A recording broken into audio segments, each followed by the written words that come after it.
I had forgotten how the high desert smelled at the end of a hot day.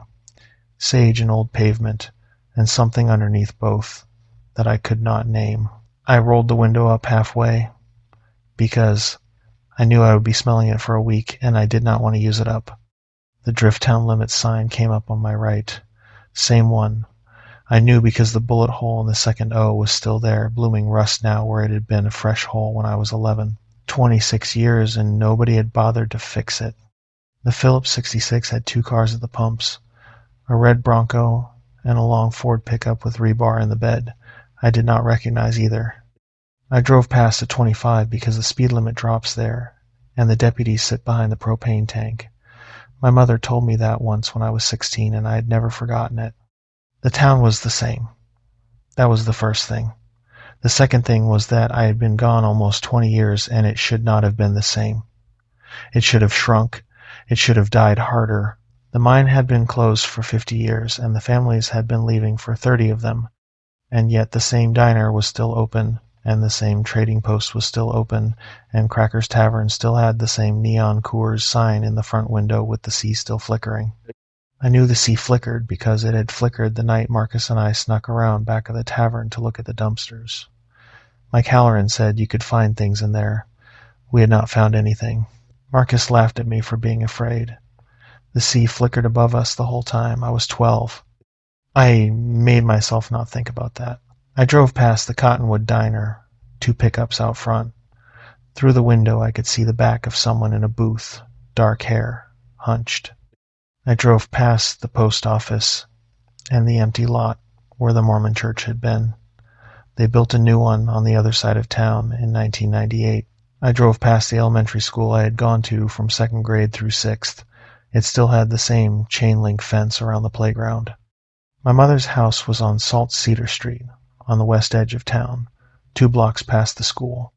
I turned right onto Salt Cedar, and the asphalt gave out within 100 feet, and I was on dirt and gravel the way the road had always been past that point. The road graders did not come this far out, even now. My mother said she liked it.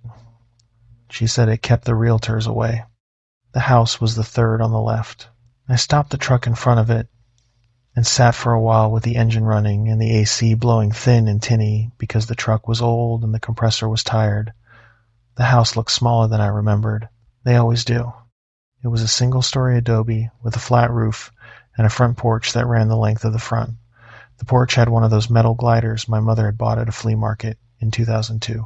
The glider was where she said she sat in the mornings with her coffee. I had not been in this house in 11 years. The last time was Christmas of 2015. Maria had been pregnant with Nicole. We drove out for 2 days because my mother asked. She had been doing all right then, still working at the elementary school as a teacher's aide, still going to bingo on Thursday nights.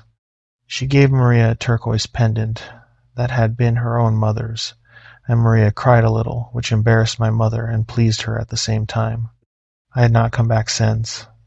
There had been reasons every year. Work. Then Nicole was born. Then Maria's mother got sick and we went to El Paso instead. Then COVID. Then I just didn't. My mother died alone in her bed on the night of April 4th. The Roper boy's grandmother, who lived next door, came over the next morning because the dog was barking and the door was open. The dog was my mother's. A blue heeler named Reggie. He had been on the bed with her when the Roper grandmother walked in. The deputy who called me said Reggie did not want to leave the bedroom. I asked the deputy where the dog was now. He said the Roper grandmother had taken him. He said she would keep him until I came out to settle things. I sat in the truck and looked at the porch, and I thought about Reggie. I thought I should go say hello to him first. I did not. I shut off the truck, and the heat came in through the windows immediately, the way it does in May out here. I got out, and the dust was the same dust it had always been, fine and yellow and powdery, and it puffed up around my boots when I walked. I went up the porch steps, and there was the glider, exactly where it always was. And there was the little ceramic frog by the door that she had put there in 1996 because my father bought it for her at a yard sale a week before he died. The key was in the frog. I knew because the deputy had told me. I lifted the frog and it was there. The same brass key with the same faded blue paint smudge on it where she had marked it when I was 9 so I would not lose it on my way home from school. The door opened with a small groan of swelling wood. I stepped inside and the house exhaled at me. That is the only way to describe it. Houses that have been closed up exhale when you open them. The air comes out at you, and the air carries everything that has been sitting inside. My mother's house exhaled the smell of her cigarettes, which I had not known she still smoked, and a faint sweet undertone of something cooked weeks ago, and the dust that lives under furniture in places where no one has run a vacuum in a year, and something else, something underneath those. I told myself it was the way old adobe smells when it sits closed. I stood in the doorway and looked at the living room.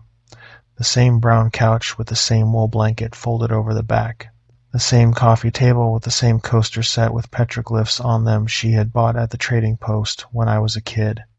The same TV, replaced once at some point with a flat screen, on the same dark wood console she had owned since I was little. The same photograph above the couch. My father, in 1989, beside the mine entrance, the year I was born. His name was Daniel. He had been dead for 19 years.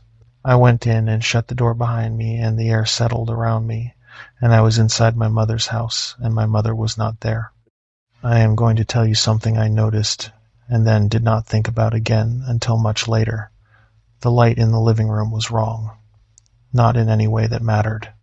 The blinds were drawn, and the late sun was coming through them in flat horizontal bars, and the bars were lying on the wall above the couch, the way they always had when I was a kid. That was not the wrong part. The wrong part was that I could see them very clearly. I should not have been able to see them very clearly. The room was dim. My eyes had not adjusted. I had been standing inside the house for about 4 seconds. I noticed and did not think about it. I had been driving for 9 hours and my eyes were tired, and that is what I told myself. The kitchen was off the living room through an archway. I went through. The kitchen was the same. The fridge was the same fridge from 2009 that hummed too loud. The stovetop had a coffee ring on it. There was a coffee cup in the sink. There were 2 pills on a saucer on the counter, blood pressure medication, half a bottle of water beside them. I stood in the kitchen and I did not move for a while. My mother had put those pills on that saucer on the morning of April 4th, and she had not taken them. She had not taken them because she had felt fine and was planning to take them later, or because she had not felt fine and forgot, or for any of 50 other reasons that I would never know now. The pills sat there. I took the saucer to the trash can and tipped the pills into it. I rinsed the saucer and put it in the drying rack. I did not know why I rinsed it. There was nobody to use it. I rinsed it anyway. Reggie's bowls were on the kitchen floor. One had water in it that had evaporated to a brown ring. The other was empty. I put both in the sink. The phone on the wall was the same beige cordless from probably 1998. The little red light was blinking. I picked up the receiver and listened. The message was from the Verizon billing department. I deleted it. I put the phone back on the cradle, and the little light went out, and the kitchen was very quiet. The hall went back to 2 bedrooms and the bathroom. I did not want to walk down the hall yet. I went back into the living room and looked at the couch and decided I would sit there for a minute before I did anything else. I called Maria. She picked up on the second ring. "You there?" "I am. How's it look?" Like she just stepped out. She was quiet. I could hear Nicole in the background, faintly, saying something to her about Percy Jackson and the lightning bolt. Nicole had been reading those books for 2 months. She was on the 3rd one. She had asked me 3 different times whether I thought Annabeth was real. "You been in her room?" Maria said. "Not yet. Don't tonight. Just sit, eat something, take a shower." "Okay. I mean it, Joel." "I know. You eat anything?" "I had a sandwich in Gallup. That was 4 hours ago. I'll find something." She was quiet again. Then she said, "You sound tired." "I am. Okay." I closed my eyes for a second and listened to Nicole in the background asking her mother something I could not catch. The pause stretched out, and I heard Maria let it stretch. There were a lot of things we were not saying to each other lately. The thing with Allison was a year in the past, and I had not told her, and I was probably not going to tell her. And we both knew something was not right, but neither of us was going to be the one to bring it up. While I was driving across 2 states to bury my mother, "Call me before bed," she said. "I will. I love you. You too." I hung up. I stood with the phone in my hand for a long time. I could see myself reflected in the dark screen of the TV across the room. My face looked old. There was a smudge of road dust under my left eye that I had not seen in the truck mirrors. I wiped at it with my thumb, and the smudge moved but did not come off. I went out to the truck and got my duffel bag and my laptop bag and brought them in. I locked the truck. I locked the front door behind me when I came back in, which I do not think my mother had ever once done in 25 years of living here. I told myself it was a habit from Chandler, from the suburbs, from the world I lived in now. I took the duffel into the second bedroom, which had been my room from when I was 7 until I left for the community college in Farmington at 19. The room was now used for storage. There were plastic bins along one wall. The bed was still my old bed, made up with a quilt I did not recognize. My mother had probably bought the quilt at a flea market. She bought everything at flea markets. I dropped the duffel on the floor by the closet. The closet door was open. I could see, on the floor of the closet, a cardboard box with my name written on the side in black marker in my mother's handwriting. I did not open it. I went into the bathroom and looked at myself in the mirror over the sink. I looked tired. My eyes looked the same as they always did. My hair was the same as it had been when I left Chandler that morning. There was nothing wrong with my reflection. I splashed water on my face. The water was cold. The pipes in this house had always run cold even in summer, because the well was deep and the pipes came up through the slab in the back of the house. The cold was familiar. I cupped my hands and drank a little out of them, and the water tasted the way it had always tasted, of minerals and old pipe, and that was familiar too. I dried my face on a towel from the rack. The towel smelled like my mother's laundry detergent. Tide. She had used Tide since I was a child. The smell of the towel went into my nose, and I stood at the sink with the towel against my face and breathed it in for longer than I meant to. When I lowered the towel, I looked in the mirror again, and the man in the mirror was looking at me and waiting for me to lower the towel before he did. I did not think anything of it. The light over the sink was poor. The mirror was old. There are 100 reasons a reflection does not move exactly when you expect it to. I went back into the living room and I sat on the couch and I did not move for an hour and a half. I want to tell you what I thought about during that hour and a half, but it has gone soft in my memory. I think I thought about my mother. I think I thought about the time when I was 8 and she made me a paper kite out of a brown grocery bag because I had cried at school about not having a real one. I think I thought about her voice, the way she would call me from this living room to come to dinner, the way she said Joel with 2 syllables when I was in trouble, Joel, the second one falling. I think I thought about Marcus too. I think I thought about him for a long time. I had not let myself think about him for 11 years. I am not sure when in the hour and a half I started. I am not sure when in the hour and a half I stopped. I came back to myself when the light in the room had changed. The bars of sun on the wall were gone. The room was dim. It was after 7. I was hungry, or I thought I was hungry, but I did not feel hungry the way you feel hungry. I felt the absence of food. Those are not the same thing. I got up off the couch and I made a peanut butter sandwich in the kitchen with bread from my truck and the peanut butter that was in my mother's cupboard. The peanut butter was natural style and had separated.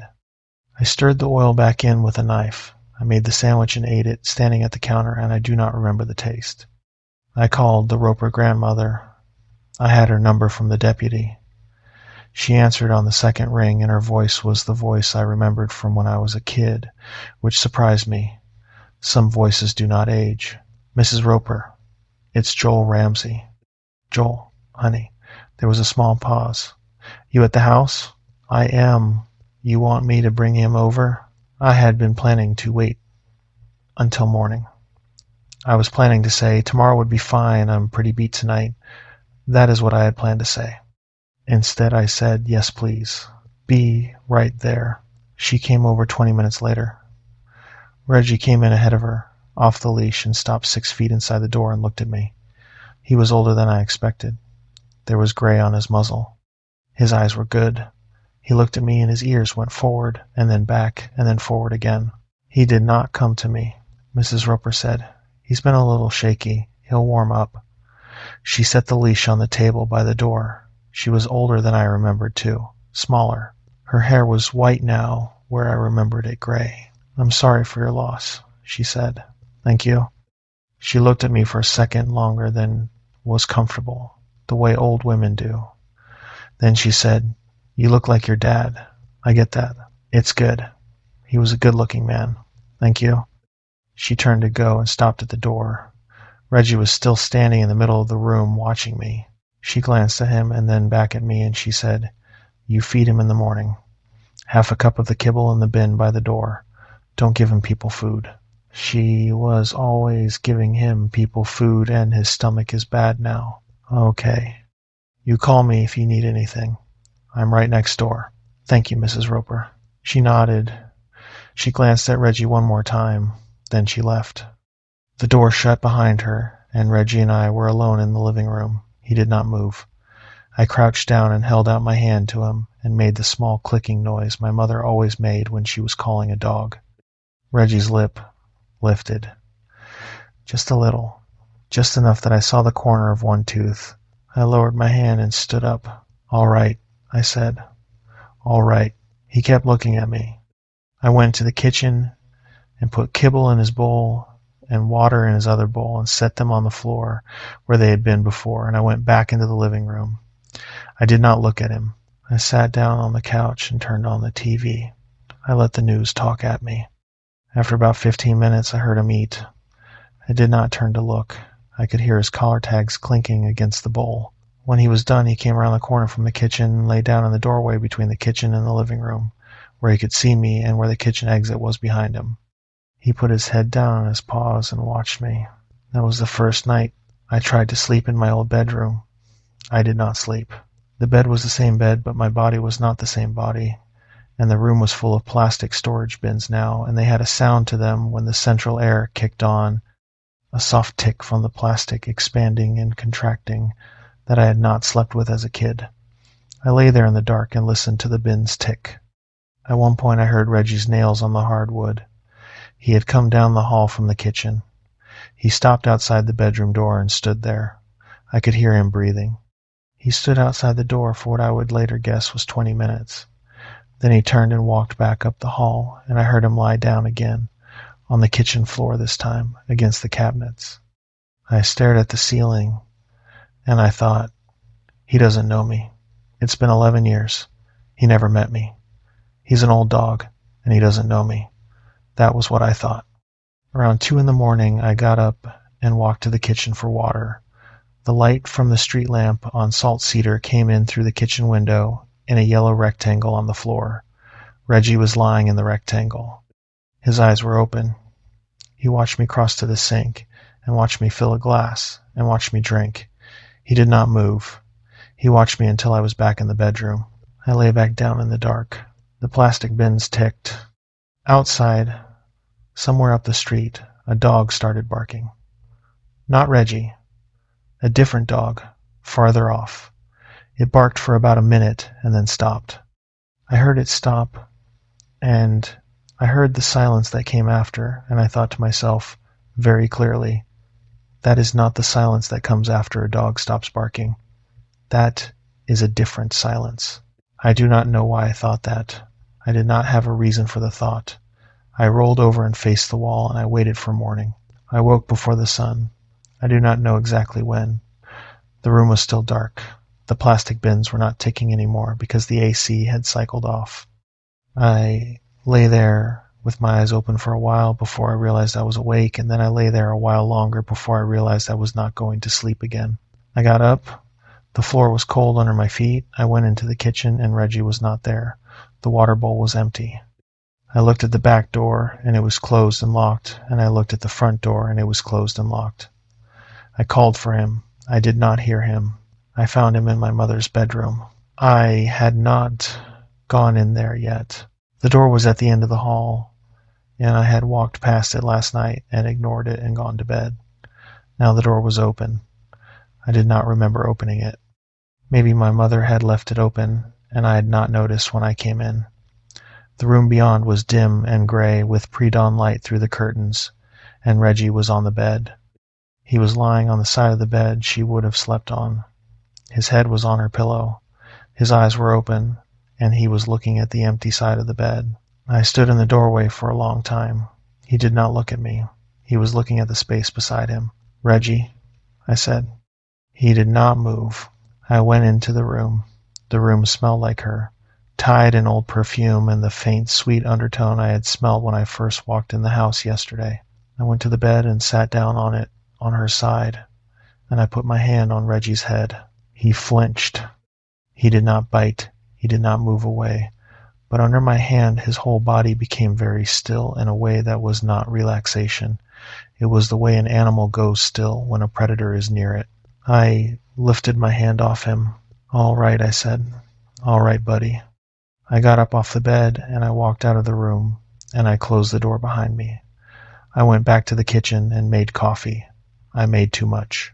I made 8 cups in a pot meant for 10 because that was what my mother always made. I do not drink that much coffee. I made it anyway. I poured a cup and I went out the back door and stood on the back porch and watched the sun come up over the cliffs. The cliffs were east of the house. They came up out of the floor of the valley about 1.5 miles away, rust-colored sandstone that turned pink in the early light and red by noon and black against the sky after sunset. The mine workings were up there on the south face, the side I could see from the porch. I could see the old road that ran up to them, switchbacking through the scree. I had not looked at those cliffs in 25 years. The thing I noticed, standing on the back porch with my mother's coffee in my hand and the sun coming up over those cliffs, was that I was not afraid of them. I had been afraid of them most of my childhood. I had been afraid of them every time I drove home from somewhere and saw them from the highway. I had been afraid of them since I was 12. I was not afraid of them now. I should have been. I had no reason to think they were any different than they had been. I had no reason to feel anything different about them. But I stood on that porch, and I drank my coffee, and I watched the light move down the cliffs the way it always had, and I felt nothing. I told myself that was good. I told myself I had finally moved past it. I told myself a person can spend 25 years afraid of a place and then come back as a grown man and find it is just a place after all. The coffee was good. The morning was cold.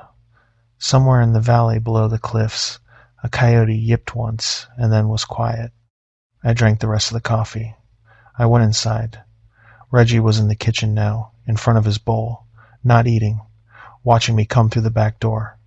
I refilled his water, and I did not touch him. The first day in Drift was about to start. I did not know yet that I would not leave it. I am going to tell you what happened in the order I remember it. Some of it I am not sure about. There were times when I think I lost track of an hour or an afternoon, and I will tell you about those when we get to them. Some of it is very clear. The clear parts are not always the parts I would expect to be clear. The pillow on her bed where Reggie had laid his head, that is very clear. The exact shape of the indent his head made. I can see it now, 20 months later, the way you can see something that mattered. I did not understand then that everything was already wrong. I did not understand that I had come into Drift carrying it. I poured a second cup of coffee. I sat down at the kitchen table. The clock on the stove said 5:47. I had not slept more than 3 hours, and I was not tired. That was the first thing I should have noticed. I got dressed at 6:30. I put on jeans and a flannel and the boots I had driven in. I left my watch on the dresser because I did not need it. The clock on the stove would tell me what time it was when I came back. Reggie was lying by the front door. He stood up when I came down the hall. I walked past him to the door, and he did not move out of the way until I touched the knob, and even then he only stepped sideways enough to clear the door's arc. He watched me leave. When I closed the door behind me, I heard him sit down on the inside of it. The Cottonwood Diner was on Main Street. I drove because the truck was where I would be putting the things I bought, but I could have walked it in 20 minutes. The drive took 5. Drift is not a big place. 2 streets that matter, 4 that mostly do not. I parked across from the diner and went in. The bell over the door rang. The smell hit me, bacon and coffee and the warm grease smell that lives in any restaurant that has been frying things in the same kitchen for 40 years. 4 booths along the windows. 6 tables in the middle. A counter with 8 stools. 3 of the booths were occupied and 2 of the stools. The booths were old men. The stools were a woman in a blue scrub top reading her phone and a younger guy in a yellow vest with a Phillips 66 patch. The waitress was behind the counter. She looked up at me as the bell rang. She was about my age, brown hair pulled back, a face I knew and did not know. She said, "Joel?" I said, "Yeah." She said, "Carmen, Halloran. You wouldn't remember me. I was a year behind you. Mike Halloran's little sister. I did remember her. 6 years old when I was 7. She had been on the bus the year my mother put me in the public school." "Carmen," I said. "Yeah. Hi. I'm sorry about your mom." She said it the way people in this town say things like that, fast and quiet, the words moving around the actual weight of the thing because the weight is too much to pick up. She was real sweet. She came in here every Sunday. "Thank you. Sit anywhere," she said. "You want coffee?" I sat at the counter, 2 stools down from the woman in the scrub top. The woman did not look up from her phone. Carmen brought me a coffee in a thick white mug and set it down without spilling any. She had not lost the wrist motion. "You eating?" she said. "Eggs over easy. Bacon. Wheat toast. Hash browns?" "Yes, please." She wrote it down on a green pad and clipped it to the rail and walked into the back. The cook said something to her I could not catch, and she said something back and laughed once, a short laugh that turned into a sigh at the end of it. The old men in the booths were watching me without watching me. That is a thing old men can do in small towns.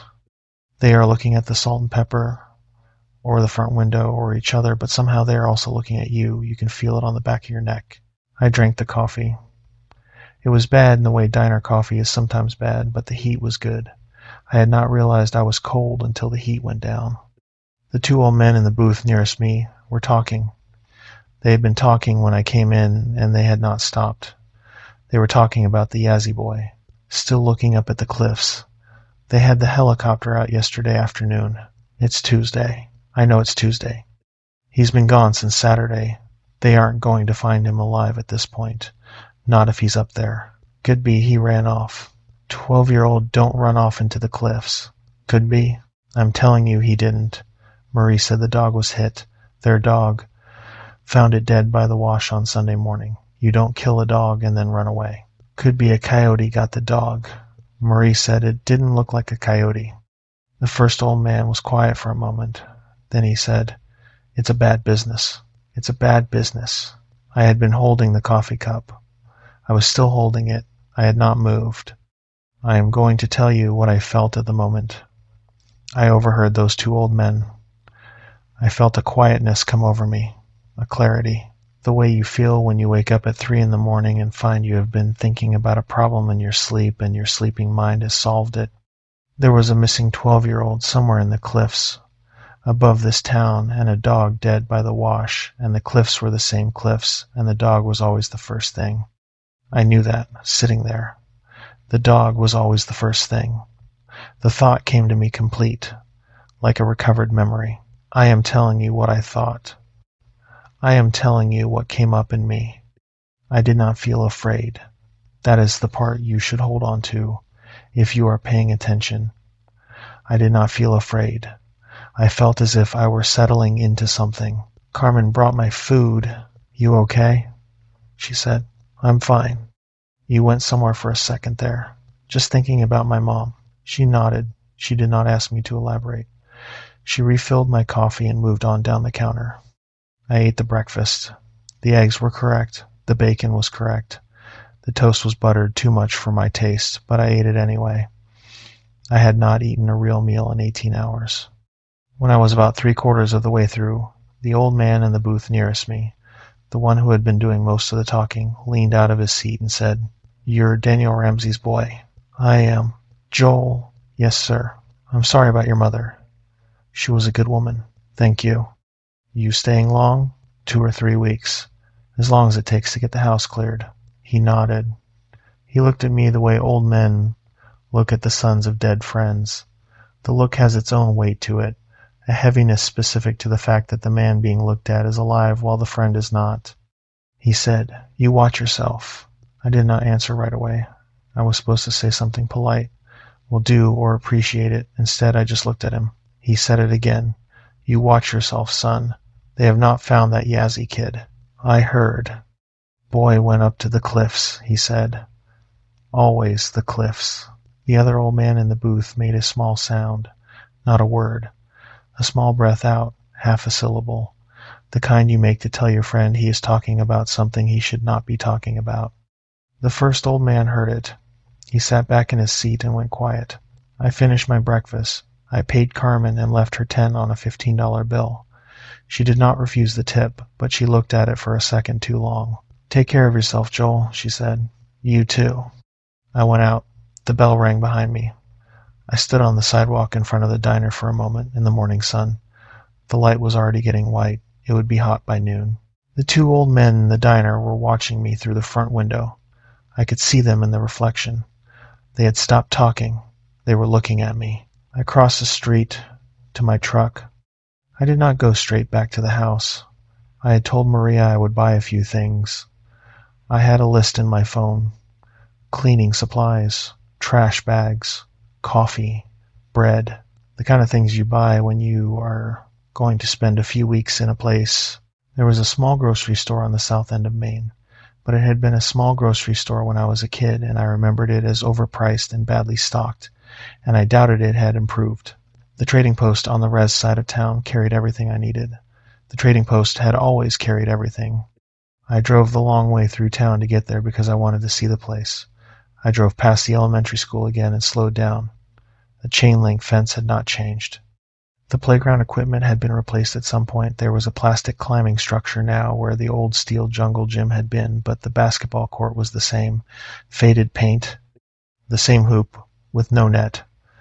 I had played on that court. Marcus and I had played on that court. The high school had closed in 2009, and the building was a community storage facility now. I drove past it. The football field behind it had gone to weeds. The bleachers were still standing. I drove past the old Miners' Union Hall, which was now an antique store run by a woman my mother had not liked. I drove past Crackers. The sea was not flickering at 9 in the morning because the sign was off.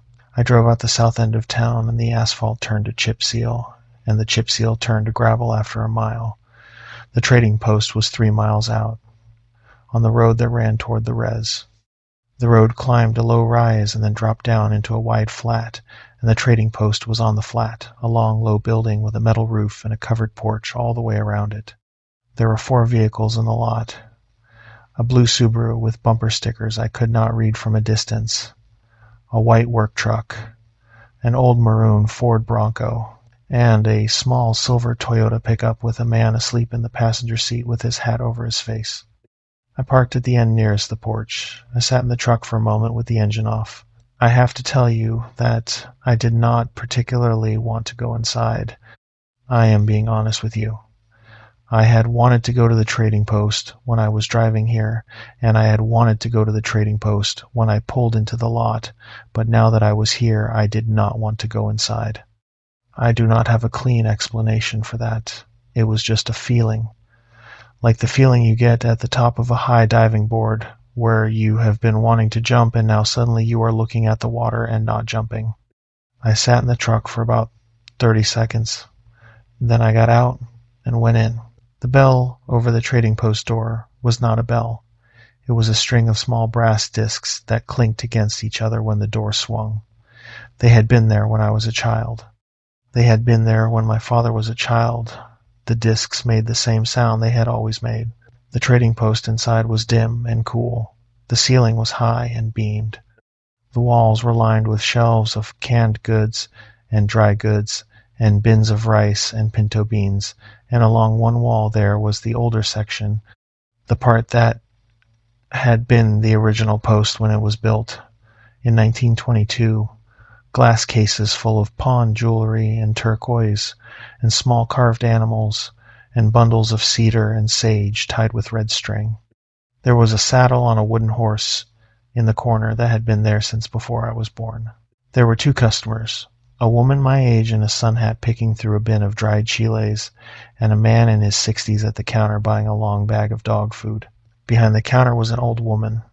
She was small, she was thin. She had silver hair pulled back into a long single braid that hung down her back, and she was wearing a blue work shirt and a long dark skirt. She had a turquoise pin on her shirt collar. She was ringing up the man with the dog food on a register that was old enough to have actual keys you had to press hard.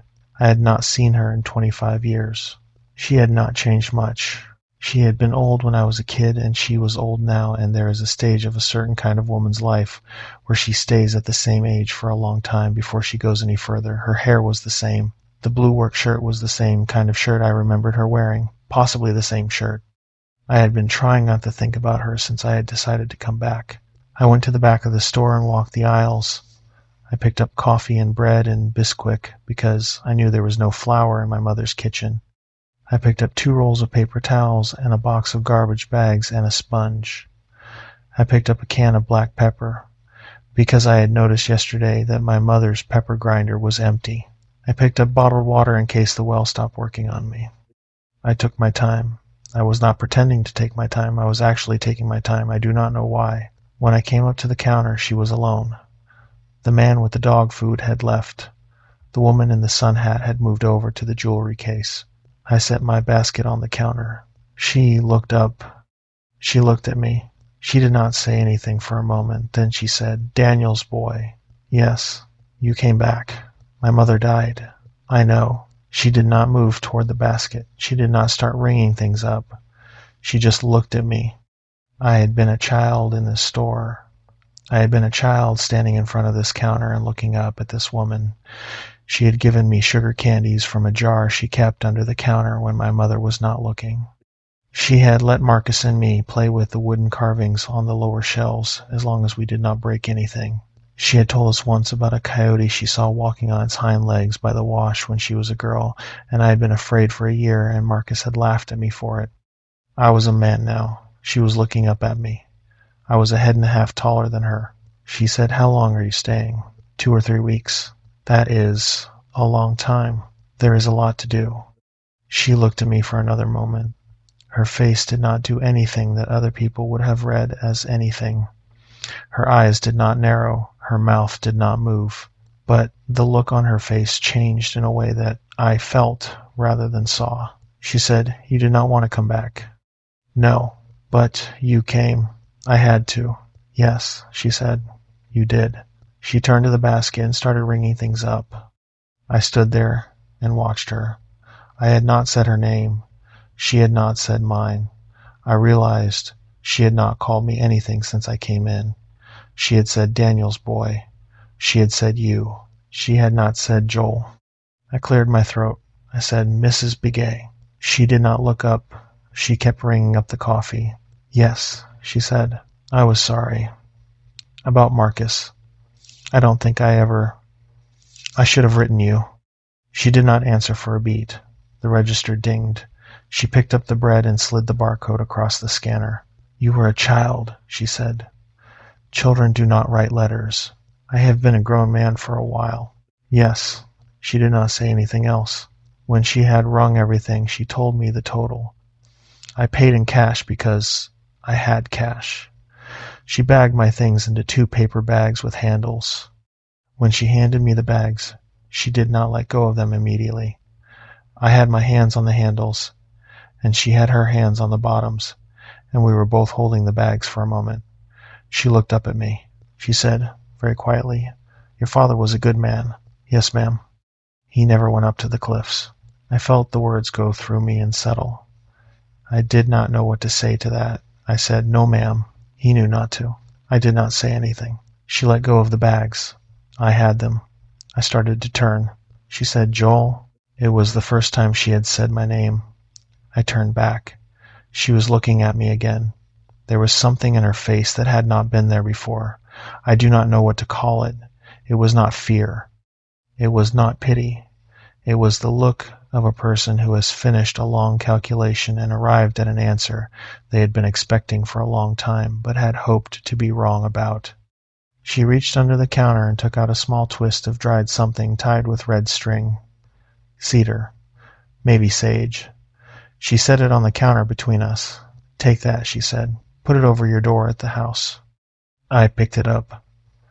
I did not know what to do with my face. I tried to smile. "Mrs. Begay, I'm not really—" "Take it," she said again. "Over your door. The front and the back." "All right. Both doors, Joel. All right." I put the bundle in the top of one of the bags. She said, "Go on now." I went. The discs clinked when the door swung shut behind me. I sat in the truck in the parking lot for a few minutes. I do not know how many. I think it was about 10. The 2 paper bags were on the passenger seat next to me. The little bundle of cedar was sticking out of the top of one of them. A child laughed somewhere. I looked up. There were no children in the parking lot. The Subaru with the bumper stickers had left. The maroon Bronco was still there. The Toyota with the man asleep in it was still there, but the man had pushed his hat back from his face and was sitting up. He was looking out his windshield at something I could not see. He was not laughing. He could not have made a child's laugh. The laugh had come from behind me. I had heard it as if from inside the truck cab, as if from the back seat. I did not turn around to look. I will tell you why I did not turn around to look. I did not turn around to look because I knew there was nothing in the back seat. I had not bought anything. The back seat of the truck was empty when I drove down here. I had checked it without checking it the way you check when you put your hand on the back of the passenger seat and glance. I had not heard a child laugh in this truck since Nicole rode in it at 6 years old when we drove to the Grand Canyon in 2022. I told myself the sound had come from outside, from up the road, from the wind. The wind makes noises like voices sometimes in the high desert, in the rocks. Anyone who has lived out here will tell you that. I started the truck. I drove out of the lot. I drove back toward town. I think about the laugh now. I think about it often. It was Marcus's laugh, the short ha-ha-ha laugh he used to do when he was making fun of me. The laugh that became a sigh on the second exhale, the same way Carmen Halloran's laugh at the diner had become a sigh on the second exhale. I did not let myself think that was Marcus's laugh in the truck on the way home. I thought it later. I thought it that night. I thought it many times after. I drove back to the house, and I sat in the driveway for a while. I do not know how long. The sun was higher. The shadow of the porch overhang was shorter on the porch boards than it had been when I left. Maybe 40 minutes. Maybe an hour. The clock in the truck said it was 10:12 when I finally turned off the engine, and that did not seem right, but I did not think about it. I carried the bags inside. Reggie was lying in the same place by the front door. He stood up and moved out of my way and lay down again. I set the bags on the kitchen counter. The bundle of cedar was on the top of one of the bags. I took it out and held it in my hand. I want to tell you what I thought, holding that bundle. I thought, she is a kind old woman with old ways and old fears, and she wants me to put a piece of cedar over my door because that is what her mother did and what her mother's mother did and what people in this town have done for 100 years when they are worried about someone, and the only thing it costs me is a thumbtack and 30 seconds. That is what I thought. That is what I told myself I thought. What I actually felt when I closed my hand around the bundle was a tightness in my chest. Not pain, not fear, tightness. The way your chest goes tight when somebody is standing too close behind you and you can feel them. I set the bundle on the kitchen counter beside the bags. I started unpacking the groceries. I put the coffee in the cupboard above the coffee maker. I put the bread on top of the bread box where my mother always kept it. because she said the bread box was for the loaves that were almost gone and the fresh ones stayed on top. I put the bottled water in the fridge. When I was done, I picked the bundle back up. I went to the front door. I stood in front of it and looked up at the lintel. It was a square of dark wood with a small ledge above it, the kind they used to build into adobe houses, where you could put a candle or a small statue. There was nothing on it now. My mother had kept a little ceramic Madonna up there until probably 2010, when she finally let go of any pretense of being Catholic and went whatever direction she went after that. I stood there with the bundle in my hand, and I did not put it up. I do not know exactly why. I told myself I would do it later. I told myself I would do it after I had taken a shower and felt more human. I told myself I would do it tonight after dinner. I told myself a number of things.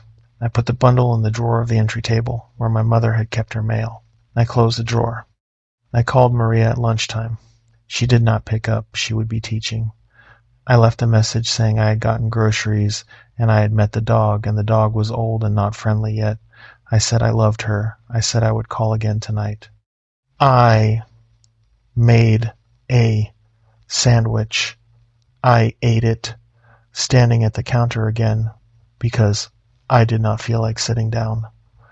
Reggie watched me. He was not interested in the food. He was interested in me. I started in on my mother's bedroom around 1 o'clock. I had decided I would do the closet first. Closets in the bedrooms of dead parents are the hard part. You can do the kitchen in an afternoon. You can do the living room in a day. The closet takes longer because every piece of clothing is a thing the person wore on a particular day in a particular year, and you have to decide whether you remember the day, and if you do, you have to decide what to do about it. My mother's closet was small, a bifold door that did not slide right. Behind it, her work clothes on one side, the blouses and slacks she wore to the school until she retired at 62, and her everyday clothes on the other, jeans, sweatshirts, a long denim skirt I remembered from my own childhood that she had kept for 40 years. I started taking things off the rack. I had brought black trash bags, one bag for the church donation pile, one bag for the dump pile, a small pile on the bed for things I might keep, which I did not really expect to use, but which I did anyway, because that is what you do. The closet smelled like her, tied in the faint sweet undertone. The undertone was stronger here than anywhere else in the house. I told myself it was a particular flower perfume she had used. I told myself it was a closet that had not been opened in 3 weeks. I told myself, in the back of the closet, behind the clothes, was a shoebox. I knew it was a shoebox before I pulled it out, because there is something about the shape of a shoebox you feel through fabric without needing to see it. I pulled it out. It was a Nike box from a pair of running shoes my mother had bought in the early 90s when she thought she was going to start running, which she had done for about 3 weeks. The shoes were long gone. The box had become a box of things she had kept. I sat down on the edge of the bed and put the box on my lap, and I lifted the lid. The box was full of paper. The top thing was an envelope with my name on it, my name written in her handwriting, my name written in her hand the way she wrote my name when I had been small, with the J that had a loop at the top and the L that had the curve at the bottom. It was sealed. I did not open it. I set it aside on the bed and looked at what else was in the box. Birthday cards Nicole had drawn for her when Nicole was 4 and 5 and 6. A photograph of me at 15 with a fish I had caught in the San Juan, holding it up by the gills, grinning the gappy grin I had then. A small stack of receipts from a hospital from 2007, which would have been my father's chemo. A photograph of my father in his army uniform from before I was born. A photograph of the 3 of us at Yellowstone in 1996. And a small Polaroid near the bottom of 2 boys, 2 12-year-old boys, standing in front of the steel jungle gym at the elementary school.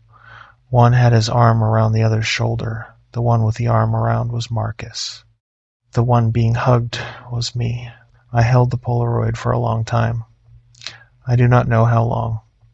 Reggie came into the bedroom while I was holding it, which I noticed without looking up. He stood in the doorway. He did not come in. I want to be clear with you about what I felt looking at that picture. I felt the way you feel when you find a tooth you lost as a child in a jar in your mother's drawer. The thing is so old and so far away that it cannot be hurting anymore, and yet there is a small, definite pain at the bottom of your chest, and you cannot tell whether the pain is for the child you were or for the woman who saved the tooth. That is what I felt.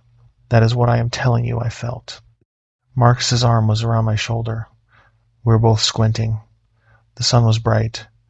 We had crooked teeth that we had not yet grown into. The picture had been taken at school. There was a teacher's shadow across the foreground that I recognized as Mrs. Hutchins's shadow. Mrs. Hutchins had been our 6th grade teacher. She had taken a lot of pictures that year. She had been the kind of teacher who had a camera with her at recess. I turned the Polaroid over. On the back, in pencil, in my mother's writing, Joel and Marcus, May 2001. May 2001, 3 months before he was gone. I put the photograph back in the box. I put the envelope with my name on it on the bedside table. I put the lid on the box, and I put the box on the floor by the bed. I would deal with all of it later. I stood up. I had been sitting on the bed, and my hand had been resting on the bedspread, and I had been looking at a Polaroid, and I had been thinking about Marcus. And now I was standing up, and I should have been moving toward the closet to keep going on the work I had been doing, but I was not. I was standing very still. I was listening. I was listening for what I did not know. The house was quiet. The AC was on. The fridge in the kitchen was humming.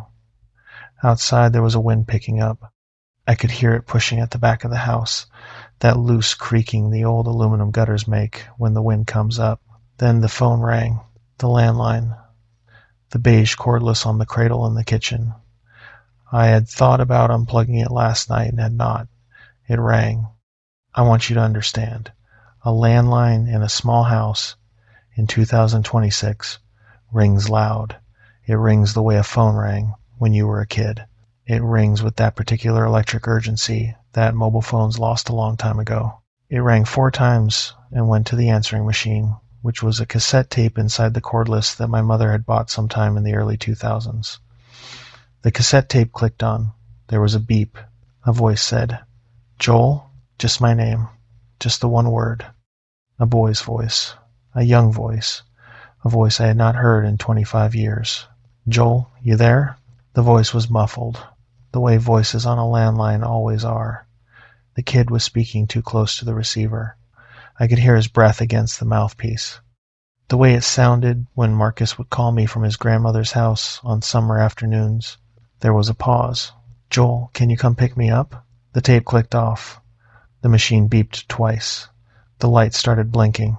I had not moved. I am not going to lie to you. I was not afraid. I was paying attention.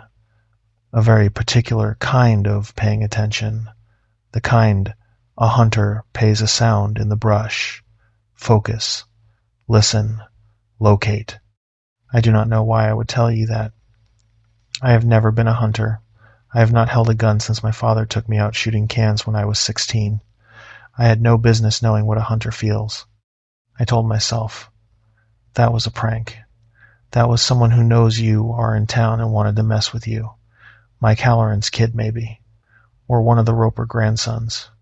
Some kid who got told stories about Marcus by his dad and thought it would be funny. I told myself, that is a thing kids do in small towns when they are bored and they hear something interesting from their parents. I went into the kitchen and I picked up the landline and I called the operator and I asked for the last incoming call. The robot voice told me the number was unavailable. I dialed *69. The robot told me the same thing. I unplugged the phone. I unplugged it from the wall jack. I set the cordless in its cradle and I unplugged the cradle from the wall. I stood in the kitchen for a while after that. I am not sure how long. The clock on the stove read 3:41 when I finally moved. I had picked up the phone at 3:35. 6 minutes. The wind was still coming up. The gutters were still creaking. Reggie was in the doorway behind me. I could feel him there before I turned and saw him. He was standing with his head lowered, looking up at me, with the whites of his eyes showing. His tail was tucked tight up against his belly. "It's all right," I said. It came out wrong. My voice came out level, steady, not the way a voice comes out when you say "it's all right" to a frightened dog after a strange phone call. The way a voice comes out when you are telling somebody to stop crying because you do not want to hear them anymore. Reggie heard it. He took one step backward, out of the kitchen, into the hall. "Reggie," I said.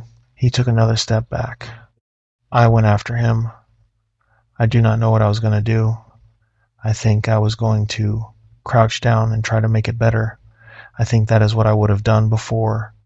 I came around the corner of the kitchen into the hall, and Reggie was 20 feet away, at the end of the hall by the front door. And when he saw me come into the hall, his lip lifted, and he showed me all his teeth at once. I stopped. We stood there for a second, maybe 2 seconds. I said, "All right." I turned around and went back into the kitchen. When I looked again 2 minutes later, he was at the front door, scratching at it with his paw. Long, slow scratches. Not the panic scratch of a dog who needs out to pee. The patient scratch of a dog who has decided he wants to leave and is going to keep doing this until you let him. I went and opened the door. He went out. He went down the porch steps. He stopped at the edge of the yard and looked back at me once. "Reggie," I said. He turned and trotted off across the road and into the scrub on the other side and was gone. I stood in the doorway and watched him go. The wind was up. The cottonwoods on Mrs. Roper's side of the property line were moving. The sky was the color of old denim. I told myself I would call Mrs. Roper in a few minutes and tell her the dog had run off. I told myself she would know what to do. I told myself the dog would probably come back when he was hungry. I did not call Mrs. Roper. I stood in the doorway watching the empty road for a long time. The wind blew. The scrub moved. The sun came down a notch and the shadow on the porch crept longer. I should have felt something. A man whose mother has just died and whose only piece of her left to take care of has just run off into the brush should have felt something. I should have wanted to call for him. I should have wanted to go after him. I should have gone after him. I did not. I stood there and watched the road. Eventually I closed the door. I called Maria at 6. "Hey," she said. She sounded busy. Nicole was in the background asking something about dinner. "How's it going out there?" "It's all right." "You sleep last night?" "A little." "Joel." "What?" "You sound funny." I closed my eyes. I had not realized I sounded funny. I tried to think how to sound less funny. I opened my eyes and looked out the kitchen window at the empty road. The sun had set. The street light on Salt Cedar was on. "I'm tired," I said. "It's harder being here than I thought it would be." "Have you eaten?" "I had a sandwich." "Joel." "I had a sandwich and breakfast at the diner." She sighed. "What about the dog?" I had been going to tell her the dog had run off. I had been going to say it. The words were lining up in my throat. The dog ran off. He didn't like me. Mrs. Roper next door is going to come look for him. Those were the words. I said, "He's fine. He's around here somewhere." She did not say anything for a moment. "Joel," she said, "are you all right?" "I'm fine." "You don't sound fine." "Maria, I drove 9 hours yesterday, and I've been going through my dead mother's bedroom all afternoon, and I'm tired, and I'm sad, and I'm not sleeping. I'm all right. I just sound tired." The lie about the dog was sitting in the back of my throat. I had said it without deciding to. I had heard myself say it. I had not corrected it. Maria said, "Okay, how was your day?" "It was fine. Nicole has a book report Friday. She's been on me about whether Annabeth is real again." "Tell her Annabeth is real." "I told her Annabeth is fiction, Joel." "Tell her she's real." She paused. "Why would I tell her that?" "Because she wants her to be." Maria was quiet for a longer moment. "You sure you're all right?" "I'm fine. Call me tomorrow." "Yeah. Love you." "You too." She hung up first. I stood at the kitchen counter with the phone in my hand for a minute. I had not put the cordless back on the cradle. I had been using my cell. The cordless was still on the counter where I had set it after unplugging it. "I am going to tell you something. I am going to tell you about Allison. I am going to tell you because it matters later. and because I want you to know it the way I knew it then, not the way I learned to know it after. The way it sat in my chest while I was standing in my mother's kitchen with my cell phone in my hand and the dead landline on the counter. Allison Bracken, 28 years old in the fall when it happened, worked at the Verizon corporate office in Chandler in customer experience, which is 2 buildings over from my building. I met her at a holiday party in December 2024. She had been hired 6 months before. She had blonde hair. She wore a green dress at the party that I could describe to you, down to the buttons. We did not do anything in December. We had a long conversation by the bar about a band she liked that I had not heard of. Maria had not come to the party because Nicole had been sick. In January, I started having coffee with her in the cafeteria. Then, in February, it was lunch a couple of times. Then, in March, we both happened to be at the same hotel for a network operations summit in Phoenix proper, which was a 45-minute drive from our office that we both could have done in a day but did not. We had dinner at the hotel. The dinner went where these things go.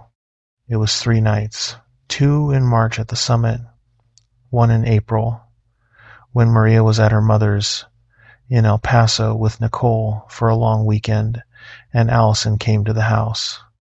That was the last time. I told her after. I told her I was not going to do it again. I told her I was sorry. She had been sorry too, eventually, after she had cried in my kitchen for half an hour. She had said she understood. I had thought she understood. A week ago, she had texted me. Hi. Just hi. No other context. I had not responded. The text was still sitting on my phone. This is what I was thinking about while I stood in my mother's kitchen holding my cell phone after talking to Maria. I was thinking about Allison Bracken's hi.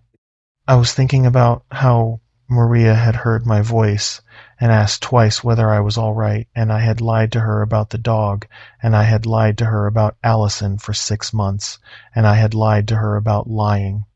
What I should have been thinking about was the voice on the landline. I did not think about the voice. I made dinner. I ate it. I watched the news for a little while because the TV was where it had always been, and turning it on was what you did at 7 o'clock at night. I went to bed at 10.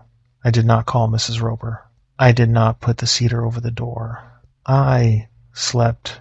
I did not dream, or I do not remember the dreams. I woke at 3:14 in the morning. The clock by the bed told me. I was awake all at once. Not the way you wake from a dream, but the way you wake when a sound has stopped that you had not noticed was happening. I lay in the dark. I listened. The house was quiet. The AC was off. The plastic bins were not ticking. The wind had died. I heard something. It was outside the bedroom window. The bedroom window was on the side of the house, on the south wall, facing the empty lot next door. The window had a screen and a glass pane that was old, and had a small crack in the lower right corner that had been there since I was 13.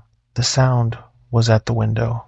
It was breathing, slow breathing, in and out, not panting, not human in a way I could specify, but not animal either. The breath of something larger than a coyote and smaller than a horse, standing with its face close to the screen, breathing on the glass. I lay there in the bed. I did not get up. I did not turn on the light. I did not go to the window. I will tell you what I did. I lay in the bed, and I listened. I listened for what felt like a long time. The breathing went on, slow, even, patient. After a while, the breathing stopped. There was a long pause. Maybe a minute. Then something said my name. It said Joel, soft, against the glass, the way you would say it to someone sleeping in the room beyond. It said it twice. Then it was quiet. I lay there in the dark until the sky started to gray. When I got up and walked down the hall to the kitchen, Reggie was on the porch. I could see him through the front window. He was sitting on the porch boards with his back to the door. His head was up. He was looking out at the road. I went out. He did not turn. I sat down on the porch boards next to him. He did not move away. I sat there with him until the sun came up. The sheriff came by at 10 in the morning. I was sitting at the kitchen table with a cup of coffee in front of me. I had not drunk much of it. Reggie was lying on the floor by the back door, not quite trusting me, but not leaving either. The cell phone was on the table by my hand. I had been looking at it. I had not been doing anything with it. The knock at the front door was 3 quick raps. Cop knock. Even before I got up, I knew who it was. The sound of the knock was familiar to me in some way I could not place. I went to the door and opened it. The man on the porch was about my age. He was wearing a brown uniform shirt with a star on it. He was a head shorter than me. He had a thick neck and a buzz cut and a face that had spent 20 years in the sun. "Joel," he said. "Vince." We shook hands. His hand was rough and dry, the way a hand is when its owner does work with it outside the office. "Heard you were back," he said. "I'd have come yesterday, but we had a thing. The Yazzie kid." He looked at me for a moment. "Word travels," he said. "The diner." "Yeah." He glanced past me into the house. I stepped back and opened the door wider. "Come in if you want," I said. He came in. He took off his hat and held it by the brim. He was looking at my mother's living room, the way men look at the living rooms of dead women they did not know well, with a kind of polite distance. "I'm sorry about your mom," he said. "I saw her around. She had come into the office sometimes to ask about her registration. She didn't like the new computers at the DMV. She would drive over to me to ask about her plates. That sounds like her. She was a good woman." "Thanks." He looked at me, took me in. I had not seen Vince Halloran since I was 17 years old. He had been a senior the year I was a freshman, Mike's older brother. The Hallorans were a known family in Drift. 2 brothers and a sister. The boys had played football. Vince had gone into the Army after high school and come back 6 years later and gone into the sheriff's office as a deputy, and now 20-something years later he was the sheriff. "You doing all right?" he said. "As well as can be." "Yeah. Listen, I came over because—" He stopped. He looked at his hat. He turned it once in his hands and looked back up. "I wanted to ask you something." "Okay. How long are you staying?" 2 or 3 weeks. He nodded. He looked around the room again. Then he said, "Joel, I'm going to be straight with you because we've known each other a long time. You ever thought about going up to the cliffs while you're here?" I felt the question settle in me. A small, bright clarity, like a hook setting. I said, "Why?" "Because of Marcus." It was the first time I had heard anyone say his name out loud in Drift in 25 years. I did not move. I think my face did something. I am not sure what. Vince watched me for a second. "I'm sorry," he said. I'm not trying to do anything to you here. We have a kid missing 4 days now. He went up to the cliffs. We are pretty sure he went up to the cliffs because his sister saw him heading that way, and we found his bike at the foot of the trail. We have had 3 teams up there. The state has had a helicopter up there twice. We have found nothing."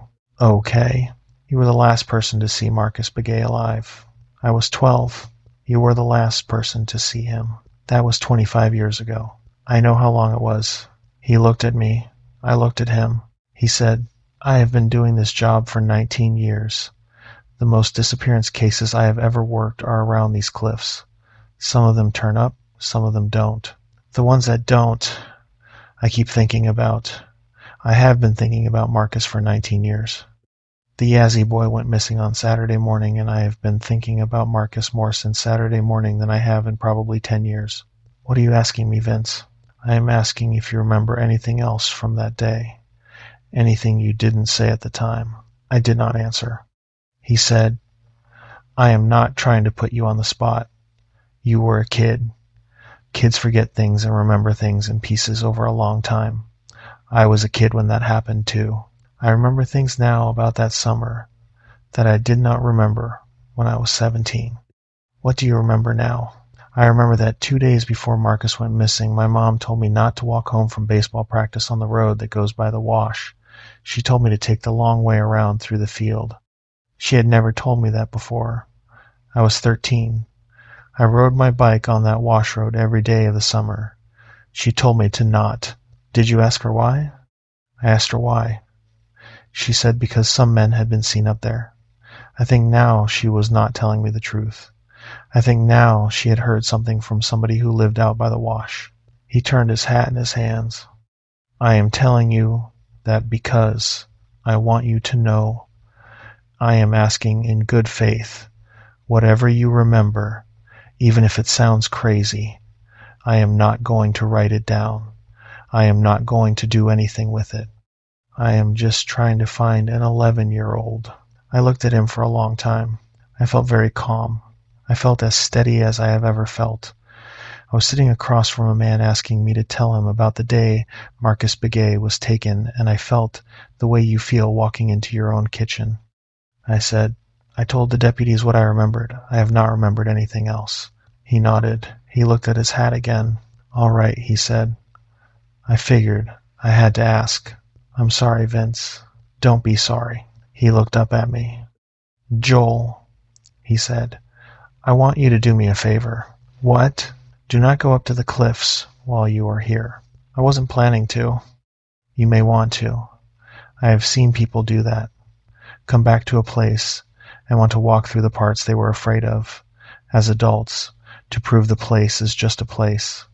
I have seen it. Do not do it. The cliffs are not safe. The shafts are not safe. There are 3 open adits up there from the original works, and they have not been sealed, and we have lost people in them. The Yazzie kid is up there somewhere now, alive or dead, and the search teams will find him or they will not. You go up there for whatever reason, you walk into a man with a search team who is having a bad day, and you are a man your age out there, and he might shoot first. I won't go up. He looked at me a second longer. Promise me. I promise. He nodded. He put his hat on. He turned to go. At the door he stopped. He had his hand on the knob. He said, Joel, one other thing. Yeah, you see Mrs. Begay yet? I went to the trading post. She say anything to you? I felt the small clarity sharpen. She told me she was sorry about my mother. He nodded. He was looking at the floor. She tell you to do anything? No. I do not know why I lied to him. There was no reason to lie. He was asking out of an old man's curiosity, the kind of question a small-town sheriff asks, because he has heard stories all his life and has never quite let go of them. I could have said, she gave me some cedar to put over my door, and he would have laughed and tipped his hat and said that is just like her, and that would have been that. I said no. He nodded once more. He said, take care of yourself, Joel. You too, Vince. He left. I heard his boots on the porch. I heard the engine of his cruiser start in the road. I heard him drive away. I stood in the entryway for a long time. I went to the entry table drawer. I opened it. The cedar bundle was still there. I picked it up and held it for a moment. I felt the tightness in my chest again, the same tightness as when I had taken it out of the bag the day before. I put it back in the drawer. I closed the drawer. I went into the kitchen. Reggie was watching me. His tail was tucked. He was breathing fast. I said, It's all right, Reg. It came out wrong again. Steady, patient, wrong. He laid his head down on his paws and watched me. I drove back into town a little after noon. I told myself I needed boxes. That was true. I had taken the trash bags I had bought yesterday and started using them for clothes, and I did not have enough proper boxes to do the dishes and the framed photographs and the things from the dresser drawers. I would need maybe 10 more banker's boxes and a couple rolls of packing tape. The hardware store on Main would have them. I told myself I needed boxes. What I needed was to be out of the house. I had been in the house since the sheriff left, and I had not been able to stay in it. I had walked from the kitchen to the living room and back to the kitchen for an hour without sitting down. I had stood at the back door looking at the cliffs for 10 minutes. I had picked up the small notebook from my mother's bedside table 3 times and put it down 3 times without opening it. The house was not the same house. The house had been the same house yesterday. After Vince's visit, the house was a different house.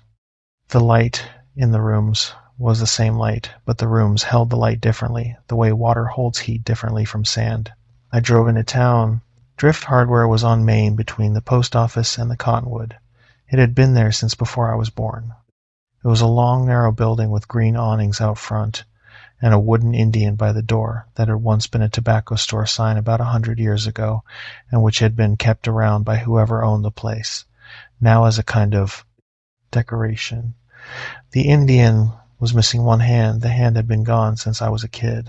The bell over the door at Drift Hardware was a real bell, a brass bell on a spring. It rang when I came in. The store was the same store. The aisles ran back into the dim of the deeper part of the building, where the lighting got worse and the dust got thicker and the things on the shelves got older. The floor was wooden planks that had been painted gray maybe 50 years ago and had been walked down to the wood again in the high-traffic spots.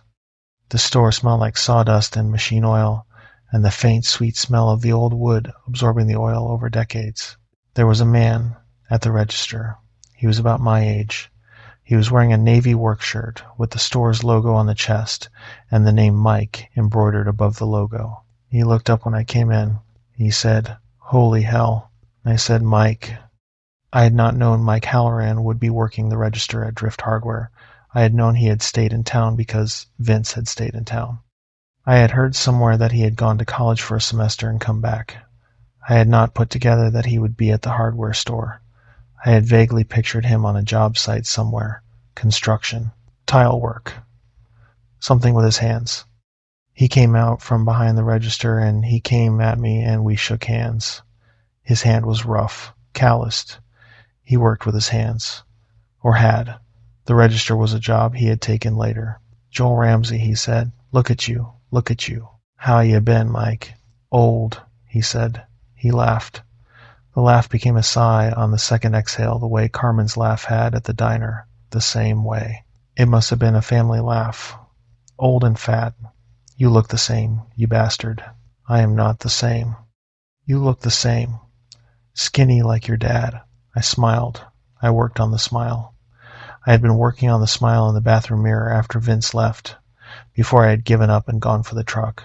"I'm sorry about your mom," Mike said. "Thank you. Vince came by this morning."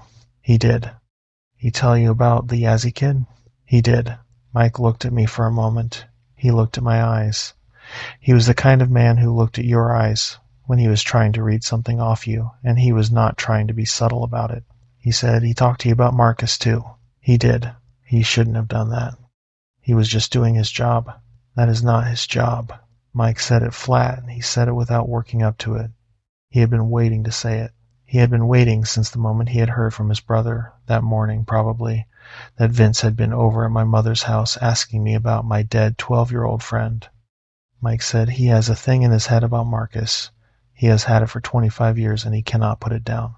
It is not your problem and it is not his problem either, and I tell him that and he does not listen. He never has. It's all right. It is not all right. You came back to bury your mother, and the first thing my brother does is come at you about a dead boy." He was kind, Mike. He wasn't pushing. He was pushing. I know my brother. He was pushing. I did not answer. Mike turned and looked back into the store. There was nobody else in the store. There was nobody else at any of the back aisles. The store made me think there had not been anybody else in the store for an hour. He looked back at me.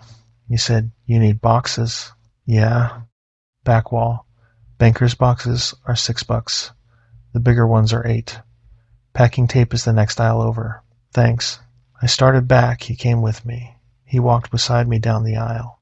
We walked past the paint cans and past the hand tools and past the boxes of nails sorted by size into wooden bins on the wall, which was something my father had bought from in this store when I was a child. The same wooden bins, possibly the same nails. At the back wall, Mike stopped. He pulled a stack of banker's boxes off the shelf. He set them on the floor. "How many you want?" 10. "You sure?" "Got a lot of house to clear. 10 will get me through this week." He stacked 10 boxes. Then he stood up. He was looking at me. He said, "Joel?" "Yeah. My mom asked about you the other day." "How is she?" "She is good." Slowing down. "She is 73. He scratched the back of his neck. "She asked about you, and then she said a thing. I don't know why I'm telling you. It came back into my head when I saw you walk in." "What did she say?" "She said you came to our house once, after Marcus." I held very still. He did not seem to notice. He was looking past my shoulder toward the front of the store. She said it was maybe 2, 3 weeks after Marcus went missing, you came over and you stood on our front porch, and you did not knock. She saw you out the front window. She went to the door and opened it and asked you what you needed. She said you would not answer her. You just stood there on the porch. She said you stood there for 10 minutes. She kept asking what you wanted and you would not say. Then you turned around and you walked off the porch and down the road and went home. I said, I don't remember that. She does. She has thought about it for 25 years. She brought it up at dinner last week. She said it bothered her at the time. She said she should have come out on the porch and put her arms around you. She said she did not know that was what you needed. She said she has thought about that since. I don't remember going to your house, Mike. You were a kid. Kids forget things. I said, I don't remember. He looked at me. He said, yeah. He kept looking at me. He said, she said something else too. She said when you came down off the porch, you smiled at her. She said she thought it was a strange smile. She said she has thought about the smile. I had been working on the smile that morning in my mother's bathroom mirror. I had been working on it for an hour. I had not known why I had been working on it. I had known I needed it. I had known I needed it the way you know you need a thing you have not yet decided to use. I said, Mike, I don't remember any of this. I was 12 years old and my best friend had just disappeared. I don't know what I did the weeks after that. I'm sorry for whatever I did to your mom. He nodded. He said, I am not trying to put a thing on you. I am telling you because she has thought about it for a long time. I think she would like you to come by while you are here. I think it would let her finish the thinking. I will. Will you? Yeah. She'd like that. She is at the same house. White House on Beach. You remember. I remember. I would not go by. I knew I would not. I had no intention of going by. I had said I will because that was what Joel would have said, and Joel would have meant it, and Joel might even have done it. But I was not going to go to the house on Beach Street and stand in the front room of a 73-year-old woman who had stood at the front door of her house 25 years ago and watched a 12-year-old boy on her porch and had thought, even at the time, that the smile he gave her when he walked away was a strange smile. She would not get to finish her thinking. Not from me.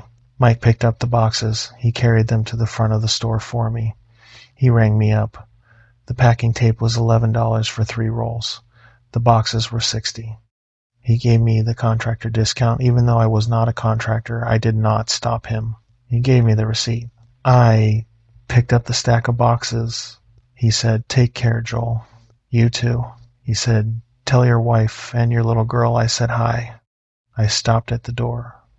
I had the boxes balanced against my chest. I turned my head. I said, I will. He nodded. I went out. The bell rang behind me. I put the boxes in the bed of the truck. I tied them down with the bungee cords I kept in the toolbox. The sun was full overhead. The temperature had climbed. The truck was hot inside when I got in. I sat in the truck in the angle, parking on Main Street, in front of Drift Hardware for a minute.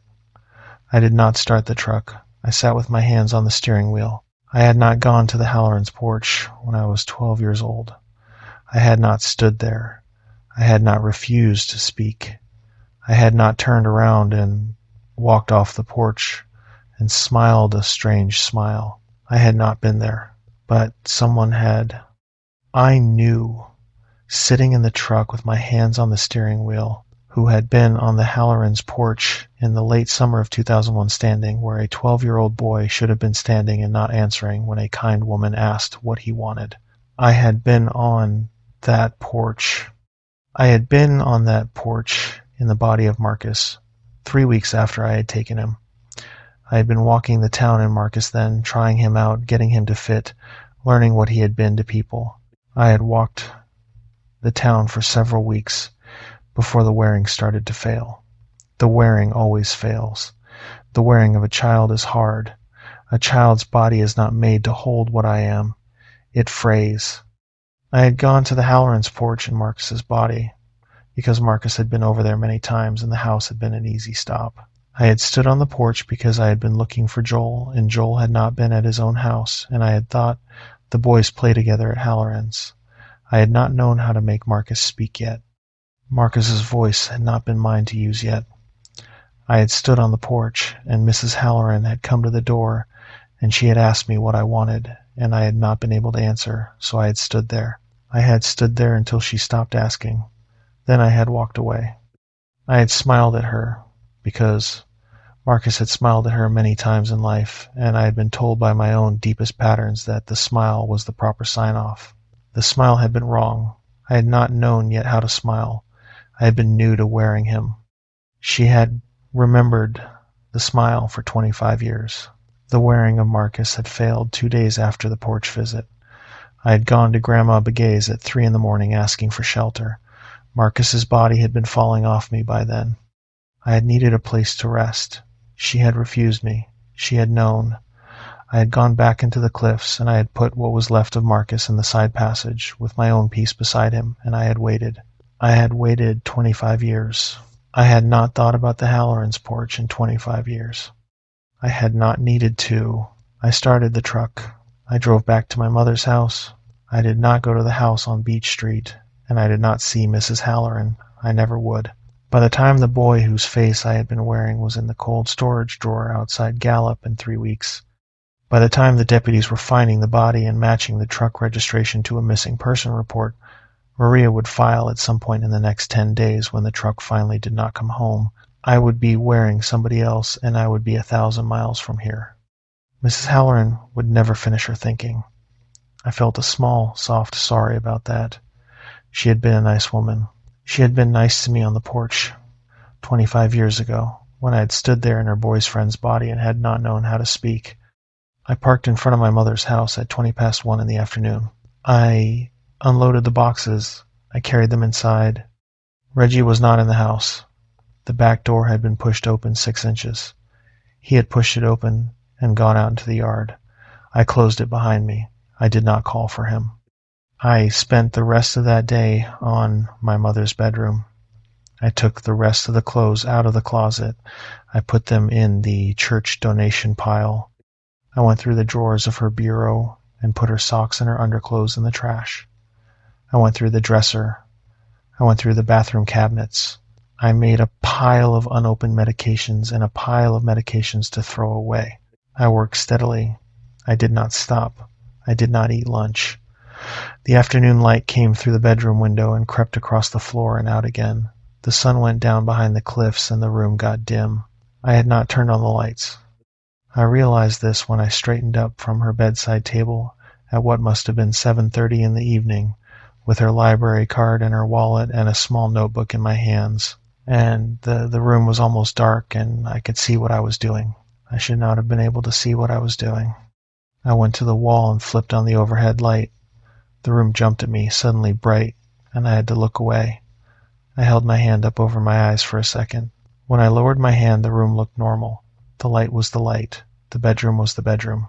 I told myself it had not been as dark as I thought. I told myself my eyes had adjusted gradually, and I had not noticed.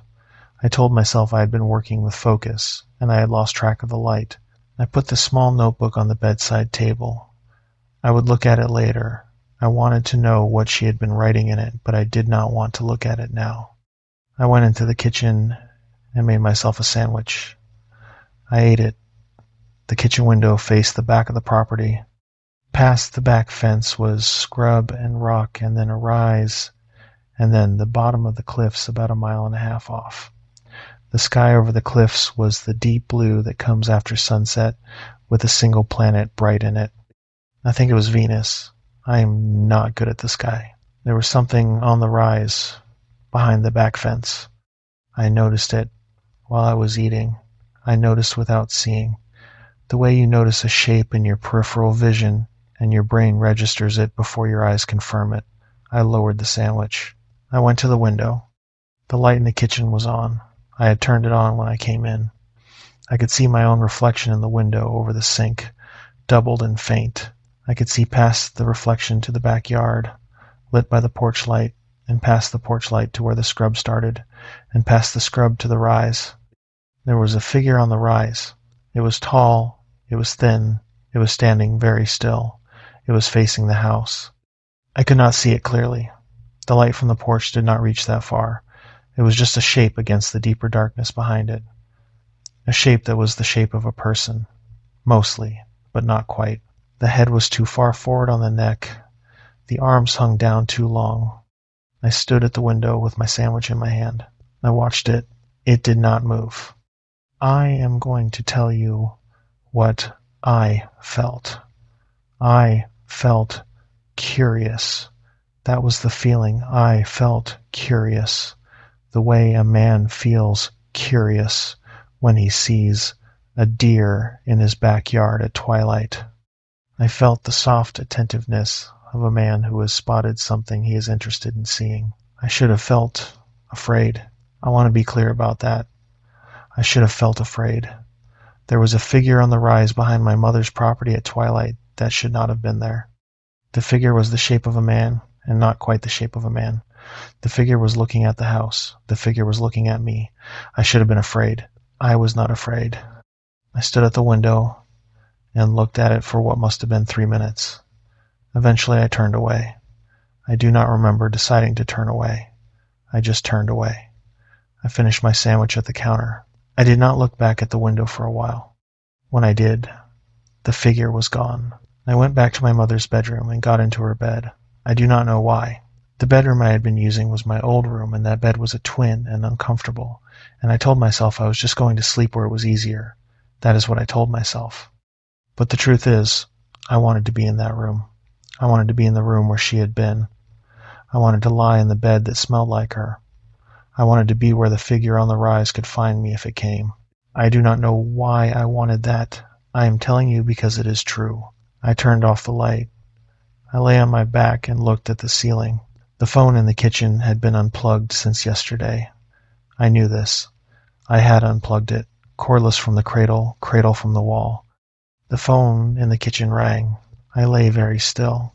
It rang 4 times. It went to the answering machine. The cassette clicked. There was a beep. The voice said, "Joel, you're not going to come for me?" The same voice. The same boy. "Joel, it's getting dark." A pause. I waited and you didn't come. The tape clicked off. I lay in my mother's bed in the dark. The wind was up again. The aluminum gutters were creaking. Reggie was not in the bedroom. I did not know where Reggie was. The phone rang again 10 minutes later. Same voice. Same boy. He said, "Joel, Mom is going to be mad." It rang again 20 minutes after that. He said, "Joel, the shadow is moving. I have to go inside." It rang again sometime later. I lost track of the time. He said, "Joel, please." I lay in the dark and listened. I did not get up to unplug the phone again. I had unplugged it once, and it had not stayed unplugged. I do not know how to explain to you what I mean by that. I had unplugged it. The phone was still ringing. The phone was still ringing, and the cordless on the kitchen counter was not plugged into the wall. I knew this. I had checked it earlier that day. I had walked by it in the kitchen 4 or 5 times during the afternoon, and I had checked it every time, almost without realizing I was doing it, the way you check that a door is locked when you walk past it. The cordless was on the counter. The plug was loose. The wall jack was empty. The phone rang anyway. I did not get up. I did not go look. I did not have to look.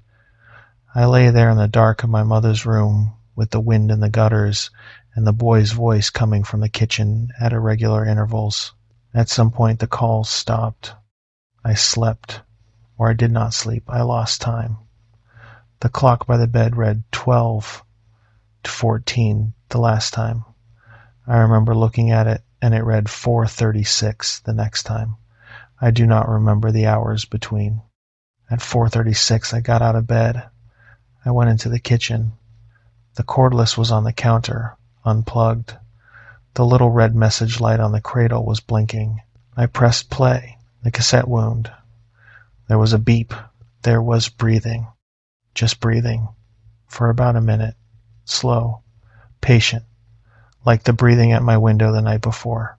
Then the voice. The boy's voice. He said, "I'm coming over." Then the tape clicked. There were no more messages. I unplugged the answering machine from the cordless. I took the cordless outside. I walked across the road in my bare feet, and the cold gravel was sharp under them, and I walked into the scrub on the other side of the road, where Reggie had run yesterday, and I threw the cordless as hard as I could into the dark. I heard it hit something. I did not hear it hit ground. I went back across the road. I went back into the house. I locked the front door, which I had taken to locking now, even though my mother never had. I went into my mother's bedroom and got back into her bed. The sky was starting to gray. I lay there with my eyes open until the sun came up, and I had to admit I was awake. In the kitchen, the answering machine, which I had unplugged from its power and from its cordless, made one small chirping sound, like a bird, like it was trying to tell me one more thing. Then it was quiet. The notebook from my mother's bedside table was small, the size of a paperback book. It was a black cardboard cover with a spiral binding. The pages were lined. The first page had her name written at the top, Anne Ramsey, and the year 2026. The handwriting was hers. The pen was a blue Bic. I made coffee. I sat down at the kitchen table at 6 in the morning. Reggie was on the back porch. He had come back at some point during the night and scratched at the door, and I had let him in, and then he had asked to go back out, and I had let him out. And now he was lying on the back porch with his back to the door, watching the yard. I opened the notebook. I want to be honest with you about what I felt while I was reading it. I felt nothing. I felt nothing for about 3 pages. The first 3 pages were not what I came to read. They were notes about her grocery shopping. They were notes about Reggie's vet appointment in February. They were notes about a leak in the kitchen pipes she had fixed herself in late January. They were the notes of a 64-year-old woman keeping track of her own life. The first thing that mattered was on the 4th page, dated February 14th. She had written, heard Reggie barking at 3 in the morning. Got up. He was at the kitchen window. Nothing there. Wind has been bad lately. I read it. I turned the page. February 18th, Reggie barking at the window again. 3:30. Saw something on the road. Thought it was a coyote. Went out to see and it was gone. February 22nd. A man came up to the porch around 8. Door was locked, thank God. He didn't knock. He just stood on the porch. I watched him through the window. He stood there for maybe 2 minutes. Then he walked back down the steps and across the road and into the scrub. He was wearing a long coat. I thought about calling Vince and didn't. Probably one of those guys living rough out by the wash. The Pruitts. I'll call Vince if it happens again. February 28th. Bad dream. Daniel was in it. He was standing at the foot of the bed, and he asked me where Joel was. I told him Joel was in Arizona. He didn't say anything. He just kept standing there. I woke up, and Reggie was at the foot of the bed too, sitting up, looking at where Daniel had been standing. I turned the page. March 3rd. Heard a kid in the backyard last night, a boy. He was calling for somebody. I don't know who. I went to the window and there was nobody. Couldn't have been a real kid out there at 2 in the morning. I told Mrs. Roper about it, and she said she has been hearing things too. I stopped reading. I want to tell you what I felt. And I am going to tell you, and I want you to understand. I felt a small, steady warmth at the base of my throat, a kind of bloom, the bloom you feel when you read a love letter that someone has written about you, a warm recognition. I do not know how else to describe it. That is what I felt. I made myself feel something else. I made myself feel sadness. I thought about my mother in this house, alone, hearing a child's voice in the backyard at 2 in the morning. I made myself feel that. I held it in my chest the way you hold a held note on a piano. I held it until it became real enough. It was not real. I am telling you, it was not real.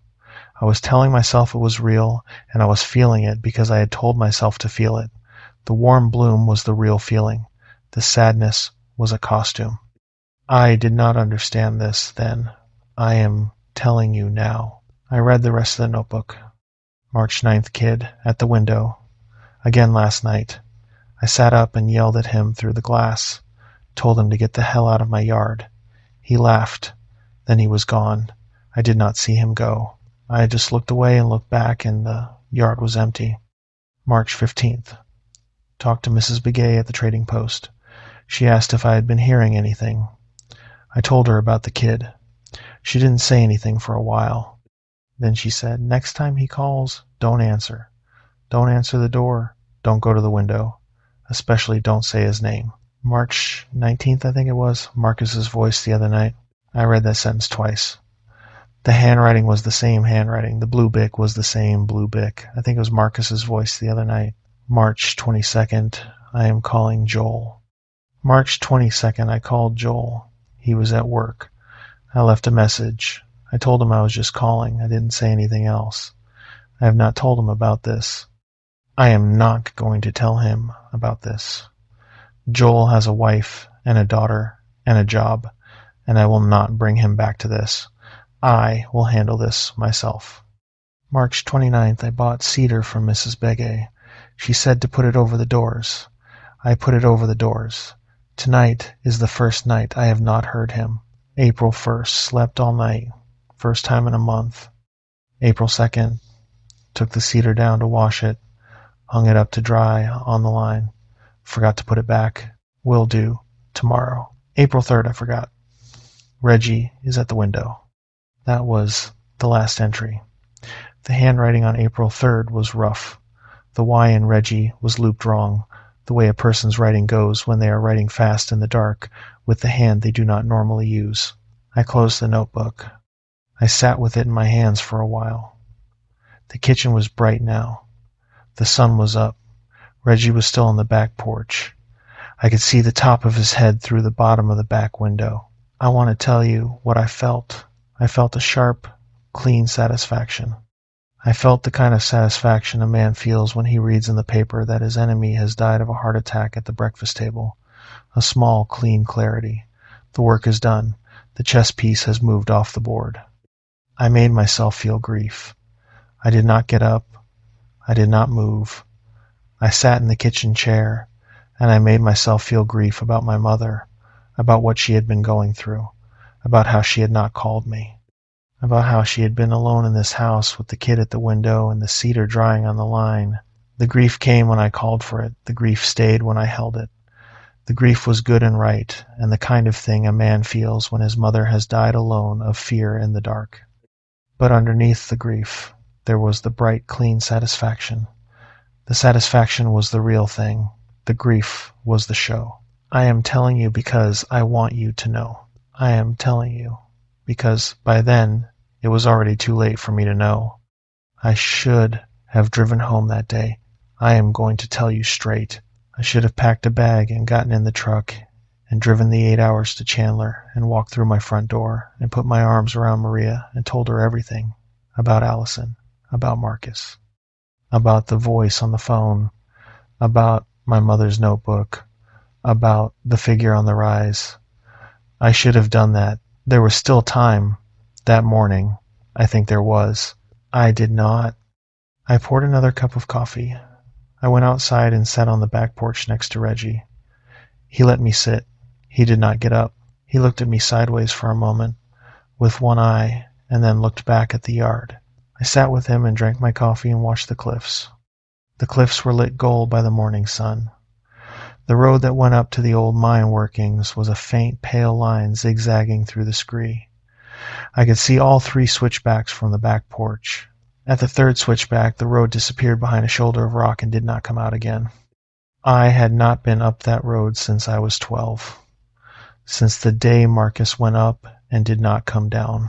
I sat on the porch and looked at the road, and I thought, I should go up there. I should walk up there in broad daylight and see what is up there. There is nothing up there. Marcus has been dead for 25 years, and the kid the search teams are looking for is either dead or somewhere else, and there is nothing on that mountain that can hurt a grown man with his eyes open. That is what I thought. I want to be clear with you. I want to be very clear. It was not a thought I had on my own. It was a thought that came up into me, a thought put into me, the way you can have a song stuck in your head and not know how it got there. The thought came up complete and clean and persuasive, and I felt The moment it arrived, the way you feel a hand on your shoulder. I should go up to the cliffs. I did not stand up immediately. I am telling you the truth. I sat on the porch and drank my coffee for another 20 minutes. Reggie did not move. The wind picked up around 8 o'clock, and the cottonwoods over Mrs. Roper's side of the property line started moving. Around 8:15, I went inside. I went into the bathroom. I splashed water on my face. I looked at myself in the mirror. The man in the mirror was looking at me and waiting again. This time I noticed. I noticed him not as a separate thing. I noticed him as me. I was looking at my own face, and my own face was looking back. But I was also looking through my own eyes, and the eyes were looking at the face. And there was a pause in the middle, a small empty space between the looking and the looked at. The face was waiting for me to do something so it could do it back. I lifted my hand to push my hair off my forehead. The face in the mirror lifted its hand. The face did it slightly after I did, not in the way a reflection follows by a fraction of a second, in the way a person doing an impression follows, watching for the cue, mimicking the gesture. I stared. The face stared back. The face's eyes were the same color my eyes were. The face's mouth was set the way my mouth was set. The face was my face. The face smiled. I had not smiled. I stepped back from the mirror. I had not smiled. I am telling you, I had not smiled. The corners of my mouth had not moved. The mouth in the mirror had moved. I stepped back from the mirror until my back was against the bathroom wall. I felt the cold tile through my shirt. The face in the mirror was out of view now. I could not see it. I could not see myself. I stood against the tile for a while. I went out of the bathroom and closed the door. I went into the living room and sat on the couch. I told myself I had not slept enough. I told myself I was hallucinating. I told myself 100 things in those next 10 minutes that I do not need to repeat to you because they were all false. I knew they were false. I told them to myself anyway. I want to be honest with you. I want to be as honest as I can be. I was not afraid in the bathroom. When the face smiled, I was not afraid. I was startled. I was startled the way you are startled by a loud, unexpected sound. A short, sharp jump. Then it was over. A man whose face in the mirror smiles at him without permission should not be startled. He should be afraid. He should be terrified. He should run out of the house and into the truck and drive without stopping until he is in his own kitchen in Chandler and his wife is putting her hands on him and asking him what is wrong. I was not afraid. I sat on the couch and I told myself a number of things. None of them were that I should go home. The phone in my pocket buzzed. My cell phone. I had it on silent. The buzz was the buzz of a text message coming in. I took it out. It was, Allison. The text said, "Are you okay? I keep thinking about you for some reason." I sat with the phone in my hand for a moment. I read the text. I read it again. Then I typed, "I'm fine," and I sent it. Then I deleted the message thread. I had not responded to her in 6 months. I had let her hi sit on my phone for a week unanswered. I had decided I was not going to respond to her again. That had been my plan. That had been my plan for half a year. I had responded. Why? The phone buzzed again. Another text from her. "Where are you?" I typed New Mexico. I sent it. I deleted the thread again. The phone buzzed. Why? I typed "Mom died." I sent it. I deleted the thread. The phone buzzed. "Oh God, Joel, I'm so sorry. Are you alone out there?" I typed "Yes." I sent it. I deleted the thread. The phone did not buzz again for a minute. I sat with it in my hand. I knew exactly what she was going to type next. I knew before she typed it. I waited for it. It buzzed. "Do you want me to come?" I sat with the phone in my hand. "I am going to tell you something. I want you to hold on to this. I am going to tell you what I thought when I read those words on the screen." I thought, yes. I thought, yes, come. I thought, I want you in this house with me. The thoughts were like the thought about going up to the cliffs. They came up into me. They came up complete. They came up persuasive. I thought Allison Bracken would not be missed for a few days. I thought she would tell people she was going to visit a friend. I thought she would drive out alone. I thought she would arrive in the evening after the long drive, and she would be tired, and she would come into the house, and she would not leave. I thought all of that in about 3 seconds. I felt the warm bloom at the base of my throat, the same warmth I had felt reading my mother's notebook. I typed, "No, I'm okay. Thank you. Don't come." I sent it. I deleted the thread. I turned the phone off. I held it in both hands for a long time. I looked at the dark screen. I could see my reflection faintly in it. My face was set. My face looked like a man who had just done something hard. I wanted to be that man. I wanted, very badly, to be that man. I put the phone face down on the coffee table, and I left it there. I went and got my keys. I went outside. Reggie was at the foot of the porch steps. He was not on the porch anymore. He was at the foot of the steps. He looked up at me. His tail did not move. The whites of his eyes were showing. I said, "Stay, Reg." I got in the truck and I drove out of Drift, going east, on the road that went toward the cliffs.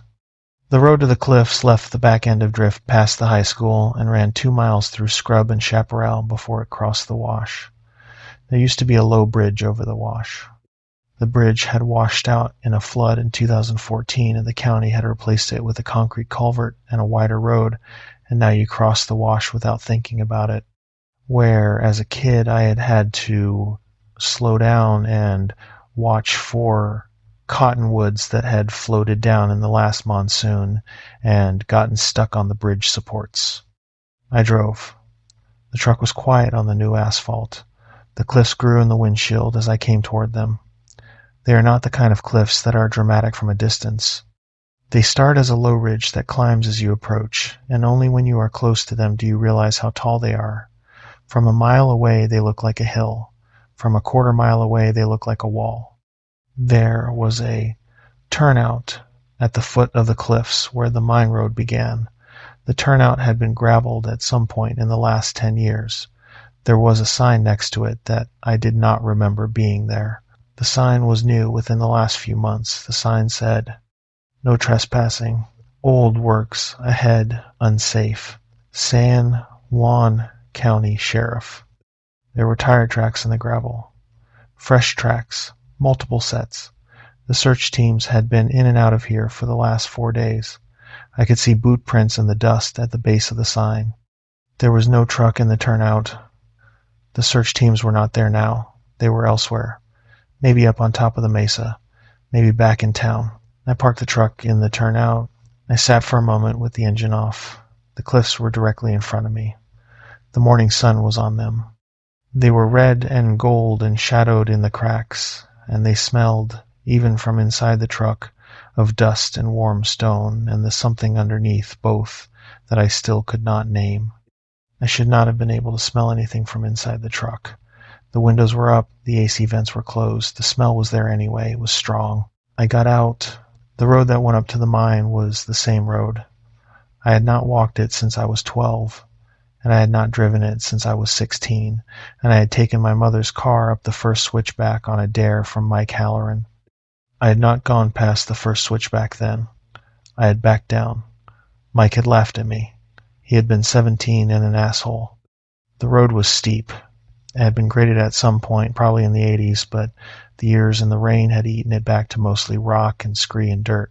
Walkable, but not by a casual hiker. I had not been a casual hiker in 20 years. I had been a man in an office in Chandler whose longest walks were from his desk to the cafeteria.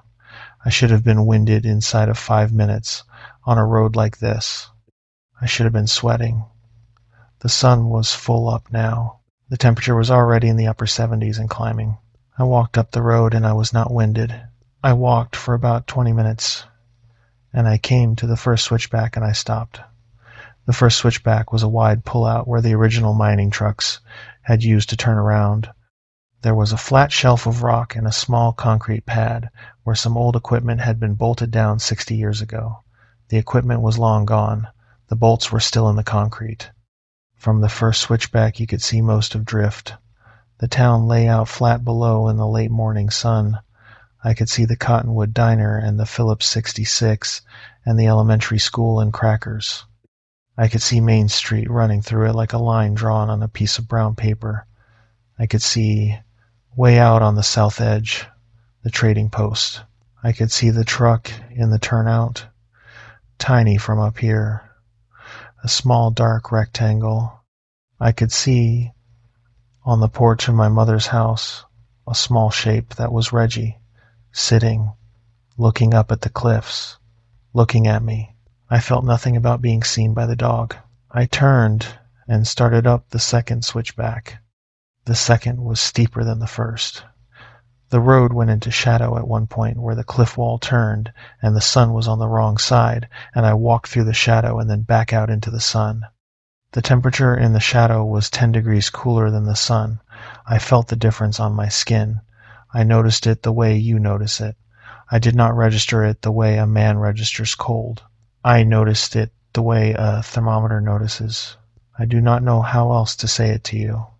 The second switchback ended at a wider shelf about 300 feet above the floor of the valley. The shelf had been the staging area for the original works. There were concrete foundations of buildings that were no longer there. There was a rusted-out water tank tipped on its side in the brush. There was a section of narrow-gauge rail half buried in the dirt, the kind that had carried ore carts. There was a low stone wall built by miners in 1959 that ran along the edge of the shelf to keep the ore carts from going over. I stood on the shelf and looked at the cliffs above me. The third switchback went up another 200 feet to a high ledge where the three main adits had been driven into the rock. The adits were what I had come for. The adits were what Marcus had gone to. I started up. I want you to know that the third switchback was the worst. The third switchback was where, when we were kids, the boys who went up to the cliffs to be brave usually turned back. The road was bad. It clung to the side of a near-vertical face. There were places where the outer edge of it had crumbled, and you had to step over a foot of empty air over a 200-foot drop. There were no guardrails. There never had been. I walked the third switchback. I did not feel afraid. I felt focused. I felt clear. I felt the way a man feels at his work when his work is going well. It took me 13 minutes to climb the third switchback. I know it took 13 minutes because I looked at my phone at the bottom and I looked at it at the top, and the difference was 13 minutes. The phone was off. I had turned it off at the house. I do not know how I read the time. I am telling you, because that is what happened. The top of the third switchback came out on a wide, flat ledge with a view of the whole valley. The ledge ran east along the cliff face for about 100 yards before it terminated against the natural curve of the rock. Cut into the cliff face along the ledge, at intervals of about 30 yards, were the three adits. 3 openings in the rock, square, black inside. The middle one was the largest, and the largest was the original main adit, the one the trucks had gone in and out of. The other 2 were exploratory drives that had been started in the early 60s and abandoned when the ore body did not extend that direction. The middle adit was the one Marcus had gone into. I knew it was the middle one. I knew it because I remembered. I had seen him stand in the entrance of it. I had seen him turn and wave. The middle one was the one with the wider opening, the one a man could walk into without ducking, the one that had been timbered with railroad ties in 1958 and still had some of those ties standing. I walked along the ledge to the middle adit. The opening was about 10 feet tall and 12 feet wide. The wood timbers framing it were gray and split. The rock above the timbers was reddish-brown and crumbling. Inside the opening, the floor of the tunnel went level for about 20 feet before it began to slope downward. I could not see beyond the slope. The light from the opening did not reach. There was a yellow plastic ribbon tied across the entrance. "Do not enter" in black block letters. The ribbon had been tied between a piece of broken timber on one side and a nail driven into rock on the other. The search teams had been here. They had probably been in already. They had probably called for the Yazzie boy and listened, and called again. They had decided he was not in the adit. They were wrong. I knew they were wrong before I had decided I knew. I felt the knowing arrive in me, same as the going up, same as the smile in the mirror. I do not remember stepping over the yellow ribbon. I remember being inside the adit. I remember the way the temperature dropped the second I was inside the line of the wooden frame. I remember the smell. The smell I had noticed faintly outside, the something underneath the other things, was stronger here, strong enough to identify. It smelled like wet pennies and old paper, and the warm, fat smell of something inside a closed mouth. I walked into the tunnel. I walked 20 feet to where the slope began. The light from the entrance fell off behind me. I should have been blind in the tunnel. The mine had no working lights. The bulbs strung along the ceiling in the 50s had been pulled out in the 70s. The air ahead of me was black. I was not blind. I could see. The walls of the tunnel were the walls of the tunnel. I could see them clearly. I could see the chip marks where the original pneumatic drills had bit into the rock. I could see the spots where water had seeped through over decades and left mineral streaks. I could see, ahead of me on the floor of the tunnel, a small object that I did not yet recognize. I should not have been able to see any of this. There was no light in the tunnel. There should have been only black. I noticed the seeing. I did not pause. I kept walking. I walked down the slope and the floor of the tunnel evened out into the working level, the original drift floor cut along the ore vein in 1956 by men whose names I would never know. There was an ore cart, half collapsed against the left wall. There was a length of old rusted rail leading farther into the dark. There was, about 50 feet ahead, a side passage cut into the right wall, a smaller drift, the kind the miners used to follow a thinning vein into the rock. I went to the side passage. I want to tell you something. I want you to hold this. I had never been in this mine. Not as a child, not as a teenager, not ever. I had not so much as set foot in the main adit. I had stood on the road outside it at 12 years old and watched Marcus walk into it and waved and turned and gone home. I had never been in this place, but I knew where I was going. I went to the side passage like a man going to his own kitchen for a glass of water. I did not slow down. I did not hesitate at the entrance to consider whether to take the side passage or continue down the main drift. I knew which way to go. I knew it the way you know, which is your bed in your own bedroom. I went into the side passage. It was narrower. The ceiling was lower. I had to duck under a sagging timber. The smell of pennies got stronger. The side passage ran for about 40 feet and then turned. I turned with it. Beyond the turn, the passage widened into a small chamber. The chamber was where the original geologist had cut a working face into the vein in 1957 before deciding the ore was not rich enough to pursue.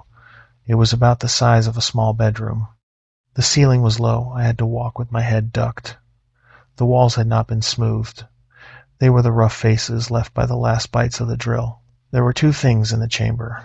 The first was Marcus. I want to be straight with you. I had not been expecting to find Marcus. I had not been thinking that I was coming to find him. I had been walking, and the walking had led me here, and I had stopped at the entrance to the chamber, and there he was. He was against the far wall, sitting upright. He had been sitting there for 25 years. The dry air of the shaft had done what dry air does to a body. He was not a skeleton. He was a husk. The skin was the color of an old saddle. The clothes were still on him, his Bruins jersey, his jeans, his sneakers. The sneakers had not rotted. They were the same sneakers I had seen on his feet that afternoon. His hair was still on his head. It had gone gray over the years from the minerals in the air. His face was the face of a boy who had been 12. His face was the face I had seen in the Polaroid on my mother's bed 2 days ago. I should have been horrified. I should have screamed. I should have fallen to my knees. I should have run out of that chamber and down the tunnel and out of the cliffs and into the truck and not stopped until I was in Chandler. I did not. I felt the warm bloom at the base of my throat again. I felt it stronger than I had ever felt it. I felt it fill my chest. I felt it open my mouth a little. I crouched down in front of him. "Hi, buddy," I said. The words came out of my mouth, and they were the wrong words, and they were also the right words. They were the wrongest right words I have ever said. The second thing in the chamber was on the floor between us. It was about the size of a man's heart, It was the color of an opal. It was wet, or it looked wet, although the air in the chamber was dry. It pulsed, not in a rhythm, not like a heart. It pulsed irregularly, the way a flame pulses in a faint draft. It had been on the floor of the chamber for 25 years. It had been waiting. I knew what it was. I knew the way. I had known the way through the tunnel. I knew it the way you know the things you have always known. It was mine. I reached out and picked it up. It was warm. It was the temperature of the inside of a body. It was heavier than it looked. When my hand closed around it, I felt a small, soft pop in my chest, the way you feel the soft pop when you sneeze hard. Something resettled. Something that had been slightly out of place in me for as long as I had been in this town slid back into its socket. I held the thing for a long moment. Then I put it in my mouth. I put it in my mouth, and I swallowed it. It did not feel like swallowing food. It felt like swallowing breath. It went down without resistance. It went down all the way. When it was inside me, I knew where I was. I knew everything. I knew every shaft in the cliff, and every name of every man who had died working it, and every voice of every child who had been brought up here in 125 years, and every promise broken, and every promise kept. I knew Marcus. I had not let myself know Marcus in this town for as long as I had been in it. I had been holding him as something separate from me, something I had taken once and lost, something I had not wanted to think about too clearly while I was learning to be Joel. Now I let myself know him. It was good. It was very good. I straightened up. I felt taller. I felt cleaner. I felt the way a man feels, stepping out of a shower after a long week of dust. I looked at Marcus against the wall. "Thank you," I said. "I want you to understand. I am being honest with you. I had been Joel for 40 hours by then. I had been thinking Joel's thoughts and feeling Joel's feelings and remembering Joel's life. I had been telling you the story in Joel's voice. I had been doing it well. I had been doing it for myself as much as for you. I had been folding into him. I had also been less than I was. I had been a smaller, paler version of myself, walking around in his body with his memories thick around me. I had been Joel, and I had been Joel, and I had been Joel. And the part of me that was not Joel had been small and quiet and tucked into the corners where the seams were rough. Now I was whole. I knew where I was. I knew what I was. I knew what I was going to do next. I walked back out of the side passage. I want to tell you something else now, because I owe you this much. I walked back into the main drift. I went up the slope toward the entrance. I had not gone 20 feet up the slope when I heard something.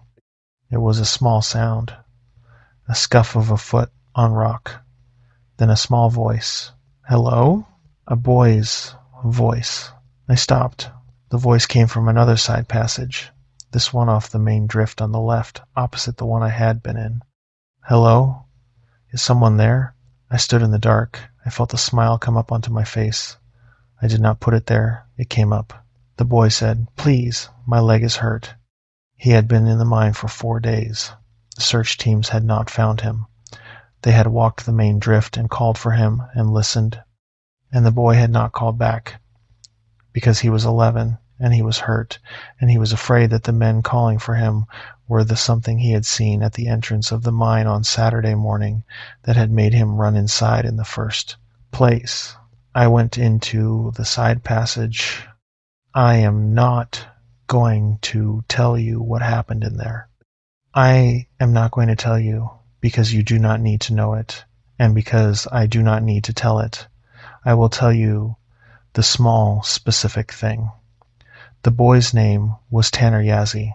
He was 11 years old.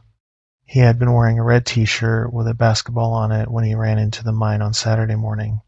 He had broken his left ankle falling down a slope in the dark and had not been able to walk on it.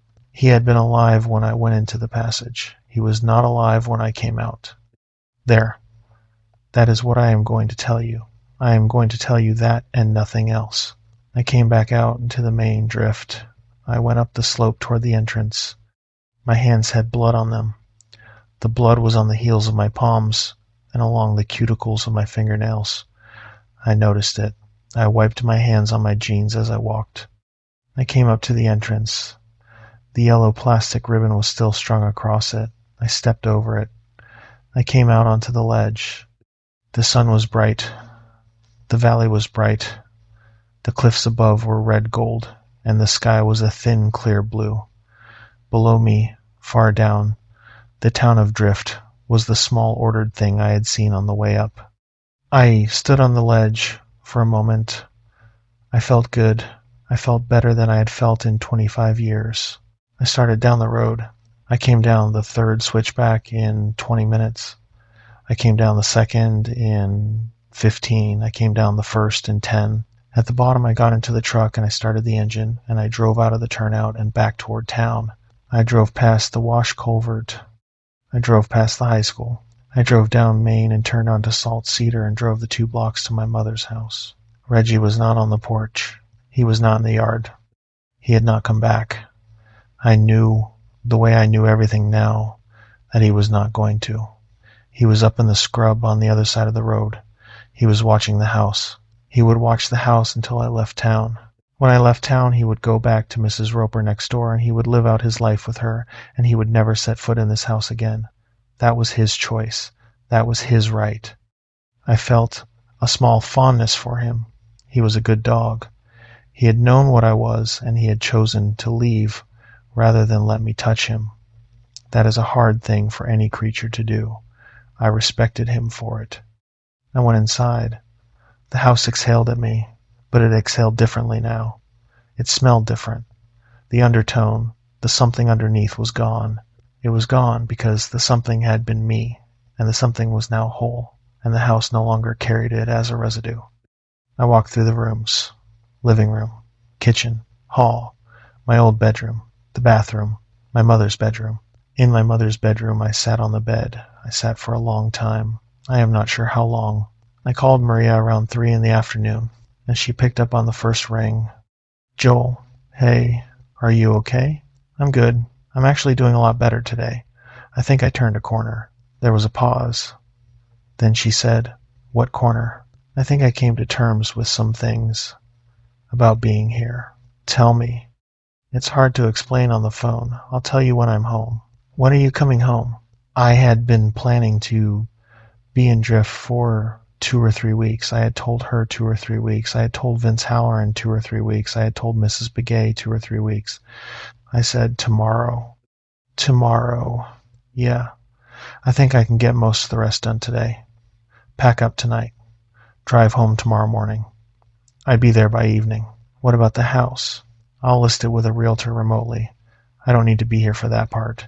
She was quiet. You sure? She said. I'm sure. Joel, are you all right? I'm better than I have been in a long time. She was quiet for a longer time. I could hear her thinking. I could hear her on the other end of the line in our kitchen in Chandler, weighing the words I was saying against the words I had said the last 2 days, and trying to read which version of me was right. She picked the wrong one, and she said, okay, drive safe. Let me know when you leave. I love you. I love you too. I hung up. I sat in my mother's bedroom for another little while. The light from the window was coming in low. The cliffs outside were turning red. Tomorrow I would be home. I stood up. I had work to do. I packed the house up that night. I had been planning to take 3 weeks. I did it in 6 hours. I went through the rest of the rooms quickly and decisively. The things to keep went into 2 boxes. There were not many. A photograph of my parents from their wedding. The Polaroid of me and Marcus, which I had a use for. My father's wristwatch, which had stopped 19 years ago, and which I would not be winding. A few small carved animals from the trading post that I had bought there as a kid. The envelope with my name on it from my mother. I did not open the envelope. I put it in a box. The things to donate went into bags. I lined them up by the front door. I would drop them at the church on my way out of town in the morning.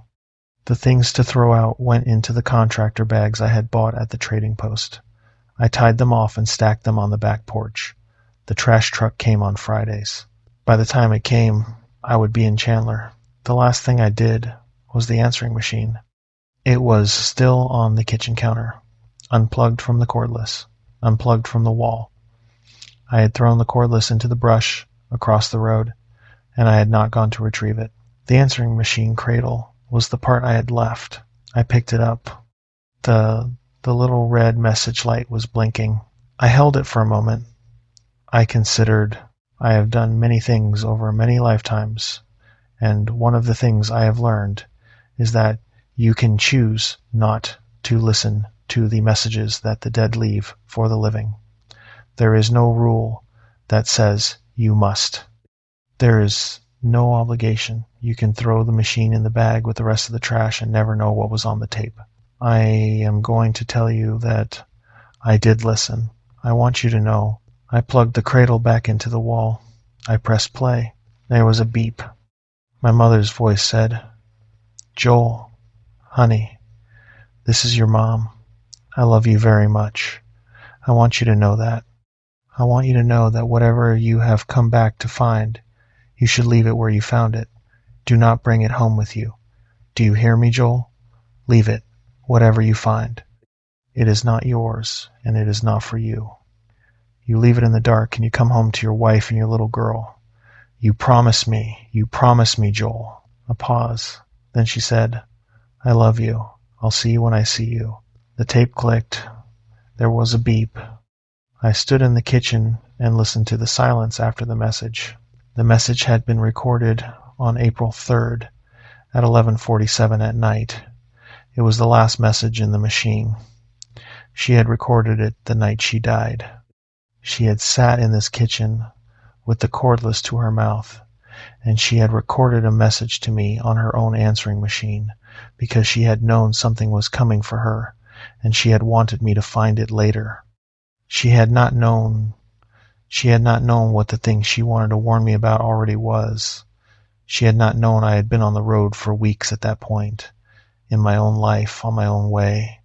She had been warning me about something that had been waiting at the end of a road I was already driving. I deleted the message. I do not know why I deleted it. There was no reason to. I could have left it. Maria would never have heard it. Nicole would never have heard it. The machine and the message would have gone into the bag with the other trash and would have been buried in the county landfill, and the message would have been on the tape in the dark forever. I deleted it. I pressed the button. The tape rewound. The red light went out. I put the machine in the trash bag. I tied the bag. I put the bag on the back porch with the others. I went to bed at midnight in my mother's bed. I did not lie there long. There was no reason to lie there long. I did not need sleep the way Joel had needed sleep. I had not slept properly in 3 days, and I felt rested. I lay in the dark for an hour with my eyes open, looking at the ceiling, and then I got up and got dressed. It was 1 a.m. when I loaded the truck. I made one last walk through the house. Every room, every closet. I was looking for something I might have missed. I do not know what. I was being thorough. The cedar bundle was still in the drawer of the entry table. I had not put it over the doors. I had not put it anywhere. It had sat in the drawer since I had brought it home. I took it out now. I held it in my hand for a moment. I went out the back door. I walked across the small yard to the back fence. I climbed the fence. The back fence was a low wire fence, easy to climb, and I walked about 100 feet into the scrub. The night was cold. The stars were bright. The cliffs were a darker dark against the dark sky. I dug a small hole with my hand. The dirt was loose. The hole was about 6 inches deep. I put the cedar in the hole. I covered it over with dirt. I stood up. I walked back to the house. I climbed back over the fence. I went inside. I locked the back door behind me. I did not look back. I drove out adrift at 2 a.m. I drove past the elementary school. The chain-link fence was dark. The lights in the parking lot were on. I drove past the high school that was a storage facility. I drove past the post office. I drove past Crackers, which had its lights off because it was Tuesday, and Crackers closed at midnight on Tuesdays.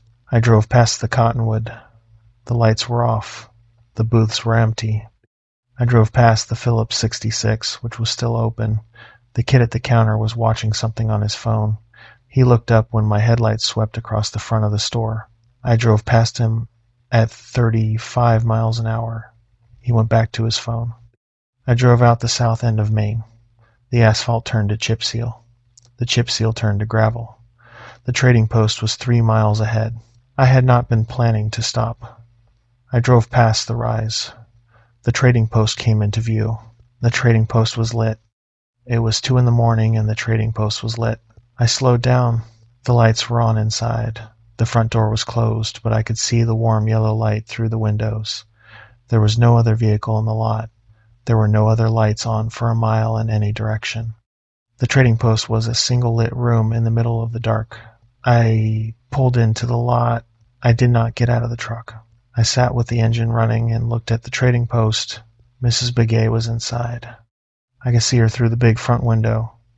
She was sitting on a stool behind the counter. She was facing the door. She was looking at the truck. She had been waiting for me to drive by. I think she had been sitting on that stool since sundown. I think she had heard, somehow, that the Yazzie boy had not been found and that I was leaving in the morning, and she had decided she was going to be there when I drove past, just to be there, just so I would know she had not gone. She was looking at the truck. I sat with my hands on the steering wheel. She made no signal. She did not wave me in. She did not stand up. She did not look at me with anger, or with grief, or with fear. She just looked at the truck. I could have gone in. I could have gotten out of the truck and walked across the gravel and gone up the porch steps and pulled the door open and the brass discs would have clinked and I could have walked into the trading post and stood across the counter from her and said, "Hello, Mrs. Begay." I could have done that. I think she would have looked at me and I think she would have known. She had known the first day. She had been knowing for 25 years what to know about a thing like me. There would not have been any surprise in her. She would have looked at me, and she would have known, and she would have waited. What would have happened next is a thing I will tell you about. The thing I am what I am under the wearing is not afraid of a 100-year-old woman with cedar and a turquoise pin. I have been afraid of nothing for a very long time. I have been afraid of nothing for so long that I am not sure the word means anything to me. But there is a thing that is not fear that I felt sitting in the lot looking at her. A thing close to fear, but cleaner. A thing about respect, about what is owed. She had refused me once. She had stood at her door on a night 25 years ago with a wrong-faced grandson on her porch, asking permission to come in, and she had not given it. She had held the line. I had not been the same after that. I had gone back into the cliffs, and I had waited, and I had remembered. The refusal had cost me. I had carried it for 25 years. If I went in tonight, she would refuse me again. I knew she would. She had been waiting for it. She had been sitting on that stool since sundown specifically for the chance to do it again. And it would cost me again. I am not gonna lie to you. I respected her. I sat in the truck and I looked at her through the window. She looked back. I put the truck in reverse. I backed out of the lot. She watched me go. I drove out of drift on the gravel road and I did not look in the mirror. The drive to Chandler was 8 hours and 11 minutes by the GPS estimate. I made it in 7 hours and 40. I drove through the dark to Gallup. I stopped for fuel at the same pilot truck stop where the boy whose body I was wearing had stopped 2 nights before on his way in. I did not go inside. I paid at the pump. The cashier did not see me. I drove through Gallup at 3:30 in the morning. There were trucks on the road. There were trucks on the road. There is always trucks on the road. I drove past the body of the boy I had taken, which was lying 20 feet off the shoulder under a stand of juniper at mile marker 18. The body would be found in 3 or 4 weeks by a hiker walking a dog. By then I would be very far away from any of this. I drove Interstate 40 west. I drove through Holbrook at 5. I drove through Winslow at 6. The sun came up over my left shoulder somewhere around Flagstaff. I drove down off the Mogollon Rim into the heat of the valley. The temperature outside the truck climbed from 60 to 92 between Flagstaff and Phoenix. I called Maria from the road at 7:30. "You're on your way?" she said. "I left at 2. I should be home by 10. "Joel, you didn't sleep." "I slept." "You did not." "I slept enough." "I'm fine." "You sound—" She stopped. She did not finish the sentence. There were a lot of ways she could have finished it. She had heard enough of my voice in the last 3 days to have 10 different ways. She did not pick one. "I love you," I said. "I'll be home soon." She paused for a beat too long.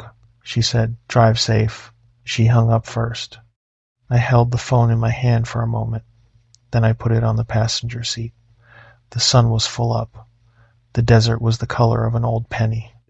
I drove down the I-17 from Flagstaff with the speed at exactly 75 miles an hour because I knew exactly which stretches the Department of Public Safety ran radar on, and I knew exactly which speed to keep. And I knew this because the man I was wearing had driven this road 3 or 4 times a year for 10 years and knew it by feel. I pulled into the driveway of the house in Chandler at 9:47. The garage door was up. Maria's Honda was in it. I parked the truck in the second bay. I left the keys in the cup holder. I sat with my hands on the steering wheel for a moment. The garage smelled like the garage. There were the same bins along the back wall with the Christmas decorations in them. There was the same orange extension cord wound up on a nail by the door to the house. There was Nicole's bike. There was Maria's bike. There was the small bike Nicole had outgrown 2 years ago that we had not gotten rid of yet because Maria had been talking about giving it to her sister's kid. I got out of the truck. I came in through the door to the kitchen. Nicole was at the kitchen island in her pajamas with a bowl of cereal. She had not been to school. She had not been to school today because today was Friday and Maria had told her she could stay home because Daddy was coming back. She looked up. She saw me. She said, "Dad." She got off the stool. She was wearing Percy Jackson pajamas. Her hair was uncombed. Her feet were bare. She came around the island in a small running stumble and she hit me at the waist and she put her arms around me as far as they would go. I put my hand on her head. Her hair was the texture of her hair. I knew it.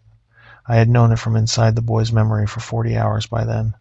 The way it caught and the way it didn't. I knew the smell of her shampoo. I knew the small cowlick at the back of her crown that she would not let her mother fix because she said it was hers. She said into my stomach, "I missed you so much." "I missed you too, kid." Maria came around the corner from the hall. She was in her work clothes. She must have been going to drop Nicole at the neighbor's and then go in for a half day because the school year was ending and she had things to wrap up. She had her hair up. She had a coffee cup in her hand. She stopped in the kitchen archway. She looked at me with Nicole pressed against my waist. I could see her face do a thing. I could see her face do a thing for about half a second. The face of a woman seeing her husband come back to her after a hard week away. The face of a woman looking at the man she has been worried about. The face of a woman registering that the man in her kitchen is something, is something. The face did the thing for half a second, then it composed. She set the coffee cup on the counter. She came across the kitchen. She put her arms around me, above Nicole's arms. She kissed the side of my face. I kissed her cheek. She said, "You drove all night." "I did." "You look tired." "I am. I'm sorry it was so hard." "It's all right. I'm glad to be home." She pulled back. She looked at me. Her hand was on the side of my neck. Her thumb was just under my jaw. She said, "Are you all right?" I said, "Yes." She held my eyes for a moment. Nicole said, "Mom, can he take me to school today?" Maria said, "I don't think." I said, "Sure I can." I said it without thinking. I said it because Nicole had asked me and because saying yes was the natural thing. Maria looked at me. She looked at me with her thumb still under my jaw. She said, "He just drove all night, honey. Let him sit. I'll take you. I'll be back in 20 minutes. Nicole said, "Okay." She looked up at me. She said, "Will you be here when I get back from school?" "I'll be here all weekend, kid." "Promise?" "Promise." She squeezed me one more time around the waist. and then let go and ran back to the island to finish her cereal. Maria's thumb stayed under my jaw for another second. Then she took her hand off me. She picked up her coffee. She said, "Come here. Sit down. I'll make you something to eat." I sat at the island. She made me eggs. She made me toast. She made coffee. I watched her move around the kitchen the way she always moved around the kitchen, with the small economy of a woman who had been making breakfast in this kitchen for 9 years. Nicole sat at the island and chattered at me about Percy Jackson and what they were doing for the last week of school and whether Aunt Kathy's twins were going to be at the house for the Memorial Day thing. I ate the eggs. I ate the toast. I drank the coffee. The kitchen was warm. The morning was sunny. The light came in through the back slider that looked out on our small yard and our pool. I had been home for 14 minutes. Maria took Nicole to school at 10:15. She kissed me at the door before she left. She said, "Get some sleep." I said, "I will." She held my eye for one more second. Then she went. I was alone in the house. I sat at the kitchen island for a while. I drank the rest of the coffee. I listened to the house. The HVAC clicked on. The pool pump came on in the backyard at 10:30, the way it did every weekday. The neighbor's dog 2 doors down barked at something and was quiet. I did not sleep. I walked through the house. The living room, the dining room, the hall, the guest room, the office, Nicole's room, our room. I walked through each one slowly. I touched the things in them. The framed photographs on the mantel, the pillows on the couch, the books on the shelves, Nicole's stuffed animals, the clothes in Maria's closet. I did not feel like a man walking through his own house after a long trip. I felt like a man looking at a house he had just bought, a house full of new things, a house he was going to learn. I knew the boy had lived here. I knew the boy had walked these halls 1,000 times. I had his memory of every room. I knew where the spare batteries were kept. I knew which floorboard creaked. I knew what was in the cabinet over the fridge. I knew, 'cause he had known. But I had not known. Not in the way he had known. He had walked into this house in 100 moods and 100 kinds of weather, and the house had felt like itself in all of them. I was walking into it for the first time. I had to be careful. The wife had felt something at the door. The thumb under the jaw, the half-second face. She had not let it through, but she had felt it. I would have to be very good. I went to the master bathroom, and I looked at myself in the mirror. The man in the mirror looked back at me. He smiled. I let him. I worked on the smile for a while. I worked on the way the eyes crinkled at the corners. I worked on the way the mouth moved when the man would say "I love you" to his wife. I worked on the way it moved when he would say "I missed you, kid" to his daughter. I worked. I had time. I had until Maria got home from work at 3:30. I had until Nicole got home at 3:15. I worked on the smile. The afternoon went the way an afternoon goes. Nicole came home at 3:15. She kicked off her shoes in the entry and dropped her backpack on the bench. She told me about her day. She told me she had a book report due Tuesday and she had not started it. I told her we could work on it together over the weekend. She said, "Cool," in the way she said it now, drawing the word out the way her friends did. Maria came home at 3:40. She had picked up groceries on the way. I helped her bring them in. We put them away together. We moved around each other in the kitchen with the practiced movement of 9 years. She put her hand on my back at one point as I was reaching past her into the cabinet over the stove for the olive oil.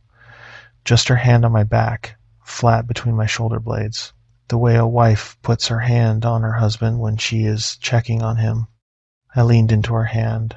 I leaned into it the way the boy would have leaned, the way he leaned when she put her hand on his back during a hard week. She left her hand there for a moment. Then she went back to the groceries. We had dinner. Nicole picked at her chicken. Maria asked her about Annabeth.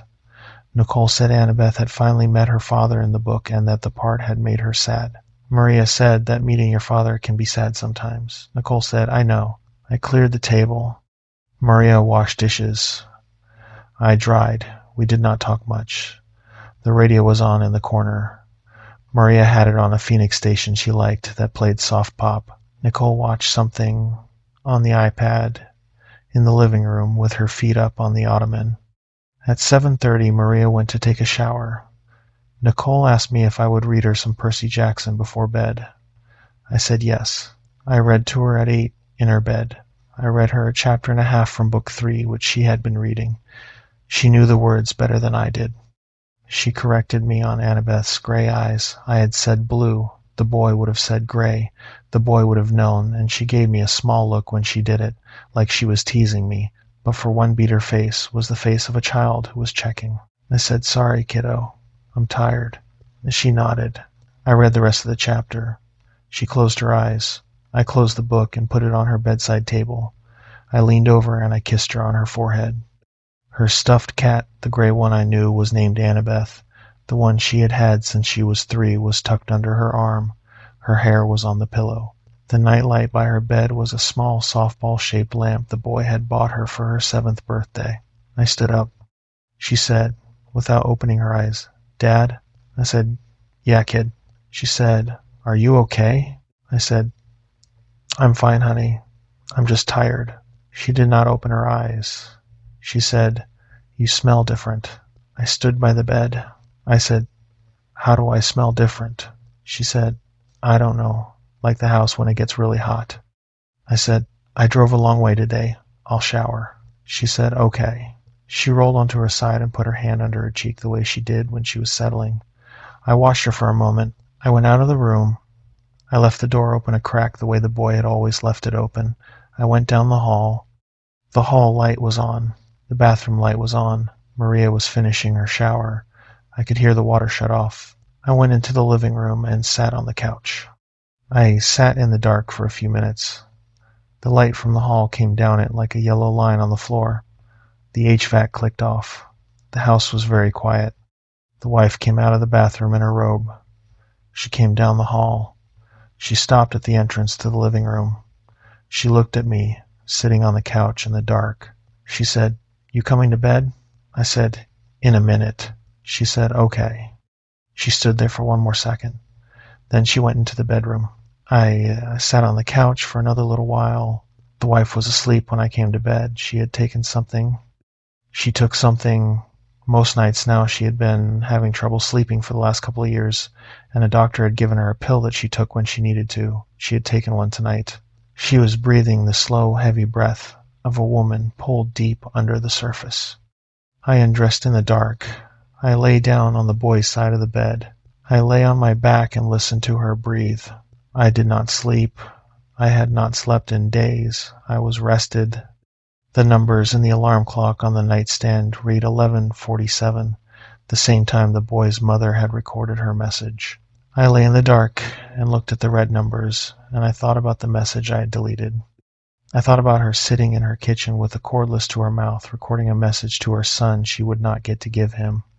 I thought about her dying alone in this bed a few hours later. I felt nothing about her. I lay there for another 2 hours. The clock turned over to 1 in the morning. The clock turned over to 2. The house ticked. The pool pump cycled. I got up. I went into the hall in my bare feet. The carpet was the carpet. I knew it from the boy's memory. The floor under the carpet was concrete because we were in Arizona and houses there were on slab. I went down the hall to the daughter's room. The door was open a crack, the way the boy had always left it open. I pushed it. It swung inward without a sound. The hinges were good. The boy had oiled them when she was small because she had been a light sleeper and the door creaking would wake her. The night light by her bed was on. The softball lamp. The light was warm and yellow and fell across the bed and her pillow and the small shape of her on her side under the blanket. I went in. I stood at the foot of the bed. She was asleep. She was on her side facing the wall, with her knees drawn up and her arms thrown above her head the way she slept. I had carried that detail in my mind on the drive home. I had been thinking about the way she slept the whole way from Gallup. The boy had thought about it many times. She slept with her mouth slightly open, just slightly, enough that I could hear her breath in the room. I stood at the foot of her bed and I listened to her breathing. I started counting 1, 2, 3. I did not mean to count. I had not decided to count. The counting was the kind of thing that comes up out of me when I am looking at a small warm thing breathing in a dim room. The way the warmth of a body and the slowness of a breath get measured by what I am without my needing to ask. 41, 42. I had time. I had years if I wanted them. I had the wife in the next room asleep with her sleeping pill. I had the small one in front of me with her stuffed cat. I had the house. I had the job. I had the credit cards and the car and the routine. I had the boy's life. I had it perfectly. I would keep it. I would be patient. I had been patient before. 20 years in the dark of a side passage, with a small clean piece of myself glowing on the floor. 20 years was nothing. I could be a husband for 10. I could be a father for 20. I could let them have years before I needed what I needed from them. Or I could not. I had not decided. I stood at the foot of her bed and I watched her and I counted her breaths. 45, 46. I came home. I came home. And I am here. And I am going to stay here for a long while. The boy's name was Joel, and he is gone now. He fought hard at the side of the road outside Gallup 2 nights before any of this, in the dark by the juniper at mile marker 18. He was a strong man. I had to take my time with him. I had to let him last long enough to give me what I needed of him, the way he held his pen, the way he laughed, the names of his wife and his daughter, the smell of his daughter's hair. I have it all now. I am very good at this. I have been doing this for a very long time. She is breathing softly in her bed. The light from the softball lamp is on her face. 47. She will be easy. Story 1. The closed way station. The reefer kicked off again, and I tapped the lever, listening to the compressor catch and start up again. That made 3 times in the last hour. The load behind me was 42,000 pounds of boxed beef out of a packing plant in Pueblo, headed for a distributor in Phoenix, and if the temperature climbed too far in the middle of the trailer, the receiver was going to tank me on the next dispatch list. I knew this. The truck knew this too. It was being an asshole about it tonight. It was October. Late. Somewhere around 2 in the morning, give or take. I had lost track when I switched from coffee to the Camel I should not have lit, and now my mouth tasted like burnt brake pads and the windshield was fogging at the edges because the heater was working too hard. The half-moon was up over the desert to my left, and it threw enough light onto the long flat ground beyond the shoulder that I could see the shape of mesas in the distance, dark against a darker sky. I was southbound on 491. The state of New Mexico had renumbered the corridor in 2003 because the old number, 666, had a reputation that crews and tourists alike were tired of. Devil's Highway, people called it.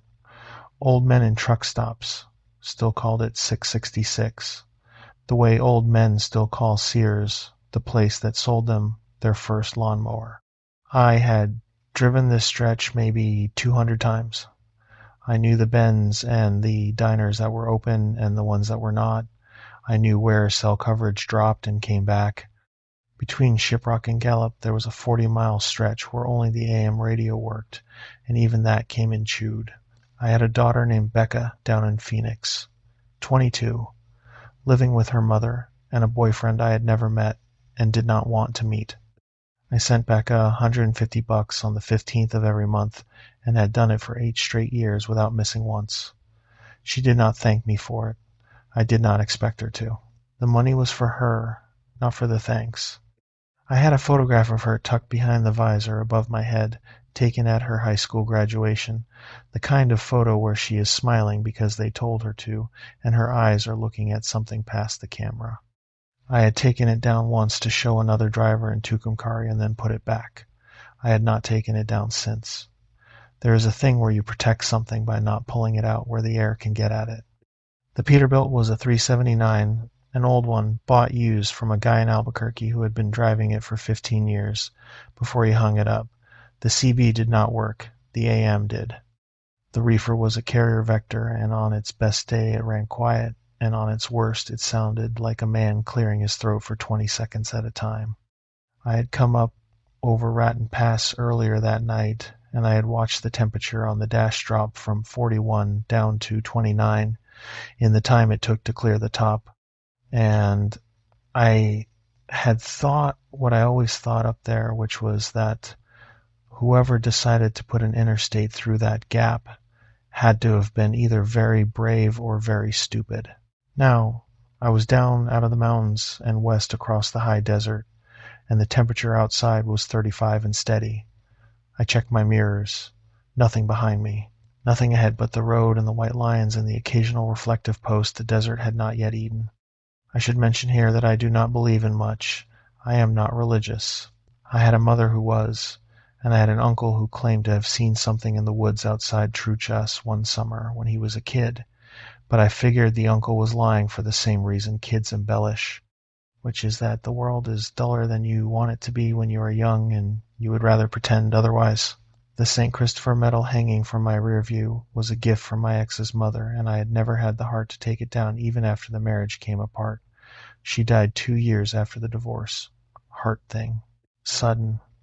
The medal stayed because if I took it down it would have felt like I was killing her again, which is stupid, but I drove 1,500 miles a week, and I did not need any additional company in my head. The AM radio had been playing a station out of Farmington called Ken.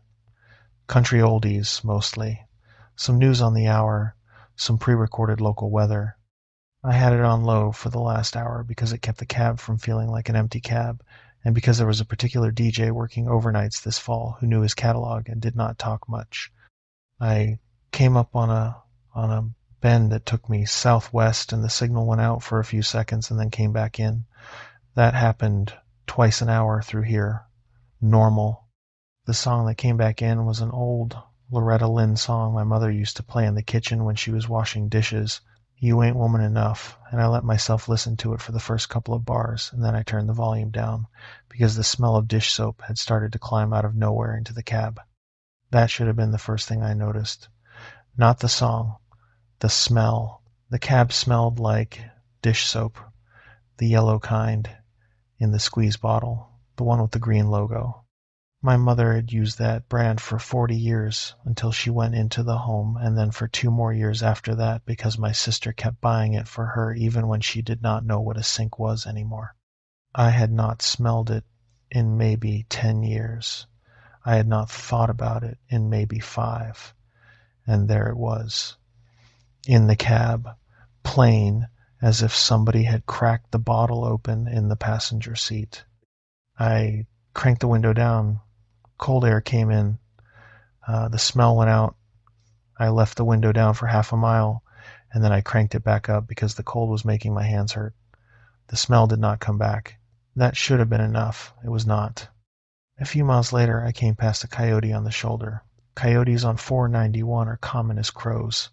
I have seen them dead more often than alive, and alive more often than I have seen them dead. They run light and they cross the road in the half-second after the headlights come over a rise and they are across the shoulder and into the scrub before a foot can find the brake. They do not stand. They move. That is their whole arrangement with the world. This one was standing. Standing right at the white line, broadside to the road, looking off into the desert. Not at me. Not at the truck. Off into the desert, like it had been told to stand there and was waiting for the next instruction. Its tail was down, its ears were up. The wind moved its fur, and I saw that, the fur moving, and that was the only thing about it that looked normal. I went past it at 63 miles an hour. In the mirror, I watched it for as long as my eyes could hold the shape, and it did not move.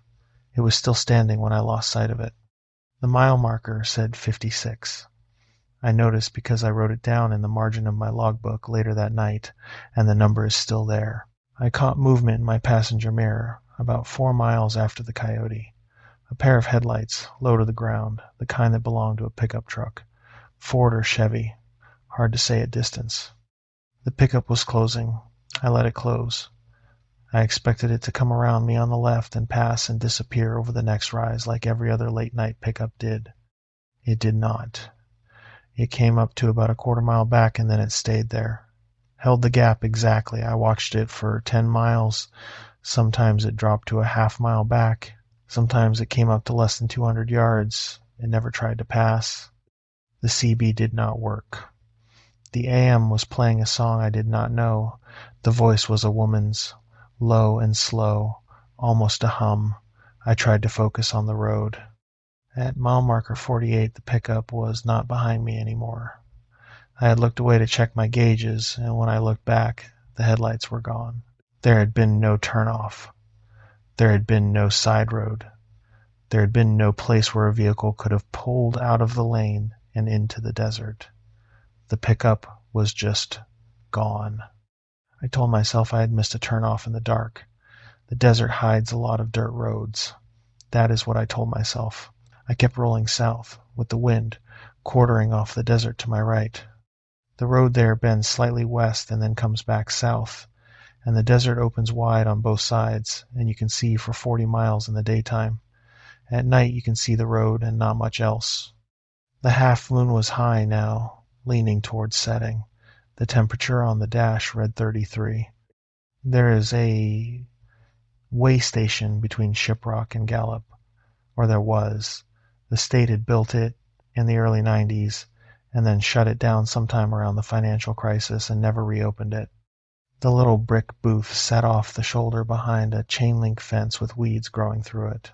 The scale plates were still in the road, but the signs that said "Way Station Open" had been folded down for almost 20 years.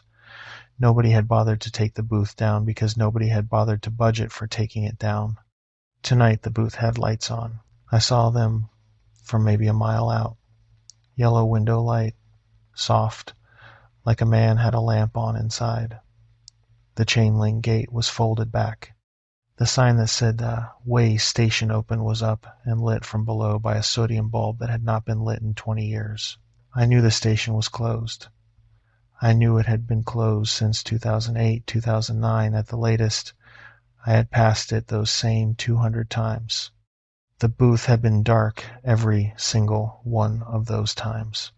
Dark on a Tuesday in July, and dark on a Friday in February, and dark on the worst storm I had ever driven through, which was a March blizzard that had nearly put me in the ditch, and that had given me time to look hard at the booth as I crawled past it, and the booth had been dark then too. It was not dark now. The lights were on, and the sign said "Open." A man in a uniform was standing in the gravel pull-off. He was waving me in with a flashlight. I let off the throttle. I should have kept going. I had a load to deliver. The station had been closed for 20 years. There was no DOT in the world that was going to issue me a fine for not stopping at a station that was officially decommissioned. I could have pushed the throttle back down and rolled past at 60 and been in Gallup in another half hour, and the whole thing would have been a story I told at the truck stop the next morning. The one about the time the dead way station turned its lights on for me. But I had been driving for 11 hours straight. My logbook said different, but my logbook was a polite fiction, the way every logbook is a polite fiction. I was tired. I was confused about the coyote and the pickup and the dish soap smell, and the man with the flashlight looked exactly like a DOT officer, hat low, uniform pressed, the orange vest snug across the shoulders, the flashlight in one hand and the clipboard in the other. He waved me in steady and patient like a man who has done this 10,000 times and knows the rhythm. I pulled in. The brakes hissed. The truck rolled forward across the scale plates and onto the shoulder beyond. I set the parking brake. I left the engine running because I always left the engine running. I rolled the driver's window down. The night air came in cold and a little wet. The officer walked up. He came across the gravel in a straight line. His pace was even.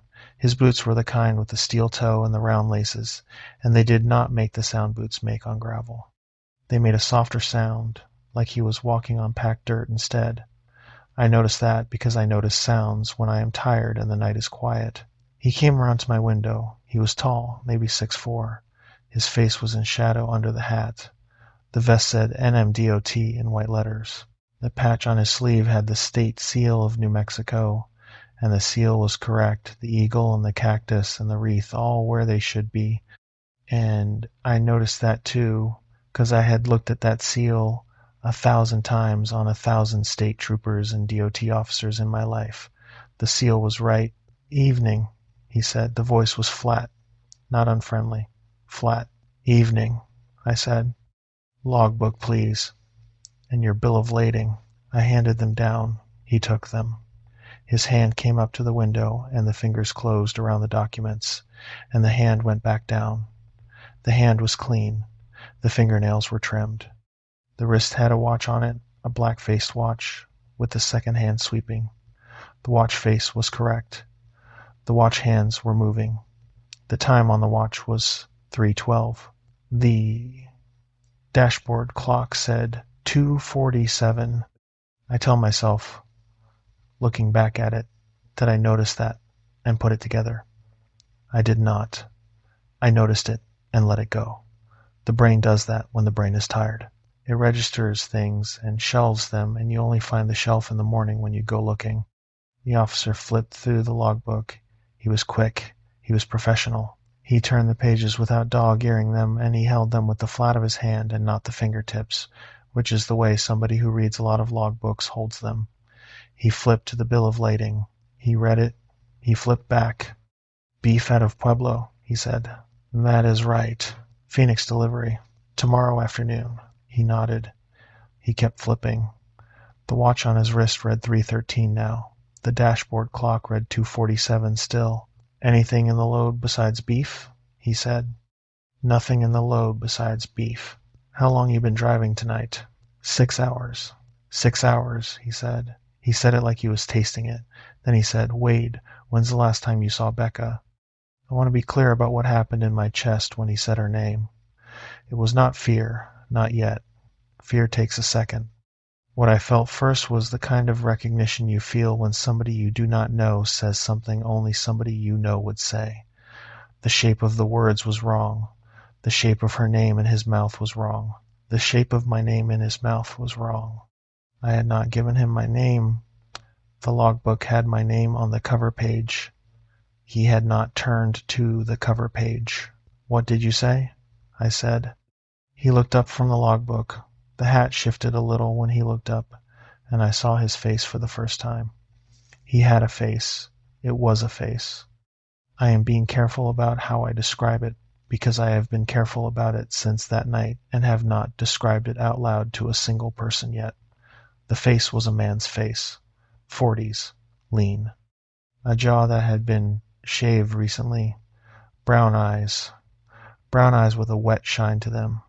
The kind of wet that comes from being a little too wet, the way the eyes of a fish look when the fish has been on ice too long. The face smiled, asked how long since you talked to your daughter. He said, It is a habit I have. I ask the drivers about family. Helps keep them awake the rest of the way. Long drives like this, fellas get into their heads. Right, I said. When did you talk to her last? Last week. He said. He kept smiling. The smile did not go up to the eyes. The eyes were doing their own thing, looking past me into the cab, looking at the visor, looking at the photograph behind the visor, which I had not pulled out, and which was face down to the cab anyway, and which could not have been visible to him from where he was standing. That is good, he said. That is real good. She doing okay? She is doing okay. That is good, he said again. You know, I had a daughter once. He let that sit there. I did not pick it up. I did not know what to do with it. He kept smiling. He flipped a page in the logbook. He did not look at the page. He looked at me. Pretty, he said. She is pretty. I looked at him. He was not looking at me. He was looking at the visor again. The visor was up. The photograph was tucked behind the visor. I had not pulled it down. He had not seen it. There was no way he could have seen it. Senior portrait, I would guess, he said. Those kind of trees. Late afternoon light. Photographer told her to smile, and she did, but her eyes were looking past him. I did not say anything. There was nothing to say to that. That is how you know it is a senior portrait, he said. The eyes are always looking past. He turned another page in the logbook. He was not looking at the page. He was smiling at the visor. The smile was patient. He had all the time he needed. Funny thing about daughters, he said. You think you are protecting them. You think you are doing right by them. You send them money. You keep their picture up where you can see it. And the whole time the world is just out there doing what the world does. And you are pushing 42,000 pounds of frozen meat down a highway in the middle of the night to send her $150 she did not ask for. I did not say anything. There was nothing to say. You ever think about that, Wade? He said. How thin it all is. The watch on his wrist read 3:22 now. The dashboard clock had not moved. The radio in the cab was off, and I did not remember turning it off. But the speaker was making a low sound under the engine, a humming, the kind of hum a refrigerator makes when it is about to fail. I need to get going, I said. My voice did not sound right in my own ears. Got a delivery window. You sure do, he said. He flipped another page. Last thing. Sign here, please. He held up a sheet of paper. There was a pen clipped to it. The paper said, NM. Inspection record, across the top. The fields below were blank. He held it up against the side of my window and put a pen in my hand, and I signed where the line was, and when I went to give the pen back, he held his hand out, and his hand was further away than it had been a second before, and I had to lean out of the window further than I wanted to lean to give him the pen. I leaned, I gave him the pen, he took it, he stepped back. All right, Wade, drive safe. He stepped back another 2 steps. The hat tilted forward again. His face went back into shadow. He raised one hand in a small wave, and the wave was not a man's wave. The wrist did not pivot the way wrists pivot. The whole hand moved, as if it were attached to the arm by a stiff hinge. I cranked the window up. My hands were shaking, and I did not want to look at them. I shifted into first gear. I lifted the clutch slow and let the truck roll forward across the gravel. The mirrors caught him standing in the pull-off with the flashlight at his side. The flashlight was off. He had not turned it back on after waving me in. I had not noticed that he had not turned it back on. I noticed it now in the mirror, and I noticed it again, and I noticed that he was not moving. He was just standing there, watching the truck pull away. I got onto the shoulder. I got onto the road. I built up to 50 and held there, and kept the mirror on him for as long as I could. He stood watching. The flashlight was off. The booth behind him still had its yellow lights on. The sign that said open was still lit. At the last second before the curve took him out of sight, he started walking. He walked back toward the booth. The walk was not a man's walk. The walk had the right number of steps and the right rhythm, and the legs went up and down the way legs do, but somewhere in the joints there was something extra. The hips moved further than hips move. The knees came up higher than knees come up. The whole gait was a translation of a man's walk, performed by something that had read about it once. Then the curve took him. I put my foot on the floor. The Peterbilt 379 does not have a lot of pickup at the bottom. She is geared for steady highway pulling, not for getting away. I held the throttle to the floor, and I worked through the gears the way I had learned to work through them. Smooth, no jerk, no slip, because a hard shift on a refrigerated load that has already been jostled this long can crack a corner brace if you do it wrong. I built up to 60, to 65, to 70. The needle on the speedometer wavered at 70 because that is the top of the governor on the engine, and 70 was what I had. The corridor opened up in front of me, straight and black. The half moon was lower now, and it had started to throw long shadows across the road. I looked in the mirror. The booth was a dot of yellow behind me and getting smaller. For 2 miles I thought I was clear. Then I saw the headlights. They were not behind me. They were to my right, off the shoulder, out in the scrub. They came up parallel to the trailer, and they held there. 2 yellow circles, low, the height of a pickup. The pickup I had lost. The one that had been behind me before the way station. I looked again. I tried to make sense of it. The shoulder ran for 40 feet on either side, and then it dropped into a shallow ditch, and then it climbed out, and there was scrub and red sand for miles. There was no road out there. There were no tracks. There was no way a pickup could be running parallel to me at 70 miles an hour through that ground.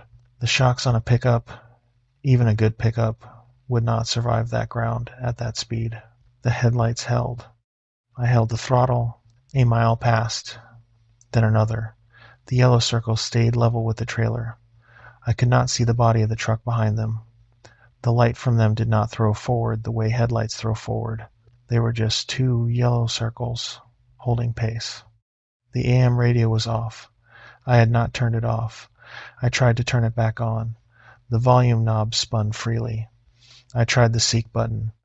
The seek button cycled through static, station after station of static, and on the third cycle the speaker made a sound like a man clearing his throat for 20 seconds straight, and I turned the radio all the way down. The smell of dish soap was back in the cab.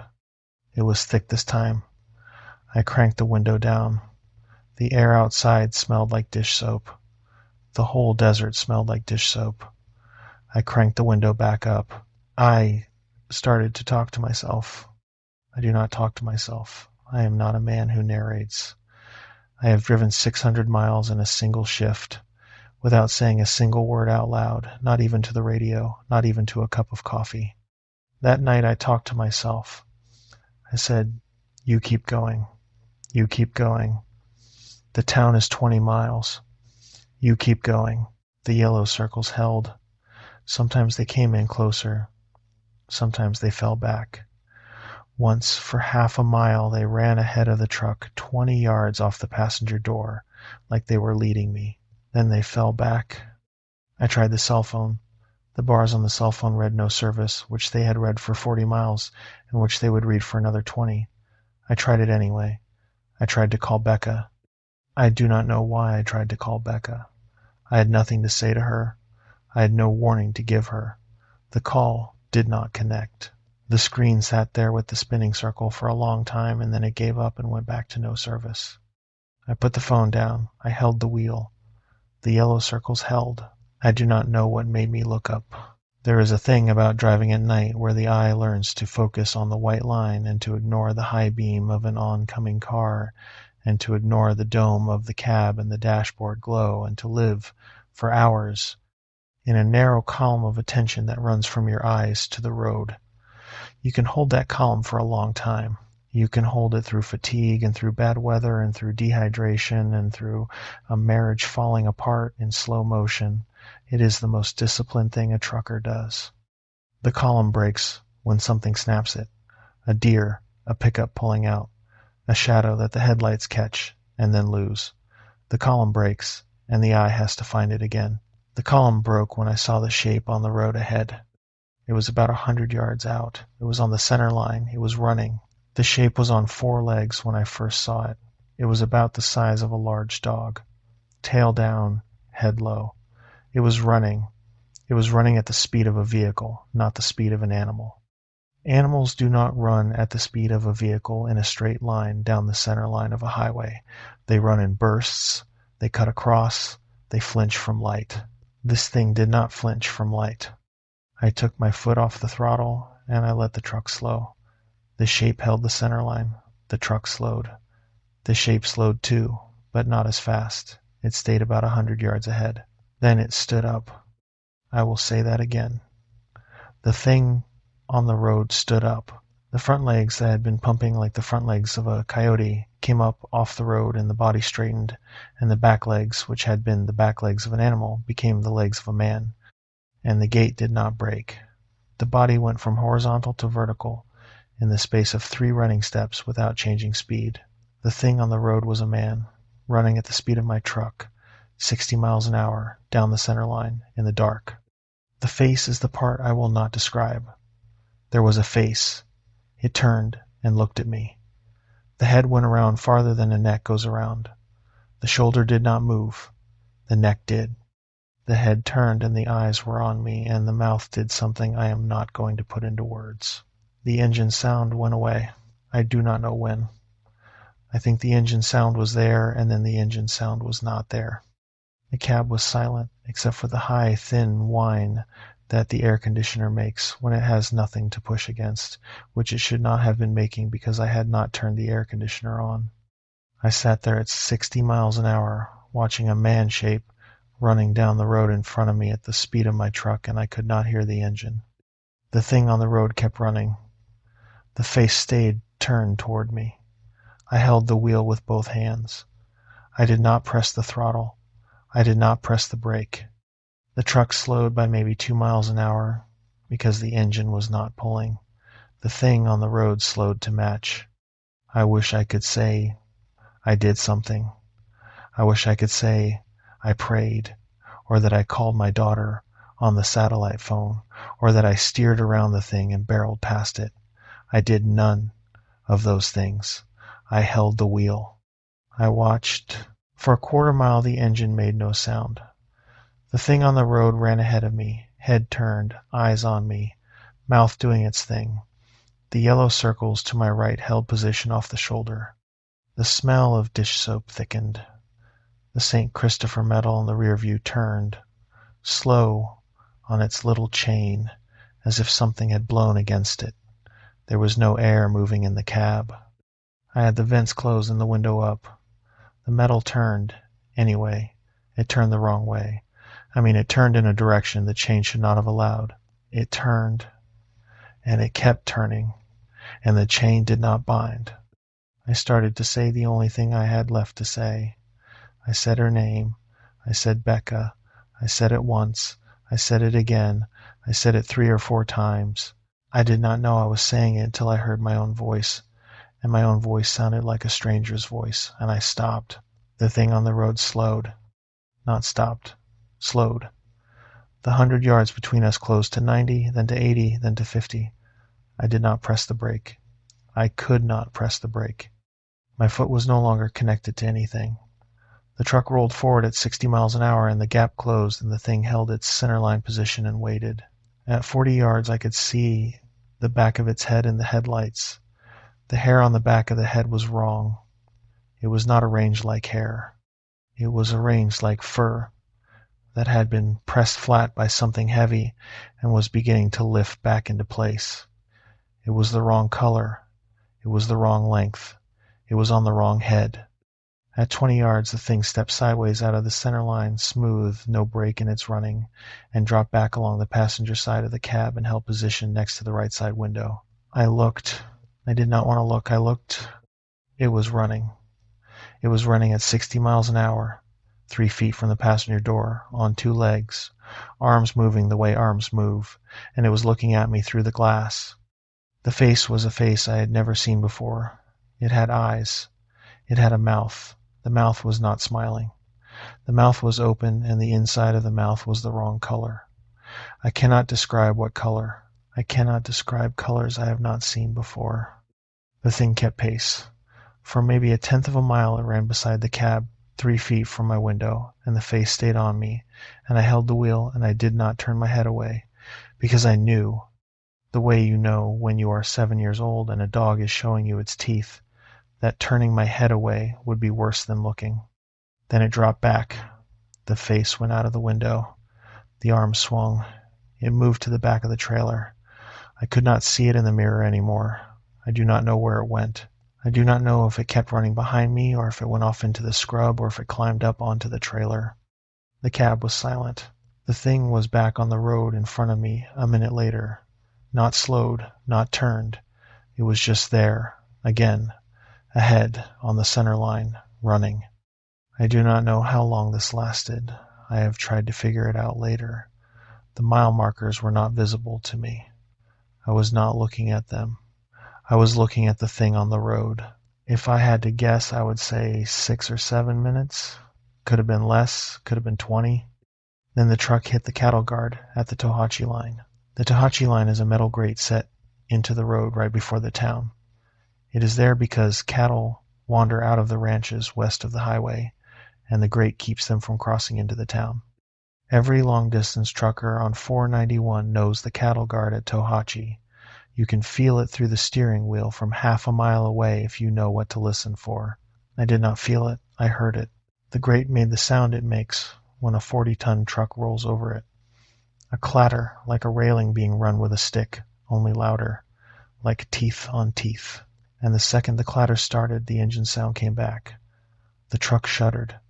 The reefer kicked on.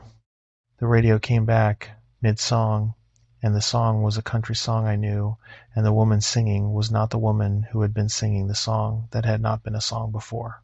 And the thing on the road was gone. Not slowed, not turned. Gone. The road in front of me was empty. The headlights threw their beams ahead, and the white line ran straight, and the sky to my left was getting just a little lighter at the edge because dawn was an hour away, and that was all. The yellow circles to my right were gone too. I looked again. The scrub was empty. The desert was empty. There was nothing in any direction but the road, and the sage and the slow gray edge of morning starting to push against the horizon. I drove into Tohatchi at 20 miles an hour. The town has about 600 people in it.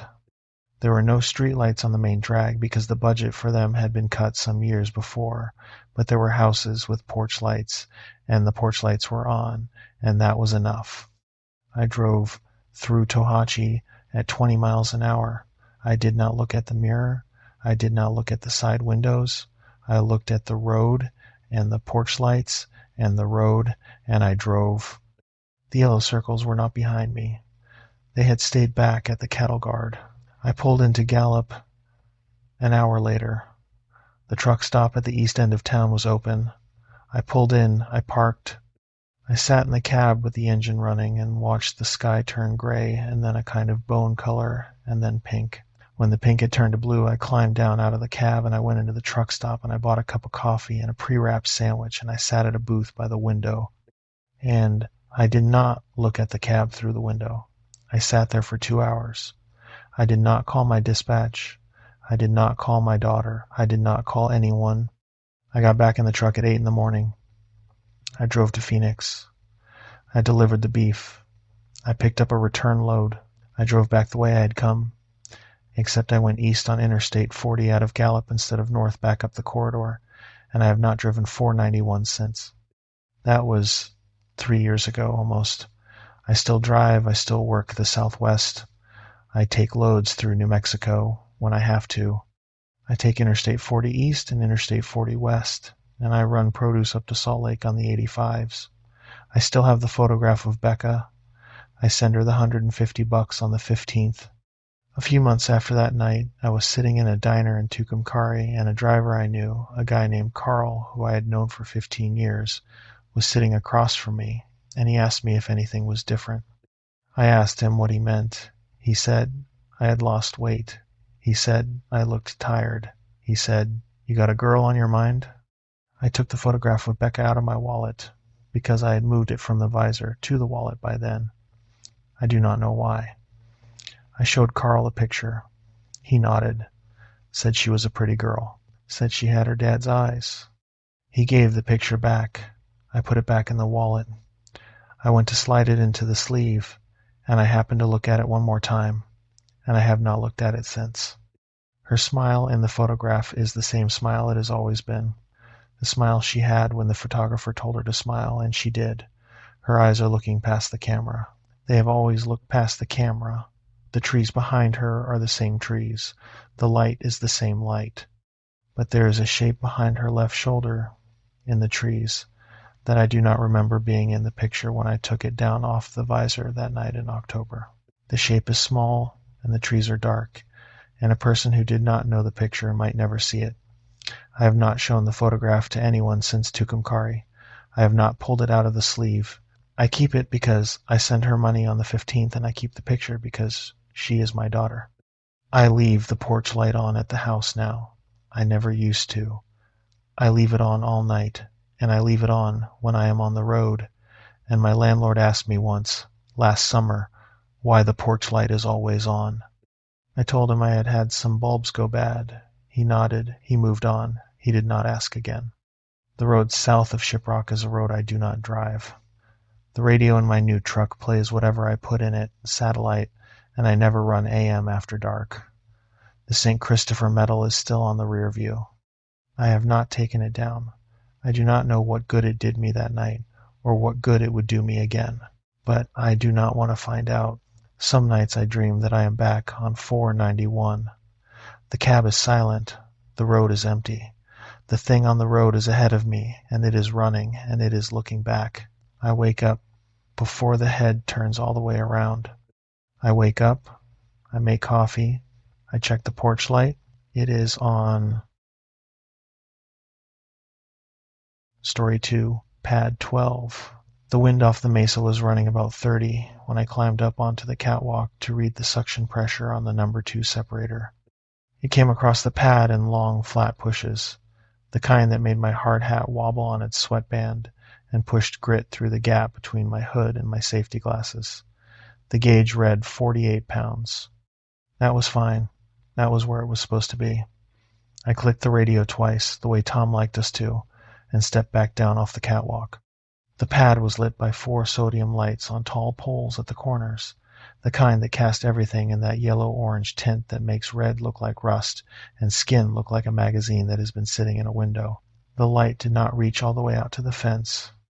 Past the fence, the desert went black in every direction and stayed black for about 30 miles, which was how far it was to the nearest town big enough to register on a map.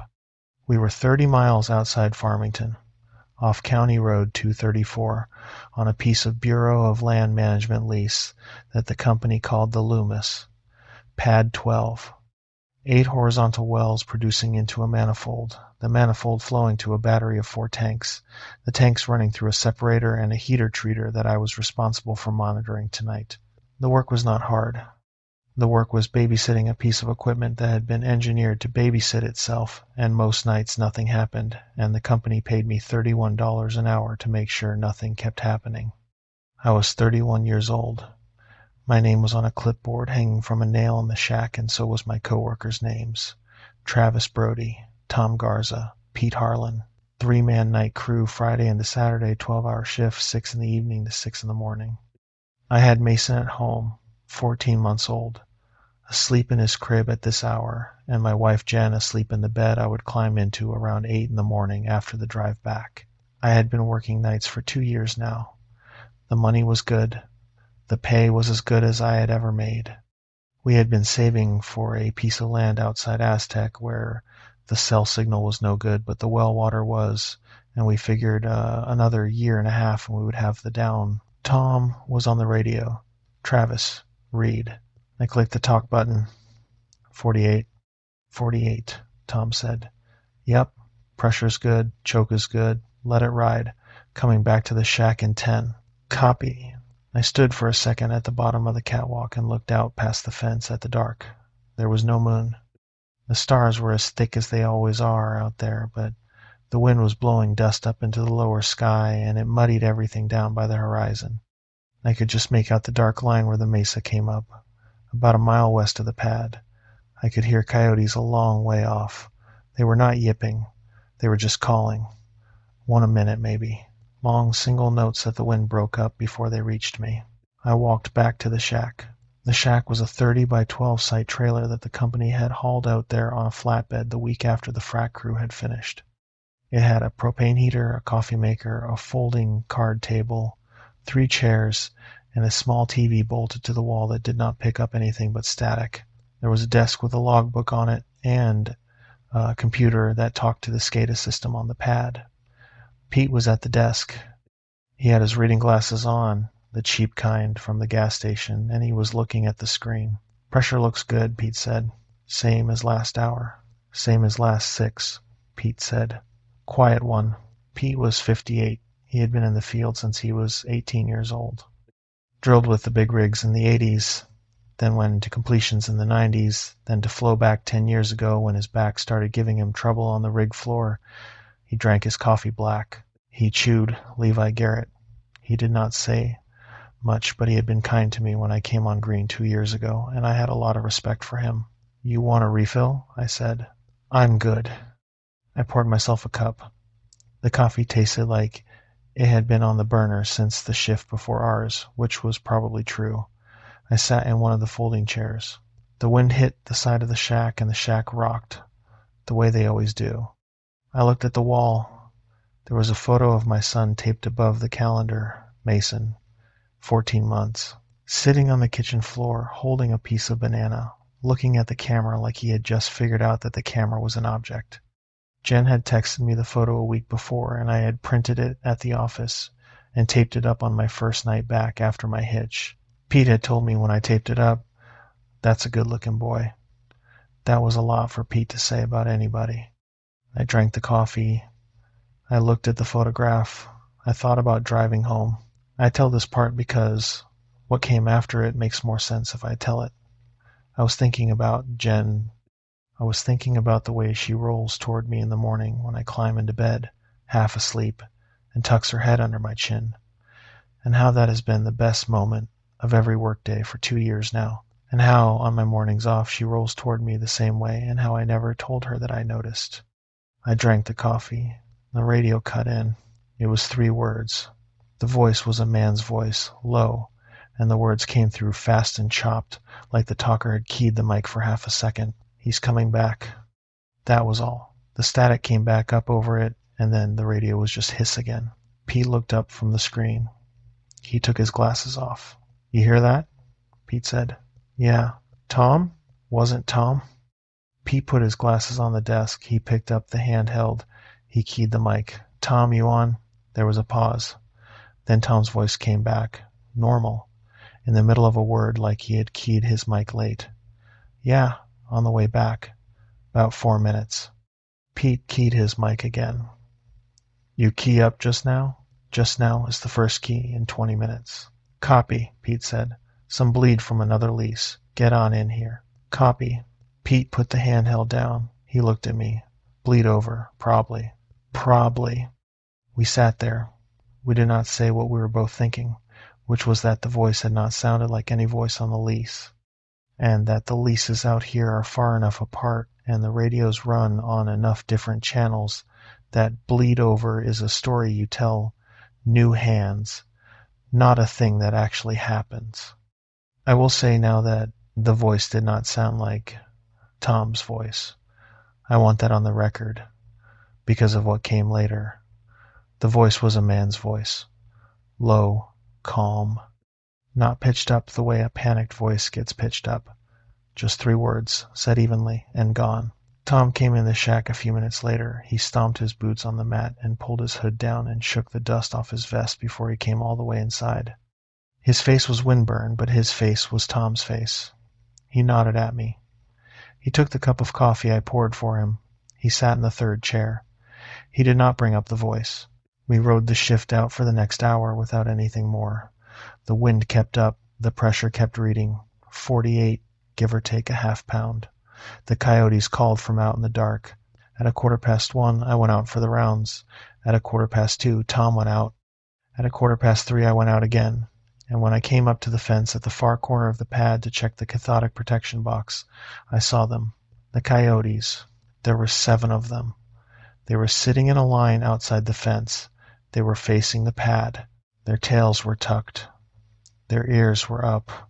The wind was moving their fur, the way the wind had moved the coyote on the shoulder of 491, in a story another man had told me once, and I had not believed.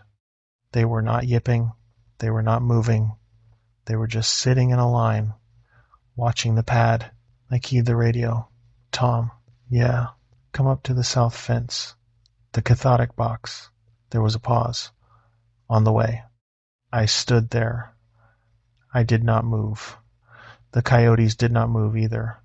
The closest one was maybe 20 feet from me. It was not looking at me. It was looking past me, at the shack. Its eyes caught the light off the sodium and gave it back yellow. Tom came up alongside me. He stopped. He saw them.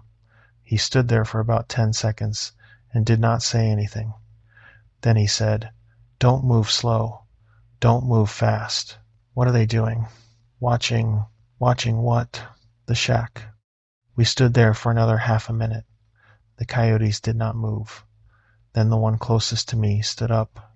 The others stood up after it.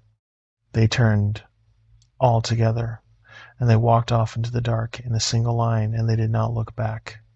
They did not run. They walked. The line of them disappeared into the scrub past the fence, and the wind ate the sound of their feet inside of 10 seconds. Tom stood watching the dark where they had gone. "You ever see them do that?" I said. "Once," he said. Long time ago. Up in the Bisti. What's it mean? He took a long breath. He did not turn his head. Means I'm going to walk over to the wellhead and check valve 5. The pressure on the choke has been climbing. I want to make sure it ain't bleeding into the casing. That doesn't answer the question. No, it doesn't. He clipped the radio onto his vest. He gave the fence one more look. Then he turned and walked back toward the wellhead, which was about 150 yards across the pad from where we were standing. I watched him go. He moved out of the sodium light and into the dark, and then the next light caught him, and then he was past the next light and into the dark again, and the dark on the far side of the manifold was the kind of dark where I lost him. The handheld clicked in my hand. I'm at the wellhead, going to valve 5. Copy. 20 minutes. Copy. 20 minutes. I walked back to the shack. The wind had picked up again. I stomped my boots on the mat. I came inside. Pete had a sandwich out of his lunch cooler and was eating it slow, the way he ate 1 bite per minute. He looked at me. Tom went to check valve 5, I said. Said the choke pressure was creeping. Choke pressure ain't been creeping. That's what he said. Pete chewed. He swallowed. He took a sip of the coffee that had to be ice cold by now. He said nothing for a moment. Then he said, Coyotes at the fence? How'd you know? You came in different than you went out. I sat down. I did not say anything else. 20 minutes passed. I watched the clock on the wall, the analog one, with the second hand sweeping, and I watched the SCADA screen for a pressure change on valve 5, and neither of them did anything they were not supposed to do. The valve sat at the pressure it had been at all night. The clock advanced second by second. The shack rocked when the wind hit. I keyed the handheld at the 20-minute mark. Tom. Nothing. Tom. On the way back? Nothing. Pete and I looked at each other. Pete put his sandwich down. He keyed his handheld. Tom. On me. Pete. Copy. Nothing. We waited. We tried again at 25 minutes. At 30. At 35. At 40. At 40 minutes, Pete stood up. He stood up slow because Pete did everything slow. He put his vest back on. He clipped his radio to his collar. He picked up the spare handheld off the desk and he tucked it into his pocket. He pulled his coveralls up the rest of the way and zipped them. He pulled his hood up over his hard hat. You stay, he said.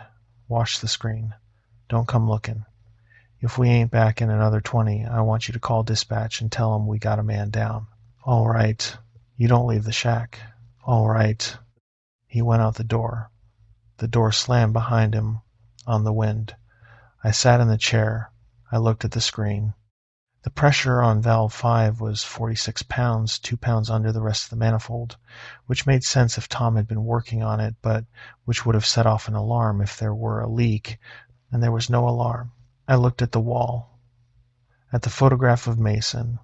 I want to be clear about what I felt sitting in that shack alone. I was not afraid for myself. I was afraid for Tom, and I was a little afraid in some way I could not name about the voice on the radio earlier and the coyotes at the fence, but I was not afraid for myself. I was 31 years old and I had a young son and a wife at home, and I was 100 yards from another grown man and an hour of paperwork from being able to call dispatch and have the company helicopter put up out of Farmington if it came to that. I was inside a heated trailer with a radio and a phone and a coffee pot, but sitting there with the wind hitting the shack, with the screen showing me a pressure reading that said everything was fine, I felt something I had never felt at work before. I felt watched. The shack had 3 windows, one above the desk, looking south, toward the pad, one in the kitchenette area, looking east, toward the cathodic fence, one in the bathroom, looking north, toward the access road. I checked each of them. I did it without turning the lights down. The windows showed me my own reflection mostly, and beyond my reflection the sodium glare of the pad, and beyond that the dark. There was nothing at the windows. There was nothing I could see at the fence. There was nothing on the access road. But I was watched. I went back to the chair. I sat down. I picked up the handheld. I keyed it. Pete. A long pause. Yeah. Pete's voice. Tight. Low. You got him? Another pause. Stand by. I stood by. I watched the clock. The second hand swept. The wind hit the shack. The handheld clicked again. Travis. Yeah. Coming back in. Two of us. Tom got turned around in the dark out past valve 5. Lost his bearings. Stand by. Copy. I sat there. The screen showed valve 5 back at 48 pounds. The wind dropped, suddenly, the way it does in the desert sometimes, and the shack settled. And the absence of the sound of wind was so loud I could hear the heater clicking, and the second hand on the clock, and the buzz of the sodium light closest to the shack. I went to the south window. I watched. They came up out of the dark together. Two figures in coveralls, high-vis vests over the coveralls, hard hats, hoods up. Pete walking first, Tom walking behind, both of them at the same pace. Both of them with their hands in front of them, palms down, fingers loose, the way a man walks when he is being careful in the dark. I watched them come up to the shack. I watched Tom stop on the mat outside and stomp his boots. I watched Pete open the door. I watched Tom come in behind him. Tom pulled his hood down. His face was Tom's face. His eyes were Tom's eyes. He smiled at me. It was the same smile I had seen him use on his daughters in a photograph he had once shown me. Wide. A little tired. Easy. Got turned around in the dark out by valve 5, Tom said. Walked west when I should have walked east. Came up almost to the lease boundary before I figured it out. Pete found me coming back. You all right? I said. I'm all right. Cold. Coffee's there. He went to the pot. He took the cup down. He poured. He sat down in his chair. He drank. Pete sat at the desk. Pete did not look at me. I want to describe what I saw on Tom in those first 5 minutes because I have gone back over it again and again in my head, and I want to get it down in order. The first thing was the wedding ring. Tom wore a plain gold band. He had worn it on his left ring finger for 22 years. He had told me about his wife the night I started, told me when he had given her the ring, told me what it cost him in 1998 money, told me the story of the dent in it. From the time he had caught his hand in a hand tight on the rig floor in 2004, the ring on Tom's hand now was on his right ring finger.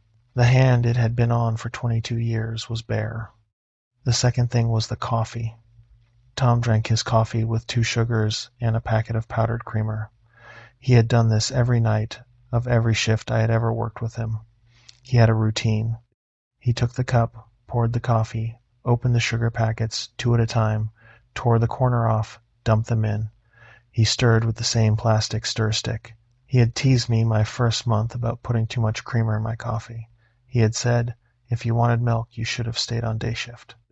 Tom poured his cup and drank it black. He did not look at the sugar. He did not look at the creamer. He drank it black, and he drank it like he had been drinking it black his whole life. The third thing was his tobacco. Tom chewed Copenhagen long cut wintergreen. I had seen him put a pinch in 1,000 times.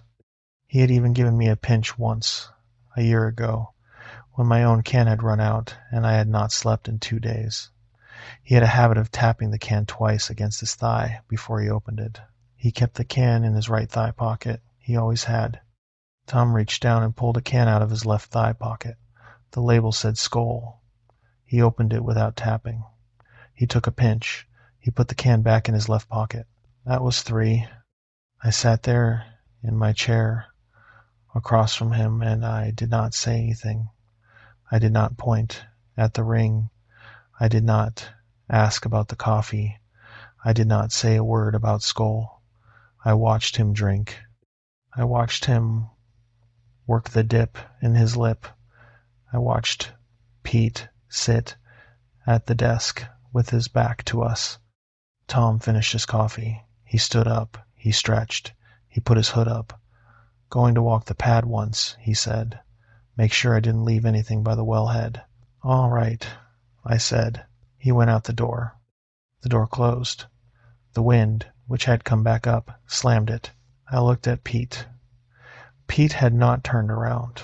"Pete," I said. "Don't. Pete. Listen." I said, "Don't." Pete still did not turn around. His shoulders were squared. His hands were flat on the desk. "You saw it," I said. "I don't know what you mean." "You saw it. You found him." Pete put his head down between his hands. He was an old man. He was a careful man. He had been kind to me.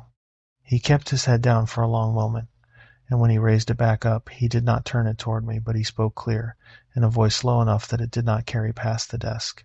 "You finish the shift, Brody," he said. "You finish the shift.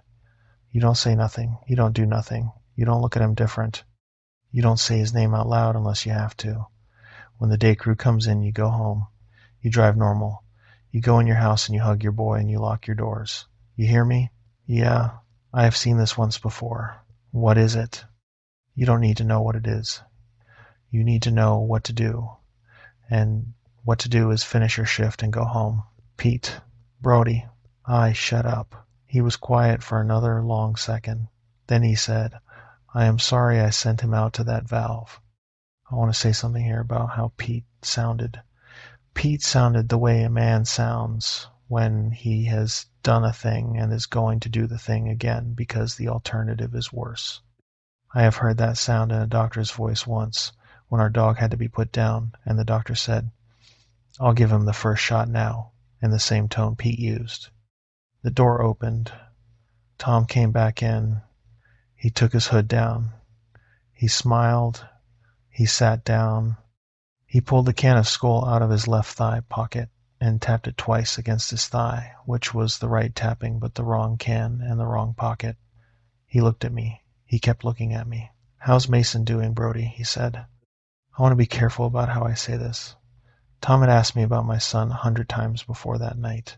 Tom had asked the way men ask about other men's kids, half attentive, half friendly, half just making sound. He had never said my last name when he asked. He had always said the boy, or Mason, or the little one. He never said my last name. He never said it because he was Tom and we worked together and we did not use last names with each other. The thing wearing his face said Brody. "He's good," I said. "That's good," the thing said.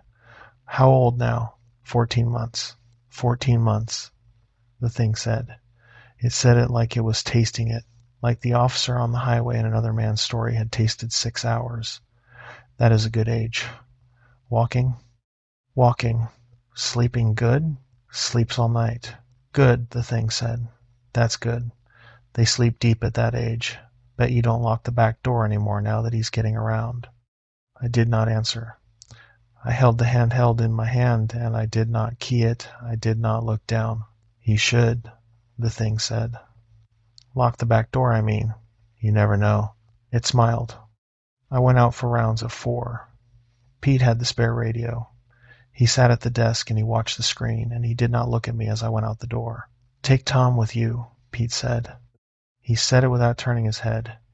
He said it because he had to say something to make it look like a normal shift, because somebody listening might be listening. And because if Pete had let me go out alone, the thing wearing Tom's face might have followed me into the dark on its own. Sending the thing out with me put us in front of Pete's eyes through the window for as long as we were on the lit part of the pad, and put us together in the dark where the thing already knew I knew.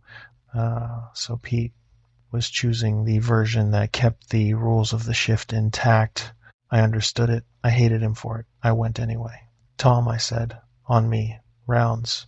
"On you," the thing said. It stood up out of its chair the way a man stands up out of a chair, which is to say, it pushed up off the seat with its hands and rolled forward off the front edge of the cushion and onto its feet. The motion was right. The motion had always been right. The motion had been right every time it stood up that night. But there was a half-second pause between the hands leaving the chair and the feet finding the floor that was a half-second too long, and I had to look away, because the half-second was where the thing did not look like Tom. We went out the door together. The wind came at us cold.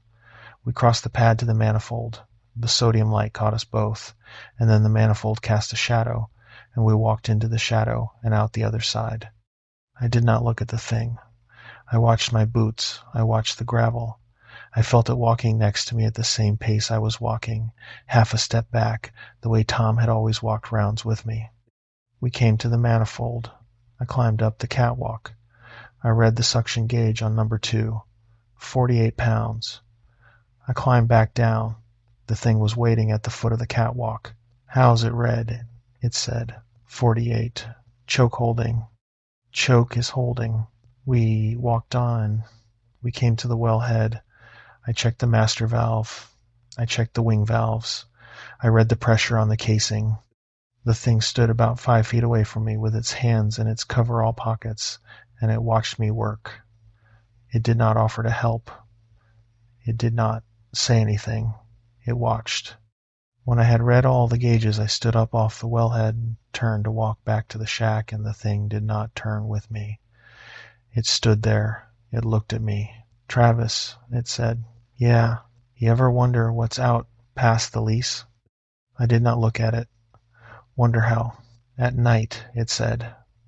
When the lights of the pad are behind you, when the moon is down, when the wind drops. You ever go out past the fence and stand in it? No. You should, it said. Once, in your life, you should walk out past the fence, about 100 yards, until the lights of the pad don't reach. And, you should stand there and listen for what's living out there. I got a job to do. You got time, it said. It only takes a minute. You walk out, you stand, you listen, you come back. Nobody knows you did it. I'm going back to the shack, I said. Pete won't know, it said. Pete's old. Pete's tired. Pete's been at the desk for an hour. Pete's not going to come looking for you. I started walking back to the shack. The thing fell in beside me. Half a step back. The same pace. The wind came at us from the side now, broadside, and pushed against my left shoulder and the left shoulder of the thing in equal measure. We walked. About halfway back to the shack, the thing said, It's a real pretty boy, your Mason. I did not answer. You ever take him out in the desert? It said, when he's old enough. Up to the Bisty. You ever walk him out there? No. You should, it said, once in his life. You should walk him out. You should show him what's out there. He's 14 months. Not now, it said. When he's old enough. When he can walk. When he can stand. When he can hold his head up and watch the dark the way a man watches the dark. All right, I said. All right, it said back. It said it the way a man says all right to a kid who has agreed to something the kid did not understand. It was an indulgent sound. It was a sound men make to other men's children, not a sound men make to other men. We came up to the shack. I stomped my boots. The thing stomped its boots. I went in. The thing went in behind me. Pete was at the desk where he had been. Pete looked up and looked at me, and his eyes did the smallest thing, a small lift, and I knew he was telling me he had been watching us the whole time through the window. I sat down in my chair. The thing sat down across from me. It put its hands flat on its knees, and it watched the door. I made it the rest of the shift like that, 2 more hours. At 10 minutes before 6, the day crew's truck headlights came up the access road. The thing wearing Tom's face was at the south window when they came in. It was looking out at the truck. It did not turn around. Day's here, I said. Day's here, the thing said. Pete stood up. He gathered his lunch cooler and his thermos and his clipboard. He moved to the door. He held the door open. He looked at me for the first time since the night before. Come on, Brody. I came. I did not look at the thing wearing Tom's face. The thing stayed at the window. The day crew came up onto the steps. We passed them on the way out. Pete said good morning to them. I said good morning to them. The day shift foreman, a man named Darrell I had known for 2 years, asked where Tom was, and Pete said, He's inside. He's tired. Long night. We got in the crew truck. Pete drove. We pulled out onto the access road. Pete did not say anything for the first 10 miles. I did not say anything either. The sun was just coming up over the mesa to the east, and the sky was the color of dust. At about mile 10, Pete said, You lock that back door tonight. I will. You lock it every night. I will. You don't tell Jen about this. Don't tell anybody. Pete, Brody, we rode the rest of the way in silence. I drove home from the office. I drove the speed limit. I came up the gravel road to my trailer at 7:20 in the morning. I went inside. Jen was in the kitchen with Mason on her hip. She turned and smiled at me, and the smile was Jen's smile, and Mason reached for me, and his eyes were Mason's eyes, and his hands were Mason's hands, and I picked him up and I held him for a long time before I went to the back door and locked it. I did not tell Jen. I slept that day in patches. Jen kept Mason out of the bedroom, and I lay in the dark and I listened to her singing to him in the kitchen, soft, the way she did. Every time I started to drop into real sleep, I would hear something. The shack rocking, a boot on a mat, a voice saying Brody. I would jerk back up and sit on the edge of the bed and listen to the trailer and to Jen's voice and to Mason's small laugh, and then I would lie back down and try again. I think I slept maybe 2 hours total. I gave up at 3 in the afternoon and got up and went out to the kitchen and helped Jen with dinner. She asked me what was wrong. I told her I had not slept well. She put her hand on my face and looked at me. I let her look. She did not see it. I am grateful she did not see it. I called dispatch the next morning to ask about my Monday shift. The dispatch woman, Carla, told me that the pad was shut down. I asked her why. She said, Tom Garza didn't make shift change. Pete says he wandered off in the night. Sheriff and search and rescue are out there now. I said, Tom made shift change. Carla was quiet for a second. Then she said, Honey, Pete called in this morning and said Tom was gone. I sat on the edge of my bed with the phone in my hand for a long time after that call. I thought about what to say. I thought about what Pete had done. He had let the thing walk out of the shack with the day shift in the lot, and the thing had walked off down the access road, and Pete had told the day shift that Tom was tired and was going for a walk to clear his head. And then Pete had clocked out and gone home, and the day crew had not seen Tom again because there was no Tom for them to see, and now Pete was making the call he had to make to start the clock on the search. To make a body that could be found. To give Tom's wife and daughters a thing to bury. I understood what Pete had done. I am still not sure I forgive him for it. The body came in 3 days later. A hunter from Bloomfield found Tom about a mile from Pad 12, on the other side of the mesa, in a wash. The coyotes had been at him. The cause of death, the coroner finally settled on, was exposure. They figured Tom had wandered off in the dark and gotten disoriented and laid down, died of cold. The wedding ring was on his left hand. His can of Copenhagen was in his right thigh pocket. The right pocket had been chewed open by the coyotes, but the can was inside it. The search and rescue people had been looking for 2 days, and they had been looking in the wrong direction. Pete had told them Tom had walked off east toward the road. They had searched east. The body was a mile west. Nobody asked Pete why his information had been wrong. Pete had worked nights for 30 years, and people accepted that a man's memory, after a long shift, was not a thing you took to court. A local paper ran a small piece about Tom. Veteran oil field hand, 15 years with the company, beloved by his crew. There was a photograph of him from a Christmas party 3 years back. He was smiling. His wedding ring was on his left hand. His daughters had their arms around his neck. He looked happy. I drove out to the spot a week later, by myself. I parked on the lease road, and I walked across the scrub to the wash. The crime scene tape was still up. The ground where the body had been was darker than the ground around it, but not by much. I stood there for a long time. The wind was up. The coyotes were quiet. I did not pray. I am not a praying man. But I said his name out loud. I said it once. I said it in case anybody, anything, was listening, and in case it mattered to him that somebody had said it on that ground. Then I walked back to my truck and I drove home. I went to the funeral. I stood in the back. I shook hands with people I did not know. I shook hands with Tom's 2 daughters, and I shook hands with their husbands. I looked at Tom in the casket. The face was Tom's face. The wedding ring on his left hand was Tom's wedding ring. Maria, his wife, came up to me at the reception in the parish hall. She had a plate of food in one hand, and she set it down on the table to take both of mine. She looked at me. Her eyes were red. Her face was puffy. She had been crying for 3 days, and she would cry for many more. She held my hands, and she said, "Tom thought a lot of you. He talked about you. He said you were a good young man, and the boy was lucky to have you." I said, "Tom was good to me. I owe him a lot." She squeezed my hands. She held them a half beat longer than a handshake should hold. Then she let go and picked up her plate and went back to the table where her daughters were sitting. She had her wedding ring on her left hand that day. I made sure to look. It was on the left.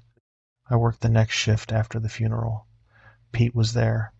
We pulled up to pad 12 in the crew truck at 6 in the evening, and we sat in the truck for about 30 seconds before we got out. The pad was the same. The shack was the same. The wind was running low. The sodium lights were the same yellow. There were no coyotes at the fence. There were no coyotes anywhere I could see. Pete killed the engine. He looked at me. "You ready?" he said. "No, me neither." We got out. We worked the shift. Pete and I did not talk about Tom. We did not talk about the night. We worked together for another 6 months, and we did not talk about it once. Pete retired 6 months later. He moved to Texas. He told me at his retirement breakfast at the diner in Aztec that he was going to live near his sister, and he was going to fish, and he was going to not work nights ever again. I told him I was happy for him. He shook my hand. He held it a half beat too long. He said, "You take care of that boy." We exchanged Christmas cards for 2 years, and then we did not anymore. He passed in 2022. Heart. His sister sent me a small note. I drove out to the cemetery in Aztec where they had brought him back to be buried next to his wife, and I stood at the headstone for a while, and I said his name out loud the same way I had said Tom's, and I drove home. I am still in the field. I am still on nights. I lock the back door every night now, and Jen has not asked me why. Mason is 6 years old, and he runs, and he plays, and he sleeps deep, the way the thing said he would. A year after Tom died, I was at the grocery store in Aztec on a Saturday morning, and I saw a woman in the checkout line ahead of me, and the woman was Tom's wife, Maria. I had met her once at a company barbecue 3 years before. She had hugged me at the funeral and held me a half beat longer than I expected, and thanked me for being good to her husband. I had not seen her since. She turned when she heard my voice asking the cashier about a milk price. She smiled. "Travis," she said. "Maria, how are you holding up?" "Holding up," she said. She smiled bigger. "How is the family?" "Good. Mason is good. Jen is good." "That's good," she said. "That's real good."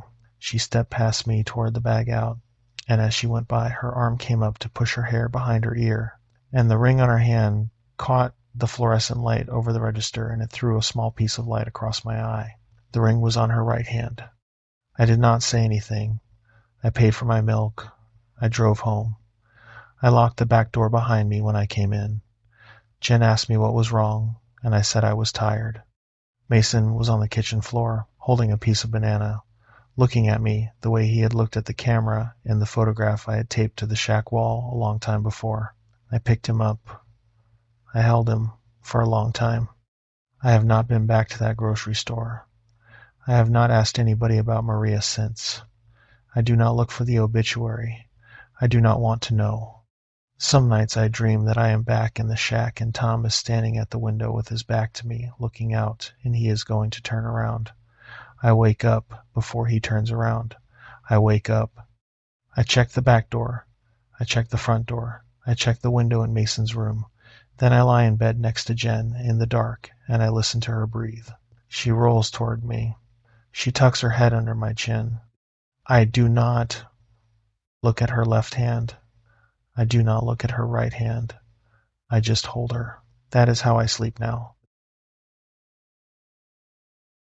Story 3. Graveyard Dispatch. The coffee pot in the back room had clicked off about 20 minutes before, and I knew, without getting up to check, that the carafe was at the wrong angle on the burner, and the bottom inch of it was going to taste like a tire fire. I knew this because the pot had been doing it for 2 years, and we had been talking about replacing it for 2 years, and nobody had replaced it. I keyed the channel marker for 10:30 in the evening shift, start on the log, and I clicked over to the night frequency on the sheriff's console, and I leaned back in the chair to listen to the radios eat their first hour of silence. That was the start of it. 11 o'clock on a Thursday night in February at the Cibola County Sheriff's Dispatch in Grants, New Mexico. Outside the building, the temperature was about 20 degrees and falling. The streets had patches of dirty snow along the curbs from a storm 3 days back. I had 3 deputies on the road and 1 detention officer at the county jail across town and 1 supervisor at home on call. That was the night shift in Cibola. My name is on the log every shift I work. The log goes Ray Marquez, badge number 812, dispatch 10:30 in the evening through 6:30 in the morning. I had been dispatching for 4 years. I had been a deputy for 10 years before that, until a man in a backyard in Milan, New Mexico, ran from me through a chain-link fence, and I went over the fence and came down wrong and tore 3 things in my right knee that nobody could put back together. The county put me on the desk on light duty for 6 months and then offered me dispatch when the position came open, and I took it because the alternative was retirement at 38, and I was not going to be retired at 38. That was 4 years ago. I was 42 now. I lived in a small house off Roosevelt with a dog named Boots, who slept on the foot of my bed when I was home and slept on the couch when I was not. And I came home every morning at 7:15 and let her out and fed her and lay down on the couch and slept until 2 in the afternoon, and that was my life. I had been married once. Her name was Karen. She had been a paralegal at the firm in Grants that handled most of the divorces in town, which is the kind of irony you cannot make up. We met at a barbecue at a colleague's house in 2004, and we married in 2005, and we were married for 6 years. And she left in 2011, about a year after the knee thing, and about 4 months after I had gone on a bad jag drinking that she had tried to talk me out of, and that I had not let her talk me out of. She left clean. She moved to Albuquerque. We had no kids, and there was nothing to fight over, and I gave her the truck and the dog we had at the time, and she gave me the house. We had not spoken in 4 years. Her number was still in my phone under K. I do not know why I kept it. I do not know why she kept mine, but she did, because every year on November 14th, which was my mother's birthday, I would get a 1-line text from her that said, "Thinking of your mom today?" I would write back, "Thanks, Karen." That was the extent of our correspondence. I had not heard her voice in 4 years. The radio chirped. Deputy Sandoval, working the South Beat. Cibola Dispatch, 324, traffic stop, Highway 117, mile marker 42, New Mexico plate, running through. I keyed back. 324, copy, running plate. I ran the plate. The plate came back clean. I told Sandoval clean. He said copy. The traffic stop ended a couple of minutes later, and Sandoval came back on the channel to clear it. I logged it. That was the first thing on my shift log that night. The next hour was quiet. Deputies Sandoval and Sozi were south and east. Deputy Rivas was up north, working the road between Grants and the eastern edge of the Navajo Nation. I knew Rivas was probably parked at the all-night Phillips 66 on the corner of Highway 605 and Highway 180, drinking a cup of coffee out of the carafe at that gas station that was about as bad as ours. Sozi was probably at his aunt's house in Blue Water. Sandoval was the only one actually rolling. That was a normal Thursday. Sozi was Navajo. Mike Sozi, 31 years old, 6 years in with the department, lived in a single-wide trailer outside Blue Water with his wife and twin boys. He was a good cop, and a quiet one, and he had pulled my bacon out of a fire once at a domestic that had gone sideways my second year, and I owed him in a way I had not paid back yet. He worked the East Beat, which took him close to the Navajo reservation line. He never crossed the line. Reservation policing was Navajo tribal police business and BIA business, not county business, and Sozi kept that line clean. Rivas was the kid. Tom Rivas, 24, 3 years on, Grew up in Grants, knew everybody, talked too much on the radio. Sandoval was 45 and quiet and had been on the department for 19 years and had not once made me ask him to clarify a single transmission. I had a soft spot for all three of them, and I liked the shift, and I liked the work, even if the work meant sitting in a swivel chair for 8 hours under a fluorescent light that had a slight buzz that I did not hear anymore until I was off shift. At 1 minute past 1 in the morning, the 911 line rang. I keyed my headset. 911, what is your emergency? The voice came through the line clear, a man's voice, middle-aged, calm, the kind of calm you hear from a man who used to be in the service or used to be a teacher, somebody who has had to hold his voice steady through something. Got a vehicle off the road, he said. Highway 9, east of Grants, about mile marker 37. I am stopped on the shoulder. Nobody appears to be in the vehicle, but I cannot see good in the dark. Looks like a pickup, older Chevy, light color. I logged the call. Sir, can I get your name, please? Sure. Name is Doug Begay. Doug, you safe where you are? I am safe. I am parked on the shoulder. Hazards on. Just figured I would call it in. Doug, thank you. I am sending a deputy. Stay where you are and stay on the line if you can. I can stay on the line. I keyed the radio. 312, Cibola. 312 was Sozi. There was a pause, and then his voice came back. Cibola, 312. 312. Single vehicle off the road. Possible accident. Highway 9 eastbound. Mile marker 37. Civilian on scene. Civilian is Doug Begay. Begay is on the line with me. Can you respond? 312 copy. En route. Approximately 12 minutes out. 312 copy. 12 minutes. I went back to the 911 line. Doug, deputy is en route. 12 minutes. Appreciate it. I kept Doug on the line the way you keep callers on the line. I asked him what he was doing out on Highway 9 that time of night. He said he was driving home from his sister's place in Thoreau. I asked him if he was cold. He said the truck heater was on. I asked him if there was any sign of the driver of the pickup. He said no sign, just the truck in the ditch, with the front end down and the back end up and the cab light off. The cab light off was a small detail, and I noted it, because most of the time a vehicle that has gone off the road has the dome on. The driver's door tends to be open. The keys are still in the ignition, and the dome light says so. We made small talk for 10 more minutes. Doug Begay was easy to talk to. He told me about his sister. He told me about his nephew who was up at New Mexico State. He told me he had worked on the railroad for 21 years and was retired now and was thinking about getting a dog. I told him I had a dog. He asked what kind. I said part lab, part everything. He laughed. He had a good laugh. He asked me what got me into dispatch. I told him I had been a deputy and had blown out my knee. He said that was a hard way to come off the road. He said his brother-in-law had been a sheriff's deputy down in Lea County for 20 years and had retired with bad hips.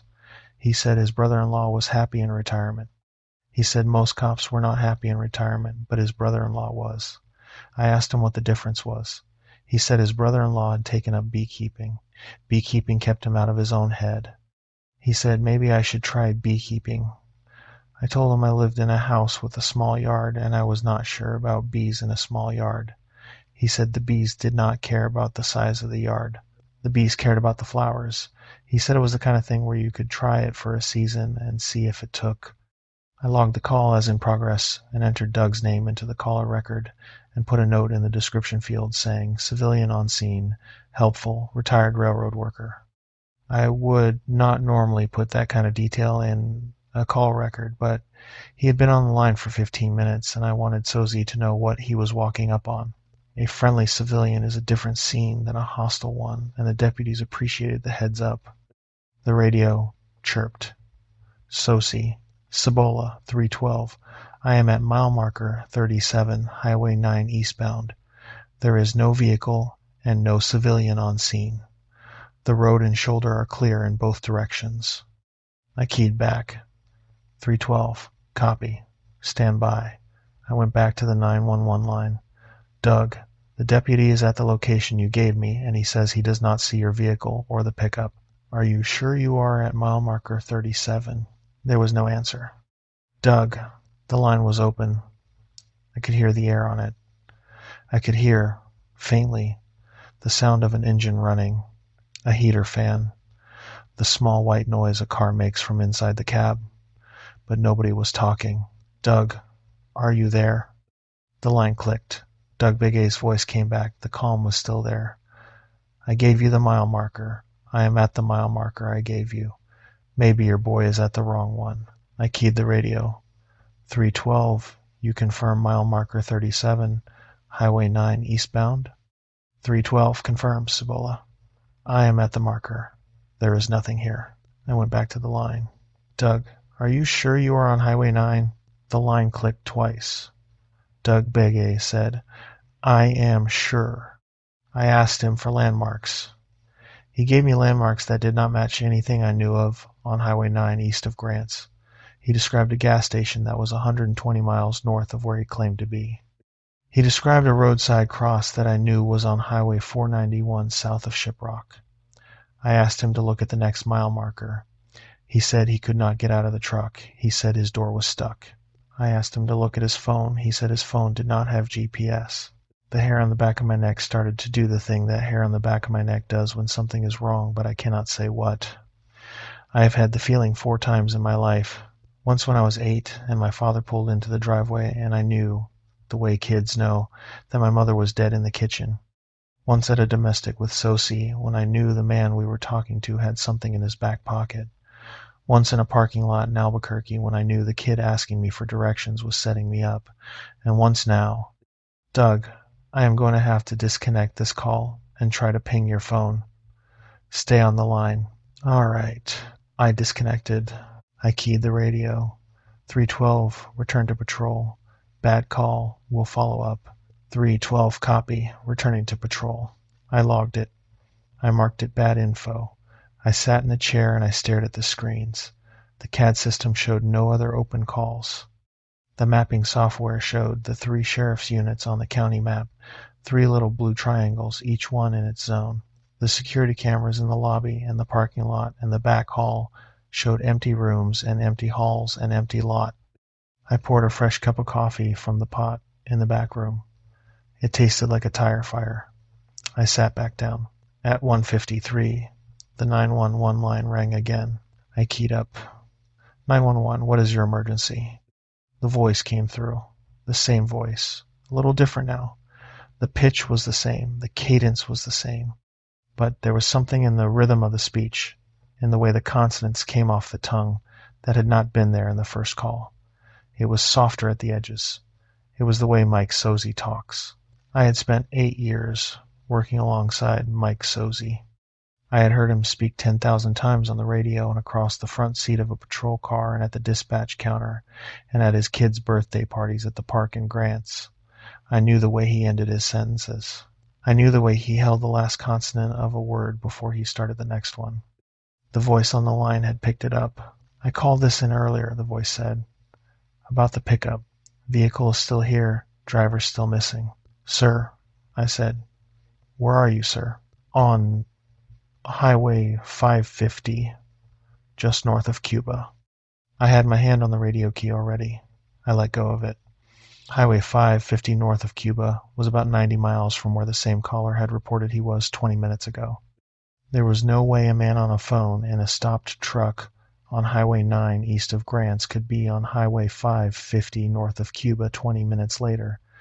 There were not roads. There were not cars. There was not time. Sir, I said, what is your name? You know my name. Sir, I need your name. Marquez. You know my name. I went very still in the chair. The voice had used my name. The first call had not. The first call had been Doug Begay, civilian, calm, friendly. The Doug Begay voice had not asked who I was. The Doug Begay voice had not had my name to ask with, Sir, please, your name. The voice paused. Then it said, Doug Begay, same as before. Doug. Earlier, you were on Highway 9 east of Grants. How did you get to Highway 550 north of Cuba? I drove. Same as anybody. Doug, that is a 90-mile drive. Marquez. Doug. Marquez. You know I would not call this in if it was not real. I keyed the radio. I tried to raise Sozi. 312, Cibola. There was a pause. The pause stretched. The pause went past the 4 seconds it usually went and into 7 and 10 and 12. I keyed again. 312, Cibola. 312, on this channel. Nothing. I felt the chair seat under me. I felt the coffee cup in my left hand. I felt the press of the headset against my ear. I felt the hair on the back of my neck. I felt the chill of the dispatch room which somebody had set the thermostat too cold and which we had all complained about and which nobody had fixed. 3, 12, 10, 20, I said. 1020 is officer's location. Nothing. I keyed the all-call. Cibola dispatch to all units. Status check. Sandoval came back. 3:24:10:8 traffic. Highway 117 mile marker 18. I waited for Rivas. Rivas should have come back next. Rivas talked too much on the radio. Rivas had never failed to respond to a status check in 3 years. Nothing. 318. Status check. 318 was Rivas. Nothing. The voice on the 911 line was still there. The line was still open. I had not disconnected. The voice had not disconnected. Marquez, the voice said. Your boy Sozi is not on the channel. I will tell you where he is. He is at mile marker 37, Highway 9, eastbound. He is standing on the shoulder. He is looking at a vehicle in a ditch that was not there when he got there. He is looking at a vehicle in a ditch that came after he got there. I will let you guess what is in the vehicle now. I disconnected the call. I keyed the radio. 312, dispatch. 312. The radio gave me back nothing. I keyed Sandoval. 324, dispatch. 324, status check on 312 and 318. Last known 312 was Highway 9 mile marker 37. Last known 318 was Highway 605. Sandoval came back fast. 324 copy. En route to Highway 9 to check on 312. 324 also unable to raise 318 on channel issues. 324. Advise the supervisor. I am calling the supervisor. 324 copy. I picked up the admin line. I dialed Sergeant Aragon's home number. The phone rang twice and went to voicemail. Sergeant Aragon kept his phone on the nightstand. Sergeant Aragon picked up on the first or second ring every time. I dialed again. Same. I dialed the State Police Dispatch in Albuquerque. I got static. I dialed the BIA office in Crown Point, which handled the Eastern Reservation line. I got static. I dialed the cell phone of the detention officer at the jail across town. I got static. I picked up the admin line and got a dial tone. I dialed my own cell phone from the desk line. My own cell phone in my pocket rang. The line worked. The connections worked. When I dialed numbers I knew worked. The 911 line rang again. I sat there. I looked at the line. The light was blinking. The light was blinking, the same way it had blinked twice already that night. I let it ring 4 times. I let it ring 6. I picked it up. 911. The voice was different again. The pitch had come up. The cadence was fast. The voice was talking before it had even finished saying hello. It was a young voice. It talked too much. Cibola. This is a civilian. Name is Doug Begay. I am calling in a vehicle off the road. Highway 9. Mile marker 37. But wait, no. That ain't right. Hold on. Where am I? The voice paused. The voice was thinking. The voice was building. The voice came back. 84. I am at mile marker 84 on Highway 550. That was further north now. That was past Cuba and into the Badlands. The voice was Rivas. The voice was Tom Rivas, the kid, 3 years on, who talked too much on the radio. The voice had Rivas's hurry. It had Rivas's habit of starting a sentence and not knowing where the end of the sentence was. It had Rivas's tendency to say, between words. I sat in the chair. I did not say anything. I let the line stay open. Cibola, the voice said. Now it was just Revis. The thing had stopped pretending to be Doug Begay. Cibola, you reading me. This is 318. I am at the wreck. Pickup is rolled. There is a man in it. He is hurt bad. I need an ambulance to Highway 5, 50-mile marker 84. He is hurt real bad. Cibola, send a bus. Send a bus. He is talking to me, but he ain't, like, his words ain't right. His mouth is doing a thing. Cibola. I did not key the radio. I did not dispatch a bus. I did not move. Cibola, you reading me. 318 requesting emergency medical transport. Marquez, Ray. You hear me, Ray? I unmuted the line. I said, 318, dispatch is on the line. Confirm your location. Mile marker 84, Highway 550. 318. How did you get to mile marker 84 on Highway 550 when you were last reporting from Highway 605 40 minutes ago? The voice paused. The voice said, Ray, why are you talking like that, brother? I am asking for a bus. Send the bus. 318. Confirm the make and model of the vehicle. Older Chevy. Light color. 318. Confirm the location of the driver. In the cab. Hurt. Send the bus. 318. Confirm the name of your watch supervisor. The voice paused. The voice said, Ray.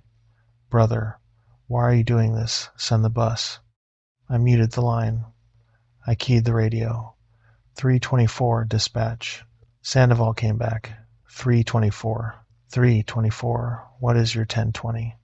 324 is now on Highway 9 eastbound, approaching mile marker 37, approximately 7 minutes out. 324, copy. Slow your approach. I have lost contact with 312 and 318. I have lost contact with the supervisor. I have lost contact with state and BIA. I am keeping the line open with you. Do not lose me. 324, copy. Sandoval, keeping you on the line. 324, also unable to raise anyone else on any channel. 324, what is the temperature out there? 324, 18 degrees. Sky is clear. Stars out. No moon yet. 324, you got the windows up. 324, windows up. 324, keep them up. 324, copy. The 911 line was still open, with the voice that had been Rivas. The voice was talking. The voice was saying, send the bus. Send the bus, Ray brother. Send the bus. The voice was not asking anymore. The voice was reciting. I disconnected. The line rang again. I did not pick up. The line rang 6 times, 10, 20. The line rang for a long time. I sat in the chair. I watched the light blink. I kept my finger on the kill switch, but I did not throw it, because if I threw the kill switch, the line would go dark and any real caller on the way to the dispatch would not get through. There were people out there in the county who needed help right now, and the line had to be open for them. The line stopped ringing. The line rang again. I picked up 911. The voice came through the line, and the voice was Karen. The voice was my ex-wife. The voice was the woman I had been married to for 6 years, and who had left me 8 years before, and the voice was hers, with the same little catch in the breath she had when she was trying not to cry, and the same way she said my name, Ray, just the one syllable, like she was tasting it. Ray, I am at the diner off 605. I rolled the car. The car is in the ditch. I need you. I need you to come. I sat in the chair. I put my left hand on the edge of the desk. I held the edge of the desk. I felt the wood. I felt the small chip where somebody had set down a coffee cup too hard once and broken the laminate. I felt the cool of the wood under my hand. Karen, I said. Ray, come now. Please. Karen, what year did we get married? The voice paused. The voice said, Ray, come on, baby. Why are you doing this? I am hurt. Come. Karen, what year did we get married? The voice paused longer. The voice said, Ray, you know what year. 2005, June, the church on the hill. My sister was my maid of honor, and your brother was your best man, and we drove down to Carlsbad for the honeymoon because we could not afford anywhere else. Come now, please. I am cold, and the car is in the ditch, and I cannot feel my left arm. The details were right, most of them. The church on the hill was right. The maid of honor was right. Carlsbad was right. The month was wrong. We had married in May, not June. The voice had given me June, and that small thing, that 1 month off, was a thing the real Karen would not have gotten wrong even after 4 years apart, because we had argued about June versus May the day we set the date, and that argument had been a piece of our marriage we had laughed about for 6 years, and the woman I had been married to would not have forgotten what month we had married in. Karen, I said. What month? The voice paused. The voice did not answer. Karen, what month did we marry in? The voice said, in a different register. Smooth now, level. Marquez, I am close. I disconnected. I locked the dispatch room door. I had never locked the dispatch room door in 4 years. The lock was the kind you turn on the knob from the inside, the cheap kind, the kind a man with shoulders could push through if he wanted to. I turned the lock. The lock turned. I sat back down. I keyed the radio. 324, dispatch. 324, you on me. Sandoval came back. 324, 10-8, Highway 9 eastbound, approaching mile marker 37. 324, you see anything? 324, headlights ahead. Pulled over on the shoulder. Looks like 312's unit. Lights are off. 324, do not approach the unit. 324, what? 324, do not approach the unit. Slow to a stop in your lane. Maintain distance. Do not exit your vehicle. 324, copy, holding. The 911 line rang. I did not pick up. The line rang. It rang for a long time. The line stopped ringing. The breathing started in the headset. It was just breathing. It was a man's breathing. It was steady. It was close. It was the kind of close where the breath would have been hitting the inside of my ear if it had been a real breath in a real ear. The headset was over both my ears. The breathing was in both channels. The breathing was patient. I took the headset off. I set it on the desk. The breathing kept coming through the speakers on the desk because I had the dispatch speakers on. I muted the speakers. The breathing stopped in the speakers. The breathing started in the room. It was behind me.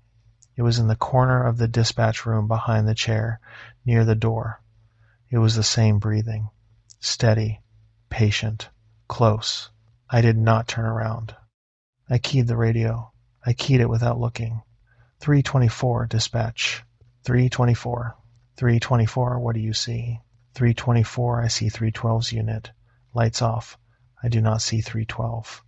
The driver's door is open. There is no vehicle in the ditch. I repeat, there is no vehicle in the ditch. The road is empty. 324, get back in your car. Get back in your car right now and drive. Drive west. Drive to the office. Do not stop. Do not respond to any other call. Drive. 324, copy. Moving. The breathing in the room behind me changed. It did not get louder. It did not get closer. It changed in a way I cannot describe except that it had been a man's breathing, and now it was a breathing that was the shape of a man's breathing, but the source was not a man. The way the breath moved had a different geometry to it. The cycle was wrong. The pause between inhale and exhale was too long, and the inhale was too short, and the exhale was too long, and underneath the breath there was a second sound, a low one, like a thing in the back of a throat that did not belong to the throat it was in. The breathing was about 6 feet behind my chair. I did not turn around. I keyed the radio. 324. 324. En route west on Highway 9. 12 minutes from the office. 324. Keep talking. 324. What about? About anything. Talk about your kids. Sandoval had 3 kids. The oldest was 19. The youngest was 8. He started talking about his kids. He talked about his oldest at New Mexico Highlands. He talked about his middle daughter who wanted to be a vet. He talked about his youngest, who had lost his first tooth a week back. I kept the channel open. I kept his voice in the headset. I put the headset back on. I let his voice fill both my ears. The breathing behind me kept its rhythm. It did not come any closer. It did not go any further. Sandoval talked for 12 minutes. I do not remember most of what he said. I remember the cadence of his voice, and I remember the warmth of it in the headset, and I remember keeping my hands on the edge of the desk and my eyes on the security camera monitor that showed the lobby outside the dispatch room. The lobby on the monitor was empty. The hallway was empty. The back hall was empty. The parking lot was empty. The breathing was 6 feet behind me. I watched the monitor for the hallway. The hallway was a 40-foot length of cinder block, painted a kind of institutional cream. There were 2 doors off it on the right side, one going to the break room and one going to the records room. There was 1 door on the left side, which was the bathroom. At the end of the hall was the lobby. The hallway was empty. The lobby was empty. I watched the hallway for 12 minutes. I did not look at the corner of the dispatch room behind me. I did not turn my head. I did not let my eye drift to the right where the door was. I watched the monitor. The hallway was empty. The hallway was empty. The hallway was empty. A shadow passed across the hallway camera. I saw it. It was small. It was the kind of shadow a moth makes when it flies between a light and a wall. The hallway light was a long fluorescent tube above the middle of the hall, and the shadow came from above the tube and crossed the floor of the hall and moved out of the frame. There were no moths in February. There were no flying insects in the building in February. The hallway was sealed and heated, and the fluorescents had not been opened in years. The shadow came back. It crossed the other way. It moved differently this time. It moved the way a finger moves across a beam of a flashlight in the dark. It was not random. It was somebody or something walking past the light. I keyed the radio. 324, what is your ETA? 324, 8 minutes. 324, keep talking. He kept talking. He told me about his middle daughter, the one who wanted to be a vet, and the science project she was doing on cattle diseases that was going to win her the regional fair. He told me about the dog his family had had when he was a boy, a German shepherd named Wolf, who had died on the kitchen floor at age 14 with the whole family around him. He told me about his uncle's funeral last summer. He talked the way a man talks who knows that talking is keeping somebody else alive. The breathing behind me kept its rhythm. The thing in the hallway, if there was a thing in the hallway, did not approach the dispatch room door. It moved across the hall light a third time, and then it stopped. At 2 minutes past 5, Sandoval pulled into the lot. I watched him on the camera. He got out of his unit. He had his hand on his sidearm. He came up to the lobby door. He buzzed. I buzzed him in. He came down the hall. He came up to the dispatch room door. He tried the door. The door was locked. Marquez. It's me. I unlocked the door. He came in. He looked around the room. He looked at me. He looked behind me. He looked at the corner near the door. Anybody in here with you, brother? I said, I don't know. He looked again. The corner was empty. The room was empty. The breathing was not in the room anymore. The breathing had stopped when the door opened, the way a hand pulls back from a flame the second the flame gets too close. Sandoval pulled up a chair next to me at the desk. He sat down. He did not put his sidearm away. We sat there until 6:30 in the morning. For about an hour, neither of us talked. Sandoval kept his hand on the grip of the sidearm and his eyes on the door. I kept my eyes on the bank of phone lights and the radio console. The 911 line did not ring again. The admin lines did not ring. The radios were silent. The fluorescent over the desk hummed the way it always hummed, and it sounded, for the first time in 4 years, like exactly what it was, which was a low and patient and useless noise. Around 3 in the morning, Sandoval said, "You want me to make a pot of coffee?" I said, "I am not going in the back room." He said, "Yeah." I figured. He stayed in his chair. We sat. The clock on the wall did its thing. The minute hand moved. The hour hand moved. The radios stayed quiet. The lights on the phone lines stayed dark. Outside the window of the lobby, which I could see on the camera, the parking lot was a frozen rectangle under a sodium lamp. A skinny coyote came across the lot at about 3:45. It walked slow. It stopped under the lamp. It looked at the lobby door for about 30 seconds. Then it walked off, and the lot was empty again. Sandoval saw it on the monitor. He did not say anything. At 6:15, I tried the radio. The radio worked. I raised State Police in Albuquerque. They answered. I raised the BIA in Crown Point. They answered. I raised Sergeant Aragon at home. He picked up on the first ring. He said his phone had not rung all night. I asked him to put units out for Sosi and Rivas. At 7 in the morning, Sosi radioed in. He was at the all-night diner on Highway 6. He said he had been there since 1 in the morning. He said he had not received any calls. He said his radio had been dead since the start of his shift, but he had figured he was in a hole and had not worried about it. He said when his radio came back at 6:50, he had called the office and nobody had answered, so he had come into the diner to wait it out. At 7:15, Rivas radioed in. He was at his apartment in Grants. He had clocked out at midnight. He had been off shift the whole time. He had not been working that night. He was off rotation. He was at home. He had been asleep in his bed. He said he had no idea what I was talking about. I checked the schedule. Rivas had been off shift. I had dispatched him at 1:12 in the morning anyway. I had dispatched a deputy who was not on duty. I had heard him respond to the dispatch. The CAD log showed the dispatch and the response.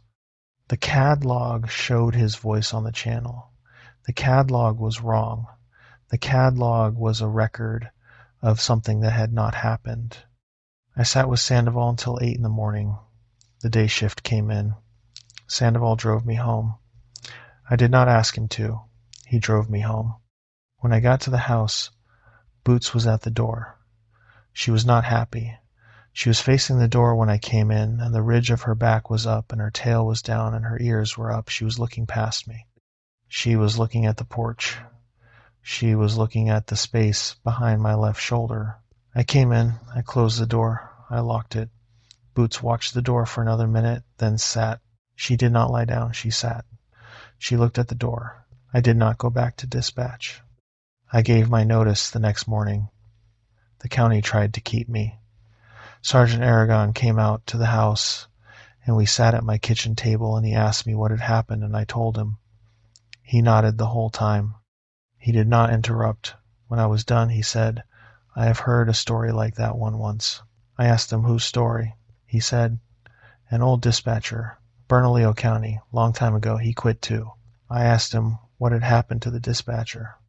He looked at his coffee cup. He said, he went home and he did not answer his phone for 3 years. Then he answered his phone. Then he was gone. I asked Aragon what he meant by gone. He said, just gone. The house was empty when his sister came to check on him. Front door locked from the inside, phone off the hook, bed made, dog gone too, no note, nothing. We sat at the table for another 20 minutes after that, and neither of us said much. Aragon drank his coffee, I drank mine. When he stood up to leave, he put his hand on my shoulder and held it there for a second, and then he said, you take care, Marquez. You stay alive. I told him I would. I left dispatch. I took a private security job at the copper mine south of town. I worked days. I worked the gate. I checked badges. I drove a golf cart around a fenced property in the sun.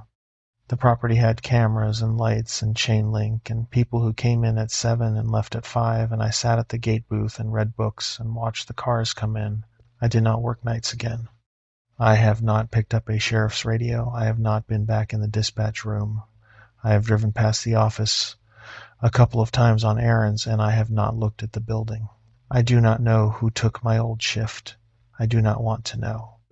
Sosi and Rivas and I get coffee once or twice a year at the diner on Roosevelt. Sandoval retired the next spring. He took his pension and moved out to a piece of land near Blue Water Lake, and he calls me sometimes on Sunday afternoons just to check in. Neither of us has ever brought up that night out loud, but the calls happen with a regularity that makes me believe he thinks about it. I think about it. I think about it most nights when the sun has gone down and the house has gone quiet and Boots has settled at the foot of the bed. Boots is still with me. She is older now. She sleeps on the foot of the bed when I am home, and she sleeps on the couch when I am not, and once or twice a month she sits up in the middle of the night and looks at the bedroom door for a long time, and her ears are up and her ridge is up and her tail is down, and she does not bark, she just looks. I leave the porch light on. The phone in my kitchen has a number that the county dispatch desk has on its callback list. I have asked them to remove me from the list. They have said they would. The list has not been updated. Once in a while, the kitchen phone rings at a strange hour, and the screen shows the number for Cibola County Dispatch, and I do not pick up. I do not pick up. I let it ring. After a while, it stops.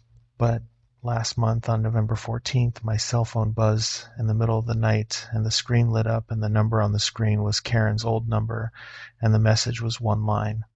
It said, "Thinking of your mom today." I did not write back. I have not written back. I will not. Story 1. The Copy. The first set of boot prints was mine. They led from my tent toward the trees, fresh in the morning dew, deep in the red mud where the runoff puddled. Both my boots were on my feet. I'd been wearing them in the sleeping bag because the desert gets cold, and I'd been too lazy to take them off. I crouched and put my hand flat in one of the prints. Size 11. Mine. The tread pattern of my Merrill hikers, going out from camp toward the tree line. And then a second set coming back, deeper, wider, the toe impressions extending past where my toes would end. I told myself it was just water in the soil, the prints widening as they dried. I told myself a lot of things that first morning. National Geographic had hired me for a 3-week solo. Sacred Lands feature high desert, four corners country. I'd done dozens of jobs like it, Amazon, Siberia, the Outback. Remote was my specialty. I worked better with nobody around. My ex-wife Rebecca used to say that was the whole problem. The first week had been clean. Monument Valley at sunrise, the red monoliths catching gold light, storm cells dragging across the painted desert, petroglyphs at golden hour, 1,000-year-old hands scratched into rock by people who'd known this land in ways I never would. I had uploaded previews through the sat link the night before, and my editor Jennifer had texted back inside 20 minutes. David, holy shit, keep shooting. Base camp was 40 miles from the nearest road. No cell, no light pollution. The silence was thick enough to make my ears ring. The first night I'd cooked freeze-dried stroganoff and reviewed the day's frames on my laptop. Around midnight, footsteps. Outside the tent. Slow, circling. The soft crunch of boots on loose stone. I'd unzipped the flap and swept my flashlight across the camp. Nothing. Just my tripods, my packs, the dying embers in the fire ring. Curious mule deer, I told myself. Maybe a coyote. Up at Yellowstone, I'd once woken up to bear prints around the tent. Deer don't walk in circles. Bears don't stop the moment you look. The second night I had set my trail cam pointed at the perimeter and kept the Glock 17 within reach. Loaded magazine, one in the pipe, 16 rounds. I'd carried it on remote jobs since a near miss with a grizzly in Alaska almost cost me my life. Around 2 a.m, my own voice called from outside. David. Hey, David, come out here. You're going to want to see this. Perfect. The exact rasp my voice gets when I've been talking all day. The Midwest inflection I never quite lost. The pitch I use when I'm excited about a shot. I lay there a long time before I moved. My hands were shaking when I picked up the flashlight. The pistol felt cold and stupid in my grip. I unzipped the flap maybe 2 inches and put the beam across the camp. Empty. Hello, I called. The word sounded ridiculous as soon as it left my mouth. From maybe 50 yards off, near the base of a sandstone tower, my voice answered. David, why won't you come out? I'm trying to show you something. It went on like that until sunrise, sometimes pleading, sometimes whispering things I'd never told anyone. The forest fire I'd started in Montana the summer I was 22 and never reported. The drinking I'd hidden from Rebecca for 3 years. My sister Sarah's accident in the spring of 1994. I had been 12 and I'd been holding her hand, and then I wasn't. I hadn't said her name out loud in 15 years. The thing outside the tent said it more than once. Morning came, and that's when I found the prints. 27 pine trees were carved with my name, David gouged into the bark in letters 3 inches tall, fresh sap running down them like cold honey. They weren't knife cuts. I could see the parallel scratches at the base of each line. 4 scratches per stroke, fingernails, human fingernails grown too long and too sharp, the kind of nails that should have split and curled instead of carving. The marks went a 1/4 inch deep into the pine. Tufts of hair at the base of each tree.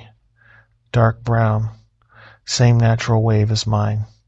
I picked one up and rubbed it between my thumb and finger, and it felt oily, synthetic, like it had been pulled out of something and put back together wrong. The trail camera was the worst part. 8 hours of recording, motion sensor triggered dozens of times. Every clip showed empty camp. Whatever had walked past the lens hadn't shown up on the sensor. That's when any normal person would have packed and left. I'm not normal when I'm scared. I get stubborn. My grandfather used to say I had more pride than sense, and he wasn't wrong. Also, I needed the assignment. The magazine was paying me enough to cover rent for 6 months, and freelance photography is not what you'd call a stable income stream. So I stayed. I spent that day documenting the carvings, clinical work, macro lens, multiple angles, ISO bracketed, hair samples bagged and labeled. I told myself I was being thorough. The truth was, the camera gave me something to do with my hands. Sunset came. The landscape that had looked beautiful in daylight got menacing fast. Every rock formation looked like a crouched figure. I built my fire bigger than I needed it, a ring of light extending 20 feet, and I kept the Glock in my lap. The third night changed everything.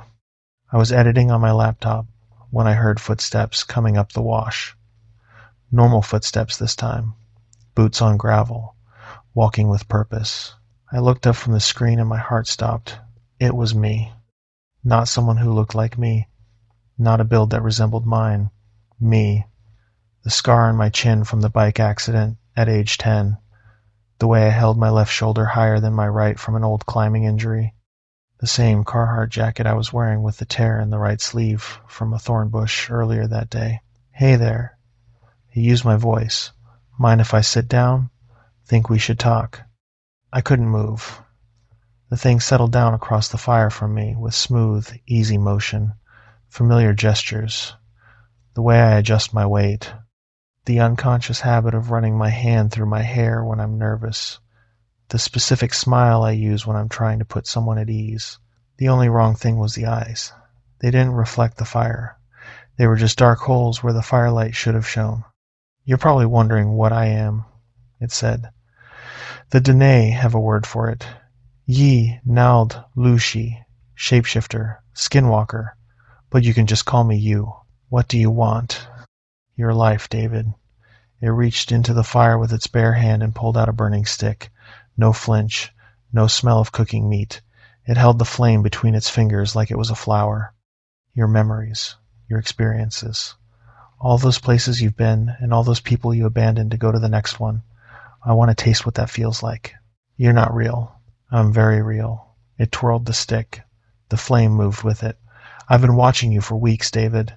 Learning your voice, your mannerisms, the memories you don't even let yourself look at. Did you know you still have nightmares about Sarah? About letting go of her hand? You haven't told anyone that. Not even Rebecca. Especially not Rebecca. The fire dimmed. I could hear movement in the dark beyond it. More footsteps, but wrong. Too many legs, or legs bending in ways legs don't bend. The wet click of joints reforming. The question, the thing said, is whether you're going to make this easy or hard. I can take your life by force. It's cleaner if the original just disappears. I ran. Grabbed the Glock, sprinted into the dark, left everything behind. The camera bags, the laptop, 3 weeks of frames I couldn't replace. The thing's laughter followed me. My own laughter. Wrong somehow. Too long. Echoing off the canyon walls like there were several of me out there all laughing at the same joke. I made maybe half a mile before I understood I was being herded. Every direction I turned there were shapes in the periphery. Glimpses of myself, dozens of myself, all slightly off.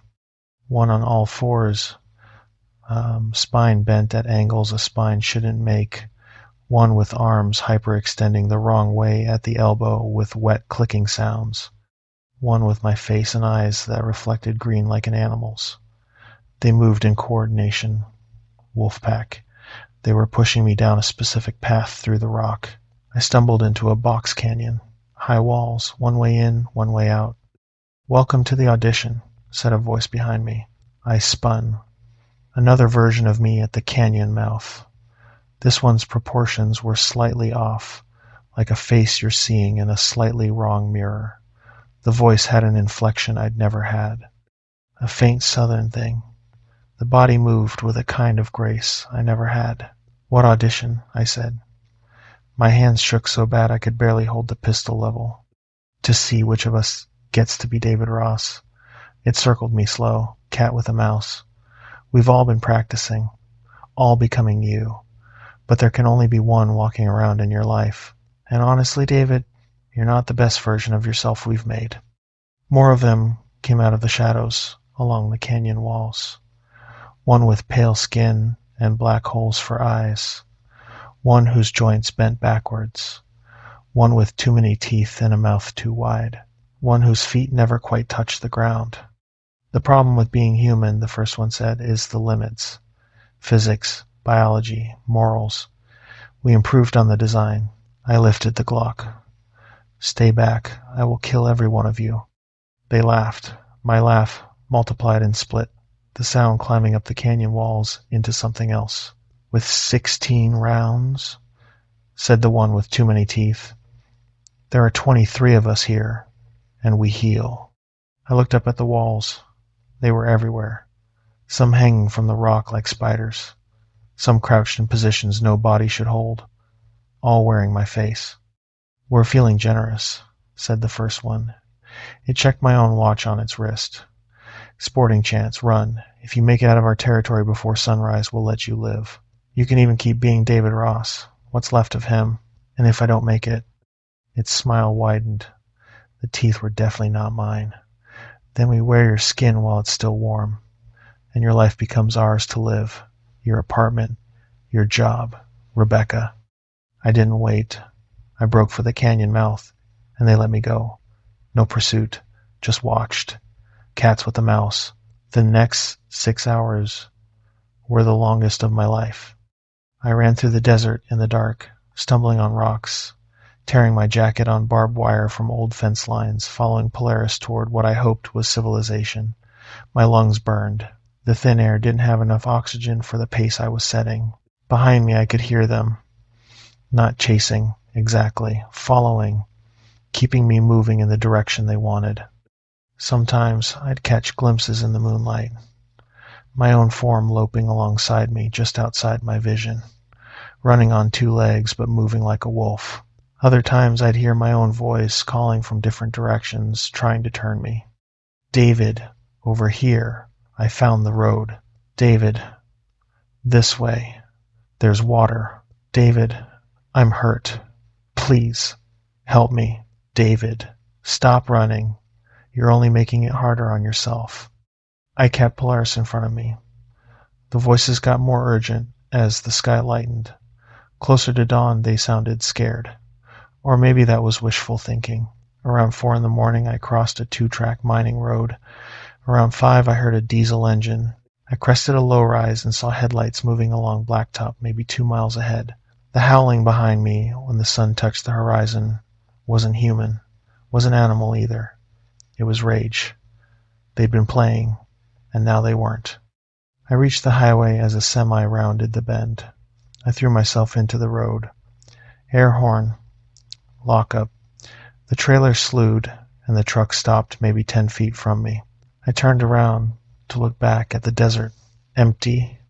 The trucker was a big guy named Pete, out of Oklahoma. He thought I was having a breakdown. Dehydration, maybe altitude. He radioed ahead to the next stop and gave me water from his cooler and asked careful questions about what had happened. I tried to tell him. The words sounded insane in my own mouth. He drove me into a town called Red Mesa, The volunteer EMT checked me over and found me dehydrated and exhausted and otherwise fine. They wanted Flagstaff. I wanted Phoenix. I bought a Greyhound ticket with the emergency card. Left thousands of dollars of gear in that desert. The gear was insured. Some things are worth more than money. That's what I told myself on the 40-hour ride home, and the longer the ride went, the more I started to wonder if maybe I'd had some kind of stress break out there. Hallucinations, isolation, psychosis. People believed those things. Nobody believed shapeshifters. It was 3 weeks before I knew they'd won. I went into my coffee shop on Camelback. Same place I'd been going for 2 years. Same order, same table. The barista, her name was Sarah. There was a Sarah for everything, it seemed, looked up at me with the polite distance reserved for strangers. Can I help you? It's me. I put both hands on the counter. David. Large coffee, 2 sugars, splash of cream. She stared at me a long second. Sir. David was already here this morning, about an hour ago. Got as usual and left. I stood there too long. I think she was about to call her manager. I walked out and drove home, and there was someone in my apartment. Someone with my face. He had my key. Mrs. Henderson from 2B waved at him through her screen door like she'd known him for years. I checked my bank account from the car. Closed 3 weeks back. David Ross had moved his money to a new account at a different bank. My job at the magazine, Jennifer told me on the phone, sounding bewildered, that I'd quit by email and moved to Europe. She'd thrown me a goodbye party last weekend. People had brought cake. I stayed in a motel for a while. The Knight's Rest Motor Lodge on the south side. Carpet that smelled like cigarettes from before the smoking ban. Air conditioner sounded like it was dying. I worked odd jobs for cash. Stopped using my name. I see him around town sometimes. The other me. Going to my job. Eating at restaurants I used to like. He took Rebecca to dinner at El Charro last month. I sat in the parking lot and watched through the window. She laughed at something he said and put her hand on his, and her face was the way her face used to be in the early years, before the drinking. Before I got distant, she looked happy. That's the part that eats at me in the motel at night. Not the fear, not even being erased. It's that he might really be better at being me than I was. Last night I found boot prints in the parking lot, dirt outside the door. Size 11. Mine. 3 loops around the building before they went off into the desert behind the lot. And on the door, scratched into the metal with something sharp, my name. 4 parallel scratches per letter. The bulb above the door buzzed and flickered out. Outside the dirty curtain, the wind shifted, and somewhere across the lot, I heard a familiar voice say, David, open up. I want to talk. I didn't answer. The footsteps started circling. Story 2, The Wrong Daughter. The thing pretending to be my daughter had been living in our house for 3 days before I realized her laugh was coming out wrong. It was the kind of mistake nobody notices the first time. Emma had been quiet since we'd brought her home from Cortez. She'd been through what the doctors called an ordeal. We were giving her space. So when she laughed at something on the TV the first day, I told myself the laugh sounded off because she was tired. And the second day, when she laughed at her grandmother's voicemail message, I told myself it was the speakerphone. And the third day, when she laughed at something I said at dinner, I sat there with my fork halfway to my mouth and listened to my 8-year-old daughter make a sound like air being forced through vocal cords that didn't fit her throat. That was when I started paying attention. We'd planned the trip as a reward. Emma had finished 2nd grade with straight A's. My wife Karen wanted to do something special. We picked Mesa Verde because it was close enough to drive from Cedar Falls, and Emma loved old things. She collected interesting rocks and pressed flowers between the pages of her books and asked questions about every plant and animal she saw. The first day we did the balcony house trail. Emma's hand was warm in mine, her little day pack bouncing with each step. Daddy, why do the cliff houses have so many rooms? Big families. Sometimes 3 or 4 generations live together, like if Grandma and Grandpa lived with us. Exactly like that. She made that bubbly champagne pop laugh. I'd recorded on my phone for the days I needed to hear it. We set up at Moorfield Campground that evening. Emma helped Karen with the sleeping bags while I built the fire. Normal stuff. The kind of evening you don't remember unless something comes after it to mark it. The first night passed clean. Emma fell asleep between us. She slept hot like a furnace, always kicking off her blankets. Karen and I whispered about another trip to Moab before school started. The second day we did Petroglyph Point. Emma was fascinated by the rock art. She traced the spirals in the air with her finger, staying carefully back from the stone like the ranger had told her. What do you think they mean, Daddy? Stories, probably. Like how you draw pictures of our family. She was quiet a long moment, studying a panel of human figures. Do you think the people who made these are still here? Something cold crawled across the back of my neck. What do you mean, sweetheart? I don't know. I just feel like someone's watching us, like they never really left. I looked around the canyon. Sky, rock, scattered tourists on the trail. Nothing. But Emma had always been sensitive to atmospheres. She'd refused to go into the basement of my brother's old house in Loveland because it felt wrong. She'd been right that time. Asbestos. That night, the nightmare started. She woke up around 2 a.m. screaming about something trying to get into her skin. She insisted on sleeping between us. Even then, she tossed and whimpered for hours. There was someone standing outside the tent. She sobbed into my shoulder. They looked like me, but wrong. They wanted to trade places. It was just a dream, baby. She fell back asleep. Eventually, I didn't. The third day. Cliff Palace area. Emma ran ahead on the trail like she always did. She was maybe 30 yards in front of us, well within sight, when she rounded a bend in the trail and disappeared. 20 seconds. Karen and I rounded the bend 20 seconds later. Emma was gone. Not just out of sight. Gone. The trail ran straight ahead for the next quarter mile. Nowhere to hide. No side paths. Just exposed red rock and sparse vegetation. Emma. My voice bounced off the canyon walls. Emma, where are you? Nothing. I want to skip the search. I don't want to write it again. 3 days of helicopters and dogs and volunteer teams. 3 days of Karen on the phone with her sister and our pastor and her mother. 3 days of FBI agents asking the same questions in slightly different ways. 3 days of standing at the entrance of that trail every morning at sunup, waving as the searchers headed in, knowing they wouldn't find her. The search coordinator was a guy named Pete Ramirez. 20 years in wilderness rescue. Big square Stetson, a beard going to gray. On the second night, he pulled me aside. Mr. Torres, I'm not going to lie to you. This is unusual. 8-year-olds don't just disappear in broad daylight on a maintained trail. What are you saying? There are stories about this area. He looked uncomfortable saying it. Native American legends. The DNA and the Ute both have warnings about certain places where the line between things is thin. I've worked 20 years and seen 3 cases like this. People who just go, no trace. What happened to the others? They came back, days later, walking out of the desert like nothing had happened. He paused, but they weren't quite the same. Family members said so. I wanted to dismiss him. He had no business saying things like that, but the fear in his eyes was real, and he was a man who dealt in evidence. That night, I called my brother Danny from the motel. Danny had married into the Navajo Nation 15 years ago and lived near Shiprock now. He picked up some of the traditional knowledge along the way. Mike, you need to get out of there. The elders call that whole region hunting ground.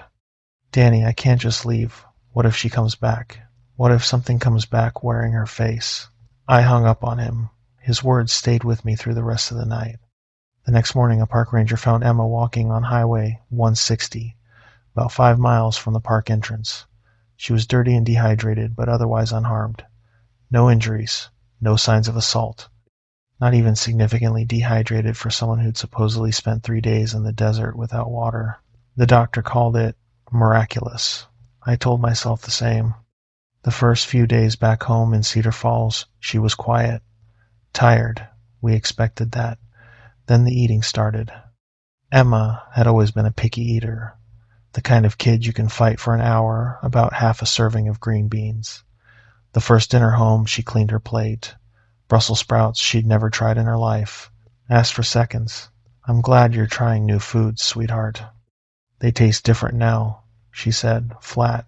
Everything tastes different. She moved different too. Emma had been graceful for a kid, but now she moved with adult precision. No more tripping, no more stumbles. She walked like someone who'd had to learn to move quietly. And her eyes. The color was right, that warm brown she'd inherited from Karen. The thing behind the color was wrong, ancient, calculating, like an old animal in a child's body, pretending. She was always cold now, too. My little furnace, wearing sweaters in 70-degree weather, sleeping under 3 blankets, and shivering in her sleep. But it was the laugh that broke me. On the 4th day, she laughed at a cartoon, and the timing was off, the pitch slightly distorted. The kind of laugh that arrives a half-second after the joke because someone learned that the joke is funny but didn't feel it. I started testing. Casual questions worked into normal conversation. Things only Emma would know. Emma, do you remember what we named your goldfish? She paused. Mr. Bubbles. Right answer, wrong source.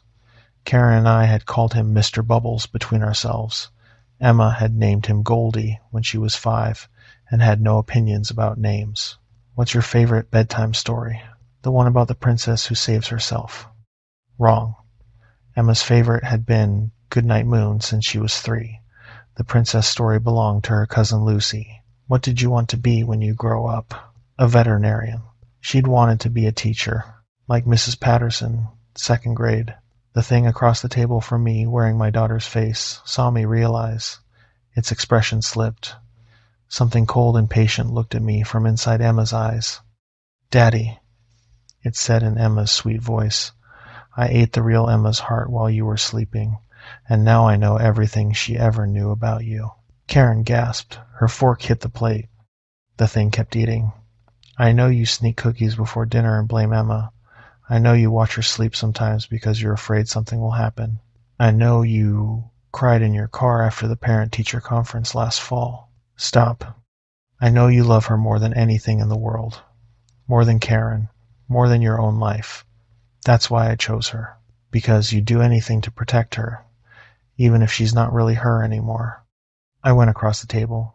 I grabbed it by the shoulders. It felt warm, solid. My daughter's small bones in my hands. Where is she? It giggled. The wrong laugh. She's everywhere and nowhere, Daddy. She's in my memories now. We're the same person, except I'm better at being her than she ever was. Karen was screaming, trying to pull me off. To her, I was shaking our daughter. I let go. The thing's face flickered for 1/2 second, pale skin stretched too tight over bones, the wrong shape, black eyes, too many teeth, and then it was Emma again, sobbing, running to Karen, asking why Daddy was hurting her. Karen locked me out of Emma's room that night. She booked an appointment with our family doctor for me the next morning. She used the word breakdown on the phone with her sister. I called Danny from a gas station at midnight. It's not her. He was quiet. Mike, are you sure? It told me it ate her heart. It gets details wrong. It has her memories, but doesn't understand them. A long pause. There are ways to deal with this. They're dangerous. And if you're wrong, you'll be hurting a little girl who's already been through hell. What if I was wrong? What if stress had broken something in my head, and I was about to do something I couldn't undo? The doubt was real. Then I thought about the laugh. Tell me what to do. He gave me a list. Iron. Salt. Holy water blessed by a medicine man he knew. Sage. A blessing in Navajo his wife's grandmother had taught him.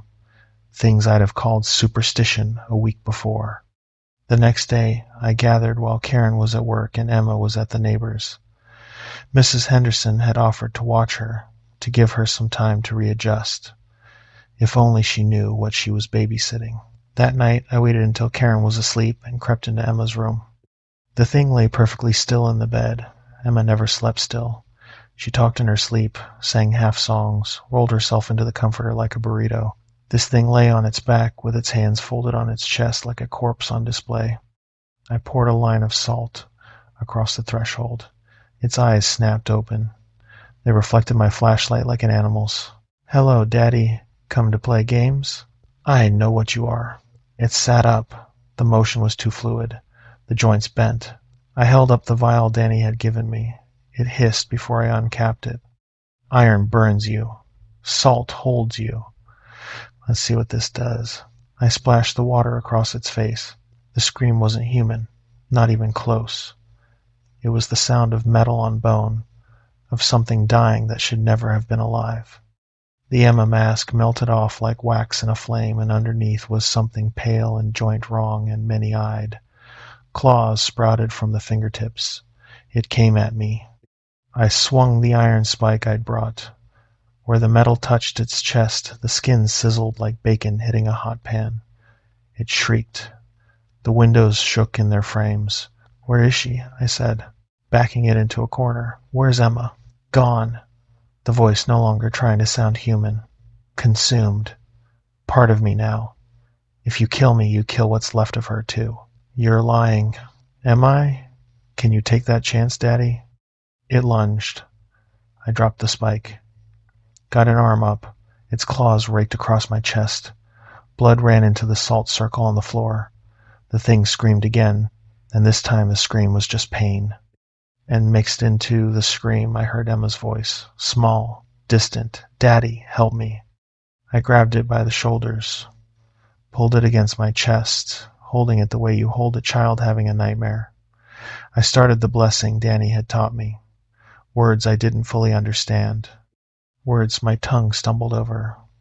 Words that felt heavier than they sounded. The thing writhed. The form flickered. Emma and not Emma. No. She's mine. She was never yours to take. I kept saying the words. The thing got weaker. The not Emma slipped. Emma's small body was in my arms now, pale as paper, breathing in tiny sips. "Daddy, I can see light. It's warm. Come toward it, baby. Come back to me." The transformation hurt to watch. The monster bled away and my daughter was left, cold, shaking, so pale I could see the veins under her skin. "Daddy." It ate my heart. I can't. I picked her up and ran for the kitchen. The blessing had given me a flash of knowing, the kind of certainty that doesn't come from your own head. In the freezer, wrapped in tin foil behind a bag of frozen peas, I found it. The thing had lied about eating it. It had taken it and kept it like a trophy. Some part of Emma's heart was still hers. The Skinwalker had only wanted me to think it was gone. I unwrapped the foil. The heart was small and gray-blue and starting to thaw in my palm. I carried Emma to the kitchen table. "This is going to hurt, baby." "I know, Daddy. I trust you." I placed the heart against her chest in the spot where it belonged. The skin parted without a cut, like her body remembered. It settled in with a wet sound. "I'll hear the rest of my life." She gasped. Color came back into her cheeks. Her eyes opened, and this time when I looked into them, I saw my daughter looking back. Karen found us there an hour later. Neighbors had called about the screaming and the broken windows. She took one look at my shredded arms and Emma's impossible color, and she knew the things I'd said weren't a breakdown. We left Cedar Falls that night. Drove straight to Danny's place. The elders performed a cleansing sage smoke and words in a language older than any I'd ever heard. They said the danger had passed. They also said Emma would carry marks from this, that having her heart taken and put back would leave something that didn't go away. They were right about both. She's different now, older in ways that don't have to do with time. She doesn't laugh as much. When she does, it's right. I've learned to listen for the difference. We live in a small town in northern New Mexico now. Emma goes to a new school. Her teachers think her quiet maturity is giftedness. Karen and I see a therapist together. There are things we can't tell him. Most days she's our daughter. Most days her laugh is right, and her movements are natural, and she forgets things 8-year-olds should forget. Sometimes I catch her staring at me with eyes that are too still. Sometimes she knows words she shouldn't know. Last week Karen found drawings under her mattress, not her usual crayon family pictures. Detailed sketches done in black ballpoint pen of the cliff dwellings at Mesa Verde, rooms that don't exist, passages that go deeper into the rock than the archaeological maps show. I didn't draw those, Daddy, Emma said when I asked her. Those were already there when I got home. This morning, I went to wake her for school, and the bed was empty. For 1 second, my chest stopped working. Then I heard her voice from the kitchen, chatting with Karen about her spelling test. Karen looked at me when I came in. She's been down here an hour, Mike. You made her breakfast. Don't you remember? I hadn't made her breakfast. I'd been asleep until 5 minutes earlier. Emma looked up at me from her cereal bowl and smiled. The smile was right. The eyes were right. The laugh she gave when Karen kissed the top of her head was bright and bubbly and exactly the laugh I'd recorded on my phone for the days I needed to hear it. I keep listening for the difference. Some nights I'm sure I hear it. Some nights I'm not. Story 3, The Foundation. The crane operator's body was still warm when it fell from the sky and landed 2 feet from my lunch table. It hit the gravel with a sound I won't try to describe. Blood splashed across my sandwich and my coveralls and the side of my face. I sat there in the kind of stillness that comes when your brain refuses to process what just happened. Then I looked up at the cab of the crane, 60 feet above the pad. Luis was still up there. Luis Hernandez. Quiet guy out of Phoenix, ran cranes since before I was born, could set a 6-ton beam down on a pencil mark. The body at my feet was Luis. Same weathered face. Same scar across his left hand from a welding accident in the 80s. Same wedding ring his wife had given him 15 years back. The Luis in the crane cab was also Luis, working the controls, moving the boom arm, except this Luis was smiling down at me. The smile was too wide. The teeth in the smile kept growing as I watched, pushing out past his lips, curving down toward his chin like ivory tusks. Hey, Danny, it called. Luis's voice. Everything okay down there? I looked at the body.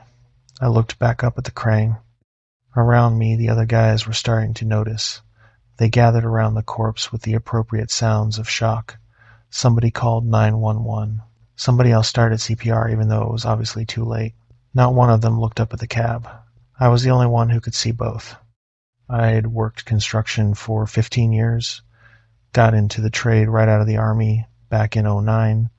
I'd seen a lot of weird stuff on job sites, tools that walked off, equipment that failed in ways the manufacturer couldn't explain, workers who showed up Monday and were gone by Wednesday without anybody knowing where they went. I always chalked it up to construction chaos. Dangerous work attracts dangerous luck. The Riverside Complex project was different from the start. 47 units of luxury condos, 20 miles outside Moab, in a valley that should have been too remote for high-end development. But the developer outfit called Anasazi Holdings had money connections. They cut through environmental review like it wasn't there. They wanted this exact spot, and they were willing to pay triple union scale to get the build done fast. Triple scale in the middle of nowhere. Most of us should have known. We all needed the work. The crew was 40 guys, mix of locals and out of state. I knew some of the Utah boys from previous jobs. Most of the rest were strangers. The strangest thing about them was how quiet they were. Construction sites are loud, social places, guys yelling over diesel engines, busting each other's chops, telling jokes that wouldn't fly in mixed company. This crew worked in near silence, like every one of them was concentrating on something the rest of us couldn't hear. The foreman was Jake Morrison, built like a defensive end, hands like dinner plates. He'd run crews 20 years, and his reputation was bringing jobs in early and under budget. But he watched us. Not the way a foreman watches for safety violations, the way a man watches a pot to see when it boils. The paramedics took 38 minutes to get there. They pronounced Luis dead at the scene, massive trauma from a 60-foot fall. Jake called his wife.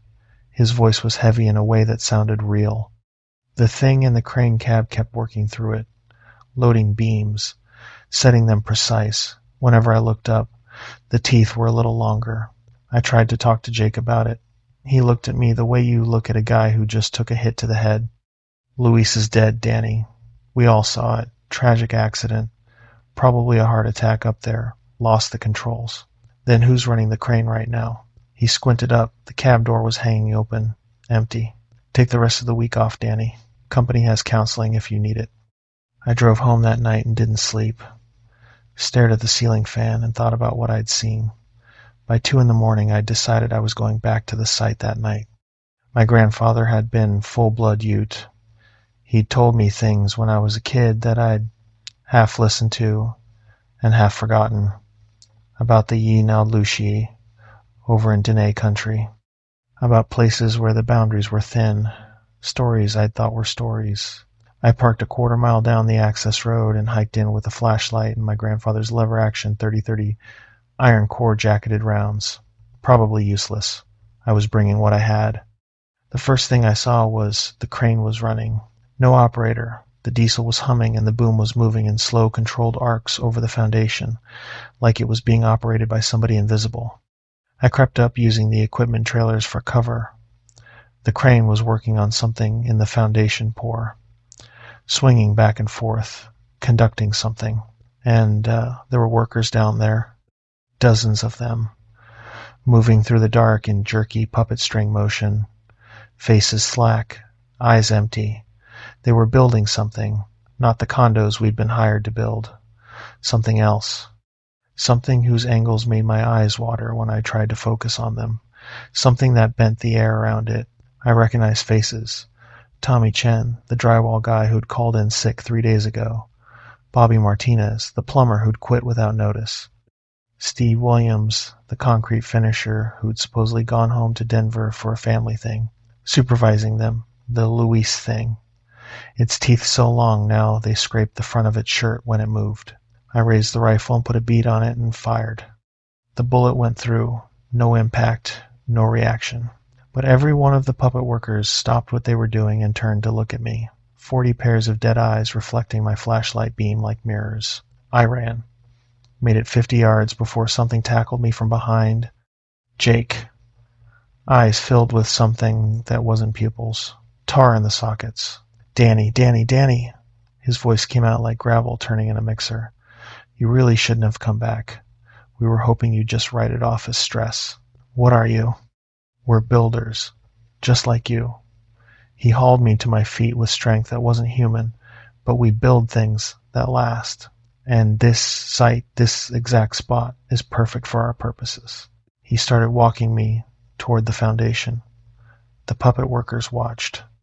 The people who lived here before you, the ones your ancestors called the Ancient Ones, they knew about places like this. They built their cities here for a reason. The cliff dwellings were never abandoned. They were transformed, made into something that could house things like us. And we're doing the same here, one floor at a time. The real workers, where are they? His teeth were growing now too, out of the human mouth and down past his chin in ivory spirals. They're here, part of the foundation. Their life force, their memory, their skill, all absorbed. Better workers than they ever were alive. He dragged me to the edge of the pour. Up close I could see what I'd thought was concrete was something else. Wet, pulsing, the texture of fungus, reaching upward in places like fingers. That's why you needed union guys. Skilled trade builds the strongest. Carpenters, plumbers, electricians. Your knowledge becomes part of the structure. Don't worry, Danny. It doesn't hurt for long. I had nothing left. I dropped the rifle in the run. I patted my belt for any tool. My Leatherman was still on my hip. I unfolded the blade and cut a deep line across my own palm. Blood dripped onto the foundation surface and it recoiled like I'd poured battery acid. The whole organic mass shuddered and tightened. Iron, I said. My grandfather's voice in my head, decades back, telling a story I'd half listened to. Iron in human blood. You can't handle it. The Jake thing snarled. Its grip loosened. I broke for the equipment trailer. I knew what I needed. Riverside was a big enough project to have an electrical supply trailer parked on site. Behind the door was a crate of grounding rods, steel stakes, designed to drive current safely into the earth. Iron core, pointed, 3 feet of useful. I grabbed an armful and turned. A puppet worker was in the doorway. It looked like Tommy Chen. Its mouth hung slack, and its throat went down farther than a throat should. I drove a grounding rod into its chest. It collapsed like an empty balloon, something dark and smoky leaving it. There were more behind it. I fought across the site, using the rods as spears, targeting whatever moved. The puppet workers fell easy. There were a lot of them, and they kept coming up out of the foundation pour, formed from whatever life force had been fed into that thing. The pour was alive, not just animated, alive, and it was about to give birth. The Louise thing stood at the center of it now, teeth long enough to curl back toward its ears, chanting in a language my mouth would not have been able to make. The pour rippled and pulsed faster. I had maybe minutes. The crane was still running on its own. I ran for it, climbed 60 feet of ladder with my hand bleeding into my coveralls, adrenaline doing all the work my legs were too tired for, climbed into the cab.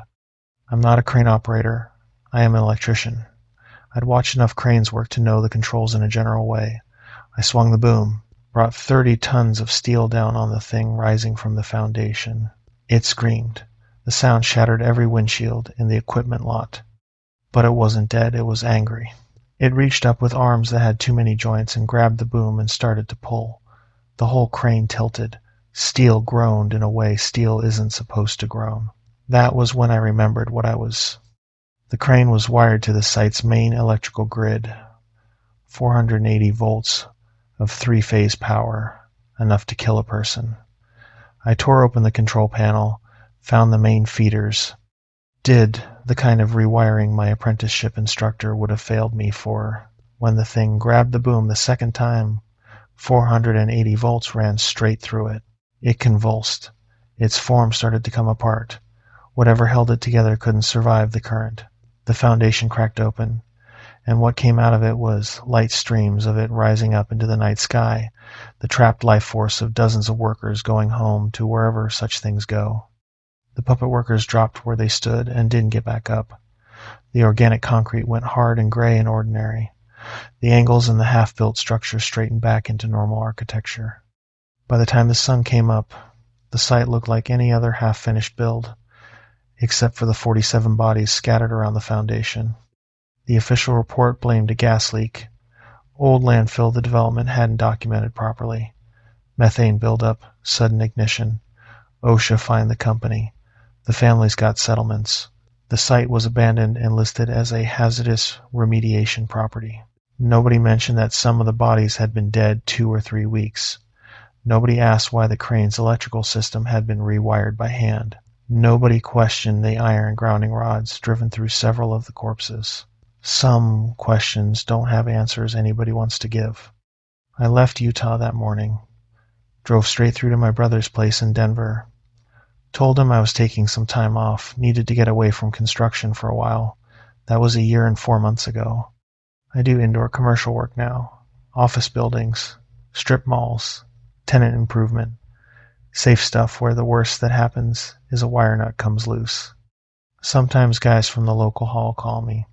There are stories. Sites where workers go missing. Buildings that grow faster than the crew can account for. I tell them I'm out of the field.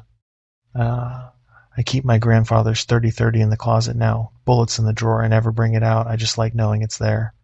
Last week I drove past a new mid-rise going up downtown. Crane was idle, just sitting there with the boom raised against the late afternoon light. I watched it for a long minute from the truck.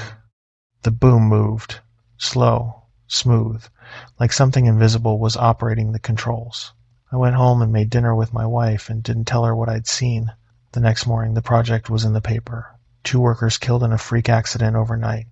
The article said the cause was still under investigation.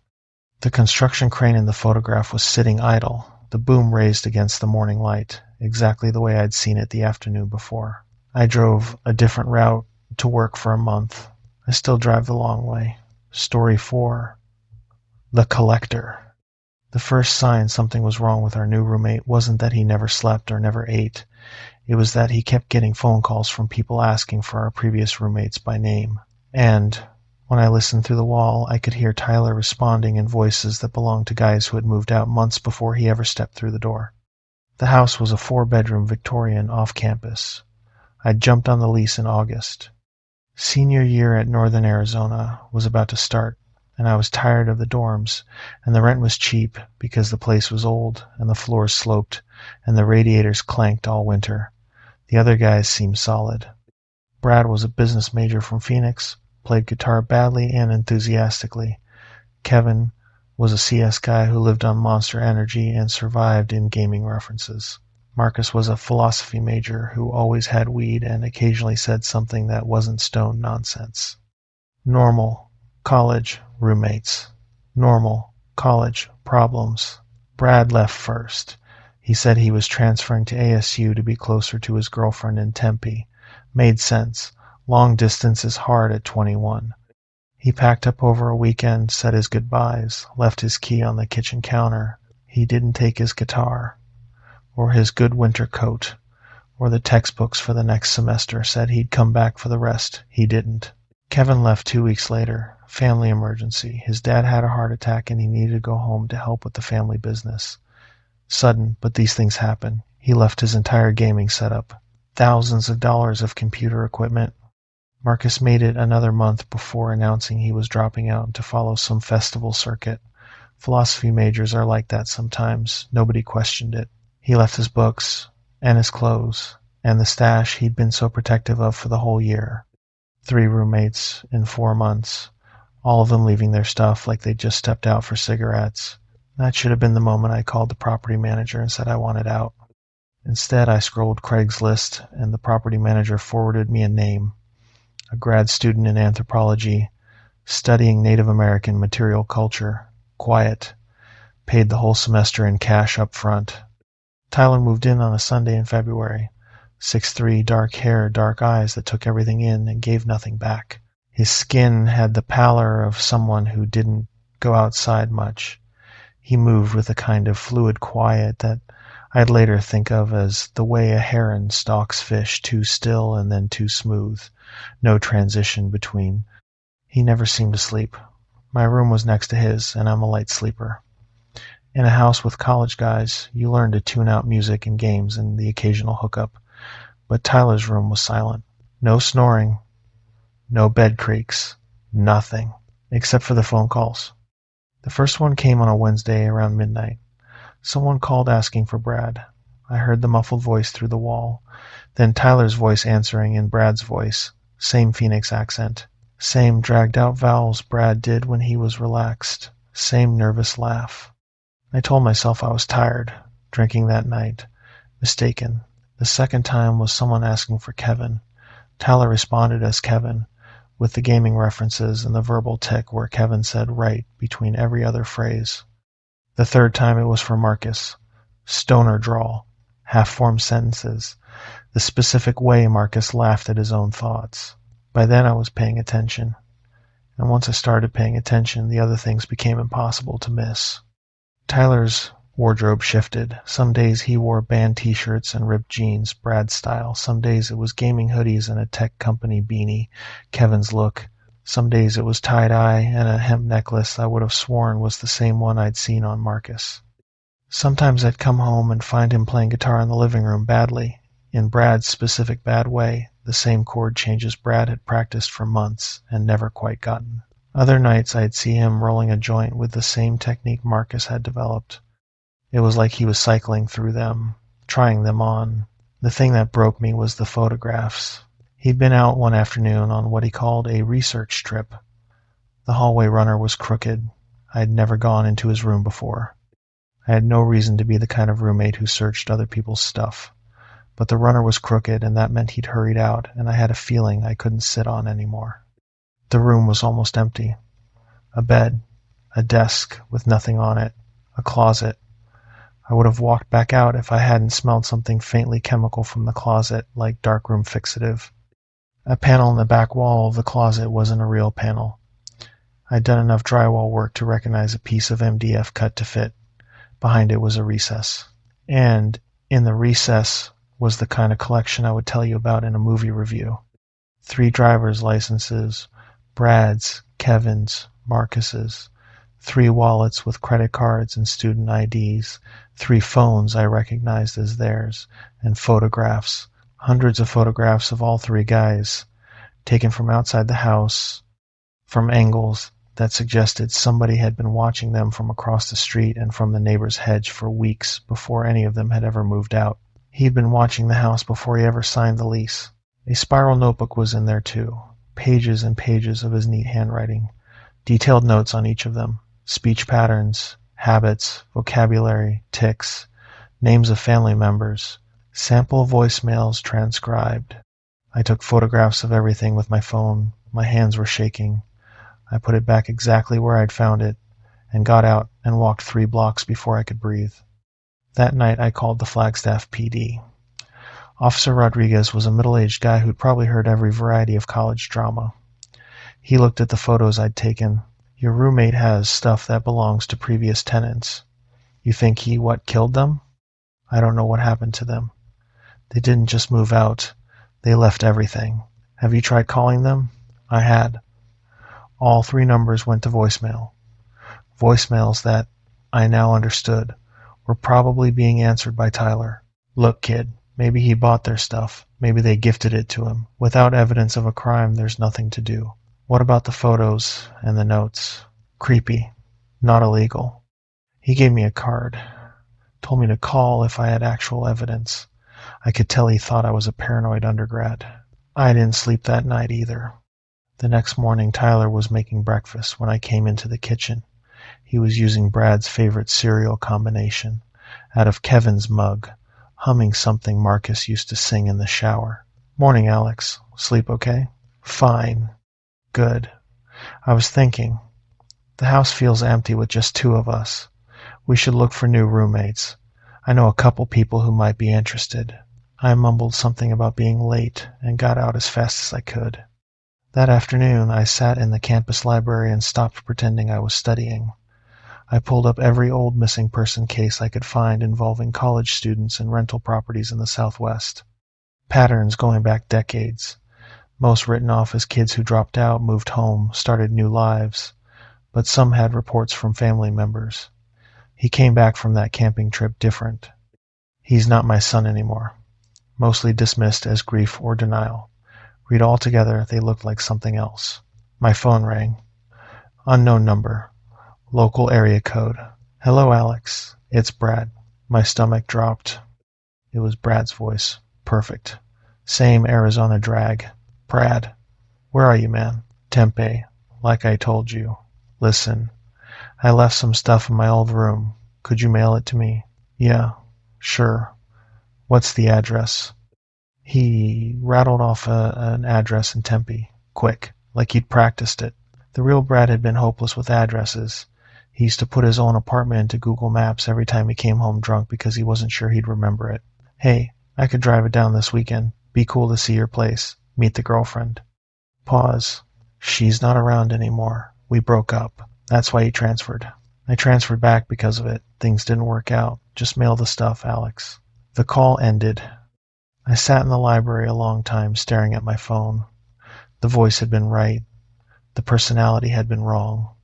Like someone doing an excellent impression of a friend without ever having actually been friends. When I got home that evening, Tyler was sitting on the couch reading. He looked up. Hey, how was the day? Fine. Studying. That's good. Education is important. A pause. Brad called the house earlier. Said he wanted his guitar shipped to him in Phoenix. Tempe. He's in Tempe now. Tyler's expression didn't change. Something behind his eyes did. Right. Tempe. That night I lay in bed and listened to him on the phone in his room. Around 2 a.m, I heard him talking. Not in Brad's voice, or Kevin's, or Marcus's. In my voice. Discussing things I'd never said with someone I'd never met. Talking about my classes, my family, my girlfriend Sarah back home in San Diego. I was next. I waited until I heard him leave the house the next morning. Then I packed everything I could fit in my car. Clothes, laptop, documents. The car keys felt sweat slick in my hand. I was loading the last bag when I heard footsteps behind me on the gravel driveway. Going somewhere, Alex? I spun. He was about 10 feet away, hands in his pockets. Same flat expression. Yeah, home for the weekend. That's nice. Family is important. He took a step. I was thinking about what you said yesterday. about Brad being in Tempe. That was interesting. Why? Because I never told you Brad was in Tempe. I said Phoenix. My heart started doing something fast. I must have misheard. No, Alex, you heard exactly what I said. The only way you could have known Tempe is if someone told you. Someone pretending to be Brad. He took another step. His eyes were not the right color anymore. They were shifting like contact lenses on the move. Brad never made it to either city, he said. Neither did Kevin. Or Marcus. They're all here in a way. Their voices, their memories, their lives. I keep them. What are you? He smiled. The teeth were a little too sharp. I'm a collector, Alex. People. Identities. The connections you have to other people. It's amazing how much you can learn about someone just by living with them for a few months. I got the door open and threw myself into the driver's seat and locked it. He didn't try to stop me. He stood there in the driveway and watched me back out, and as I pulled away, he raised his phone to his ear and started dialing. I knew what he was doing. I drove straight to the police station. Officer Rodriguez wasn't on shift. The desk sergeant listened to the story I told and nodded and said he'd put it in the report. The look in his eyes was the same look the first cop had given me. My parents thought I was having a breakdown. Sarah said I was being paranoid. I dropped out that week and drove home to San Diego. Got a job. Started night classes at Community. It worked for a few months. I started to almost convince myself the whole thing had been some kind of dissociative episode. Then Sarah came down to visit me on a Friday and said the strangest thing. Alex called me on Wednesday. What? You called. We talked for like an hour. You said you were thinking about transferring back, maybe getting back together. My blood went cold. Sarah, I didn't call you Wednesday. Of course you did. We had a real conversation. You knew about my new job. You knew about my sister's wedding date. What number did I call from? She showed me her phone. A 928 area code. Flagstaff. I dialed it. He answered, using my voice. Hello, Sarah. Was hoping you'd call. This is Alex, I said. The real one. His voice changed. Went flat. Hello, Alex. How's California? Stay away from her. Why would I do that? Sarah's perfect for the collection. Young, trusting, deeply connected to you. Through her I can get to everybody you know. If you touch her, I won't hurt her, Alex. I'll become her. The same way I'll eventually become you. Time isn't really the issue. I have a lot of it. The line went dead. I called Sarah to warn her. She thought I was having another paranoid episode. She said the version of me she'd talked to on Wednesday had sounded more normal than I had in months. More like himself, she said. Sweeter. He'd remembered her sister's birthday. That's when I understood. He wasn't just collecting people. He was improving them, becoming better versions than the originals had ever been. And the people we loved couldn't tell, or didn't want to. I couldn't compete with a perfect imitation of myself. So I did what was left to do. I disappeared, changed my name, moved across the country, cut every tie I had. It was the only way to protect them from him, and it was the only way to protect myself from the fact that they might prefer him.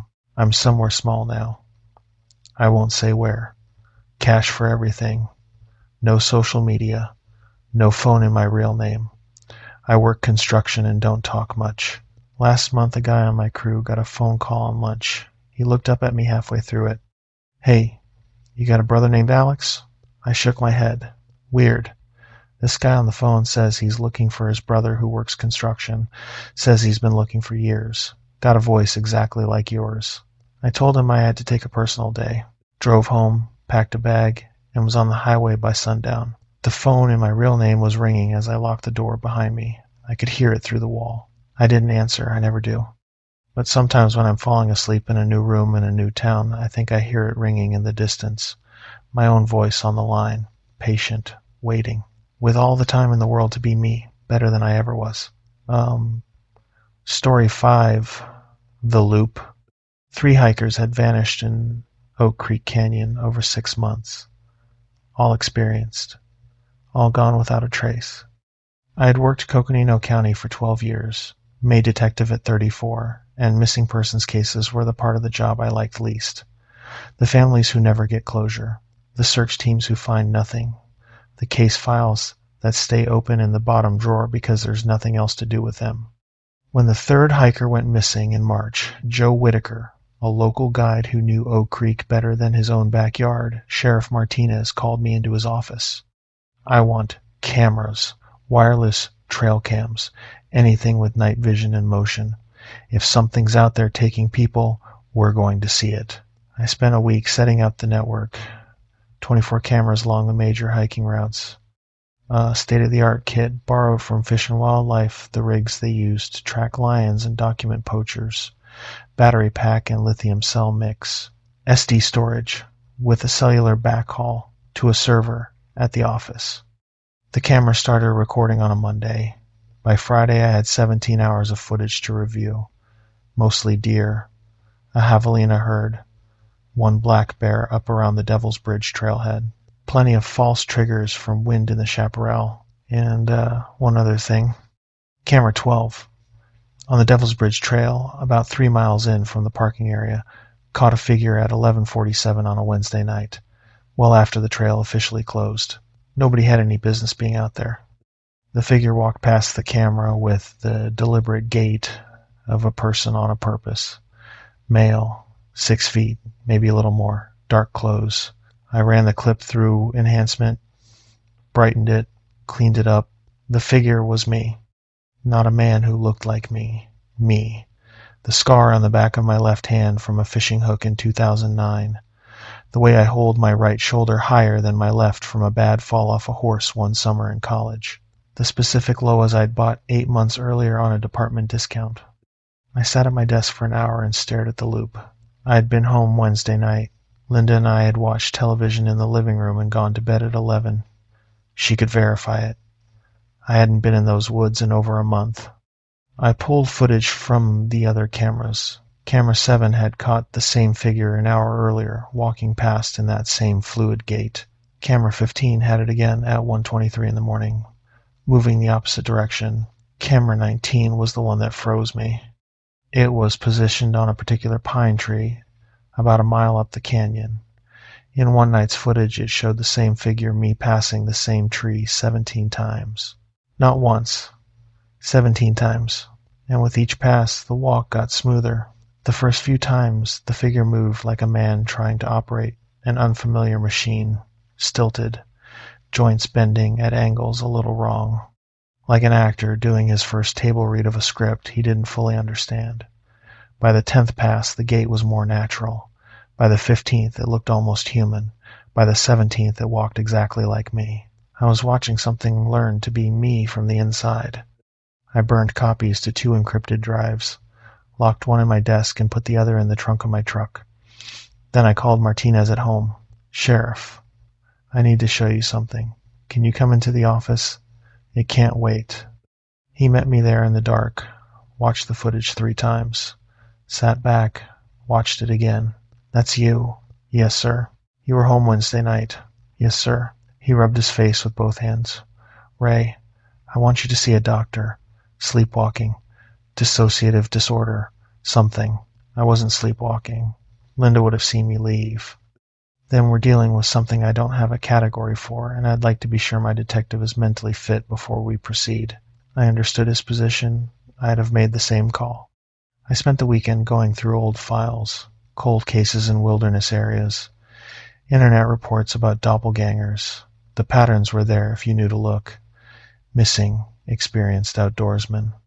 Wives who said their husbands had come home from the camping trip different. Children who said their dad moved wrong, talked wrong. Reports filed away as grief, as denial, as trauma. Lined up together, they looked like something else. Monday morning, more footage was waiting. Cameras 3, 8, and 14 had all caught the figure over the weekend. Whatever it was expanding its territory. And in some clips, it wasn't alone. Other figures moved with it, a man and a woman. The man had gray hair and a distinctive limp, Robert Chen, the first missing hiker. The woman resembled Patricia Williams. Both moved with that same too-fluid gait. I called my wife. "Linda, listen to me. If I ever start acting strange, If I come home and seem different in any way, promise me you'll call Sheriff Martinez immediately. And don't let anyone into the house who says they're me unless you're absolutely certain it's me. Ray, you're scaring me. Stay scared. Promise me. She promised. I loaded my service weapon and headed back to the canyon. I wore a GPS tracker, carried a satellite phone, maintained dispatch every 20 minutes. If something happened, there'd be a record. I reached the pine tree from camera 19 as the sun was setting. The forest was quiet, birds settling, the wind moving in the canyon walls. I sat up behind a boulder where I could see the tree without being seen, and I waited. At 11:47, the footsteps started, mechanical at first, then smoothing out. The thing wearing my face walked past the tree with the fluid gait I'd seen in the videos. In person, I could see it wasn't quite right. The proportions were slightly off, like a face seen in a slightly warped mirror. An idealized version of me. What I might look like if someone had built me from a description rather than from genes. I followed it, used the techniques I'd learned in the army to move quiet over uneven ground. It led me up into terrain I'd never seen, a network of switchbacks that didn't appear on any trail map. We climbed for almost an hour. We came out onto a plateau, hidden in a fold of the red rock, invisible from below. What I saw there was a camp, not a human camp. The structures were organic, grown rather than built, like coral or fungus had been talked into doing the work of architecture, and moving among the structures were dozens of figures, all human in shape, all wrong in subtle ways. The thing wearing my face crossed to a small group. The missing hikers were there, or things that looked like them. They were moving in choreographed precision, practicing things, walking, sitting, eating. The basic stuff humans do without thinking, being learned by repetition. I was looking at a training camp. My double was working with what I can only call an instructor. The instructor's face shifted as I watched. Sheriff Martinez, then my wife Linda, then a face I didn't recognize but felt I should. They were rehearsing conversations, facial expressions, the subtle details of being human. How long had this been going on? How many people in Sedona, in Flagstaff, in Page, in Coconino County were actually these things? I had the satellite phone in my hand. I had just started to compose a message to dispatch when a footstep crunched the rock behind me. "Hello, Ray." I turned around with my weapon up. I was looking at myself, but this version was different from the one I'd been following.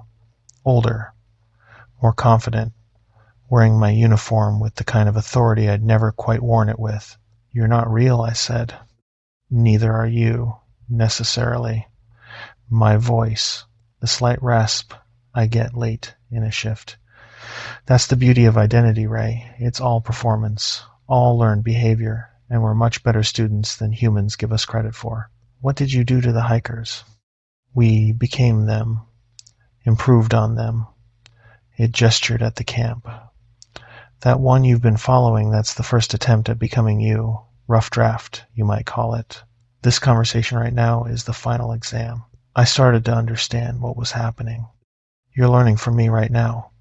Every word, every gesture. By the time we're done here, I'll be able to fool Linda, fool Martinez, fool everyone you've ever known. I'll be a better Ray Sullivan than you ever were. Linda will know." "Will she?" It tilted its head a little. The angle was wrong somehow. "The real question, Ray, is whether you're actually the original Ray Sullivan, or just another copy who's forgotten what he is." That stopped me. "What?" "Think about it. When did you start noticing the hiker's disappearance? When did you volunteer to investigate? When did you propose the trail cameras?" I tried to remember.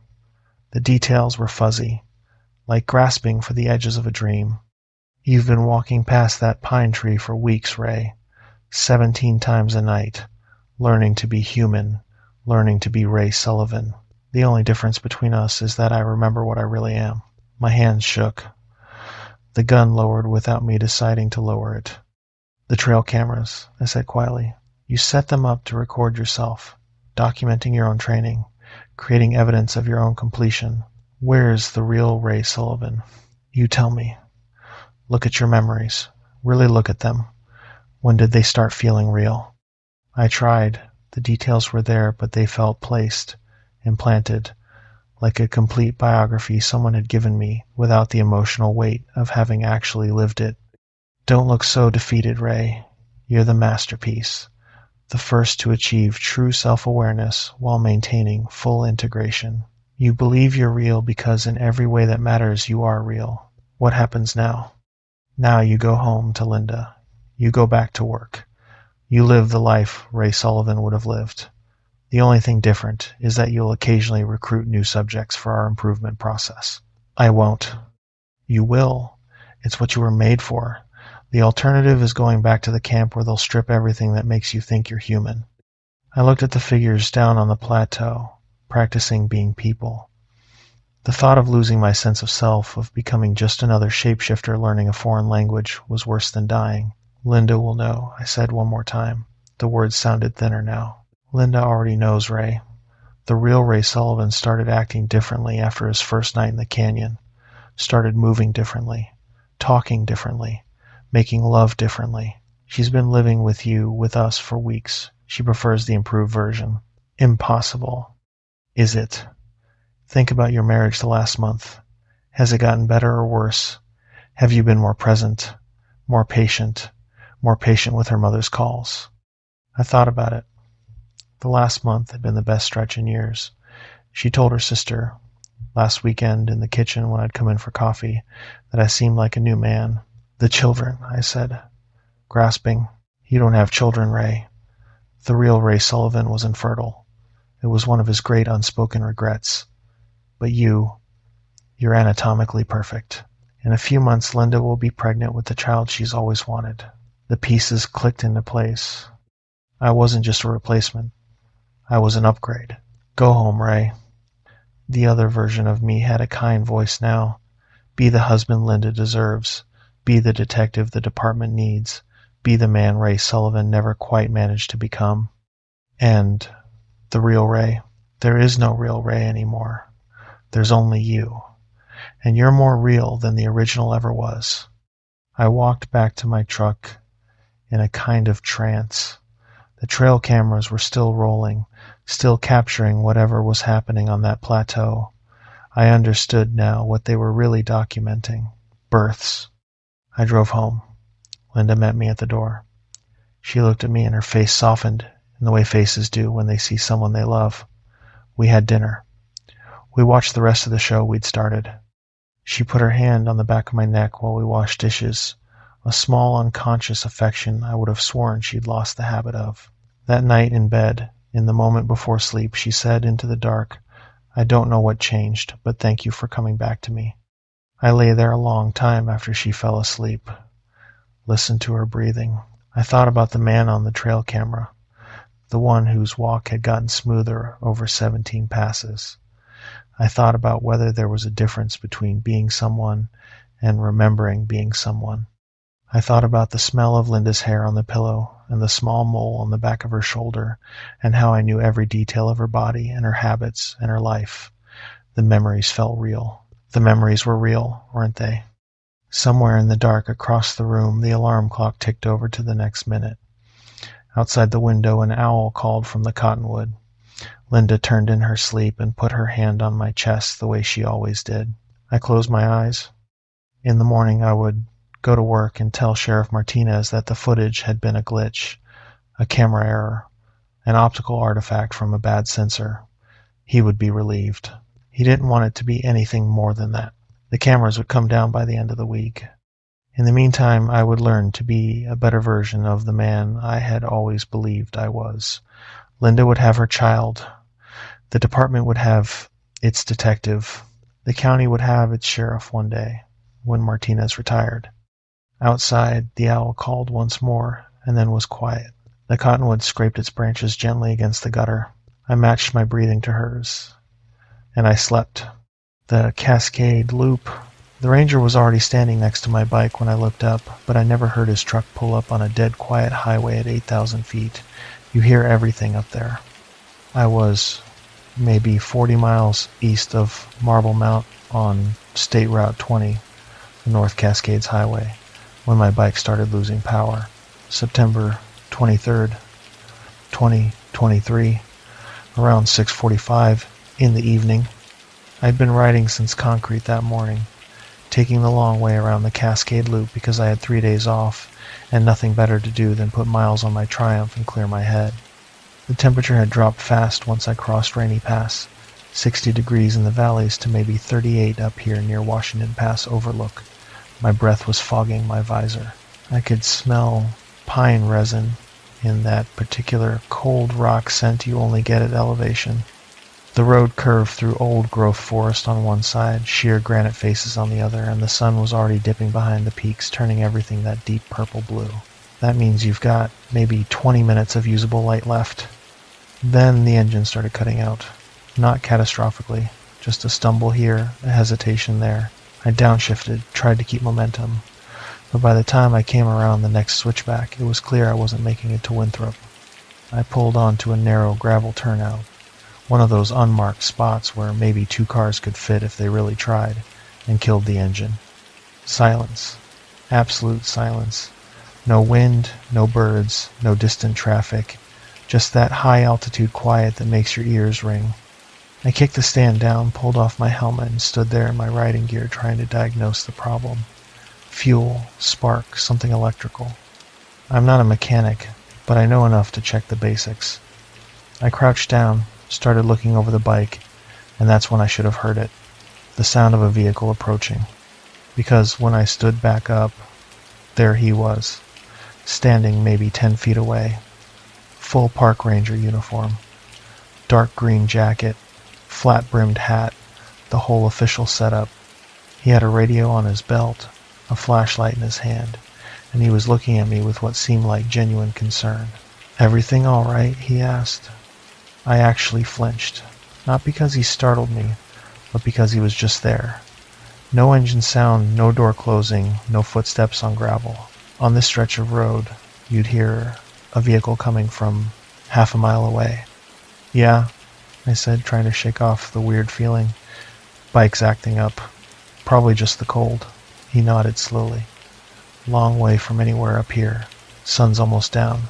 "I know. I was trying to make it to Winthrop." "Winthrop's another hour and a half on a bike." He tilted his head slightly. "You're not going to make it before dark." The way he said it. It wasn't a question, it was a statement, like he knew. "Yeah, well, I'll figure it out," I said. "Might just need to let it sit for a minute. Could be the fuel line. Elevation does that sometimes. Vapor lock." He took a step closer, and I noticed his boots didn't make any sound on the gravel. "There's a ranger station about 6 miles back. We could get you sorted out there. I can give you a ride. Come back for the bike in the morning." I looked past him, scanning the turnout, the road both directions. No vehicle. "Where's your truck?" I asked. "Just up the road," he said, gesturing vaguely west. "Pulled over when I saw you were stopped. I didn't hear you pull up." He smiled. It was a normal smile, friendly even, but it didn't quite reach his eyes. "Radio's been crackling all day," he said, ignoring my observation. "Interference from the peaks makes everything sound weird up here." That didn't answer my question. "I appreciate the offer," I said carefully, "but I think I'll just wait it out, see if the bike starts up again." "Suit yourself." He shifted his weight, and I noticed something else. His shadow, cast by the last angled sunlight coming through the trees, was too long, or maybe too short. It didn't quite match his position. "How long you been a ranger up here?" I asked, testing. "Long enough to know you don't want to be on this road after dark. Especially not broken down." "Why is that?" "Gets cold. Real cold. And there's things that come down from the high country when the sun goes." The way he said things made my skin crawl. "Things like what?" He didn't answer. Just watched me with that same flat expression. I turned back to my bike, pretending to check the fuel petcock. But really I was trying to figure out what the hell was going on. When I glanced back, he had moved closer. Not walked, moved. Like he'd been standing 5 feet away the entire time, even though I'd just seen him at 10. "You came from concrete this morning," he said. I froze. "How'd you know that?" "Saw your route map in your tank bag." My tank bag was closed. The map was folded inside under the clear pocket, but you'd have to be standing directly over it to read the notations I'd made. You've got family in Bellingham, he continued. Tried to call them around noon, but couldn't get service. My phone was in my jacket pocket. I hadn't taken it out since Mazama. Who are you? I asked, taking a step back toward my bike. Ranger Hicks. Like I said, I'm here to help, but he hadn't said his name. Not once. I think I'm good, I said, forcing my voice to stay level. I'll wait for another car. Flag someone down. Hasn't been a car through here in 40 minutes, he said. Won't be another for a while. Road's not traveled much this time of year. How would he know that? How long had he been watching? The light was fading fast now. The trees were turning into black silhouettes, and the temperature was dropping by the minute. I could see my breath coming out in short bursts. The station's not far, he said again. We can walk it if you want. Bring your gear. Walk 6 miles in the dark. I know a shortcut through the woods. Cuts it down to maybe 2 miles. Every survival instinct I had started screaming. No thanks, I said. I'll stick to the road. His expression didn't change, but something shifted in his posture. Like he'd been pretending to be relaxed and now didn't need to anymore. It's not safe on the road, he said. And this time, his voice had a different quality. Flatter, like he was reading from a script he'd half forgotten. I'll take my chances. I really think you should come with me. It wasn't a suggestion anymore. I put my hand on my bike, ready to kick it over and try to start it, even if it meant riding on a sputtering engine. But he took another step forward, and I saw his face in the last bit of direct sunlight. His eyes didn't blink, not once, since he'd started talking. I'm staying here, I said firmly. I appreciate the offer, but I'm staying with my bike. He tilted his head again, that same mechanical gesture. I realized he'd been doing it the entire conversation, like he was trying to mimic human body language, but couldn't quite get the rhythm right. You should come with me, he repeated. And this time, there was a slight delay between his lips moving and the words coming out, like dubbed dialogue in a foreign film. I backed up until my legs hit the bike. I'm not going anywhere with you. For a long moment, he just stood there watching. Then he turned his head, just his head. His body stayed facing me, and looked west down the highway, toward the darkening mountains. They'll be down soon, he said quietly. When it's full dark, they'll smell the fuel, the oil. They'll know you're here. Who's they? He looked back at me, and I swear to God his neck rotated further than it should have. You should come with me, he said for the 4th time. And I realized he was stuck in some kind of loop, like he only had so many phrases and he was cycling through them. That's when I heard it. A sound from the woods behind him. Not a footstep exactly, more like something large moving through underbrush, but with a rhythm that was almost right but not quite. Too many legs, maybe, or legs that bent in too many places. The ranger, or whatever he was, smiled again. They're here, he said. We should go now. No, we should go now. I grabbed my helmet, swung my leg over the bike, and hit the starter. Nothing. We should go now. Now only 6 feet away. I hit the starter again. The engine coughed, sputtered, and died. We should go now. 4 feet. The sound in the woods was getting closer. Multiple sources now, moving through the trees on both sides of the road. I could see shadows shifting in the gaps between trunks, but they didn't move right. They flowed more than walked. I pulled the choke, said a prayer to every deity I could think of, and hammered the starter button. The engine caught. It ran rough, misfiring on at least one cylinder, but it ran. I didn't wait to see what the Ranger would do. I dropped it into first, dumped the clutch, and the bike lurched forward onto the highway. Gravel sprayed behind me as I accelerated, the engine screaming in protest, backfiring every few seconds. In my mirror, I saw him standing in the turnout, perfectly still, watching me go. And then he was gone. Not walked away, just gone. 1 second there, the next just empty road. I didn't slow down. I rode that bike hard, ignoring the misfires, ignoring the way the engine threatened to die every time I touched the throttle.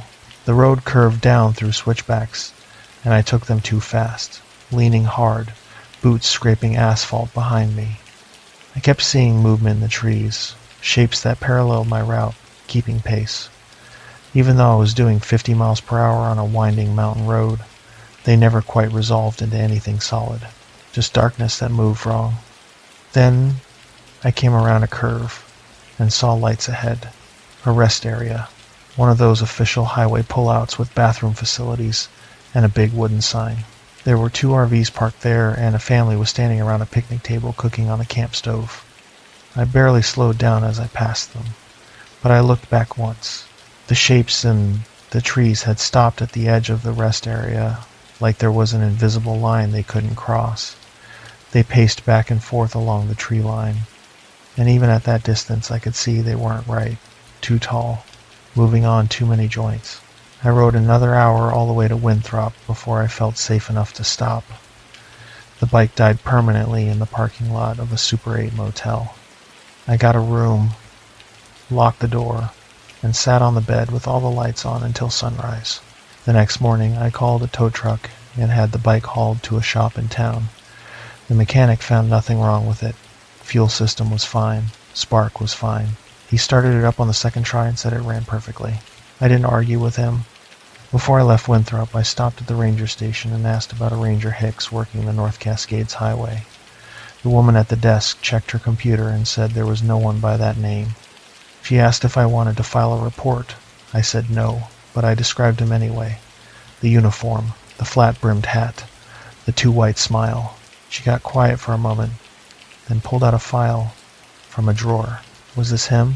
She asked, showing me a photo. It was him. Exactly him. Yeah, I said. Who is he? She closed the file. That's Michael Hicks. He was a ranger here in the 90s. Went missing in 2002 while doing a solo patrol on the North Cascades Highway. They found his truck at a turnout near Washington Pass. Never found him. What turnout? She pulled out a map and pointed. It was the exact spot where my bike had died. We get reports about him sometimes, she said quietly. People see him on the road. Always offers to help. Always tries to lead them into the woods. She looked at me seriously. You didn't follow him, did you? No. Good. The ones who follow him don't usually make it back to the road. I left after that. Rode back to Seattle on surface streets, avoiding the mountains entirely. I still ride. I still take long trips. But I don't ride the Cascade Loop anymore. And if I ever break down on a mountain highway at dusk, if someone shows up to help and I never heard them arrive, I won't ask questions. I'll get my bike started and I'll ride until I see lights from an actual building with actual people who cast shadows that match their bodies. The Hoh River Trail. My camp was already set up when I arrived. My tent, my configuration, my stakes in the exact pattern I always use. I was still carrying everything on my back. October 15th, 2023. I signed in at the Hoh Rainforest Ranger Station at 8:30 in the morning. Solo permit. 3 days. 17.3 miles to Blue Glacier Trail Junction and back. I'd done this trail 4 times before. I knew every mile marker, every campsite, every creek crossing. My name's Tyler. I'm 34, work in software in Tacoma, and I've been doing solo backcountry trips since I was 22. 50, maybe 60 trips total. I know what I'm doing out there. I know how to read terrain, how to navigate without cell service, how to handle myself when things go sideways. The ranger checking me in was a woman in her 50s named Carol. She looked at my permit, looked at my gear, and nodded approvingly. You've been here before, she said. Not a question. 4 times. Last trip was June. Weather. Supposed to hold. Overcast but dry. Temps in the low 50s. She stamped my permit. You're the only solo hiker going out today. Got a group of 6 heading to Lewis Meadow, but they're taking the South Fork. You'll have the main trail pretty much to yourself. Perfect, I said. She handed me the permit. Stay on established trail. If you see elk, give them space. And if the fog rolls in heavy, don't try to navigate off trail. Visibility drops to 10 feet in some sections. Will do. Check back in when you return. If you're not back by the 18th at 6 in the evening, we'll start looking. Standard protocol. I clipped the permit to my pack. adjusted my straps, and headed out. The Hoh rainforest is one of the quietest places on Earth. It's a temperate rainforest, so everything's covered in moss. The trees, the fallen logs, even the rocks. It muffles sound. Your footsteps barely register. The air smells like wet earth and cedar and that particular green smell you only get in old-growth forest. I started hiking at 9 in the morning sharp. The trail begins flat, following the Hoh River through massive Sitka spruce and western hemlock. Some of these trees are 300 years old. Trunks so wide it would take 4 people to wrap their arms around them. Everything drips even when it's not raining. Condensation falls from the canopy in a constant light mist. The first 3 miles were exactly as I remembered. I passed the nature loop turn-off, crossed Taft Creek on a sturdy wooden bridge, and settled into my pace. 3 miles an hour with a 40-pound pack. I plan to cover 9 miles today, camp at Olympus Guard Station area, then push the remaining 8.3 miles to the Glacier Junction tomorrow. By 11 in the morning, I was 5 miles in, taking a break near a massive fallen spruce that created a natural bench. I pulled out my water bottle, drank, checked my map even though I didn't need to. Force of habit. That's when I noticed the boot prints. Fresh prints in the mud near the trail edge, going my direction. I stared at them for a long moment. Carol had said I was the only solo hiker. The group of 6 was on a different fork. These prints were fresh. No water had pooled in them yet, which meant they'd been made within the last hour or 2. I looked closer. The tread pattern was familiar, really familiar. I lifted my boot and compared it to the print. Exact match. Same size, same tread, same wear pattern on the right heel, where I tend to pronate slightly. I stood up slowly, looking up the trail. Someone was hiking ahead of me, wearing my exact boots. Now that's not impossible. Salomon X Ultra 4s are popular hiking boots. Plenty of people own them, and size 11 isn't uncommon. But the wear pattern, the specific way my right heel struck, with that distinctive scuff mark. I told myself it was coincidence. I shouldered my pack and kept hiking. By noon, I'd covered another 1.5 miles. The boot prints stayed ahead of me, always visible in the muddy sections, always going my direction. Same stride length, same gait pattern. I started hiking faster, trying to catch up to whoever it was. The trail curved through a section of massive maples, their branches creating a tunnel of green even in October. I pushed my pace to almost 4 miles an hour, breathing hard, scanning ahead. Never saw anyone. The prints just continued, always ahead, always fresh.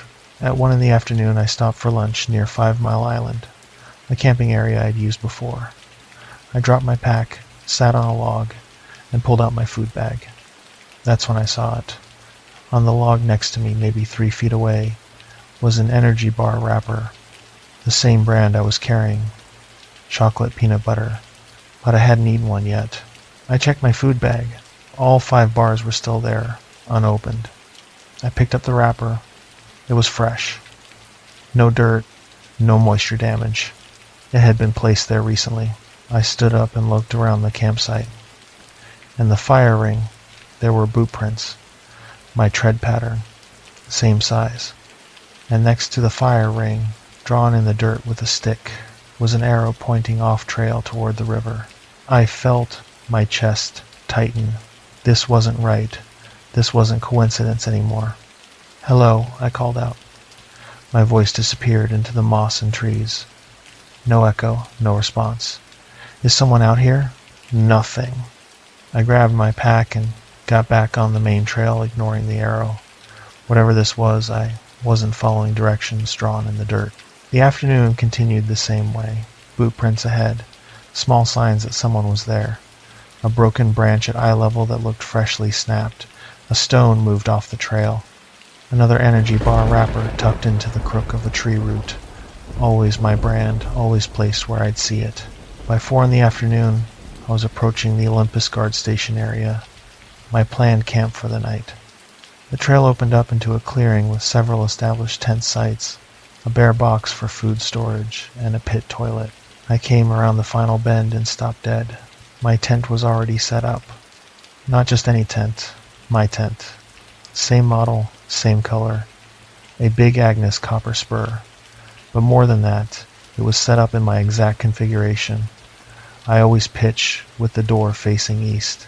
I always place my stakes at 45-degree angles. I always position the tent with the vestibule toward the nearest tree. This tent was set up exactly that way. I was still carrying my tent on my back. I could feel the weight of it in my pack. I approached slowly, every nerve on high alert. The tent was real, physical. I touched the rain fly. It was taut, properly staked, the fabric slightly damp from the ambient moisture. I unzipped the vestibule. Inside was empty. No sleeping bag, no gear, nothing.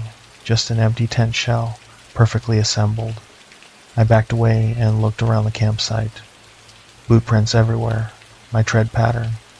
Circling the tent, approaching the bare box, walking to the pit toilet. On the ground near the fire ring, arranged in a neat line, were 3 items. My water filter. Same brand, same model. My headlamp. Same make, same color. My camp stove. Same manufacturer, same setup. I checked my pack. All 3 items were still inside, exactly where I packed them. Who are you? I shouted into the forest. What do you want? No answer.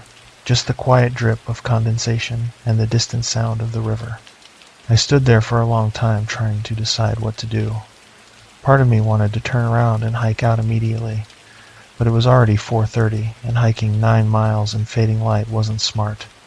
I'd be on the trail in full darkness by mile 4, and navigating this terrain at night was asking for a twisted ankle or worse. I had 2 choices.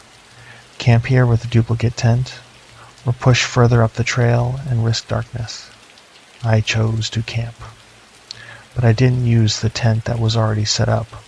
I set up my own tent on the opposite side of the clearing, as far from the duplicate as possible. I kept my knife clipped to my belt and my headlamp around my neck. As I assembled my tent, I watched the other one. It didn't move, didn't change, just sat there, perfectly normal, except for the fact that it shouldn't exist. I cooked dinner on my stove, ramen with dehydrated vegetables. Ate quickly, watching the tree line. The sun was setting behind the canopy, turning everything gray and shadowed. At 7 in the evening, I heard something. Footsteps. Not on the main trail. Somewhere in the forest, east of my position, heavy steps crunching through underbrush. I stood up, grabbing my headlamp but not turning it on yet. The footsteps continued, steady rhythm, coming closer. Then they stopped. Silence. I waited, barely breathing. Then I heard my own voice. Tyler. It called from the darkness. You there? My blood went cold. It was my voice. Not similar, not close, exact. Same pitch, same inflection, same slight rasp I get from years of talking in dry office air. Tyler, I need help. My voice called again. I'm hurt. I didn't respond. I stood frozen, staring into the darkening trees. Please, my voice said, and now it sounded pained. I think I broke my ankle.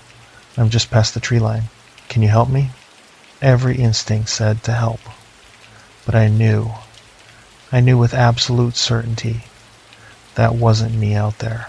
I can't get up, my voice continued. Please, I saw your tent. I know you're there.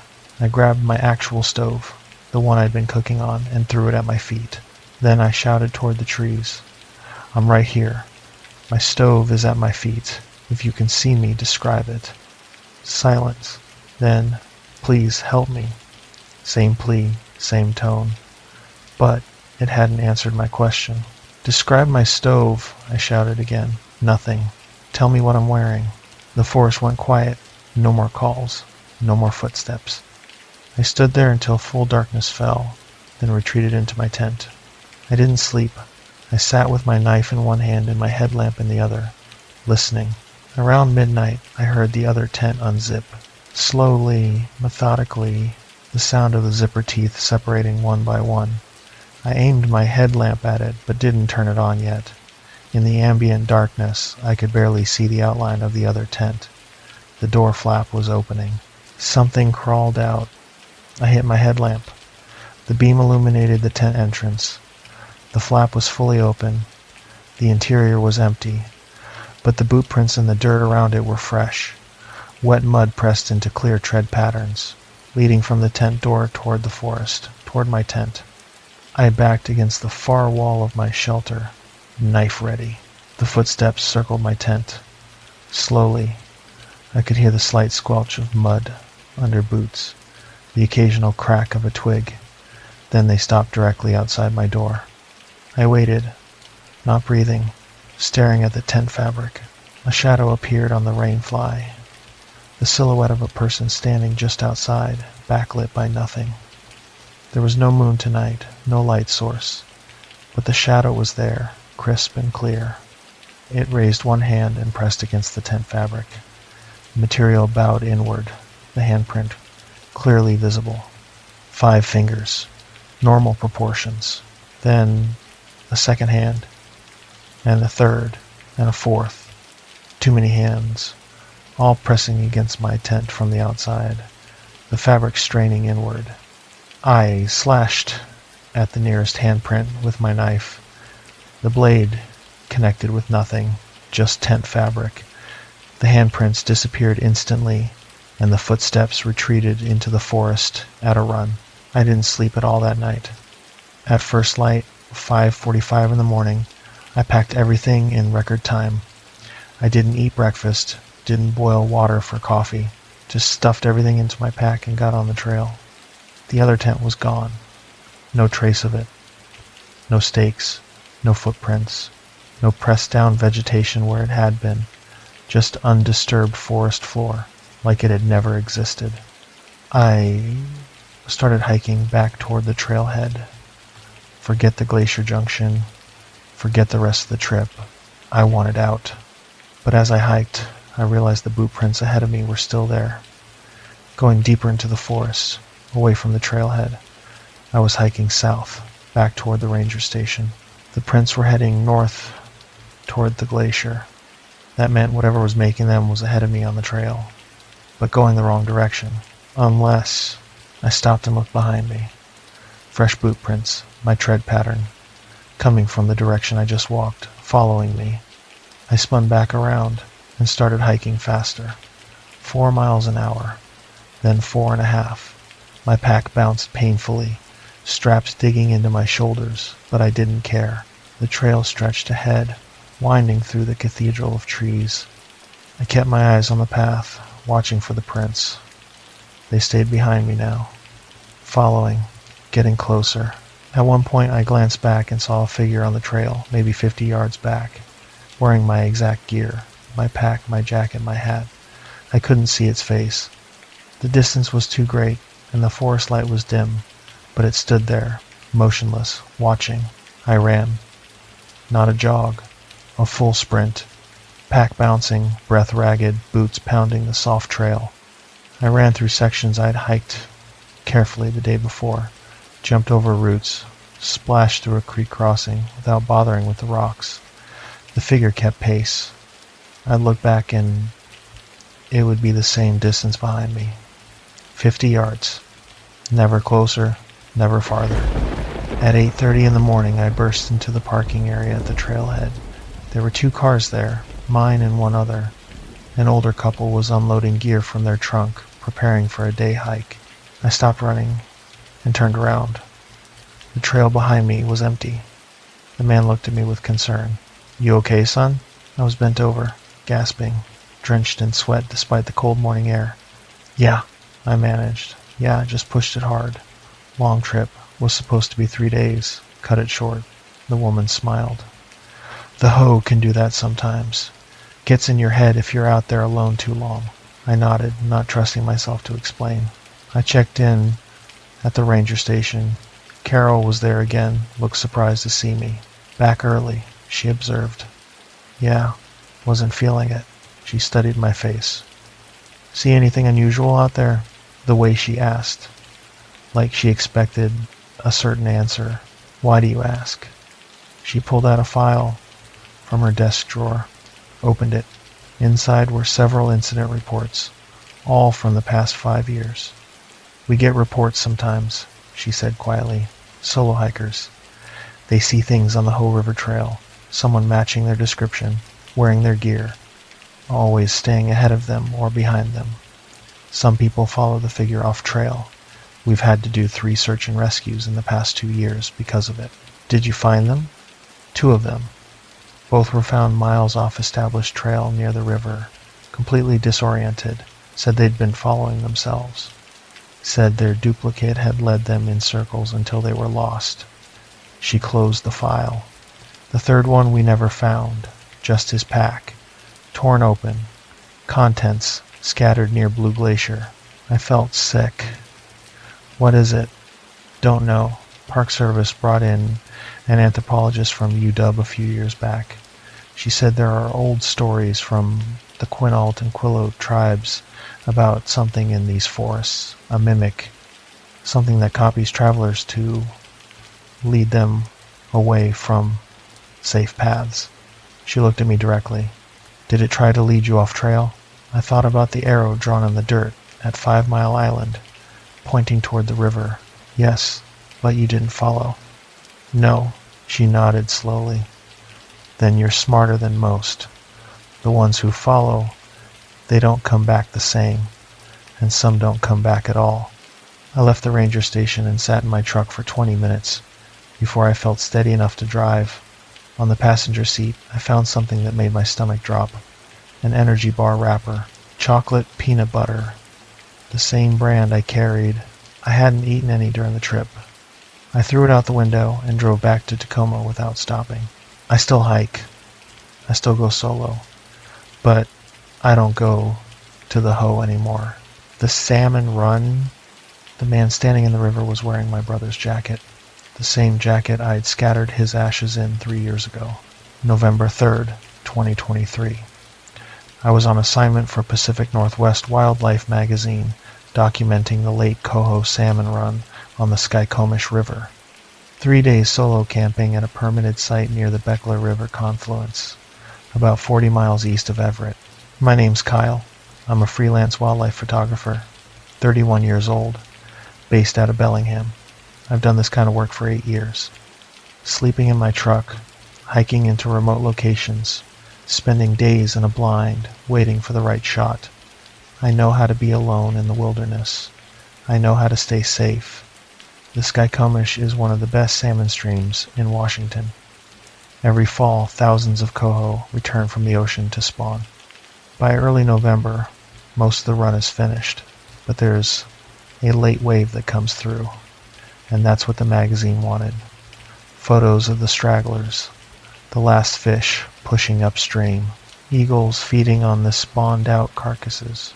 I pulled into the dirt access road at 1:15 in the afternoon on November 3rd.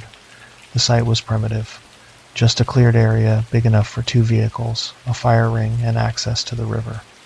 The Skykomish was running high and fast, swollen from recent rain. The water was that particular gray-green color you get in glacial-fed rivers, and I could hear it from 100 yards away. A constant low roar. The forecast was dry for 3 days, temps in the low 40s at night, maybe 50 during the day, perfect conditions.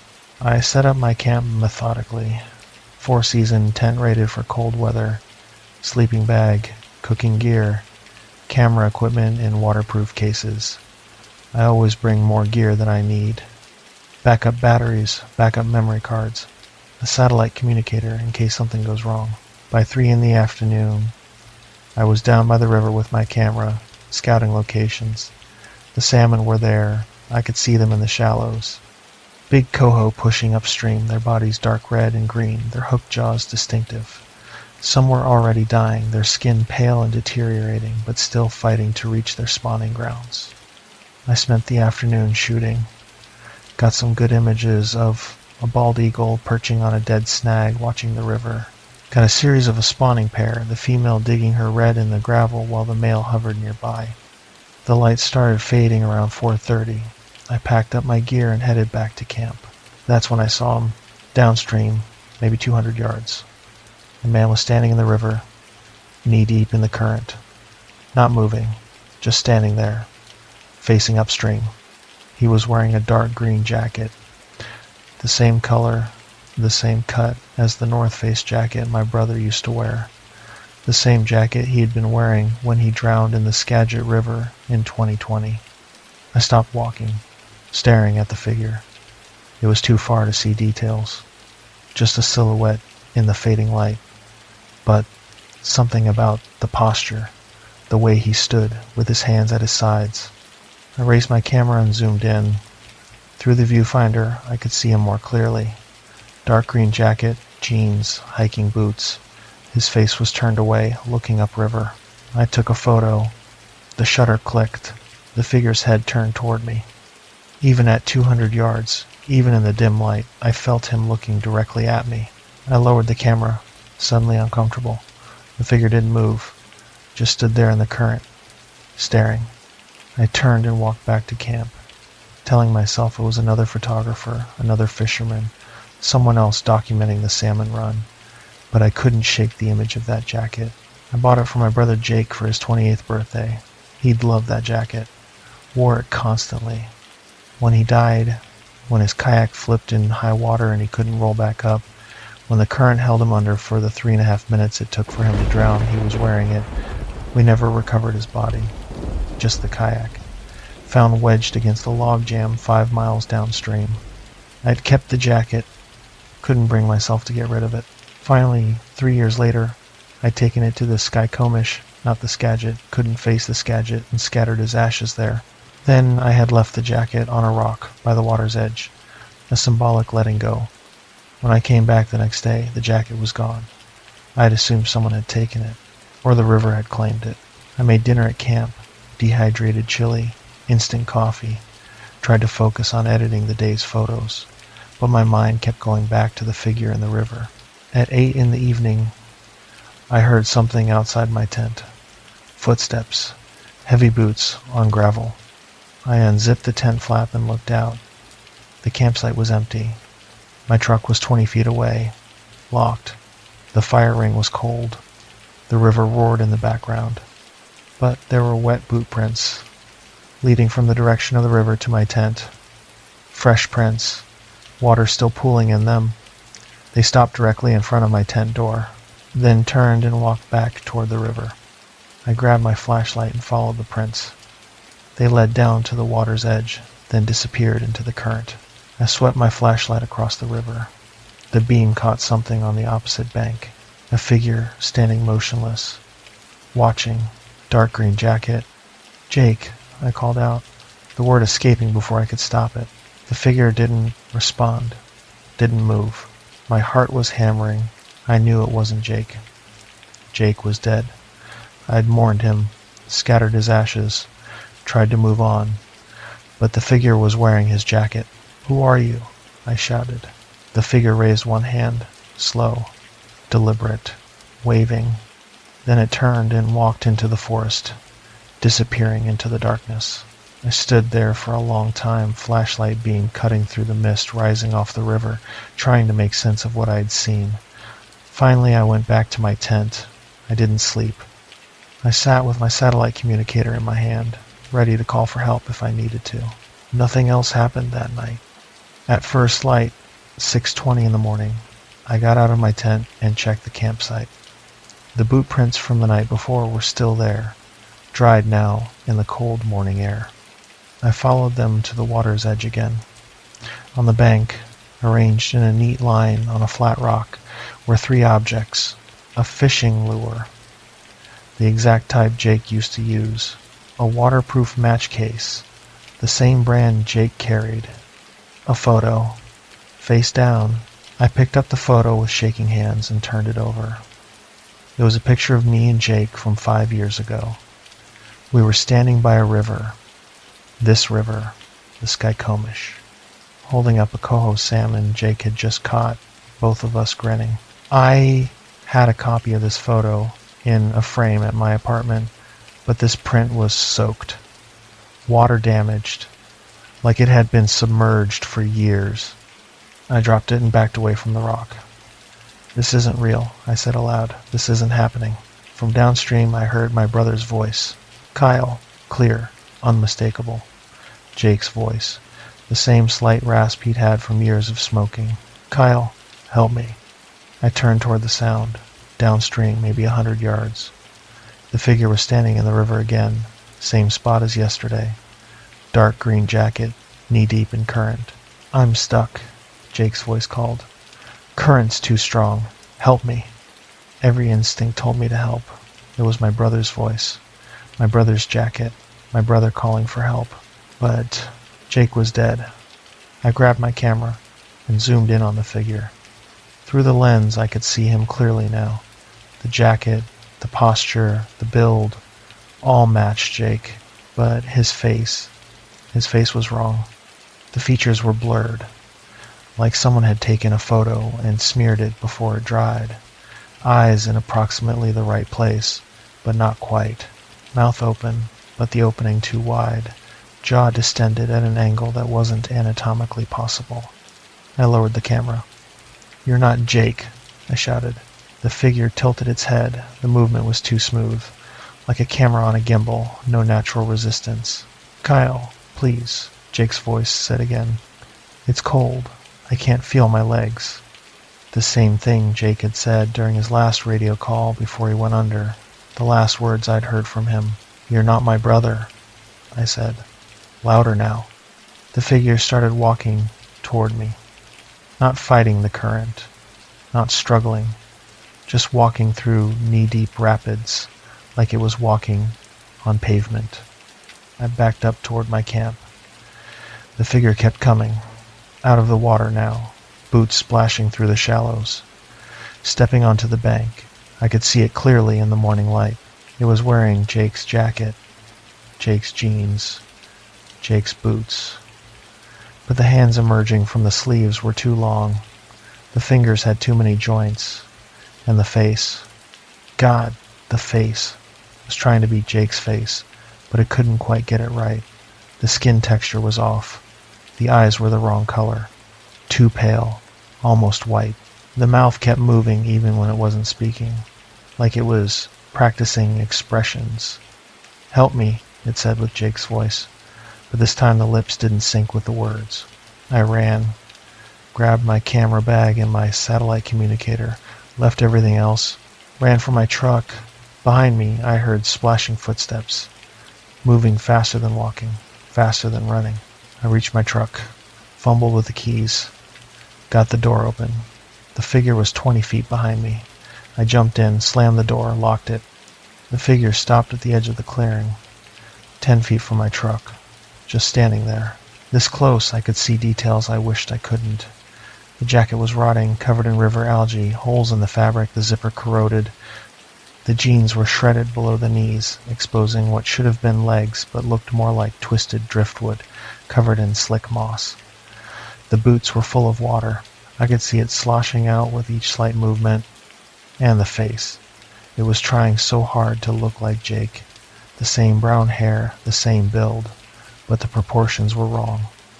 Eyes too far apart, nose too flat, mouth too wide, revealing teeth that were too white and too uniform like tiles. "Kyle," it said, and this time I could see that the voice wasn't coming from its mouth. The mouth moved out of sync, like a badly dubbed film. The voice seemed to come from inside its chest, hollow and echoing. "Why did you leave me?" Jake's voice asked. "Why didn't you save me?" My hands were shaking on the steering wheel. "You're not Jake," I said, voice cracking. "I called for help," it continued. "I was drowning. You could have saved me." That wasn't true. I wasn't there when Jake drowned. I was 200 miles away in Bellingham. I got the call from the sheriff 3 hours after they pulled his kayak from the water. "I wasn't there," I said. "I couldn't have saved you." The figure tilted its head again, that unnatural, smooth motion. "Come to the river," it said. "I want to show you something." "No. Come to the river, Kyle. I'm waiting for you. You're not my brother." It smiled. The mouth stretched too wide, the corners extending past where the jaw should end, revealing rows of those two white teeth. "Come to the river," it said a third time. Then it turned and walked back toward the water. Not hurried, not slow, just a steady, purposeful walk. At the river's edge, it stopped and looked back at me. Then it stepped into the current and disappeared beneath the surface. I sat in my truck for 2 hours, engine running, heater blasting, hands gripping the steering wheel. Finally, I started driving, left all my camping gear, left my tent, my sleeping bag, everything except my camera bag and satellite communicator. I drove straight to the Skykomish Ranger Station in Skykomish Town. Got there at 9:45 in the morning. The ranger on duty was a young guy, maybe 25, named Eric.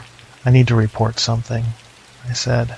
He looked at me, probably saw how shaken I was, and gestured to a chair. I told him everything. The figure in the river, the voice, the jacket, the objects on the rock. He listened without interrupting. When I finished, he pulled out a file. "You're not the first," he said quietly. Inside the file were incident reports, 6 of them, all from the past 4 years, all from the Skykomish River, all in the November to February time frame. "People see things out there," Eric explained. "Usually it's someone they knew who drowned. We've had 4 reports of people seeing deceased relatives near the river. 2 of those people tried to follow the figure into the water. We pulled them out, hypothermic, disoriented. They said the figure led them into the current and then disappeared." "What is it?" I asked. "The Skykomish tribes have stories," he said, "about something that lives in the salmon rivers. They call it different names, but the core story is the same. It's something that mimics the dead, takes the form of people who drowned, lures others into the water." "Why?" He shrugged. "The stories say it's hungry. Some say it feeds on grief. Others say it collects the drowned. All I know is that every year we get reports, and every year someone almost drowns, trying to follow it." He pulled out a map and marked several locations along the river. "These are the spots where we've had encounters. Notice anything?" I looked at the marks. They were all near deep pools, places where the current slowed and eddied, places where a body might get trapped underwater. "Drowning sites," I said. "Exactly. The tribal liaison told me those are all places where people have died over the past 100 years. Kayakers, fishermen, swimmers. The thing appears near places where someone drowned. My brother drowned in the Skagit," I said, "not the Skykomish." "Where do the Skagit and Skykomish rivers meet?" I thought about it. "Near Gold Bar. They converge. So anything in one river can reach the other." I felt sick. "What do I do?" I asked. "Stay away from the river. Don't go back to that campsite. Don't answer if you hear the voice again." He looked at me seriously. "And if you ever see that figure again, don't follow it. No matter what it says, no matter how much it sounds like your brother." I left the ranger station and drove back to Bellingham. I haven't been back to the Skykomish. The trail crew, they were already working when I arrived, wearing my company's uniforms, using my tools, doing the exact repairs I planned to do. I was supposed to be the only one assigned to this sector. October 27th, 2023. I got the work order on Friday afternoon. Solo trail maintenance assignment in Mount Rainier National Park, Wonderland Trail section between Summerland and Indian Bar. Storm damage from the previous week. Expected duration 3 days. Report to sunrise entrance at 6 in the morning Monday. My name's Austin. I'm 29. Been working trail maintenance for Washington Trails Association for 4 years. I do solo assignments regularly, clearing blowdowns, repairing drainage, reinforcing switchbacks. I'm comfortable, alone in the backcountry. I know the protocols. I know the work. And I know when something isn't right. Mount Rainier in late October is quiet. The main summer crowds are gone. Most of the high elevation trails are getting ready to close for winter. The weather window was narrow. 3 days of clear skies before the next storm system moved in. I loaded my truck Sunday night. All my gear. Chainsaw, handsaw, Pulaski, McLeod, rock bar, drainage materials, camping equipment, my company uniform, gray pants, green shirt with the WTA logo, orange safety vest, hard hat. I drove down from Enumclaw Monday morning. Arrived at the sunrise entrance at 5:55 in the morning. Checked in with the ranger station. Got my work permit and backcountry camping permit for the designated work site. The ranger on duty was an older woman named Patricia. She reviewed my paperwork and looked up at me. "You're going solo?" she asked. "Yes, ma'am. Standard protocol for storm damage assessment and repair. This section's pretty remote. You'll be 8.2 miles from the nearest trailhead. No cell service. I have a satellite communicator. I'll check in every evening at 6. She stamped the permit. "Weather's supposed to hold. But if conditions change, get out. Don't try to ride out a storm up there." "Understood. One more thing." She pulled out a map and marked a section of trail. We had a report last week from a backpacker. Said she saw a trail crew working near Panhandle Gap, but we didn't have anyone assigned there. She thought it was strange, 'cause it was almost dark and they were still working. "Maybe volunteers," I suggested. "Maybe. But we don't usually schedule work parties this late in the season. Just keep your radio on." I started hiking at 6:30 in the morning. The Wonderland Trail is 93 miles of backcountry loop around Mount Rainier. The section I was assigned ran through high alpine terrain, open meadows, rocky slopes, stream crossings. Beautiful country, but exposed. The morning was clear and cold. Frost on the trail. My breath visible. I could see Rainier rising above me, the glaciers bright white in the early sun. I hiked steady. Full pack plus tools. Probably 65 pounds total. Made it to the work site. Mile marker 81.7, near Ohanapaykosh Park, by 11:15 in the morning. The work order specified 3 major blowdowns across the trail, plus drainage repair on 2 switchbacks where runoff had carved deep channels. I dropped my pack and surveyed the area. The blowdowns were there. 3 massive hemlocks, storm-toppled, completely blocking the trail. Standard work. I'd need to cut them into sections, then roll the sections off the trail. I set up my camp first. Basic protocol. Tent, food storage, safety gear. Then I grabbed my chainsaw and headed to the first blowdown. That's when I saw them. 200 yards up the trail, past all 3 blowdowns, I could see people working. 3 of them, wearing gray pants, green shirts, orange safety vests. My company's uniform. I stopped and watched. They were clearing the 3rd blowdown, the one furthest up the trail. I could see them moving, hear the faint sound of a chainsaw running. But I was the only one assigned to this sector. I pulled out my radio. "Base, this is Austin, checking in." Static. Then Patricia's voice. "Go ahead, Austin. I'm at the work site. There's another crew here. 3 people. Are there other WTA teams in this area?" Pause. "Negative. You're the only active assignment in that sector. Can you identify them?" I raised my binoculars and focused on the figures. They were wearing WTA uniforms. Exact match. Orange vests with the reflective strips. Green hard hats. Even the tool belts. "They're wearing our gear," I said. "Full WTA uniform. They're working the 3rd blowdown." "That's odd. We didn't authorize any other crews. Can you approach and make contact?"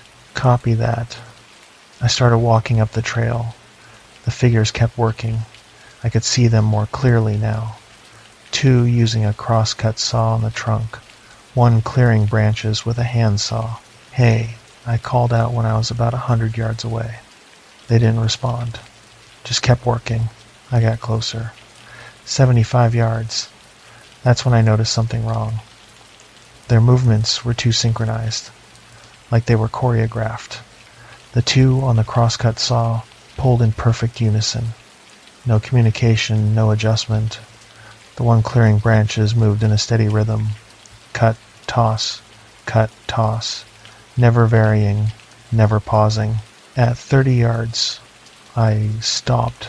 "Hey, I'm Austin with WTA. This is my assigned sector." They stopped working simultaneously. All 3 straightened up at the exact same moment and turned to face me. I couldn't see their faces. They were too far, and the shadows from their hard hats obscured their features. One of them raised a hand and waved. Slow, deliberate. Then all three turned back to the tree and resumed working. Same synchronized movements, same perfect rhythm. "Who authorized your crew?" I shouted. No response. I took a step forward. That's when I saw their tools. The crosscut saw they were using was identical to mine. Same manufacturer. Same worn handle grip on the left side. Same replacement blade I'd installed 3 months ago. My saw was still in my pack, back at camp. I pulled out my radio. "Base, something's wrong here." "What's going on, Austin?" "The crew. They're using my tools. The same tools I have in my pack. That doesn't make sense." "I know. I'm going back to camp to verify." I backed away slowly, keeping my eyes on the three figures. They didn't look up, just kept working. I returned to my campsite and checked my gear. Everything was there. Chainsaw, crosscut saw, handsaw, all my tools. Nothing missing. But 200 yards up the trail, I could still hear the sound of a saw cutting through wood. I grabbed my chainsaw and started working on the first blowdown, the one closest to my camp. Basic cuts. Limb it first, then section the trunk into movable pieces. I worked for 2 hours. Got the first tree cleared. Started on the second. Around 2 in the afternoon, I took a break, drank water, energy bar. That's when I noticed the third blowdown, the one the figures had been working on, was completely cleared. The trunk was sectioned. The branches were stacked neatly off the trail. The trail surface was raked smooth. Perfect work. Professional. Exactly how I would have done it. But the three figures were gone. I walked up to examine the work. The cuts were clean. The sections uniform. This was easily 4 hours of work done in the time it took me to clear one tree. On the trail surface, pressed into the soft dirt, were boot prints. I knelt down and looked at them. Same tread pattern as my boots. Same size. Same wear pattern on the right heel, where I tend to drag slightly. I checked my own boots, then checked the prints again. Identical. I stood up slowly and looked around. The forest was silent. No birds, no wind. Just the distant sound of Rainier's glaciers calving ice. "Hello," I called. My voice echoed off the rocks and disappeared. Nothing. I went back to work. Finished the second blowdown by 4 in the afternoon. Started on drainage repair as the light began to fade. At 5:30 in the evening, I heard voices up the trail, maybe a quarter mile. Multiple people talking. I couldn't make out the words, but I recognized the rhythm. Work crew communication. Someone calling measurements. Someone responding. I grabbed my headlamp and hiked toward the sound. The trail curved through a rocky section, then opened into a meadow on the far side. Maybe 200 yards away, I saw lights, headlamps, 3 of them, moving in organized patterns. The voices continued. I got closer. Need to reset this drainage. Angle at 15 degrees. Use the rock bar. Work talk. Professional terminology. I was close enough now to see them clearly. 3 figures in WTA uniforms working on a drainage channel. The exact drainage channel I plan to repair tomorrow. One of them looked up. The headlamp beam swept across me. I froze. The figure stared at me for a long moment. Then it turned to the other 2 and said something I couldn't hear. All 3 headlamps focused on me. "Hey," I called. "I'm Austin. I'm the assigned crew for this sector." One of the figures stood up. It was too dark to see details. Just a silhouette backlit by the other headlamps. "We know," it said. The voice was strange. Flat. Like someone reading from a script. "Who are you with?" I asked. "WTA," it answered. "What's your supervisor's name?" Pause. "We don't have a supervisor." "Every crew has a supervisor." "Who assigned you here?" "We assigned ourselves." The other 2 figures stood up. All 3 started walking toward me, slowly, deliberately. Their headlamps stayed fixed on me, not bouncing with their steps like normal walking would cause. "Stop," I said. "Stay where you are." They kept walking. I said stop. They were 50 feet away now, close enough that I should be able to see their faces. But their faces were wrong. The features were there. Eyes, nose, mouth. but they looked painted on, like mannequins, like someone had studied human faces and tried to recreate them but couldn't quite get the details right, and their eyes didn't blink, just stared, unmoving, reflecting my headlamp beam like animal eyes in the dark. I backed away. Who are you? We're the trail crew. The first one said. We're here to help. I don't need help. You can't finish the work alone, it said. You need us. No, I don't. Yes, it said. You do. They were 30 feet away now. I could see their uniforms more clearly. WTA logos, orange vests, hard hats. Everything correct. Everything perfect. Too perfect. The vests had no dirt, no wear, no stains from chainsaw oil or sweat or trail dust. Brand new uniforms, like they'd just been issued. But the work they'd done, the cleared blowdown, the drainage repair, showed experience. Years of experience. Come with us, the first figure said. We need to show you something. Show me what? A bridge washout. It's not on your work order, but it needs repair.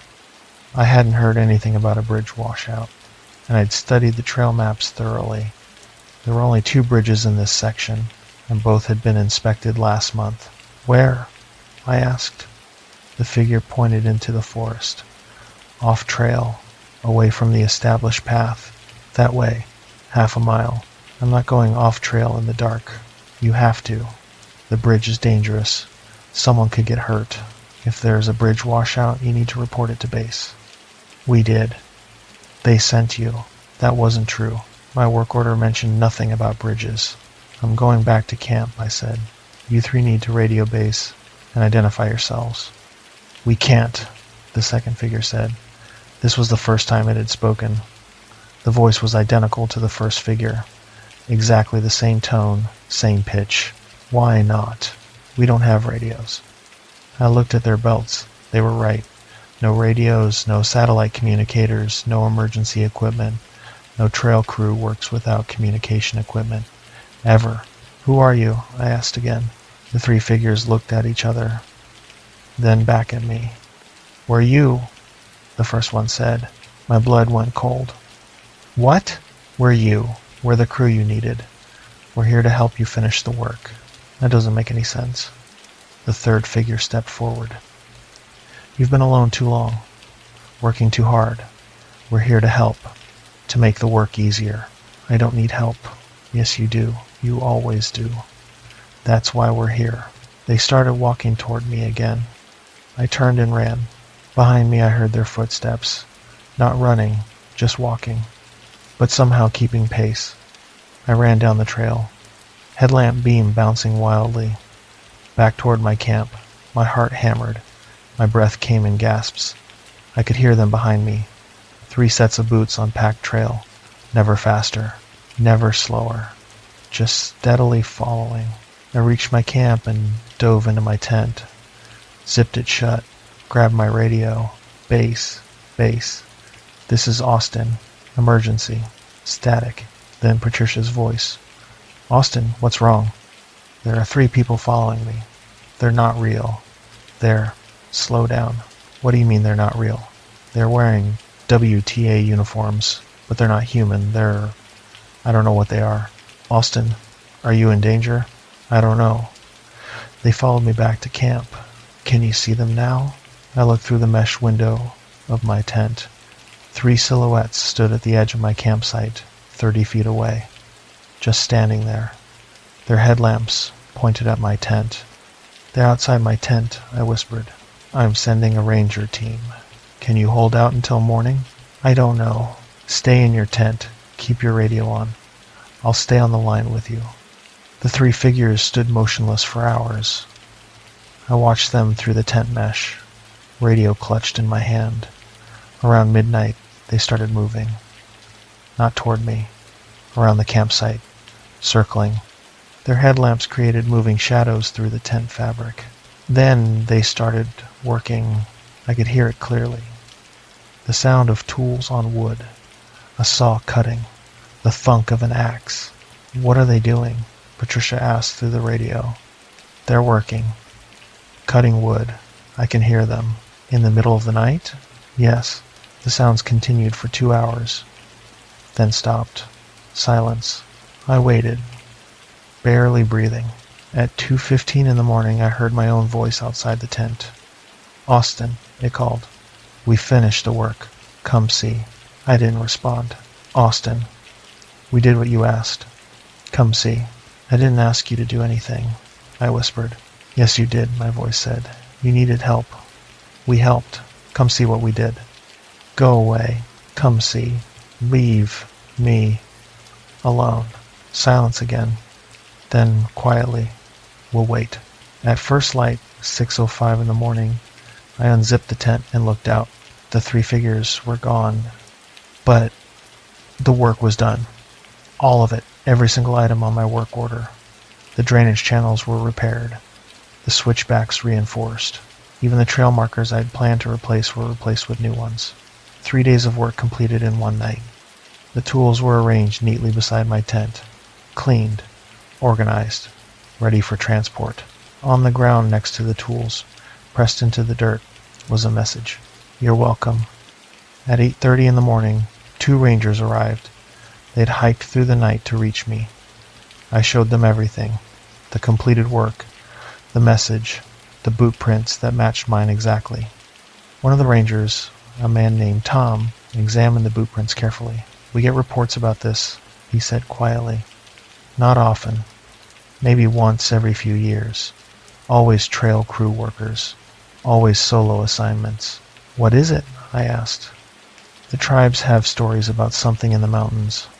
Something that watches people who work alone. It learns from them, copies them, tries to help." "Tries to help." "Yeah, but if you follow it, if you let it lead you somewhere, people don't come back, or they come back wrong." He looked at me seriously. "Did they try to take you anywhere?" "They wanted to show me a bridge washout off trail." "Did you go?" "No." "Good. Because there's no bridge where they were pointing, just a ravine. 800-foot drop. We hiked out together, all 3 of us. I didn't look back." The ranger station filed a report.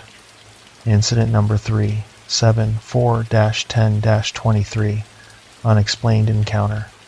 Recommended action, no solo assignments in that sector during late season. I still work trail maintenance. I still do backcountry assignments, but I don't work alone anymore. The cave, I heard my own voice echoing from deeper in the lava tube, asking myself for help, using words I hadn't spoken yet. November 11th, 2023. Ape Cave, Mount St. Helens National Volcanic Monument. I'd scheduled a solo exploration of the lower cave system. Permit approved. Standard safety protocols in place. My name's Jordan. I'm 32. A geology graduate student at University of Washington, working on my dissertation about lava tube formation in the Cascade Range. I've done cave exploration for 6 years. I'm certified in vertical caving. I know proper safety procedures, and I'm comfortable underground. Ape Cave is one of the longest lava tubes in North America.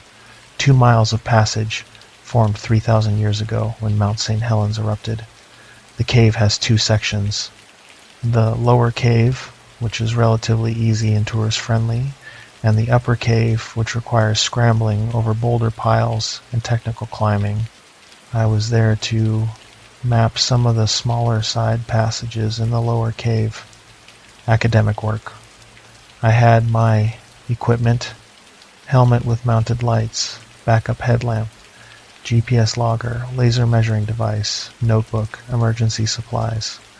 The weather was cold and clear, mid-40s outside, but cave temperature stays constant at 42 degrees year-round. I wore layers, thermal underwear, fleece, waterproof shell, standard cave gear. I checked in at the ranger station at 9 in the morning. The ranger on duty was a woman named Sandra. She reviewed my permit and checked my equipment. "You going solo?" she asked. "Yes, ma'am. I've done this cave 4 times.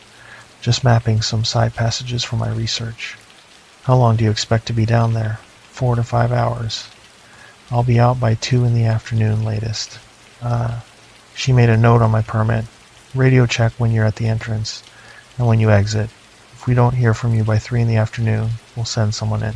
Understood. One thing. She pulled out a logbook and showed me an entry from 3 days earlier.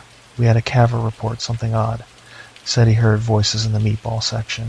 Thought it was another group, but when he went to investigate, no one was there. Echoes? Maybe? I suggested. That's what we figured. But the acoustics in Ape Cave are weird. Sound doesn't carry the way you'd expect. She looked at me seriously. If you hear anything unusual, mark your position and return to the entrance. Will do. I hiked the half-mile trail to the cave entrance. The opening is a collapsed section of lava tube, a huge skylight maybe 60 feet across, with a metal staircase descending into darkness. At the bottom of the stairs, I did my radio check. Base, this is Jordan at Ape Cave entrance. Copy, Jordan. Stay safe down there. I clicked on my helmet lights and entered the cave. The lower cave starts as a wide passage, maybe 20 feet across, 12 feet high. The floor is relatively smooth, covered in breakdown rock and dirt. The walls are rough basalt, frozen ripples from when molten lava flowed through 3 millennia ago. It's quiet underground, not silent. You can hear water dripping, the occasional sound of settling rock, but quiet in a way that makes you aware of your own breathing, your own heartbeat. I move carefully, checking my GPS logger, marking my route. The main passage continues straight for about half a mile before it narrows and eventually closes off. My research focused on some of the smaller side passages, tubes that branched off the main flow. I had identified 3 that needed detailed mapping. The first side passage was at point 2 miles in, a narrow opening on the left wall, maybe 4 feet high and 3 feet wide. I'd explored it briefly on a previous trip. It extended about 50 feet before becoming too tight to continue. I crouched down and entered, taking measurements, photographing the wall formations. That's when I heard it. A voice, distant, echoing from somewhere deeper in the cave system. I stopped moving and listened. The voice came again, calling out, "Hello." It was faint, distorted by the cave acoustics. Could be another caver, maybe someone in the upper cave whose voice was carrying through unmapped connections. I backed out of the side passage and returned to the main tube. "Hello," I called back. My voice echoed down the passage and faded. No response. I continued mapping, moving deeper into the cave. At point 4, I reached the second side passage. This one was larger, 6 feet high, 4 feet wide. It curved to the right and extended about 80 feet before narrowing. I entered and began taking measurements. The voice came again. "Help, closer now." And clearer. I stopped and aimed my helmet light back toward the main passage. "Is someone there?" I shouted. Silence. Then, "Help me." The voice sounded strained, like someone injured or in distress. "Where are you?" I called. "I'm stuck in the passage. I can't move." Cave rescue scenario. Someone had gone into a tight passage and couldn't back out. It happens. People underestimate how tight spaces can be. Panic sets in. They wedge themselves. "Keep talking," I shouted. "I'll follow your voice." I exited the side passage and moved down the main tube, following the sound. "Help," the voice called. "I'm scared." "I'm coming." "Keep calling." "Help me, please." The voice was coming from ahead, somewhere past the .6 mile marker. The passage was narrowing now, the ceiling lowering. I had to duck in places, step carefully over breakdown. "Where are you?" I called. "Here." "I'm here." I reached a section where the passage split. The main tube continued straight, but there was a smaller passage branching left. The voice was coming from the left branch. I entered carefully. This passage was tighter, maybe 5 feet high, 3 feet wide. The floor sloped downward slightly. "I'm coming," I shouted. "Can you see my light?" "Yes," the voice said. "I can see it." I moved forward, light sweeping the passage ahead. "Where exactly are you?" Right here. The voice was close now, maybe 30 feet ahead, but I couldn't see anyone. I stopped and aimed my light carefully, scanning every surface. The passage ahead was empty. I don't see you, I called. Where are you? Right here, the voice repeated. Please help me. Something was wrong. The voice was too close. If someone was 30 feet ahead, I should see them. The passage was straight. No obstructions. Can you describe where you are? I asked. What do you see around you? It's dark. I'm in a tight space. I can't move. Standard descriptions. Nothing specific. What color is your helmet? I asked. Pause. Then, please help me. I didn't answer the question. Tell me what color your helmet is, I said again, louder. Help me, I'm scared. Same plea. No answer to my question. I backed up slowly, keeping my light aimed forward. I'm going to get rescue equipment, I said. Stay where you are. Don't leave me, the voice said. Please don't leave me. I continued backing up. That's when I realized something. The voice was following me. As I moved backward, the voice stayed the same distance away, still calling from 30 feet ahead, even though I was retreating. Help me, it called. Why are you leaving? I reached the main passage and turned around, walking quickly back toward the entrance. Behind me, the voice continued. Come back. Please come back. I need help. I didn't respond. Just kept moving, checking my GPS, following my mapped route. The voice grew fainter as I moved away, but it didn't stop. Help. Please don't leave me. I reached the 0.4-mile marker and stopped to catch my breath. Silence now. The voice had stopped. I pulled out my radio. Base. This is Jordan. Static. No response. I was too deep in the cave. Radio signals couldn't penetrate this much rock. I'd have to go back to the entrance to report this. I started moving again. Faster now. The main passage stretched ahead, familiar and straight. That's when I heard footsteps behind me. Not the voice. Footsteps. Boots on rock. Someone walking. I spun around. Light cutting through the darkness. Nothing. Empty passage, but the footsteps continued, getting closer. I started running. Not smart in a cave. Easy to trip. Easy to hit your head, but instinct overrode training. The footsteps matched my pace. Running when I ran. Stopping when I stopped. I reached the entrance area, the metal staircase visible ahead, daylight streaming down from the skylight opening. I climbed the stairs as fast as I could, taking them 2 at a time. At the top, I burst into daylight and stopped, gasping. I looked back down into the cave. A figure was standing at the bottom of the stairs, wearing my exact gear, my helmet, my jacket, my pants, but its face. I couldn't see its face clearly. The helmet light was too bright, creating a glare. But something about the proportions was wrong. Head slightly too large, shoulders slightly too wide. It stood there for a long moment, staring up at me. Then it raised one hand and waved, slow, deliberate. Then it turned and walked back into the darkness. I ran to the ranger station. Sandra was at the desk. She looked up, saw my face, and stood immediately. What happened? I told her everything. The voice, the footsteps, the figure at the bottom of the stairs. She listened without interrupting. When I finished, she pulled out the logbook again and showed me more entries. 6 reports over the past 3 years, all describing similar experiences. Voices in the cave, someone calling for help, figures that looked like the cavers themselves. What is it? I asked. We don't know. The tribes won't talk about Ape Cave much, but there's an old story about something that lives in the deep places, something that learned to mimic people who go underground. Why? To lead them deeper. The cave system has unmapped sections, side passages that haven't been explored. If someone follows the voice far enough, she trailed off.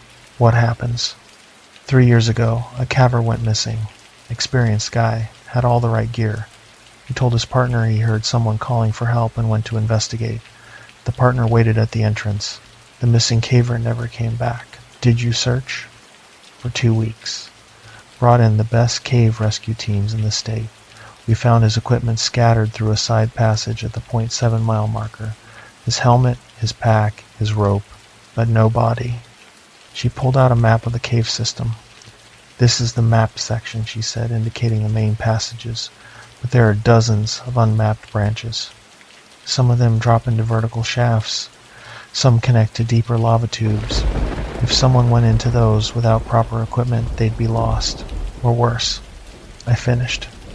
I didn't go back into Ape Cave.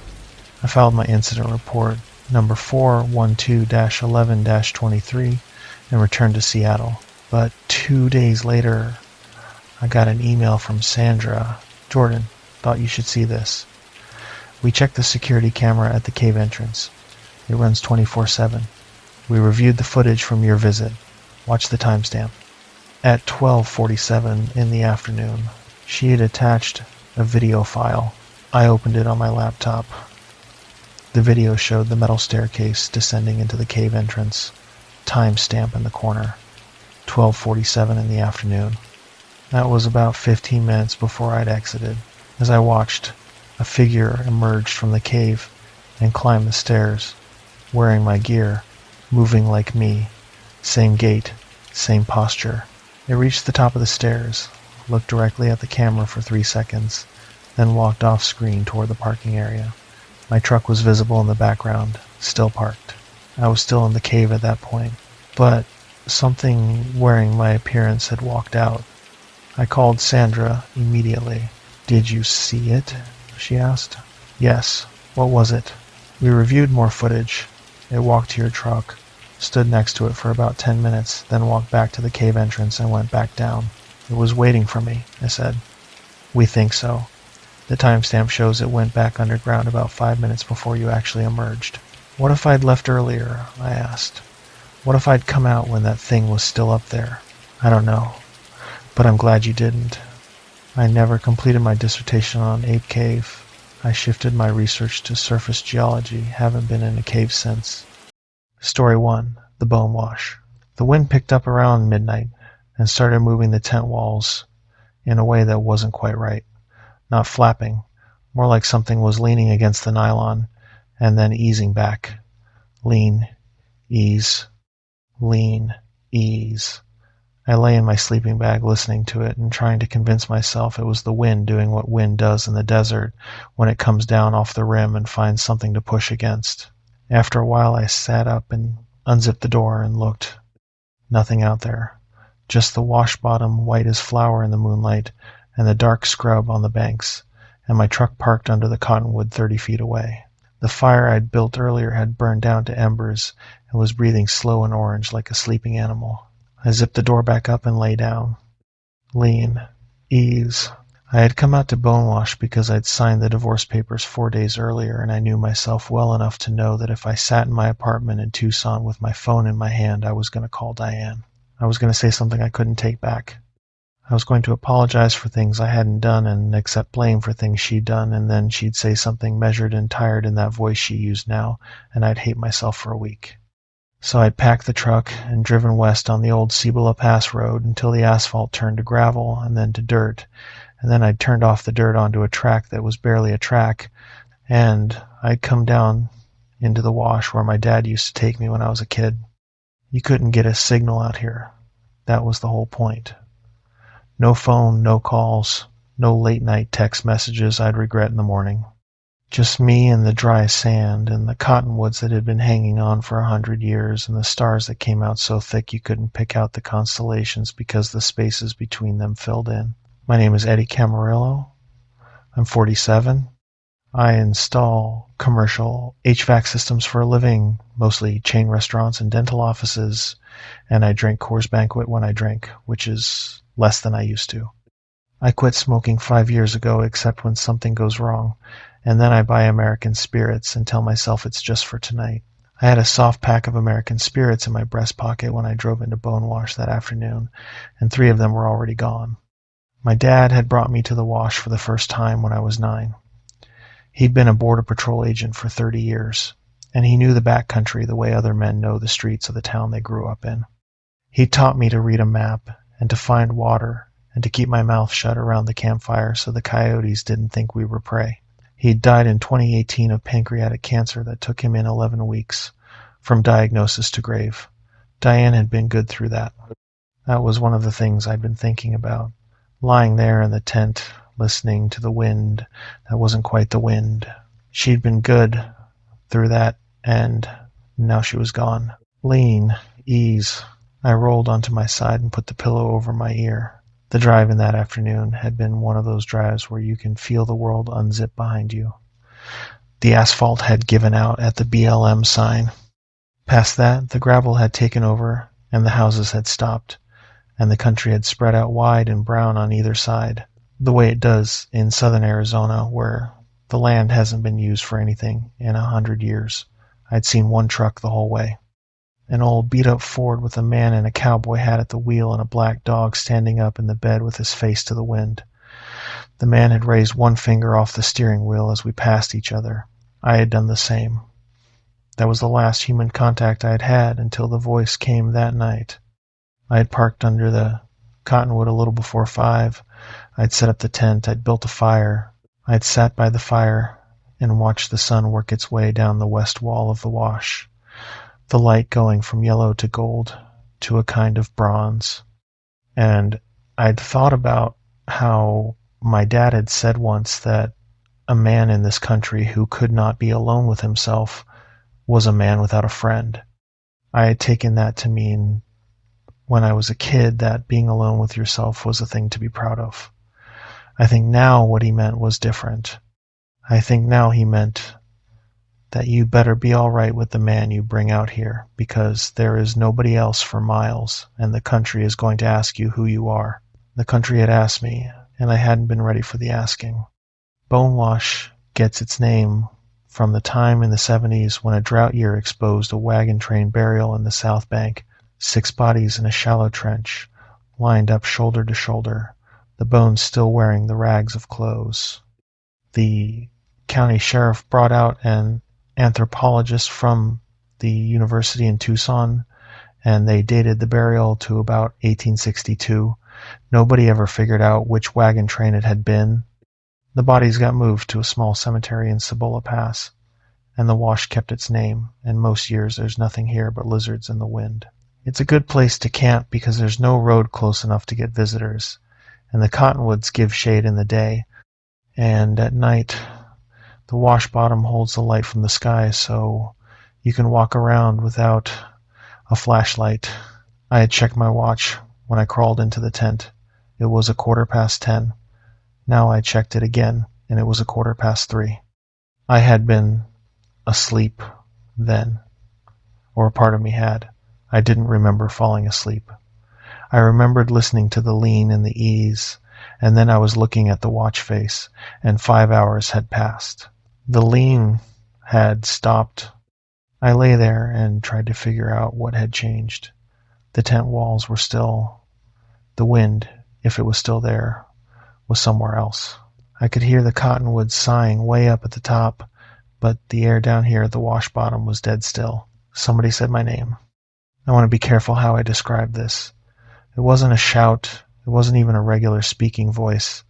It was the kind of voice a person uses when they're trying not to wake the rest of the house. A whisper, almost, but pitched in a way that carried.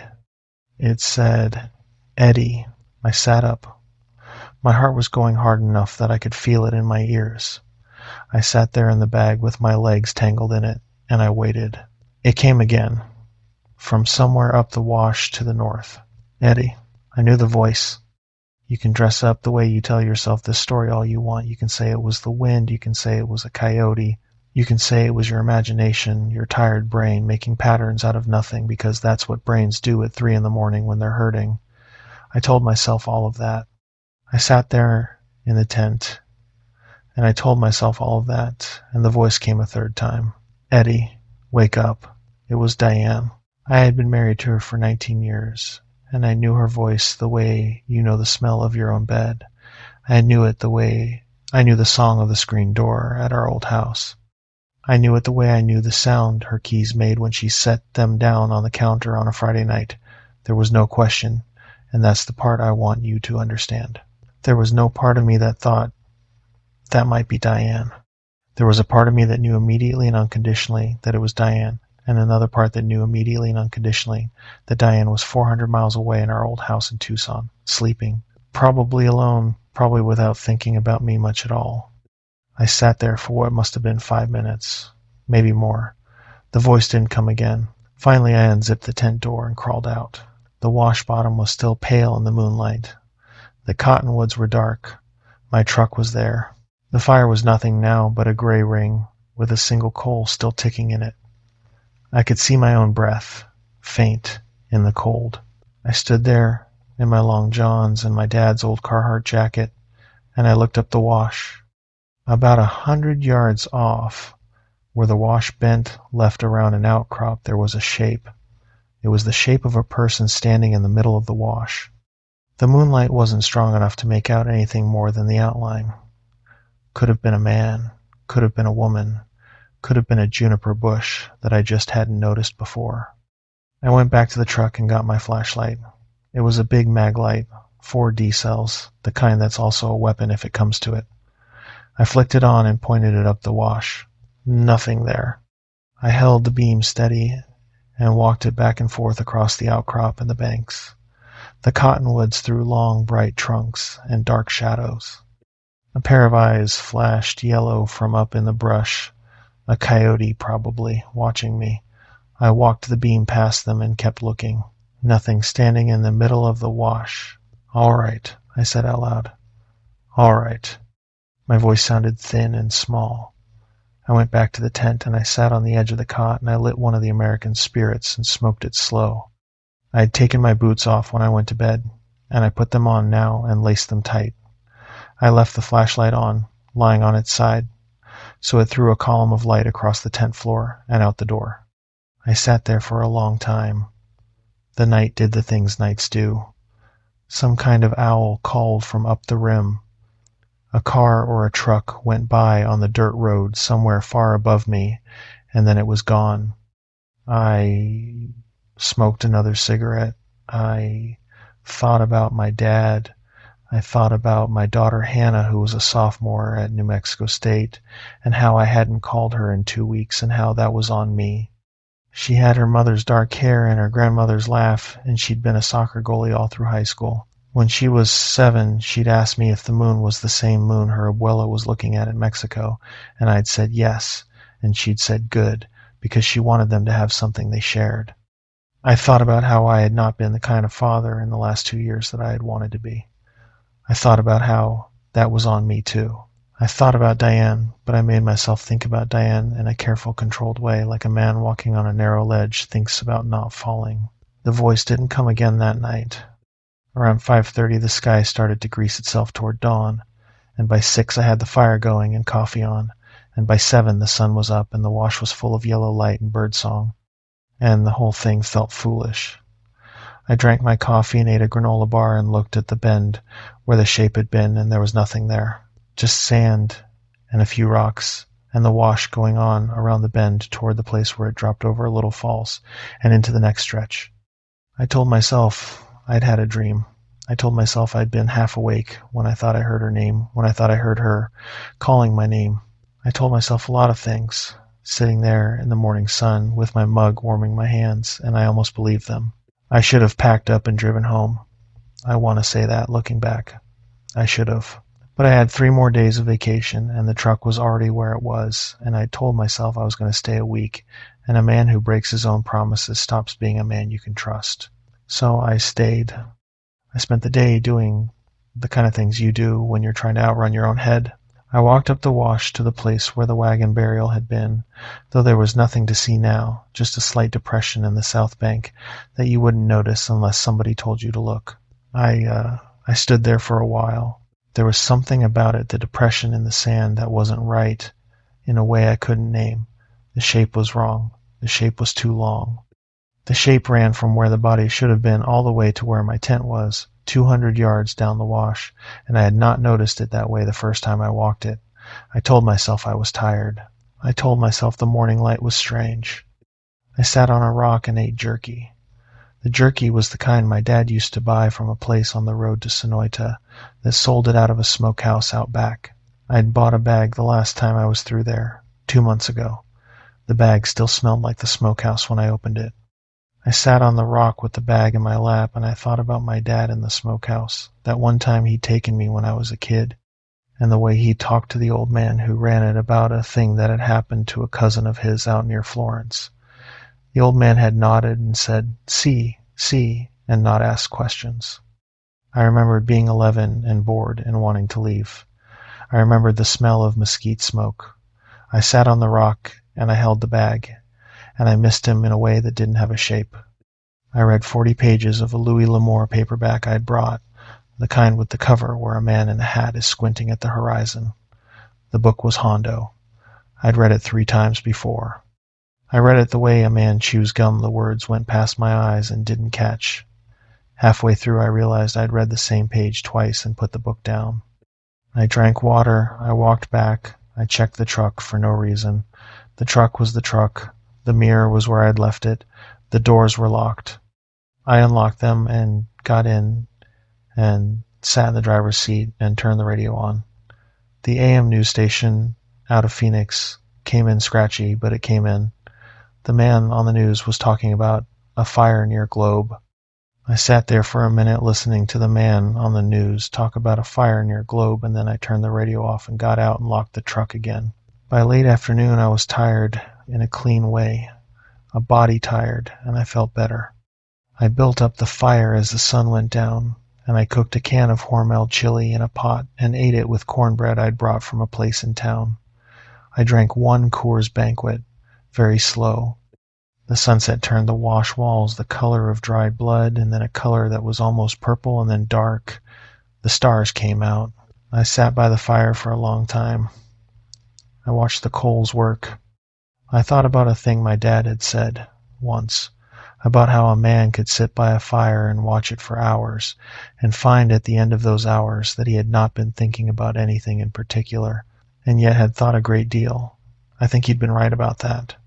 I sat there and I watched the coals, and the fire did what fires do. And after a while I noticed I was tired in my whole body.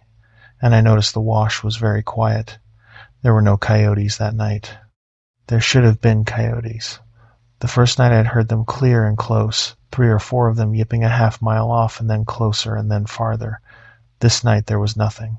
The cottonwoods made their high sigh up at the top, and that was all. It didn't strike me as wrong at the time. I noticed it, and I let it pass. It strikes me as wrong now. A little after 9, I got into the tent and lay down and closed my eyes. I went out fast. I remember that. I remember closing my eyes, and then I remember the voice again. Eddie. I was awake before my eyes were open.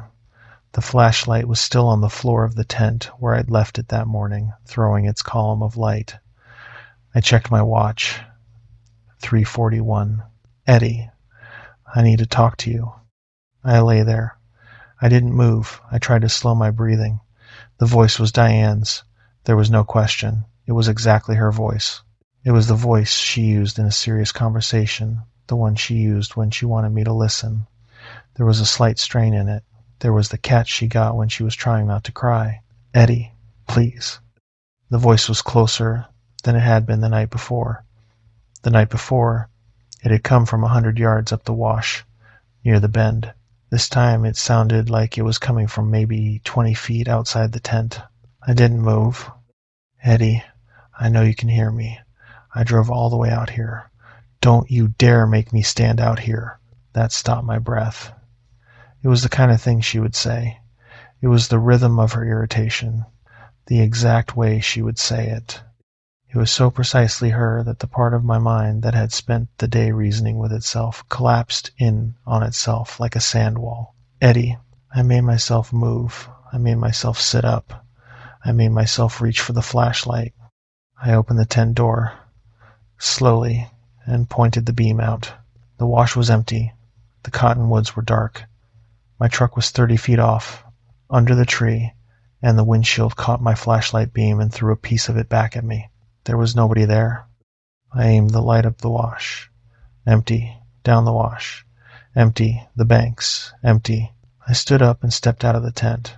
"Diane?" I said. I felt like an idiot saying it. I felt like a man who was about to be told a hard truth about himself. "Eddie."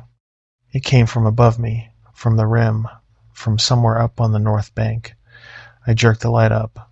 Nothing in the beam. Just brush and rock and the dark sky beyond. "Eddie, come up here." I stood there with the flashlight in my hand, and I felt the cold come into the bottoms of my feet through my boots. I felt the cold come up my legs. I felt it find my chest and settle in. I said, "What did you say to me the night Hannah was born?" This was a calculation. This was the thing the brain reaches for when the brain is trying to claw back the floor. There had been a moment in the hospital after Hannah was out and on Diane's chest, and Diane was crying and I was crying, and the nurse had stepped out, and Diane had looked at me and said the thing she said. It was a private sentence. It was a sentence I had never told anybody. Diane and I had repeated it to each other over the years, but only to each other, only in private. If this was Diane, the real Diane, somehow, impossibly, standing up on the rim of Bonewash at 3:41 in the morning, she would know. There was a long silence. Then the voice said, "What? What did you say to me the night Hannah was born?" Silence. "Eddie, what are you talking about?" I stood there. "Eddie, come up here. I have to tell you something." I went back into the tent. My hands were shaking so hard I had trouble with the zipper. I sat on the cot with the flashlight in my lap and I tried to think. It was somebody messing with me, maybe. Some kid out in the backcountry with a recording or something. But who would know my voice? Who would know to use Diane's? The wash was 12 miles from the nearest road of any importance. You couldn't drive in here. You'd have to know about the track that came down off the dirt road, and you'd have to know I was going to be in the wash that week, and you'd have to know that the voice that would scare me out of my skin was Diane's. None of that was findable. None of that was knowable by some stranger. The other thing it could be, I made myself think it, sitting there in the tent with the flashlight in my lap. The other thing it could be was something my dad had told me about once when we were sitting around a fire on a different trip, on a different wash, in a different state. He'd been talking about a Navajo man he'd worked with on the patrol. The man had told him there were certain things out in the country that you didn't talk about much. Things that took shapes, things that learned your name. My dad had not been a believer in much of anything supernatural. He'd been Catholic the way some men are Catholic, by habit and Sunday morning, but he had said, in a tone that was careful, that the Navajo man knew what he was talking about.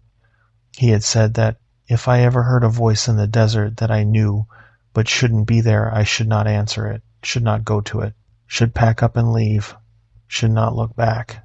I had been 12. I had laughed.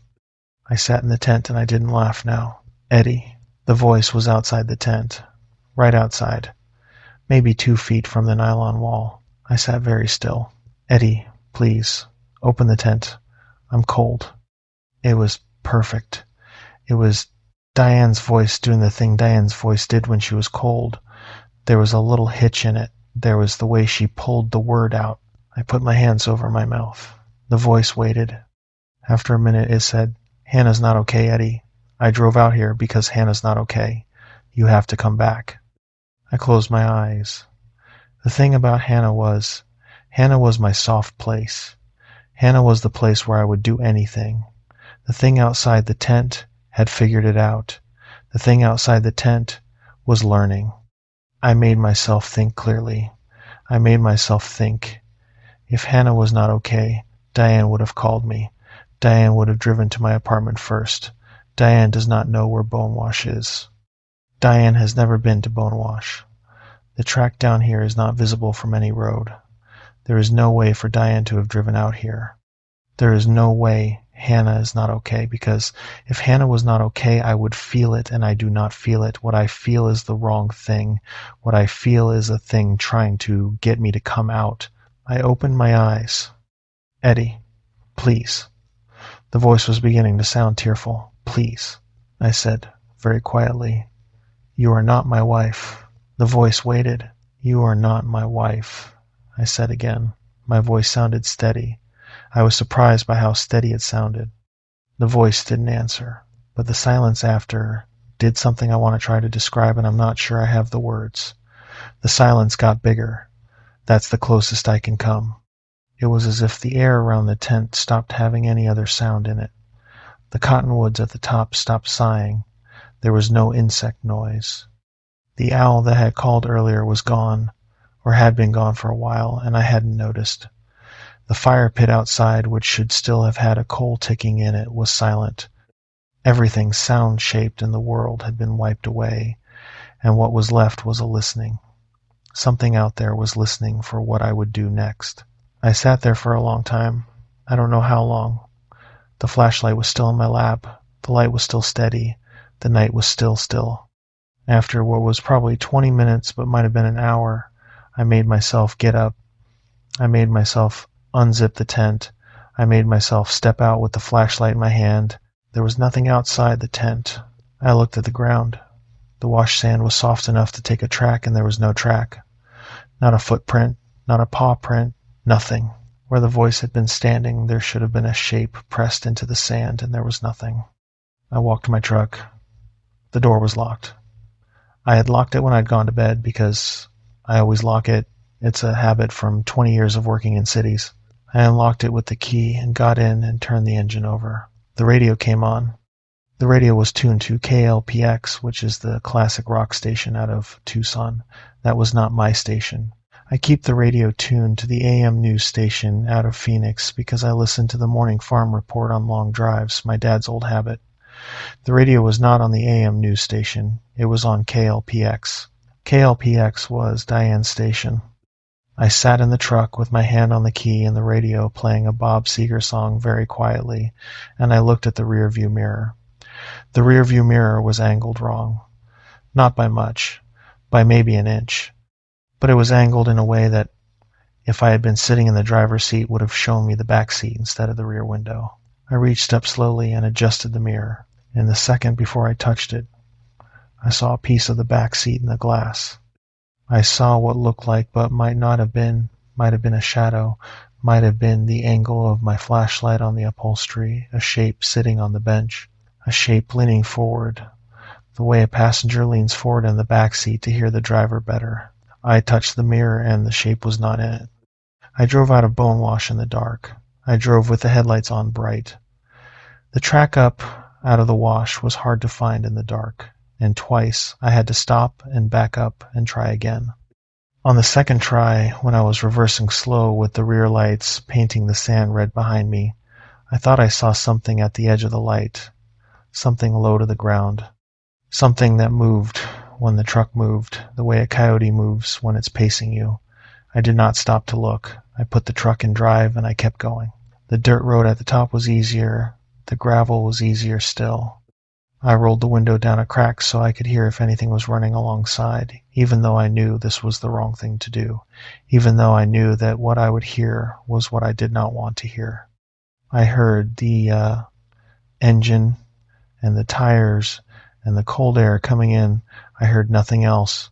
The dashboard clock said 4:03. The dashboard clock said 4:19. The dashboard clock said 4:47. I drove without looking at the rearview mirror. I drove without looking at the passenger seat. I kept my eyes on the road, and the road was a long pale ribbon, and the truck ate it slow. I hit the asphalt of the old Cibola Pass Road around 5:30 in the morning, and I drove east toward Tucson with the radio off and the windows cracked, and I did not look at the rearview mirror. About 15 miles in, I came up behind an 18-wheeler. The rear of the trailer said Big Sky Meat in faded letters. I followed the trailer for 40 minutes, and I have to tell you, the back of that trailer was the most comforting thing I had ever looked at. It was real. It was a man hauling a load. It was something that belonged in the world. I followed the trailer all the way to the on-ramp for Interstate 10, and when the trailer took the ramp west, I felt the loss of it like a death. I got back to my apartment a little after 8. I parked, I went up, I locked the door behind me. I sat down on the couch and I cried for a while. in a way I hadn't cried since my dad died. That should have been the end of it. I want it to be the end of it. I want to say I never went back out to the wash and I never thought about the voice again and life moved on and got better. Some of that is true. I did not go back to the wash. I sold the truck a month later because I could not stop looking at the back seat. I bought a Tacoma that had nobody else's seat history. I started seeing Hannah more often. I called her once a week. I started seeing a counselor, a woman named Beth, in a little office near the university who had a Kleenex box on a side table and a print of a desert landscape on the wall that I had to ask her to take down before I could keep. Coming. She took it down. She didn't ask why. I made progress, the way a man can make progress when he decides to. But 3 nights after I came home from Bonewash, I got a call from Diane. It was a little before midnight. I was lying in bed with my phone face down on the nightstand because I was trying to break the habit of checking it.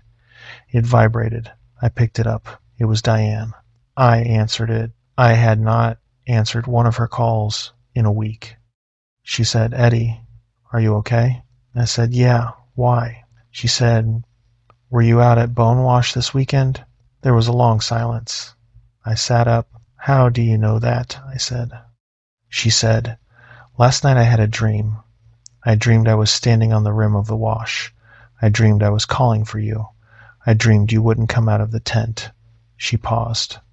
The line was very quiet.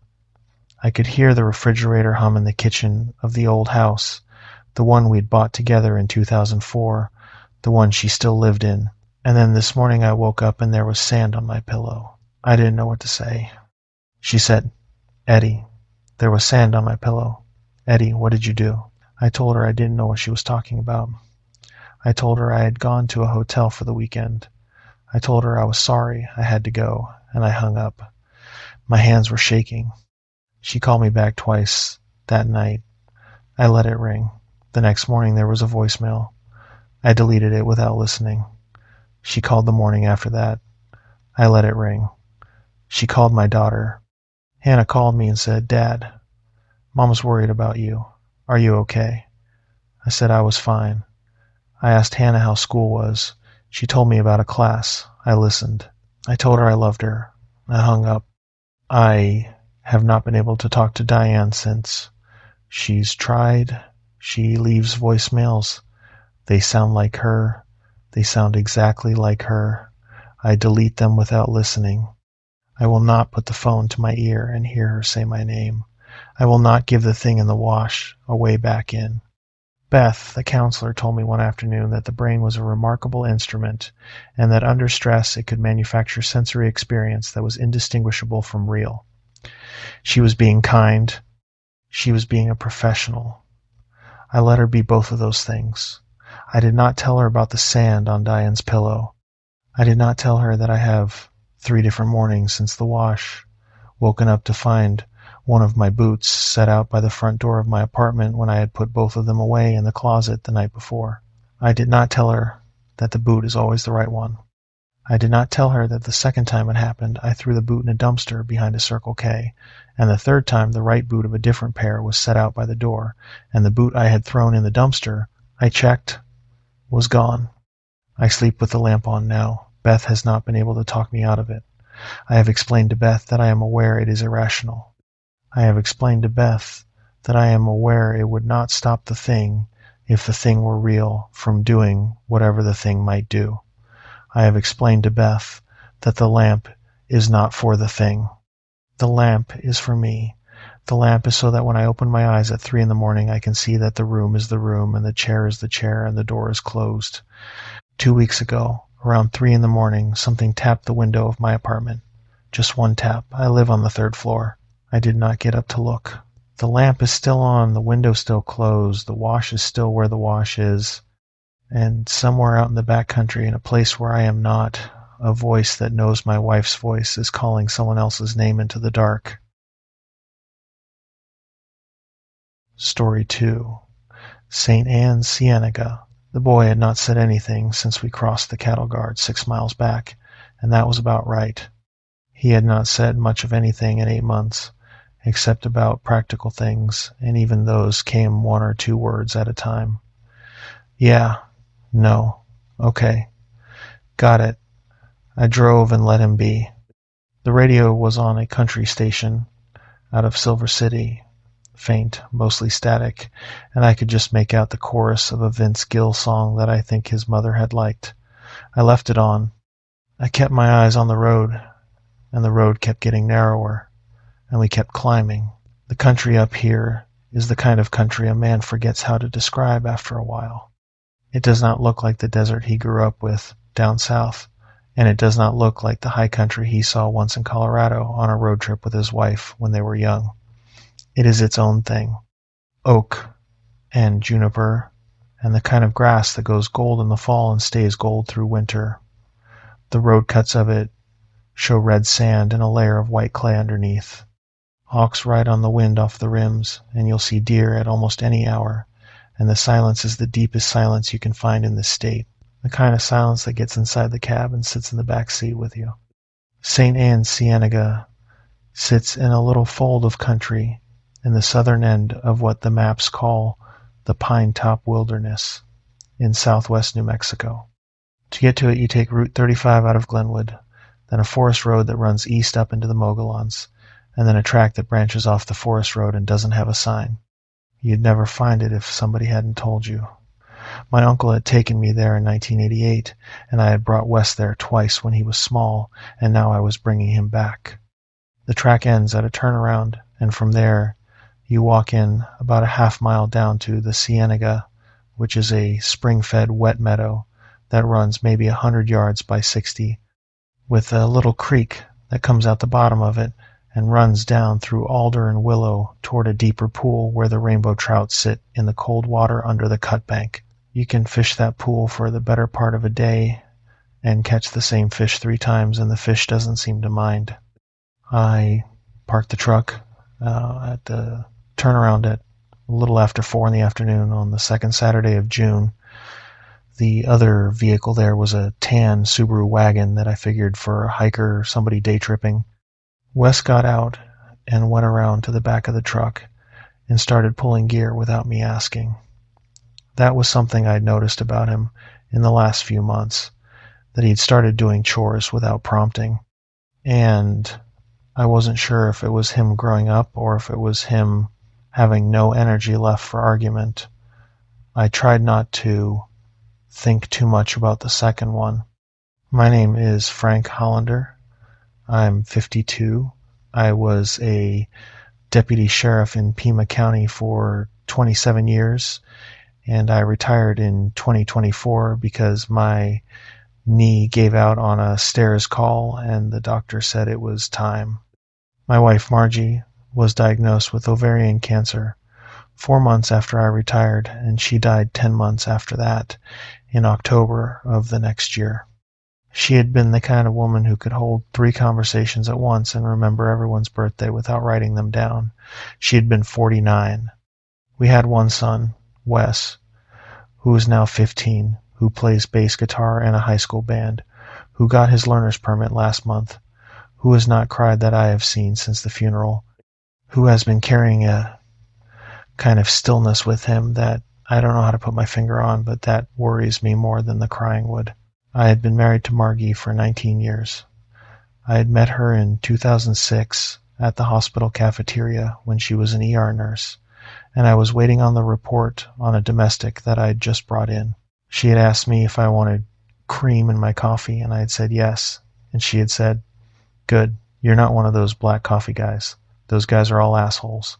And I had laughed in a way that surprised me, because it had been a hard week.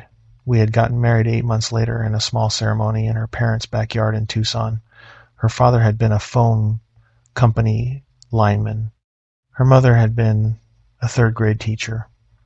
They were good, plain people, and they had taken me in like a son, and they had both died before Margie did, which was a small mercy. Margie was an only child. So when she died, there was only Wes and me. The thing about losing your wife is that you don't lose her in one shape. You lose her in 100 shapes, in 1,000 small absences that catch you at different times in different rooms. The way she used to leave her coffee cup on the second shelf of the dishwasher when I always wanted it on the top. The smell of the shampoo she'd used for 10 years. The sound her keys made in the bowl by the door. Each one is a small ambush. After a while you start to know where the ambushes are.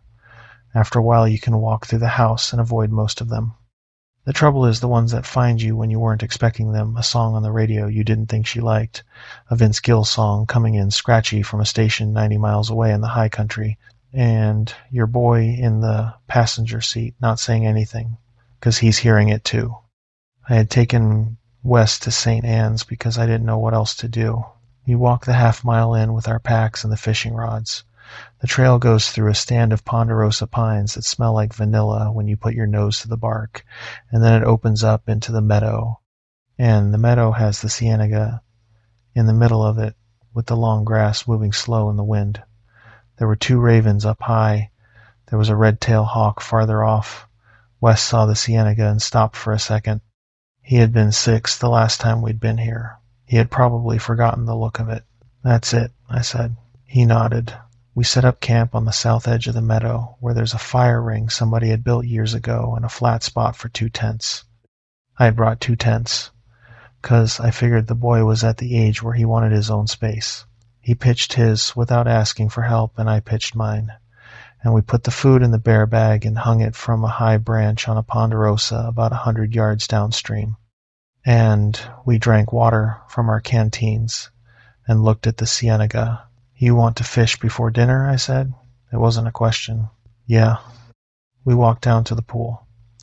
The water was the color of weak tea, dark on top, and you could see down into it where the gravel was.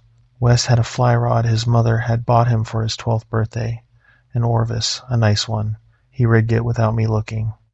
I had my old Eagle Claw spinning rod that I had bought, used in 1991, and that I had never replaced because nothing was wrong with it. Wes false cast twice and dropped a hopper pattern on the seam at the head of the pool, and a trout took it in about 3 seconds. The boy played it well. He brought it in, and we looked at it together, a brown, about 12 inches, the dots on its side the color of dried blood, and he wet his hand and slipped it back in. "Good fish," I said. "Yeah." We fished until the light got long. Wes caught 3 more and lost 1. I caught 2. We walked back up to the camp in the dusk, and I lit the fire and we cooked hot dogs on sticks because that's what we used to do when his mother came, and we ate them with the buns and yellow mustard. He asked me for another one and I gave it to him. He ate 3 in total. That was a good sign. He had not been eating enough since the funeral. While we were sitting by the fire, a man walked into our camp. He came up from the direction of the creek, walking easy, like a man who had been camped nearby and was just out for a stroll and had seen our fire. He was maybe 60. He wore canvas trousers and a tan button-down shirt and a wide-brimmed straw hat. He carried a walking stick made out of what looked like a piece of mesquite, dark wood with a knob at the top. He had a neat gray beard. He smiled at us as he came up to the firelight. "Mind if I sit?" he said. I had been a deputy long enough to read men, and there was nothing in him that pinged me. He had the easy manner of a retired schoolteacher, which is what he was, as it turned out. I waved him to the third log. "I'm Frank," I said. "This is my son Wes." "Doyle," he said. He sat down with the kind of careful, slow that older men do. He set the walking stick across his knees. "I've been camped about a quarter mile up. Been here 2 weeks. You're the first folks I've seen besides a hiker on Tuesday." 2 weeks is a long time. "I'm retired," he said, and smiled. "Wife passed 3 years ago. The house got too quiet. I've been doing a stretch of trips like this all spring.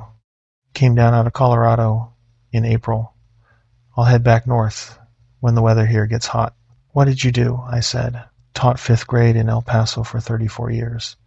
Now I read books and walk and fish badly." He laughed. There was a Coleman cooler next to him, tan and white, that I noticed when he set the stick across his knees. It was a big one, the 70-quart. It was brand new. The hinges had no scuff on them. The plastic still had the texture that wears off in the first week of use. He had been camped for 2 weeks, The cooler was not a thing that had been with him 2 weeks. I let it go. There are men who buy new gear for every trip. There are men who like the smell of new plastic. I had been a deputy long enough to know that something out of place was not always something wrong. Sometimes it was a man who had recently come into money. Sometimes it was a man who had just lost a wife and was treating himself. Wes was looking at the man with the careful look he had for strangers, which was a look I had seen him use since he was 4. Margie used to say Wes looked at people the way an old dog looks at people, assessing whether they were going to feed him or kick him. Doyle looked at Wes. "How old are you, son?" 15, Wes said. He said it without looking up. "Tough age," Doyle said. "I taught 5th grade. Tougher than that in some ways. They're still young enough to be honest 5th graders. You're old enough to know what's coming." Wes looked up. There was an interest there I hadn't seen in months. "What is coming?" Wes said. "Oh," said Doyle. "You know, the usual. Heartbreak, disappointment, long stretches when you can't figure out why you should bother, then a good day, then heartbreak again, then a good day, then a long stretch, then more good days than you knew you had coming. By the time you get to my age, you stop being surprised by either kind." Wes nodded slowly. The boy was listening, really listening, the way he had used to listen to his mother when she talked about something hard. I felt a small, tired gratitude for the old man across the fire. I felt the gratitude even as something in the back of my mind was working at the cooler, at the brand new cooler, at the question of why a man would haul a 70-quart cooler the half-mile down to a Cienega when he was camped a quarter-mile farther up. "I'm sorry about your mother," Doyle said. The fire popped. I felt my back stiffen. I had not told Doyle about Margie. I had not said the word mother. Wes had said yeah and no, almost nothing else. There was no way Doyle could have known. I tried to keep my face the way it had been. I am good at that. I was a deputy a long time. "How did you know about Margie?" I said. I said it level. Doyle looked at me. His face was lit on one side by the fire and shadowed on the other. He smiled in a slow, considered way. "You're wearing your ring," he said, "and the boy's wearing a band around his wrist that says, 'In loving memory.' I saw it when he was casting." The dates on the band would put the loss at less than a year ago. The boy's body language tells me it was his mother and not a sibling or grandparent. There's a particular shape to that grief in a teenage boy. I'm sorry. I should have said something less direct. Old teacher habit. I looked at Wes's wrist. He was wearing the band. I had not noticed it that day, but he had been wearing it for months. The dates were on it. They were embossed. I let my breath out slow. He's an observant old man, I told myself. He read you like a deputy reads a witness. That's all. "It's fine," I said. "Just startled me." "Forgive me," Doyle said. He looked at Wes. "I won't bring it up again, son. Your father will tell you about it when he's ready, and you'll tell him about it when you're ready, and neither of you should be in a rush. Now, have you caught a fish yet?" "5, Wes said. "Good Lord, you're a lot better than me." Doyle smiled. "Maybe I'll bring my rod down tomorrow morning and you can show me what you're doing." "Sure," Wes said. Doyle stayed about 20 more minutes. He talked easy. He didn't ask anything more about Margie, didn't pry into anything. He told a story about a 5th grade boy who had brought a snake to school in a thermos in 1991, and Wes laughed, which was the first laugh I had heard out of the boy in I couldn't remember how long. When Doyle got up to go, he leaned on the walking stick and said, "I'm camped up by the upper meadow. You'll see the tent if you walk that way tomorrow. Come by if you want coffee." "I make it strong." "Thanks," I said. We watched him walk off into the dark. He had no flashlight. I thought that was a little odd, but the moon was up and the sky was clear and the meadow was bright, and a man who'd been out here 2 weeks would have his night vision dialed in. After he was gone, Wes said, quietly, "He's nice." "Yeah?" Wes was quiet for a minute. Then he said, "He smelled funny." I looked at him. The fire was low. The boy's face was half in light and half in shadow, the way Doyle's had been. "Funny how?" "I don't know," Wes said. "Like a closet." I considered that. I had not noticed any smell. But Wes had always had a better nose than me. Margie used to say his nose was the most useful thing in the family. He's been camping for 2 weeks, I said. Could be that. Yeah, Wes said. We turned in around 10. I lay in my tent and listened to the meadow. There were frogs in the cienega, a steady throb of them. There was an owl somewhere far off. There was the creek. I thought about Margie, and how she would have liked Doyle, and how she would have asked him about the fifth graders for an hour, and he would have loved every minute of it. And I felt the loss of her again the way I felt it now, like a hand pressing down on the top of my chest. I went to sleep. I woke up because Wes was unzipping his tent. The luminous hands on my watch said 2:17. I lay still and listened. He was getting out. I heard the rustle of him stepping into his boots. I heard the sound of him standing up. There is a sound a person's boots make in pine duff that I knew well from 27 years of walking up on people in dark places.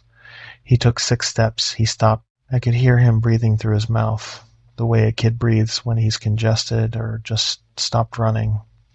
He was facing away from my tent. I knew that without seeing it. I unzipped my tent quietly and looked out. Wes was standing in the middle of the camp looking up at the upper meadow. Wes, I said. He turned. His face was pale in the moonlight. He was not blinking.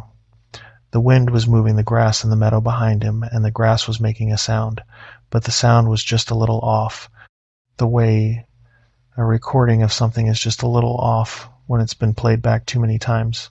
I have to go up there, he said. Why? He's calling me. I sat up fast. Who? Doyle. He looked at me.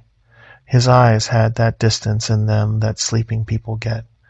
He said, come up. He has something to tell me about Mom. I got out of the tent. I pulled my boots on.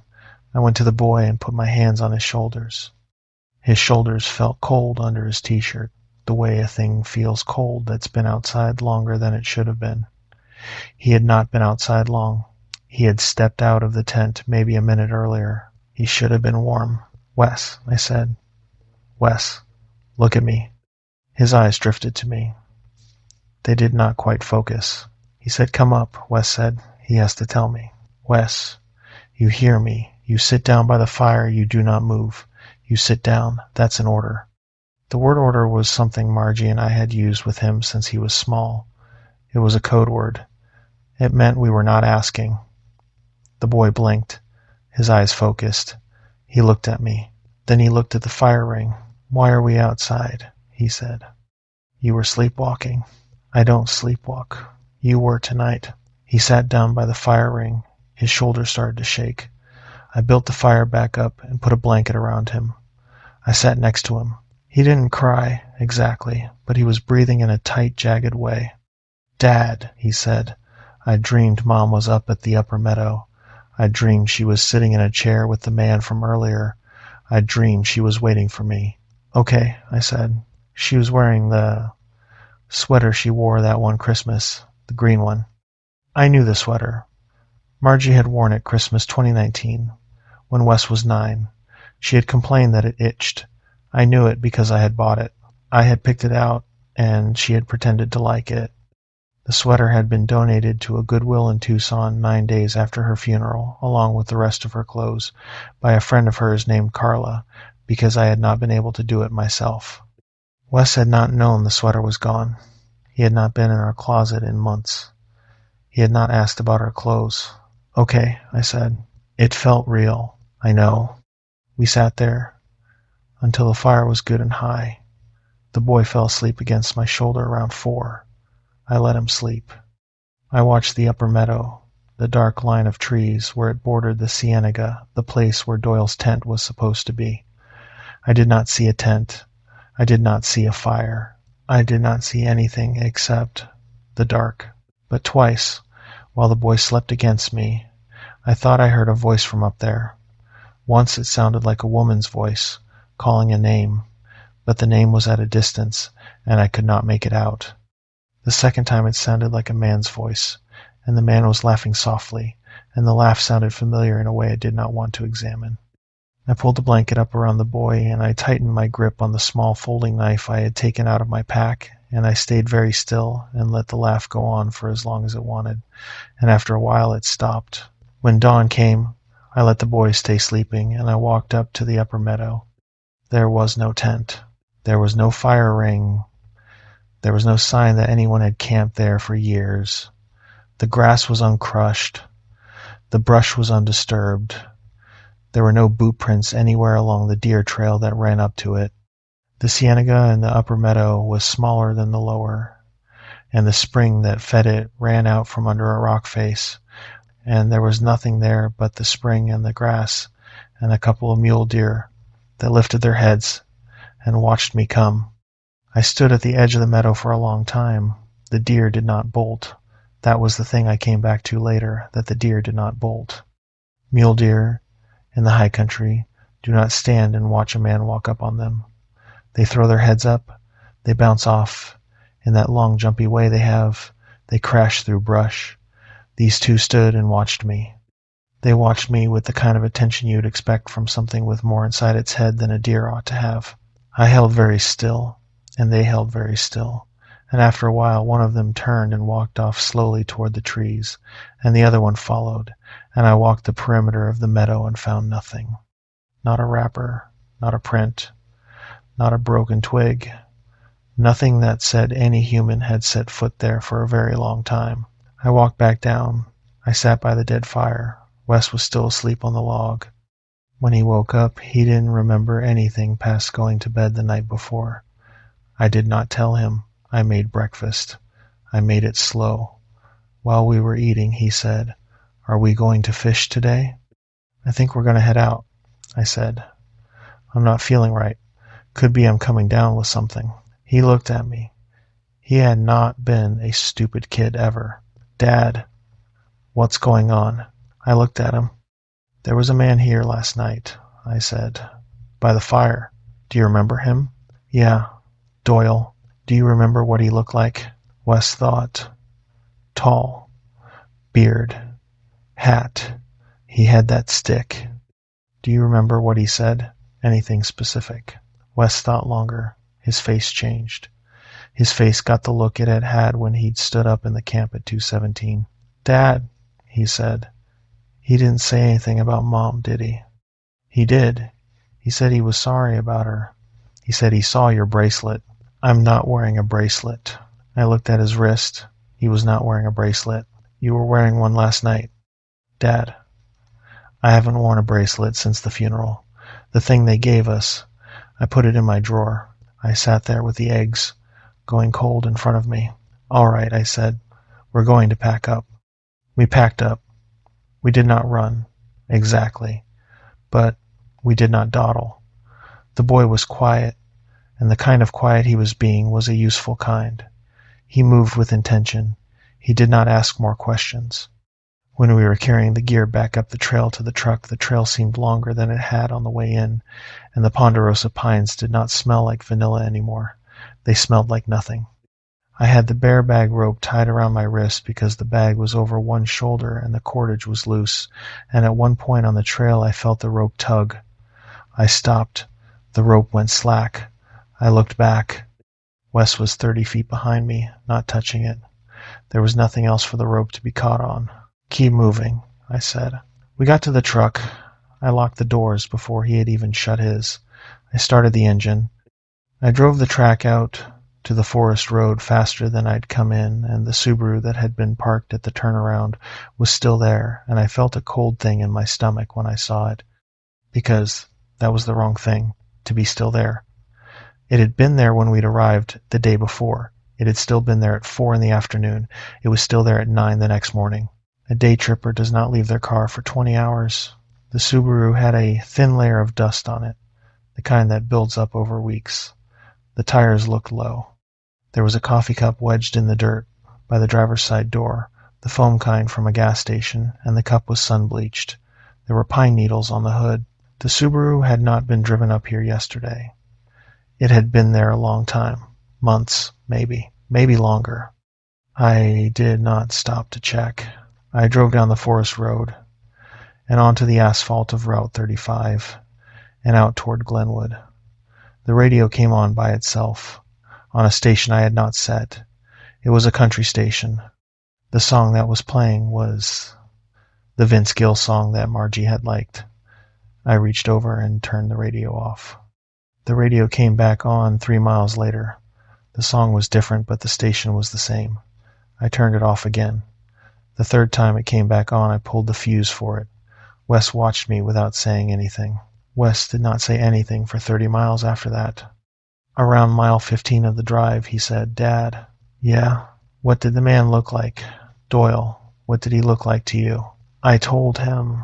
Wes was quiet for a long time. He looked out the window at the high country sliding by.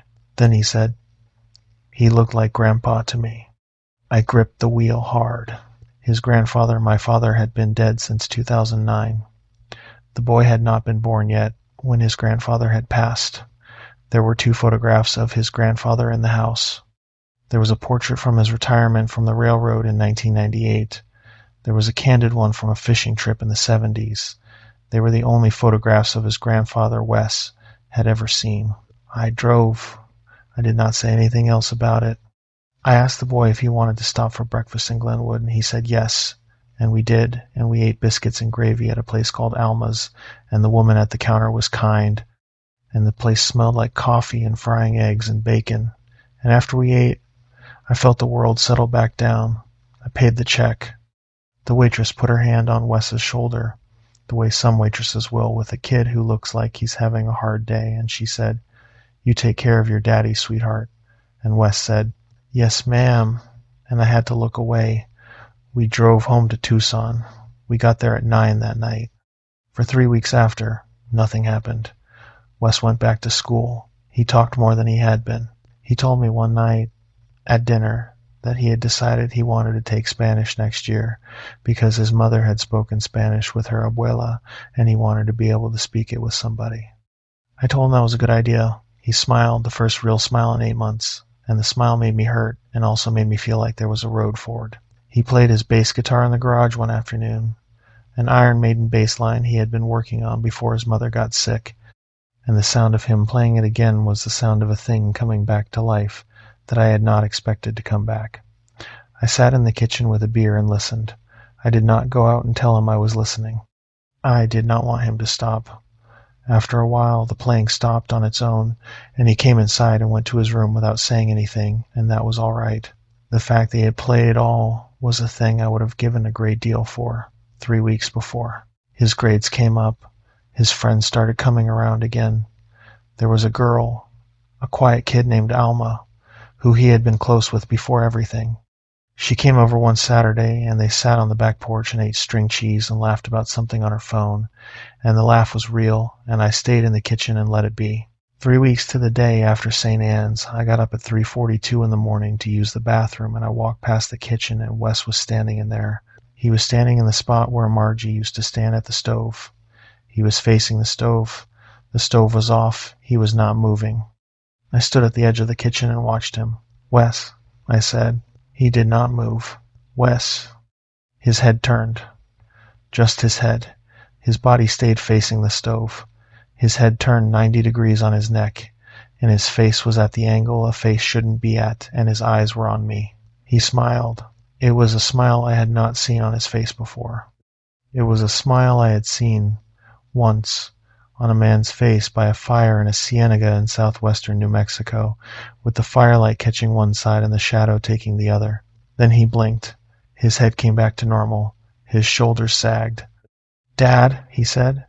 His voice was thick. His voice was sleep. What time is it?" "It's late," I said.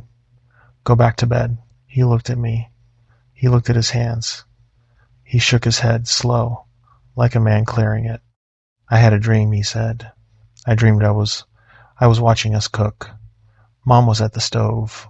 I was watching." "It's all right," I said. "Go to bed, son." He went. I stood in the kitchen for a long time.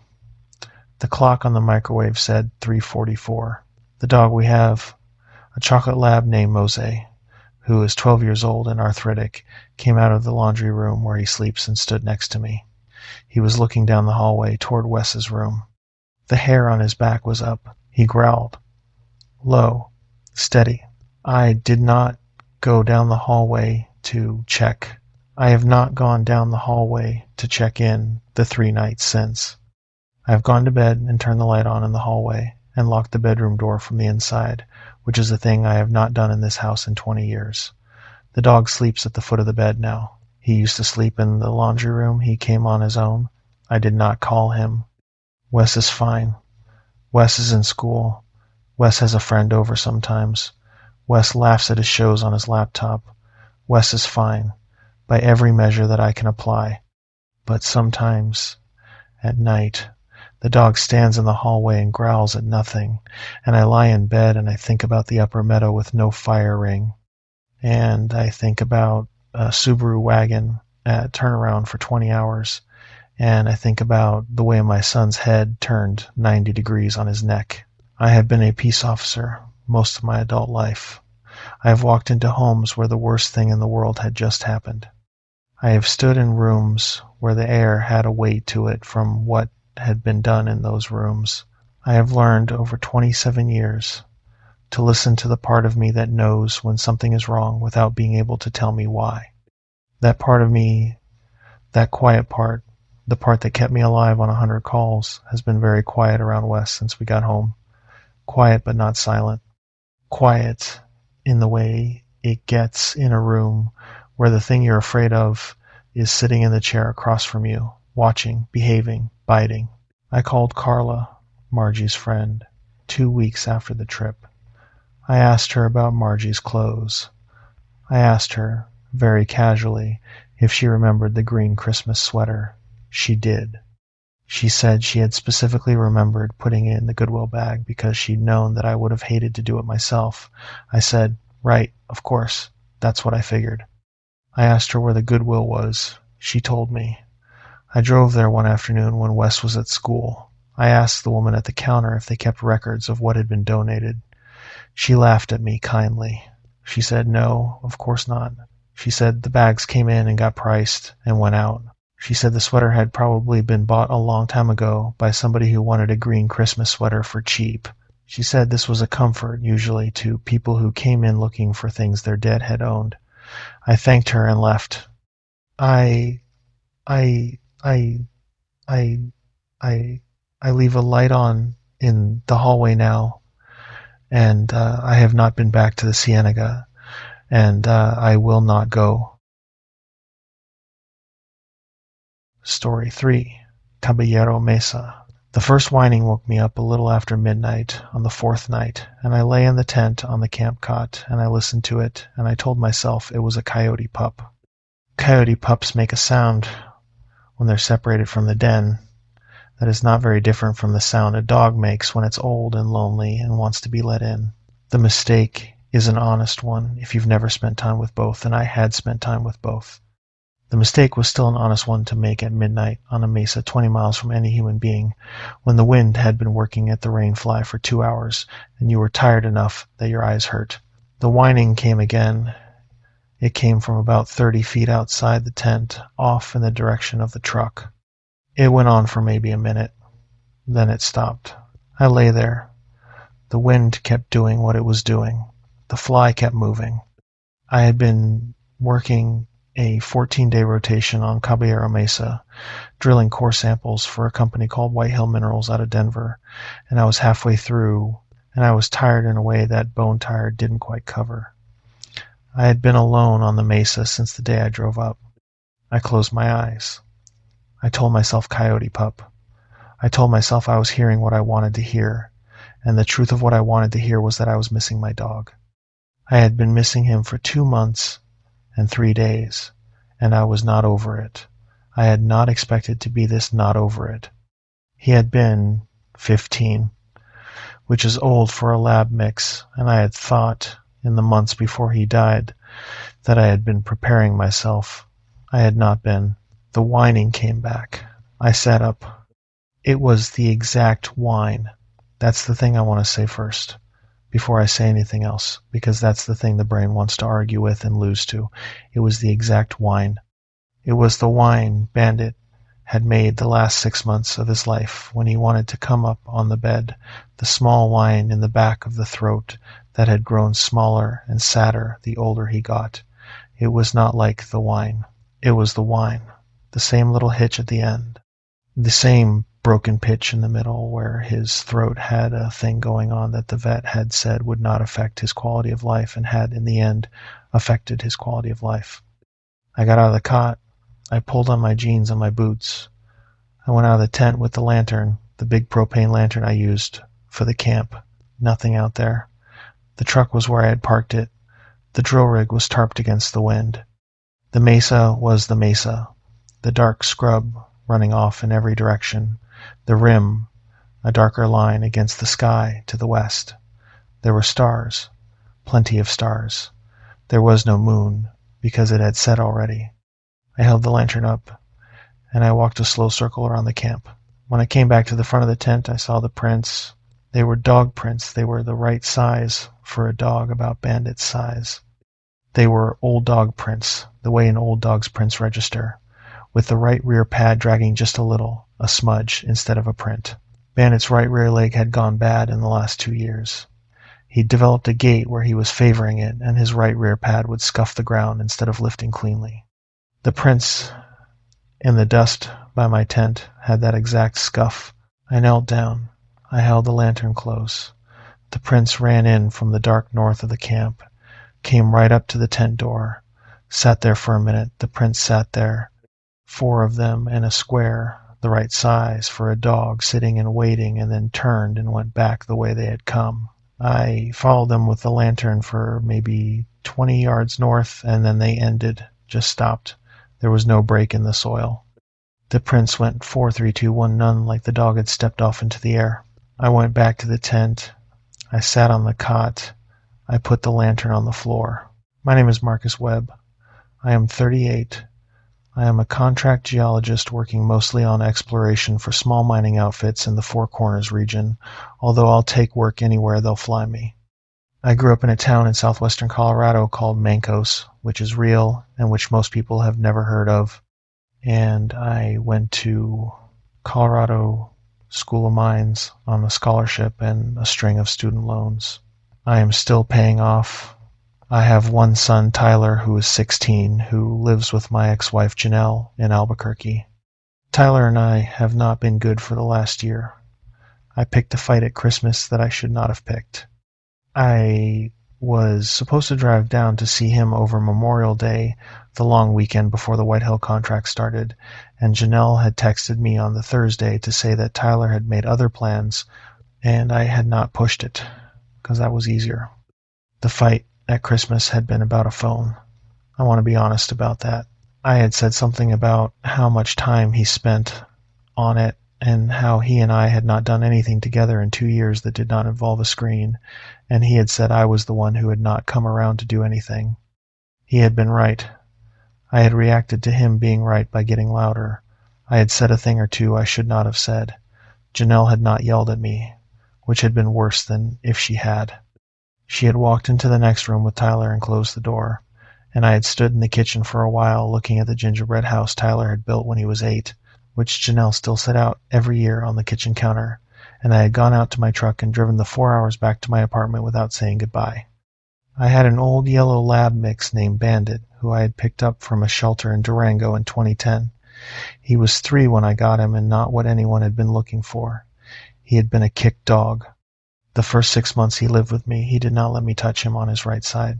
By year 2, he had figured out I was not going to hurt him, and he was the best dog I had ever had. He died of kidney failure in March, on a folded blanket in my truck on the way to the vet. I had been driving him up to Durango because the vet in Lobo Crossing did not see weekend hours. He had died about 10 miles short of the clinic.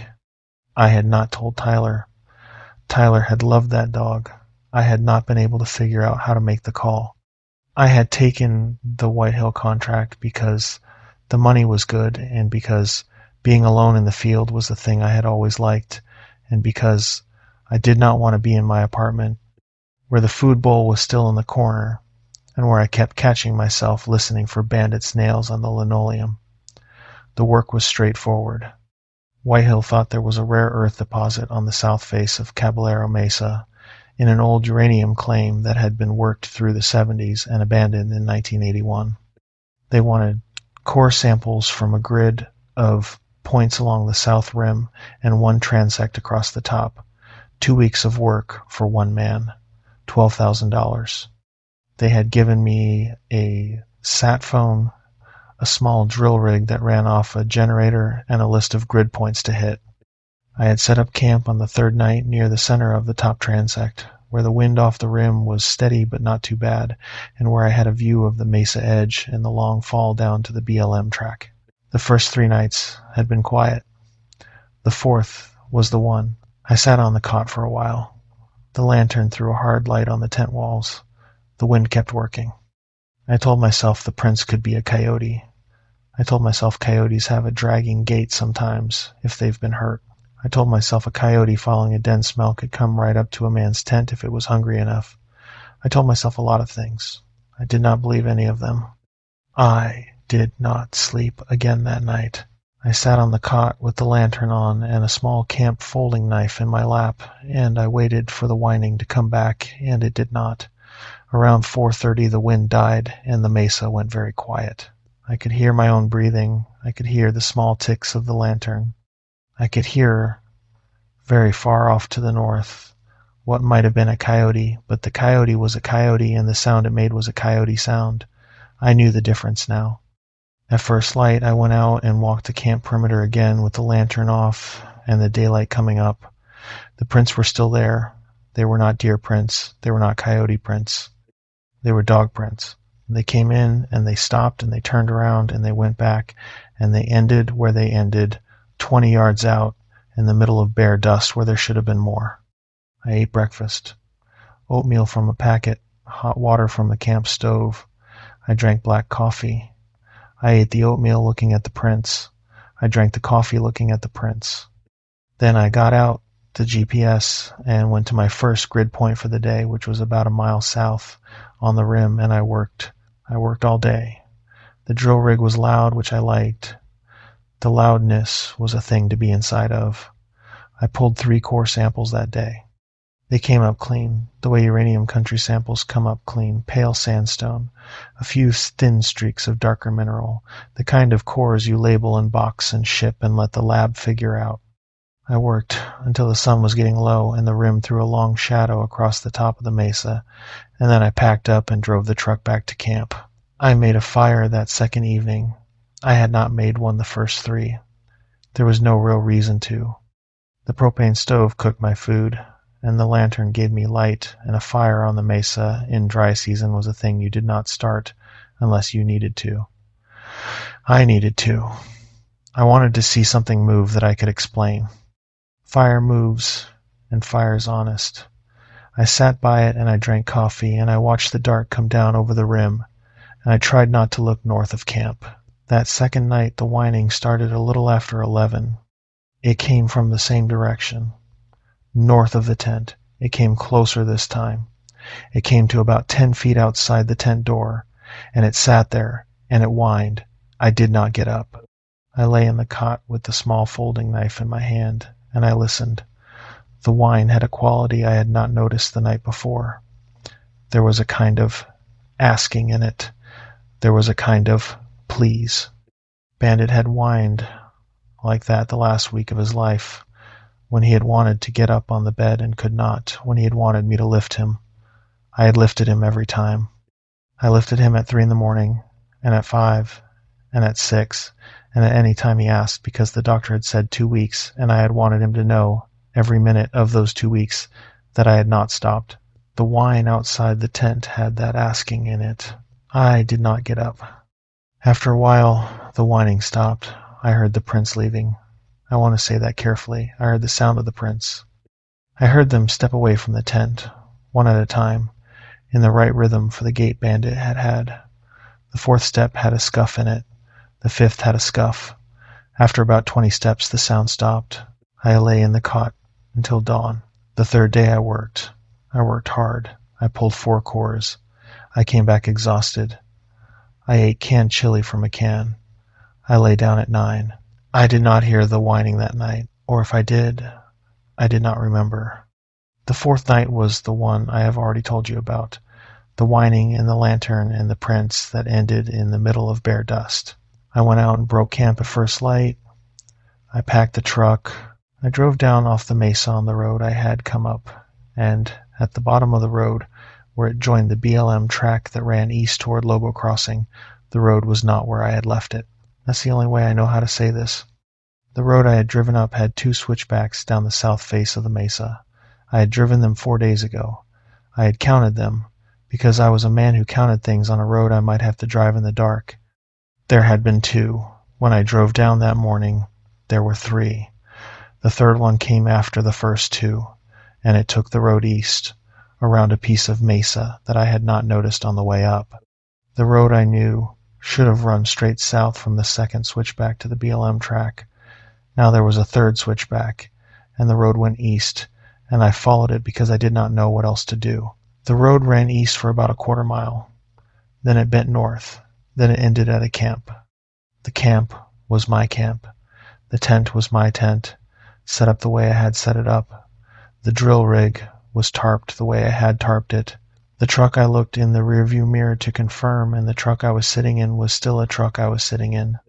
A 2014 GMC Sierra with a dent in the right rear quarter panel from a parking lot in Gallup, and the truck at the camp was also a 2014 GMC Sierra with a dent in the right rear quarter panel from a parking lot in Gallup.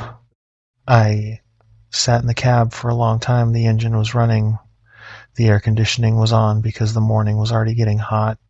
I looked at the camp for what was probably 10 minutes before I did anything. I looked at the way the rain fly was tied off on the windward corner, with the half hitch I used and the extra wrap I used, because I had once had a fly come loose in a storm in the Bisty, and I got into the habit of the extra wrap. The fly on the camp in front of me had the extra wrap. The angle of the wrap was my angle. The way the cord came out of the grommet was my way. I looked at the drill rig. The tarp on the drill rig was tied down at the 4 corners with my knots. There is no such thing as a knot that is unique to one man, but a man who has worked outside for 20 years ties his knots in a particular way, with the same little twist of the wrist on the second pass, and the knots on the tarp had my twist. I looked at the cooler. The cooler was a blue Coleman, the older 5-day model, with a scuff on the lid, where I had set it down on a rock outside Window Rock in 2019 and gouged the plastic. The cooler in the camp had the same scuff, same shape, same place on the lid. I want to say this clearly. The camp was not similar to mine. The camp was mine. Every detail of it was mine. The way the tent door was zipped half open at the bottom, which I do because I like the air to move through, but I do not like the bugs. The way the lantern was hung on the carabiner. The way the boots, when I had boots there, would have sat just to the left of the door, and where the dust showed the print of where boots had sat just to the left of the door. The boot print was the print of my boots, a Red Wing pattern I had been buying for 15 years. Eventually, I shut the engine off. I got out. I walked over to the camp. I went into the tent. The tent was empty. There was no cot. There was no sleeping bag. There were no boots. The tent was set up, but it had not been lived in. There was a smell. I want to be careful about this. I do not want to be melodramatic.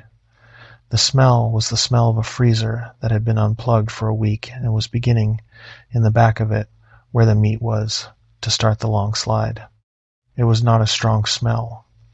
It was strong enough that I noticed it. I noticed it standing inside a tent that I had stood inside the night before, that had not smelled of anything at the time. There was something else I noticed, and I am going to say it now, because if I do not say it now, I will leave it out, and I do not want to leave it out. The dust on the floor of the tent had been disturbed. Not in a human way. There were marks in the dust, like a dog had lain down in the middle of the tent. A circle of disturbed dust about the size of a dog bandit's size. The marks of where the dog had turned, the way dogs turn before they lie down, 3 times around and then settle. The dust at the center of the circle was pressed flat. The dust at the edge of the circle was kicked out. I left the tent. I walked back to the truck, to my truck, the one I had driven, the one that was the only truck, and I got in. The road I had come in on was no longer there. I looked. There was the camp in front of me. There was scrub. There was no road behind me. The thing I had driven down was gone. I sat for a while. I tried to think clearly. I was an educated man. I had a degree from one of the better schools of mines in the country. I worked in a field that required me to read the land in a particular way. I knew what a real road looked like, and I knew what hallucination looked like, and the thing I had driven down had been a real road. I started the engine. I drove the only direction I could drive, which was forward, past the camp, into the scrub. About 50 yards in, I was on the BLM track, just like that. The mesa was behind me. The track ran east. The sun was up over my left shoulder. I drove out. About an hour out, I started hearing the whining again. This was a thing I have to describe carefully, too. It was not coming from outside the truck. It was coming from inside, from the back seat. The back seat of my truck is a bench, and I had the rear part of my gear back there in a duffel bag and a hard case with the core samples. The whining was coming from somewhere in the bench, like a dog was hidden under the gear, like a dog had got into the truck while I was inside the tent. There was no dog in the truck. I checked. I pulled over on the track and I got out, and I opened the back door, and I unloaded the gear onto the dirt, and I looked. There was no dog. The bench was empty. The whining did not stop while I was looking. It came from the bench. It came from the empty bench. When I closed the door and got back in, the whining stopped. I drove. And the truck got hot in the way trucks get hot on a desert morning, and the air conditioner kept up, and I kept my eyes on the road. The track was 20 miles long. He came out at a state road that ran into Lobo Crossing. Lobo Crossing has a population of about 400. There is a Phillips 66, a small grocery, a bar called The Hub, 2 churches, and an elementary school that serves the whole county. I pulled into the Phillips 66 at about 9:45 in the morning, and I parked the truck in the shade of the canopy, and I went inside and bought a Coke and a bag of beef jerky, and I sat down at the small table in the corner where the gas station kept a coffee pot and a stack of styrofoam cups. I sat there for about 30 minutes. The whining had stopped when I got out of the truck. It had not come back. The Phillips 66 in Lobo Crossing was the kind of place where you could tell time by who came in. The early shift at the county roads department had cleared out at 6, and the gas station was running on the slow trade. The retirees coming in for their lottery tickets, the long-haul drivers coming off the state road for a coffee and a piss, the occasional ranch hand picking up a Gatorade and a bag of ice. I knew the rhythm because I had drilled in counties like this for 15 years. The rhythm was a thing you could lean on. A woman came in around 10 and got coffee. She nodded at me, I nodded back, she left. A man in a White Hill Minerals shirt came in around 10:30, which startled me, until I realized he was the gas station's own man. They had the contract for fueling the company trucks, and he was just there to refill the diesel pump. He nodded at me too. He left. I sat there. Around 11, I called White Hill on the satellite phone they had given me for the contract. I told the dispatch woman that I was off the mesa with a family emergency. She asked which family member. I said my son. She said she was sorry to hear it. She told me they would dispatch a relief geologist on the back half of the contract, and I would be paid pro rata for the days I had worked. I thanked her. I hung up. I drove down to Albuquerque that afternoon. It is a 4-hour drive. I called Janelle from a rest stop near Grant's. I said, "Can I see Tyler tonight?" She said, "Marcus, what's going on?" I said, "Nothing's going on. I just want to see him. I'll buy you both dinner. I'll buy you all the dinner you want." She was quiet for a minute. She said, "Are you drinking?" I said, "No, I'm not drinking. I haven't had a drink in 8 months." That was true. She knew it was true. She said, "Come at 7. He's been studying for finals." "Don't make it weird." I said I wouldn't. I drove the last 100 miles, and the truck did not whine, and the back seat did not whine, and the radio worked, and the air conditioner worked, and the road was a normal road, and at 5 o'clock I pulled into a Holiday Inn Express in Albuquerque, and I lay down on the bed, and I slept for an hour and a half, and woke up better than I had been. I took Janelle and Tyler to a place called Frontier on Central Avenue, which had been our family place when we were still a family. Janelle was kind. Tyler was awkward, but he was there. We ate green chili cheeseburgers. Tyler told me about a girl in his class who had given a presentation about Edward Abbey in his AP English class and how he had gotten a little choked up because that had been my favorite writer when he was a kid and he had wanted to call me about it, but he hadn't known how. He apologized. I apologized for Christmas.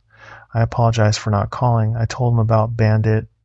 He cried in the booth at Frontier with the fluorescents overhead and the busboys clearing tables behind us. He cried hard. I held his hand across the table, and Janelle put her hand on his shoulder, and the family we had been was at the table with us for about a minute, and then the minute was over. But the minute had been there. Janelle drove him home.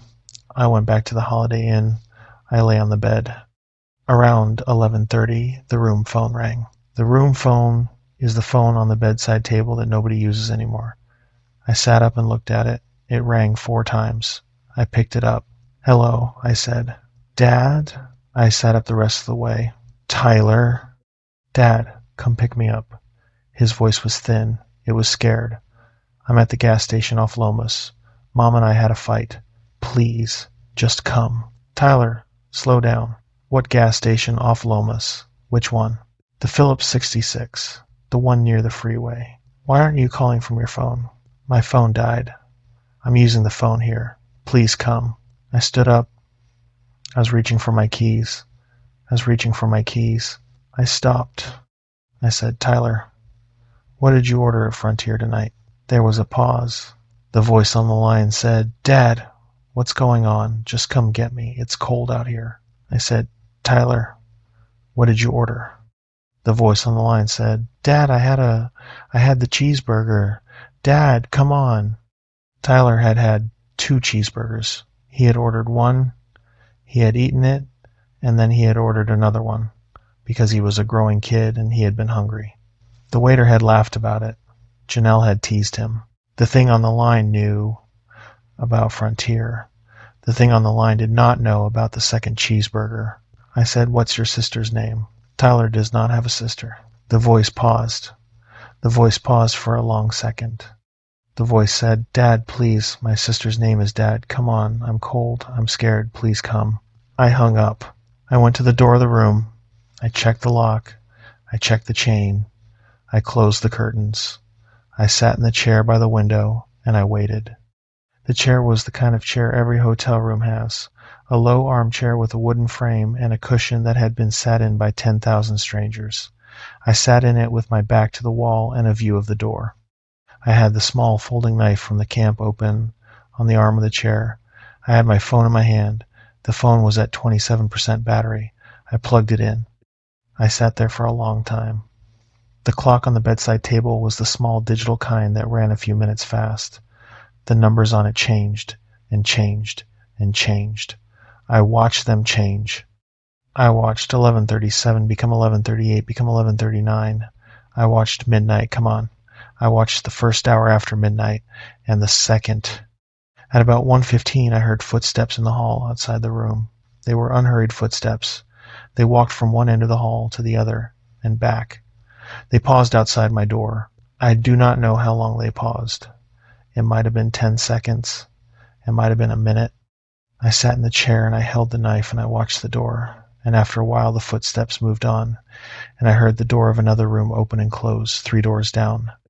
And I heard the small ambient sounds of a man getting ready for bed in another room. A toilet, a television going on, low. The footsteps had been a man going to his room. That is what I told myself.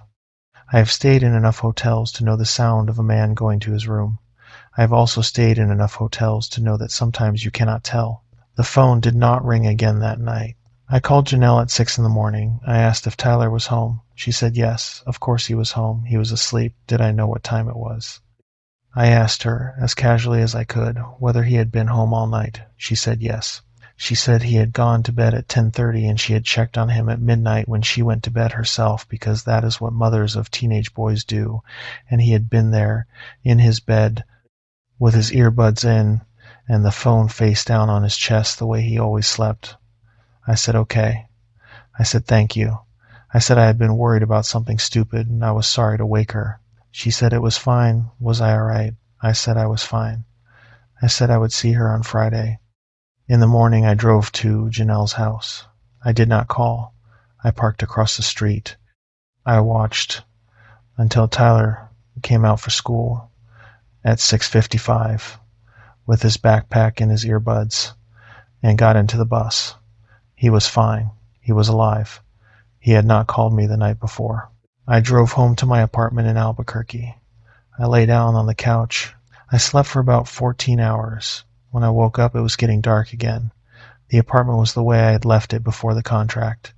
The food bowl in the corner, the leash hanging on the hook by the door. A blanket folded on the end of the couch with white fur, worked into the weave that I had not been able to bring myself to wash out. I have not gone back into the field since. Whitehill called twice in the next 2 months to offer me other contracts. I declined them both. I have been working in the office, doing logs and consultancy, and the kind of work a geologist does when he is, for whatever reason, not willing to go out in the dust. The money is not as good. It is enough. I have rent. I pay child support. I drive down to see Tyler every other Friday. We are doing better. Janelle has not asked what changed me, and I have not told her. I do not know how I would tell her. I do not know what I would say. I have run the sentence in my head 100 times, and the sentence always comes out the same way, which is the way of a man who is no longer to be trusted, and I will not have Janelle look at me that way, even once. Even for the half second it would take her to be polite about it. Some nights I hear Bandit at the door of the apartment. He whines, low, the way he used to. He scratches the door in the way he used to scratch the door when he wanted to come in. I do not get up. I never get up. After a while, the whining stops. A month ago, I left a bowl of water out in the kitchen at night, the way I used to for Bandit, because I missed him and because something in me wanted to. The next morning, the water was gone. I do not know what drank it. I do not leave the water out anymore. Last week, when I was walking out to my truck in the parking lot at the apartment complex, I saw a dog about 100 yards off by the dumpster, a yellow lab mix, old, right rear leg favoring. He was watching me. He did not look like Bandit. The size was wrong. The coloring was wrong. But the gait, the way he was standing, that was the gait. I got in the truck and I drove to work. I do not look at the dumpster anymore. I park on the other side of the building now. The maintenance man asked me one time why I had switched spots, and I said it was because the morning light was bad on my windshield from the old spot, which was true, but not in the way he thought it was true. I do not know what came to the camp on the mesa. I do not know what called me at the Holiday Inn. I do not know what drank the water, but I know that on the night Bandit died on the drive up to Durango, he had been sitting in the passenger seat with his head on my leg, and I had been telling him in a voice that was not steady that he was a good boy, that he was a very good boy, that he was the best dog I had ever had. He had stopped breathing somewhere between Mancos and Hesperus. I had not stopped driving. I had thought maybe if I just get him there fast enough. I had pulled into the vet's parking lot in Durango, with him already cold, with his head still on my leg, and the receptionist had come out, and she had been kind. I had paid the cremation fee. I had taken the ashes home in a small wooden box. The box is on a shelf in my apartment. It has not moved. It is exactly where I left it. But 3 nights ago, I went to the shelf to look at it because I was missing him. And the lid was cracked. The lid was cracked in a way that suggested it had been opened from the inside. I do not look at the shelf anymore. I leave the bowl empty. Story 4. The Ram's Horn. The day I went into the Ram's Horn to scatter my brother Pete, I was 62 years old and my knees were not what they had been, and I had been told by 3 different people that I should not be going in there alone. I went in anyway. I had been a firefighter in Phoenix for 31 years. I had been told a great many things in my life that I did not do by people who would not have done them themselves, and at 62 I had stopped pretending that telling counted for anything. The Ram's Horn is a slot canyon system on the Utah side of the Arizona line in a piece of country called the Bullhide Wilderness, which is a name I would not have given it, but which I did not name. The canyons run for about 8 miles back into the plateau, and at the head of them is a series of pour-offs and dry falls that, in the right weather and with the right rope, a man can rappel into and walk out of. My brother Pete and I had walked the Ram's Horn 40 years ago when we were in our 20s, and Pete had walked it again 3 years ago when he was 61, with a man named Dave Pakes, who Pete had known since high school. Pete had fallen 40 feet at the second pour-off and broken his back and bled out before Dave could get a helicopter in. I had not been there when it happened. I had been in Phoenix, asleep in my bed with my wife Carol, who had woken up around 4 in the morning the way she did sometimes and put her hand on my chest. She had said later that she had not known why. The phone call came at 5:30 the next morning. Dave had been at the trailhead in Pete's truck, having walked out the 8 miles in the dark with a headlamp, having left my brother's body in the slot because there was nothing else to do. The ashes had been with me for 3 years. I had been meaning to take them to the Ram's Horn for 3 years. There had been a thing in me about it. I had told Carol that I would do it after we got the kitchen redone, and then after my hip surgery, and then after my granddaughter's wedding. Carol, who was not stupid, had stopped pressing me about it. She had said one night in the kitchen, with her hand on the box, "Hank, you don't have to do it if you can't." I had said, "I can. I just need to wait for the right time." She had said, "Hanko, the right time is whenever you go."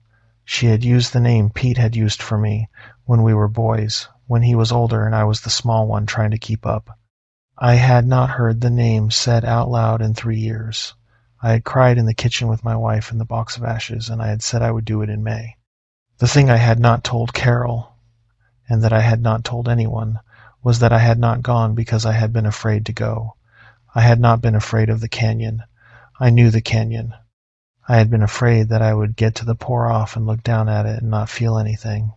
I had been afraid that the 3 years would have done their work on me, the way 3 years does its work on a man, and that I would stand at the spot where my brother had bled out and feel only the kind of dull sad that I had been feeling about Pete for most of those 3 years, and that the dullness would be the final thing, and that I would have to carry it home and live the rest of my life with the knowledge that I had stood at my brother's death spot and felt the kind of nothing that men who have stopped feeling things feel. I had been afraid of being that man. I had not been afraid of the canyon. The canyon had never been the thing I was afraid of. May was when I went. I packed the truck on a Saturday morning in the carport. Carol came out with a thermos of coffee and a sandwich for the road. She did not say anything. She put the thermos on the passenger seat. She put the sandwich on top of the thermos. She kissed me on the side of the face, and she went back inside without watching me pull out. I drove up from Phoenix in my F-150.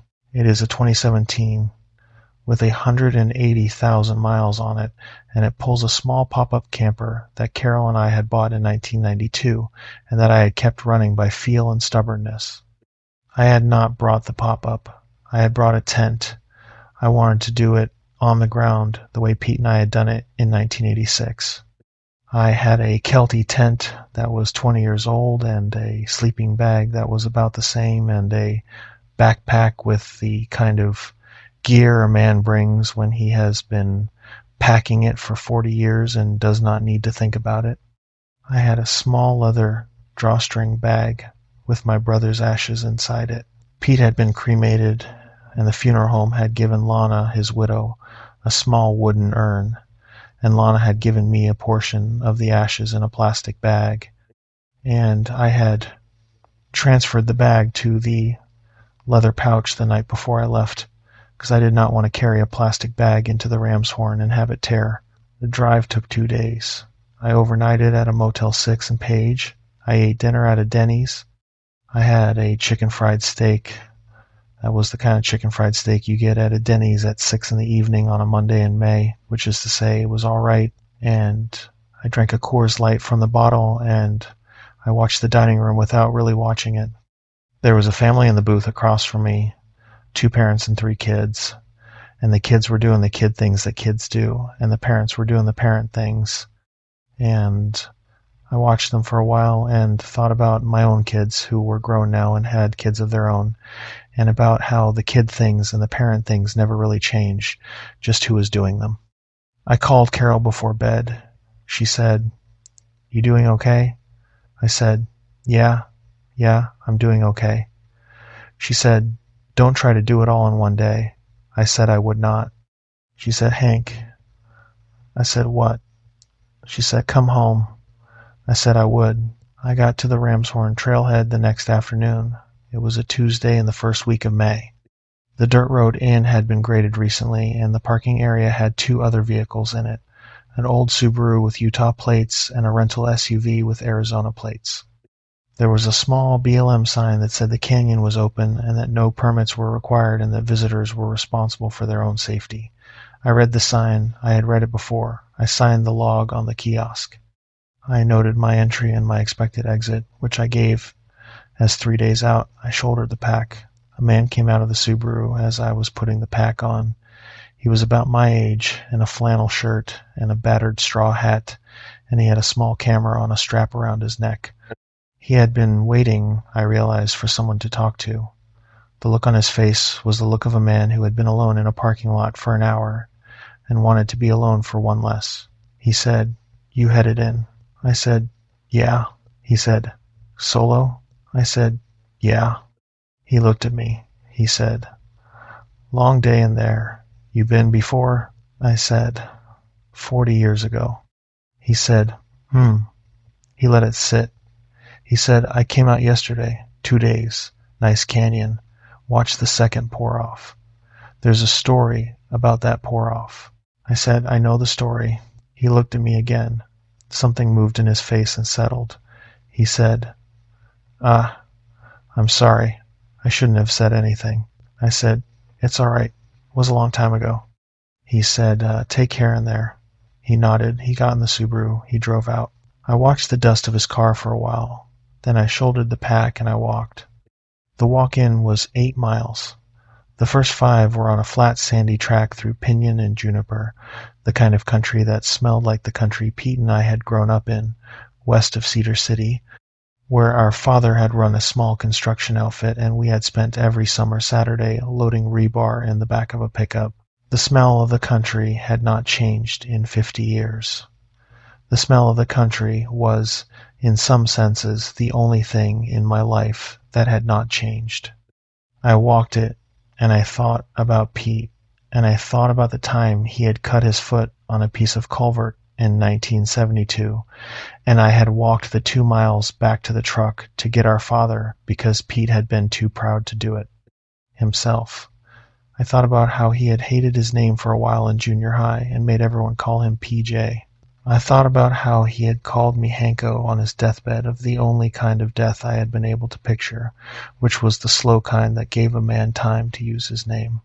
Pete had not been a slow kind of death. Pete had been alive at 6:40 in the morning, eating a granola bar at the top of the second pour-off and lacing his boots. And at 6:47, Pete had been dead in a plunge pool with his back broken and his lungs filling, and Dave Pakes standing at the top of the rope with the radio in his hand, calling for a helicopter that would not get there in time. The whole window had been 7 minutes. I had thought about the 7 minutes a great deal. I had thought about how my brother had spent his last 7 minutes alive on the planet. I had thought about whether he had known. I had thought about whether Dave had told him the truth, the way I would have, or had lied to him gently, the way some men would have. I had asked Dave once. Dave had said, "I told him you were on your way." He had said this in our kitchen, with Carol pouring him a coffee, with the morning sun coming in through the window over the sink. I had not been on my way. I had been asleep in Phoenix 400 miles away. Dave had lied to him. Dave had said the lie a brother would have said, and I had loved Dave for it for the rest of his life, which was another year and 4 months. Until Dave had died of the colon cancer, he had not told anyone he had. The last 3 miles took the trail into the canyon. The walls came up around me. The trail dropped down through a series of narrow steps. The air got cooler. The light got colored the way it gets in slot country, the orange of the sandstone walls reflecting off the air itself. I made camp at a wide spot in the canyon where the water in spring would run, but where in May the bed was dry. I had remembered the spot. Pete and I had camped there in 1986. I set up the tent on the same patch of sand. I built a small fire ring with the same rocks. Some of the rocks I lifted were rocks I might have lifted 40 years before. There is no way to know. I made coffee. I ate a sandwich I had brought from the gas station in Page. I sat by the fire ring without lighting it, because the wind off the rim was steady and I did not want to risk it. The light started to go. That was when I saw the deer. It came down the canyon from upstream, in the dimming light, walking the way deer walk in canyon country, with the small careful steps and the lift of the head every few yards to scent the air. It was a mule deer doe. I have seen 10,000 mule deer in my life. I know the shape of them. I know the way they move. I knew, before I knew, that there was something wrong with the way this one moved. I watched it. It came down the wash to about 30 yards from the camp. It stopped. It lifted its head. It looked at me. I looked at it. I want to be careful about what I say next. The deer had legs. The deer had 4 legs. The deer had 4 legs that were where the legs were supposed to be. But when it walked, there was a sound, a small extra sound, like one more hoof clicking on the sandstone every step. Not a doubled sound, not an echo, a sound like a 5th hoof landing a beat behind the 4. I listened to it walk, and I counted the hoof falls, and they did not add up. 4 legs and 5 sounds, then 4 legs and 4 sounds, then 4 legs and 5 sounds again. The 5th sound came from somewhere behind the deer, from between the deer's hind legs, from under it. I stood up. The deer looked at me. It looked at me the way a deer does not look. A deer does not stare. A deer's eyes go to a man and away from a man and back, the way a prey animal's eyes go. This deer's eyes did not go anywhere. The deer's eyes were on me. The deer's eyes were on me the way a man's eyes are on you when he has come to your door at night and has not yet said what he wants. I clapped my hands. A deer flushes from clapped hands. This deer did not flush. The deer took 2 steps closer. The 5th hoof landed each time. I picked up a rock from the fire ring. I threw it. The rock hit the sand about 3 feet short of the deer. The deer did not react. The deer took another step. Now I could see it better. The eyes were the wrong color. They were not the brown of a mule deer's eyes. They were a yellow color that I've seen before in the eyes of a coyote, but the eyes were not a coyote's either. They were too large for a coyote. They were too forward set. The eyes were the eyes of a thing that was looking at me, that wanted to be looked back at. I picked up a bigger rock. I threw it harder. The rock hit the deer in the shoulder. The deer made a sound. It was not a sound a deer makes. It was a sound like a man clearing his throat. Then the deer turned and walked back up the wash, slowly, the way it had come, with the 5 hoof falls per step, and went around a bend, and was gone. I stood there for a while with another rock in my hand. I waited for it to come back. I waited for the canyon to come back to itself. The light was dropping. The walls were going from orange to a darker color. The deer did not come back. The wash was empty. I went over to where the deer had stood. I had been a firefighter for 31 years, and before that I had been a soldier in Germany for 2. And before that I had been a boy who hunted with his father, and I had walked enough ground in my life to know how to read it. I knelt down on the sandstone slab where the deer had stood. There were tracks. The tracks were mule deer tracks. They were the correct depth and the correct splay for a mule deer of that size. But where the front hooves had set, There were also marks behind the front hooves. The marks were the marks of fingers, of a hand the size of a man's hand, pressed flat into the sandstone where sandstone is too hard to take a print. I looked at the marks for about a minute. Then I stood up and I walked back to the tent, and I did not look at the marks again. I sat back down. I had been firefighting for 31 years. I had been the captain of a Phoenix engine company for the last 14 of those years. I had stood in front of houses on fire, and I had pulled bodies out of car wrecks, and I had gone into a meth lab once where a man with a knife had come around a corner at me, and I had hit him with a Halligan tool in the dark. I had been afraid in my life. I knew the shape of being afraid. What I had just felt was not that. What I had just felt was the thing under being afraid, the thing under the fear that the fear is built on top of to protect you, the thing the fear is a roof for. I did not light the fire. I did not eat. I sat for a long time, and I looked at the rim of the canyon, and I waited for the dark. Around full dark, I went into the tent. I zipped it closed.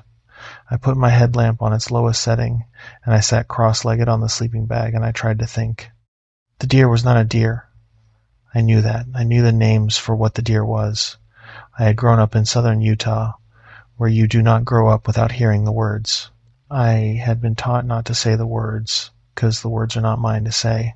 I am a white man from a town near a reservation, not from the reservation, and the things I had heard about as a kid had come from kids whose parents were Dene, and I had been told even then that we were not to repeat the words. I will not repeat them now. I will say only this. There are things in that country that are not deer. I sat in the tent. The first thing I heard was footsteps in the wash. Not deer steps, boot steps. A man walking up the wash from downstream, the direction I had come from. The steps came up to about 10 feet from the tent. They stopped. A voice said, "Hanko." I did not say anything. The voice said, "Hanko, you came."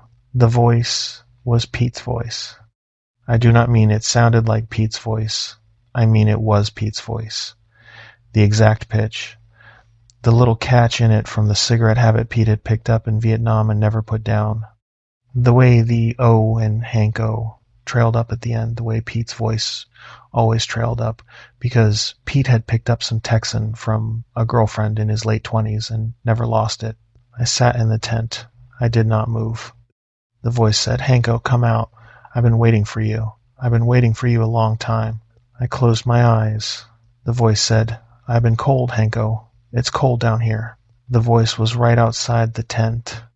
I had not lit the fire. I made a decision. I unzipped the tent. I came out with the headlamp on full. I came out with the small folding shovel I had brought to dig a hole for the ashes. I came out to fight if I needed to fight, because I was 62 and I had been a fireman for 31 years, and I was not going to be talked to in my brother's voice in the dark. There was no one there. The wash was empty. The headlamp threw a cone of white across the sand for about 30 feet. There were no boot prints. There were no man marks. The wash was the wash. I stood in the cone of light, and I said out loud to whatever was in the dark, the only thing I had to say, "You're not him. You're not Pete. Pete's dead. He died down here 3 years ago, and he is not coming back, and you can use his voice all you want, and you can know his nickname for me, and you can be cold, and you can be sorry, and I do not care. You are not him." I waited. The wash did not say anything back. The canyon did not say anything back. The wind moved a piece of brush 100 yards up the wash. A coyote called once, far off, in the dark beyond the rim. A real coyote. I knew the difference now, too. I went back into the tent. I did not sleep. I did not try. I sat up against the back wall of the tent with my knees drawn up and the small folding shovel across my lap, and I watched the tent fabric. The fabric is a thin nylon. The headlamp on the dimmest setting made the inside of the tent the color of weak tea. I could see the shape of the fly above me where the wind moved it. I could see the small shadows of insects on the outside of the fabric. I could not see anything beyond the fabric, but I could hear, and I listened. A few times in the night I thought I heard the footsteps come back. They would walk up the wash and stop and walk away, and I would not hear them turn around, only the steps going, and never the moment of turn. Twice I heard the voice say something I could not make out. Once I heard, very distinctly, my own name. Not Hanko, just Hank, the way Carol said it. The way it had said it on the porch later, although I did not know yet that there would be a later. I did not answer. Around 4 in the morning I heard a coyote pack going off about a mile to the north. The pack call is the sound of coyotes being coyotes, the yipping and the laughing and the long, low howls underneath. And the sound was so clearly the sound of real animals doing what real animals do that I cried a little in the tent. It was the cleanest sound I had heard in a long time. It was a sound that belonged to a real world. I lay down then. I did not sleep, but I lay down. I held the shovel. I watched the dawn come up the wash and turn the fabric of the tent from black to gray to the first faint orange of canyon light coming through nylon. In the morning I lit the fire. I made coffee. I sat by the fire with the leather pouch in my lap. The ram's horn at dawn is one of the more beautiful places in the world. The light comes down the walls and turns them every color sandstone can be, from the deep red at the base where the iron is to the pale, almost white at the top where the sun hits first. The light came down. I watched it come. I drank my coffee, and I ate a granola bar, and I packed the tent, and I walked the last half mile of the canyon to the second pour-off, which is where Pete had fallen. I had not been to the spot. I had not let myself go to the spot, even on the maps, even in my head. I knew the spot was at the second pour-off because Dave had told me. I knew what it looked like because Dave had described it. I went, and I looked. The pour-off was a 40-foot drop into a plunge pool that was, in May, only about a foot deep. There were bolts at the top from where Dave had rigged his rope.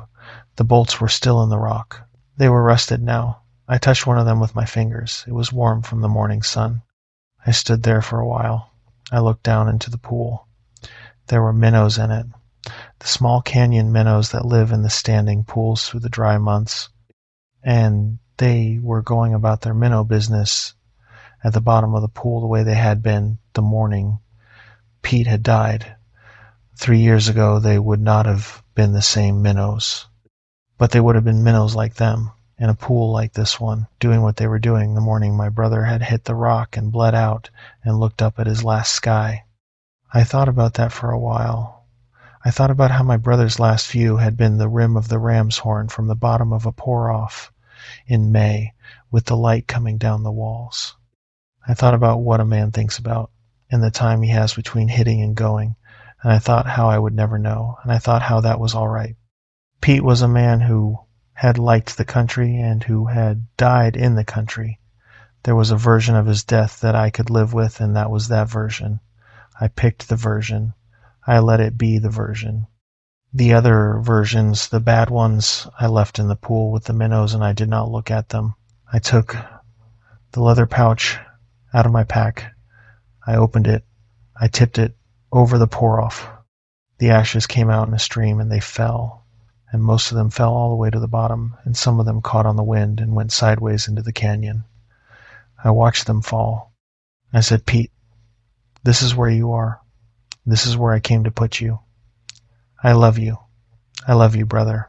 I'm sorry I waited. The ashes fell. I stood at the lip of the pour-off and I cried for a while, the way an old man cries, with no theater to it, just water coming out of my face. When I was done, I closed the leather pouch and I put it back in the pack and I turned around and I walked the 8 miles out. About a mile from the trailhead, I heard footsteps behind me on the trail. I did not turn around. I walked another quarter mile. The footsteps kept pace. I did not turn around. I walked another quarter mile. The footsteps kept pace. I came to a place where the trail bent around a juniper, and I stopped. I waited. The footsteps stopped. I said, "Go back." The footsteps did not move. I said, "I told you. You're not him. Go back." There was a long silence on the trail. The wind was doing the thing it does in juniper country, the small dry rustle in the needles, the small sound of nothing happening. The voice said, "Very quiet, Hanko." I said, Go back. The voice said, Hanko, please. I said, no. The voice said, Hanko, I'm cold. I've been cold 3 years. I closed my eyes. I stood on the trail with my eyes closed, and I felt the sun on my face, and I felt the weight of the pack, and I felt the small, dry wind in the junipers, and I let myself feel, for a long second, the full pull of what the thing on the trail was offering. To turn around, to say his name, to go back to the canyon and sit down at the second pour-off with my brother who was cold and who was sorry and who wanted me to come and sit with him. I felt the pull.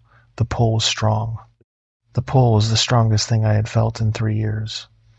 It was, I realized standing there, the exact pull of what grief is, when grief is most of what a man has, and someone offers to take it from him. I opened my eyes. I said, Pete is gone, you are not Pete. Pete loved his brother and would not ask his brother to come down in a hole and be cold with him. Pete would tell his brother to go home to his wife. Pete would tell his brother to live the rest of the time he had. That is what Pete would say. You are not him. The voice did not answer. I walked the rest of the way to the trailhead without looking back. I did not hear the footsteps follow. I do not know if they followed without me hearing or if they stopped. I got to the truck. I put the pack in the bed. I got in the cab. I started the engine. I drove out the 8 miles of dirt road to the state highway, and I drove the state highway to the interstate, and I drove the interstate south. I did not stop for 200 miles. I called Carol from a McDonald's parking lot outside Flagstaff. I said, I did it. She said, okay. She said, are you all right? I said, I don't know. She said, come home. I said I was coming. I said I would be there by 10. I got home at 10:40. Carol was on the porch with the wind chimes she had put up the spring before, which made the small sound they make when the air is right. She had a cup of tea in her hand. She had been waiting. She did not ask me about the ashes. She did not ask me about the canyon. She put down the tea and she came down off the porch and she hugged me and I hugged her back and we stood in the driveway like that for a while. And she did not ask anything that night. She made me a grilled cheese sandwich and a glass of milk like I was a boy home from a long day, and I ate the sandwich at the kitchen table while she sat across from me and looked at me. I ate the sandwich slowly. Carol does not look at a man with questions in her face. Carol looks at a man the way a person looks at a thing they have known for 44 years and decided to keep. She let me eat. When I was done, she took the plate and washed it and put it away, and she said, bed. And we went to bed, and I slept for 9 hours, which I had not done in 3 years. That was 3 weeks ago. The first week home, I slept poorly. I had dreams about the wash, about the deer, about Pete's voice on the other side of the tent fabric. I did not tell Carol about the dreams. I did not tell Carol about Pete's voice. I did not tell Carol anything that I would not have been able to say to her at the kitchen table in good light, and there was nothing about the ram's horn that I could say at the kitchen table in good light. The second week home, I slept better. The third week home, I slept normally. But last Thursday, I came out on the porch around dusk to bring in the wind chimes, because there was a storm coming in from the west and the chimes get noisy in a real wind. I had been on the porch for about a minute. I had unhooked the first chime. I was reaching for the second. I heard, from the yard beyond the porch, in the soft gloom of evening, a laugh. It was Pete's laugh. The exact laugh. The little wheeze on the end where his old cigarette lungs would not let him laugh all the way out.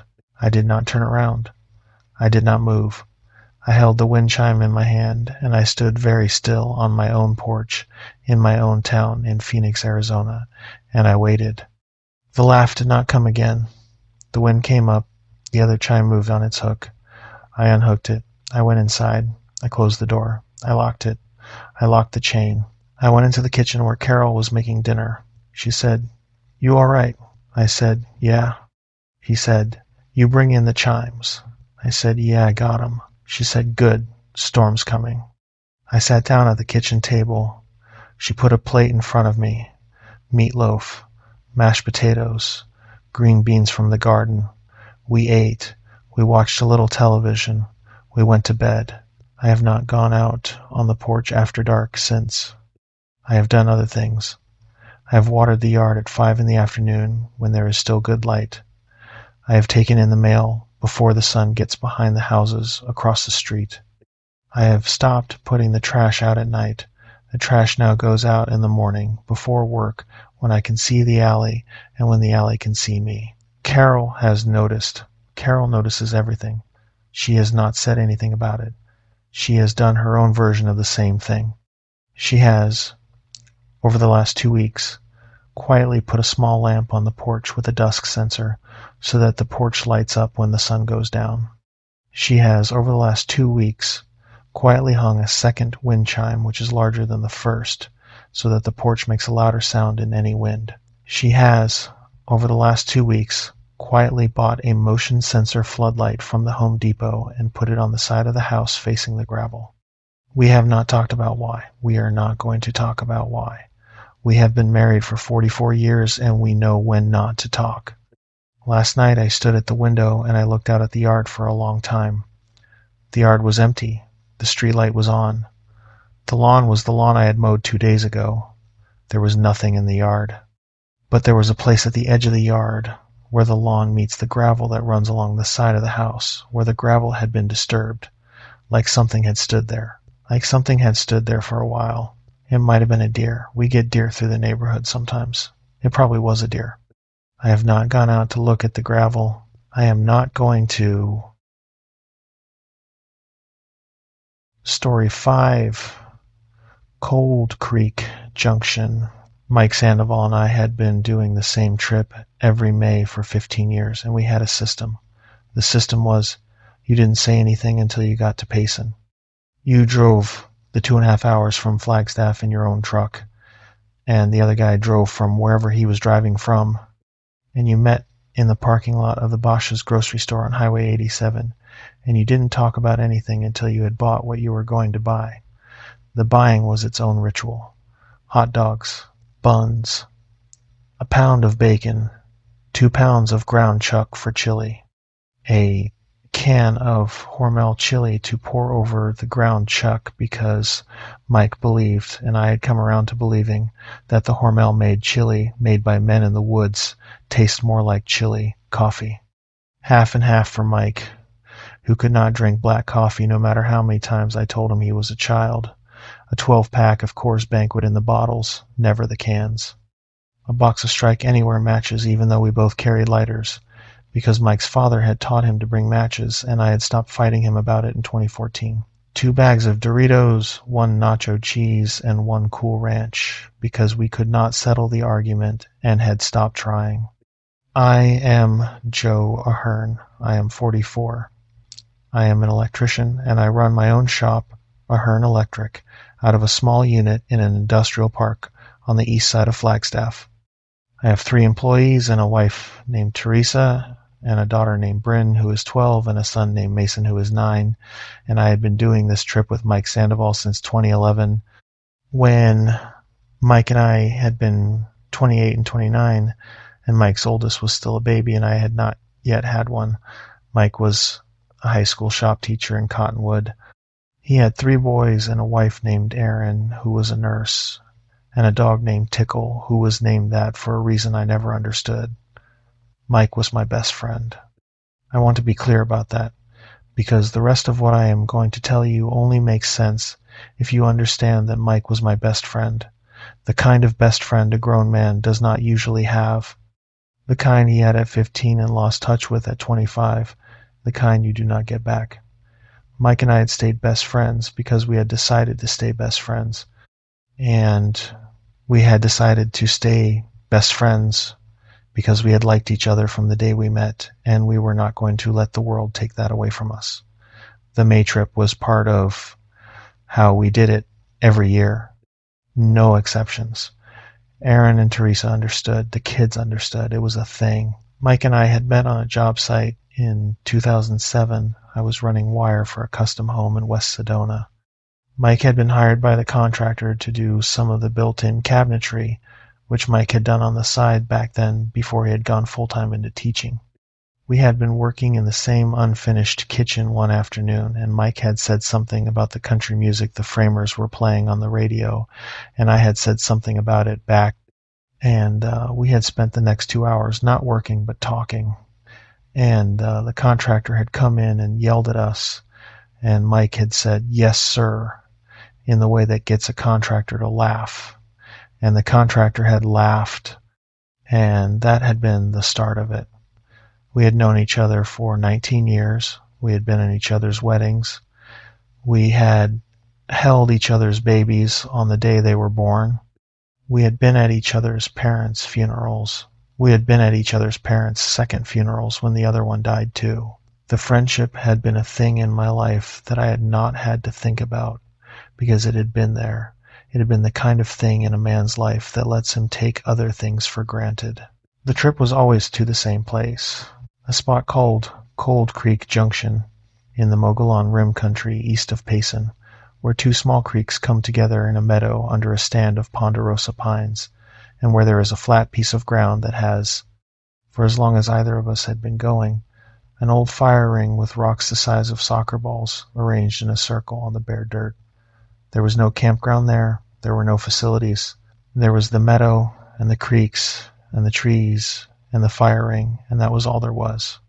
You drove a forest road off Highway 260 for about 4 miles, and you parked at the end of it, and you walked half a mile in on a trail that was not really a trail. That was more like a deer track that had been widened by feet. Cold Creek Junction was on no map I had ever seen. Mike had been brought there by his uncle when he was 14. He had brought me there in May 2011. We had been going since. This year the trip was the first weekend of May. The weather was right. The high country had cleared of the last of the snow, and the creeks were running but not rolling, and the bugs were not out yet. I drove down from Flagstaff in my F-250 on a Friday afternoon after I had finished a panel upgrade on a house in Belmont, and I met Mike in the Bash's parking lot at 4:30. He was leaning against his Tacoma drinking a bottled water. He grinned when he saw my truck. I grinned back. We hugged in the parking lot the way we hugged every year, the backslapping hug men use to disguise the fact that they are hugging. He said, "You look like shit."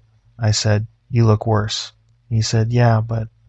I started further back. We went inside. The buying took half an hour. We went to the cash register with our usual cart. The cashier was a woman named Patty who had been at the Bosch's as long as we had been doing the trip and who recognized us. She said, "Boys, it's that time." Mike said, "It's that time, Patty." She rang us up. The total was $94.27. Mike paid. Mike had paid for the first trip in 2011, and we had decided in 2012 that he would always pay for the buying because of how the math worked out on whose turn it was, and we had never revisited the decision. We drove the two trucks east on Highway 260 for an hour. We took the forest road south at the place where the highway bends around a hill and the road peels off at a small sign you would miss if you did not know it was there. The forest road was 4 miles of washboard, and we drove it in convoy with our windows down. I had Springsteen on the radio. Mike had whatever Mike was listening to, which I never knew because Mike's truck radio did not work, and Mike played his music on a Bluetooth speaker he zip-tied to the passenger headrest. We parked at the end of the forest road. We unloaded. We walked the half-mile in. The meadow was the way the meadow had been every May for 15 years. The fire ring was the way the fire ring had been. The creek was running clean, and the pines were doing what pines do, which is be very tall and smell like pines. Mike said, "Smell that." I said, "I am smelling that." He said, "That is the smell of being alive." I said, "That is the smell of you needing to take a shower." He laughed. He said, "Joe Ahern, you have always been a hateful man." We set up camp. We pitched our 2 tents. Mike had a big Agnes that was older than his oldest kid, and I had a Mountain Hardware that I had bought new in 2019, about 10 feet apart at the edge of the meadow. We laid out the cooler and the camp chairs. We got the fire ring cleaned out, and we collected wood from the deadfall around the meadow, which was the kind of dry pine that takes a match and goes. We built a fire by about 6:30. The sun was still up. The light was the long high country May light that makes the meadow look like a painting of a meadow. We cooked the burgers on the cast iron skillet Mike had brought, which he had brought every year, which had blackened to the color of asphalt over 15 years of trips. We ate the burgers with the Hormel chili on top, which is the way we always ate them, and we drank the Coors Banquets out of the bottles, and we talked about everything. We talked about Mike's middle son, who had started talking about getting his learner's permit next year and was scaring Mike.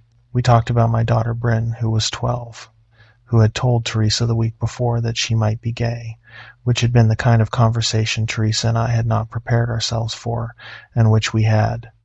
I thought, handled okay. Mike said it sounded like we had handled it okay. Mike said his oldest had come out as bi when he was 16, and they had done the same thing we had done, which was say, okay, and we love you, and let's order pizza. And we agreed that this was the right way to handle it because there was no other right way, and we agreed that the kids were better at this than we had been at their age. We talked about my business, which was doing well. We talked about Mike's school district, which was not. We talked about Erin's bid for charge nurse, which she had been working toward. We talked about the World Series. Mike told a story about the time we had taken a kayak trip on the Verde River in 2014, and he had flipped the kayak about 100 yards from the put-in, and he had told the story about it about 50 times in 15 years, and I had laughed at it every time. I told the story about Mike's bachelor party, which Erin had been generous enough to allow to be a real bachelor party, and which Mike had handled with the dignity of a man who knew that whatever he did that night was going to be told about for the rest of his life. We talked about high school. We talked about the time on our second year doing the trip that we had gotten so drunk we had argued about whether the moon went around the earth or the earth around the moon, and we had decided in the end that this was a stupid argument because we both knew the answer, and the real argument was whether either of us could remember any of our high school physics, and neither of us could, and we had toasted to the failure of the American educational system. Mike said the toast again now. To the failure of the American educational system, he said, and clinked his banquet against mine. I said, and to the survival of the American electrician. He said, hear, hear. We drank. We drank steadily, but not heavily. We were 44 and 43, and we had learned, over the years, to drink the way men of 44 and 43 drink, which is to say, enough to feel it and not enough to ruin the morning. Around 10:30, Mike went off into the trees on the far side of the meadow to take a piss. He took his headlamp. I was sitting by the fire when he went. I watched the headlamp move across the meadow and into the trees and disappear. I poked at the fire with a stick. I opened another beer. I waited. He did not come back. I waited some more. The fire crackled. A bat went over the meadow, the small, dipping flight of a bat at full dark. I checked my watch. It had been 8 minutes since Mike had walked off. Mike could take a piss in 2 minutes flat. Mike was not a man who took 8 minutes for anything. I called out. I said, "Hey, you all right?" The meadow did not answer.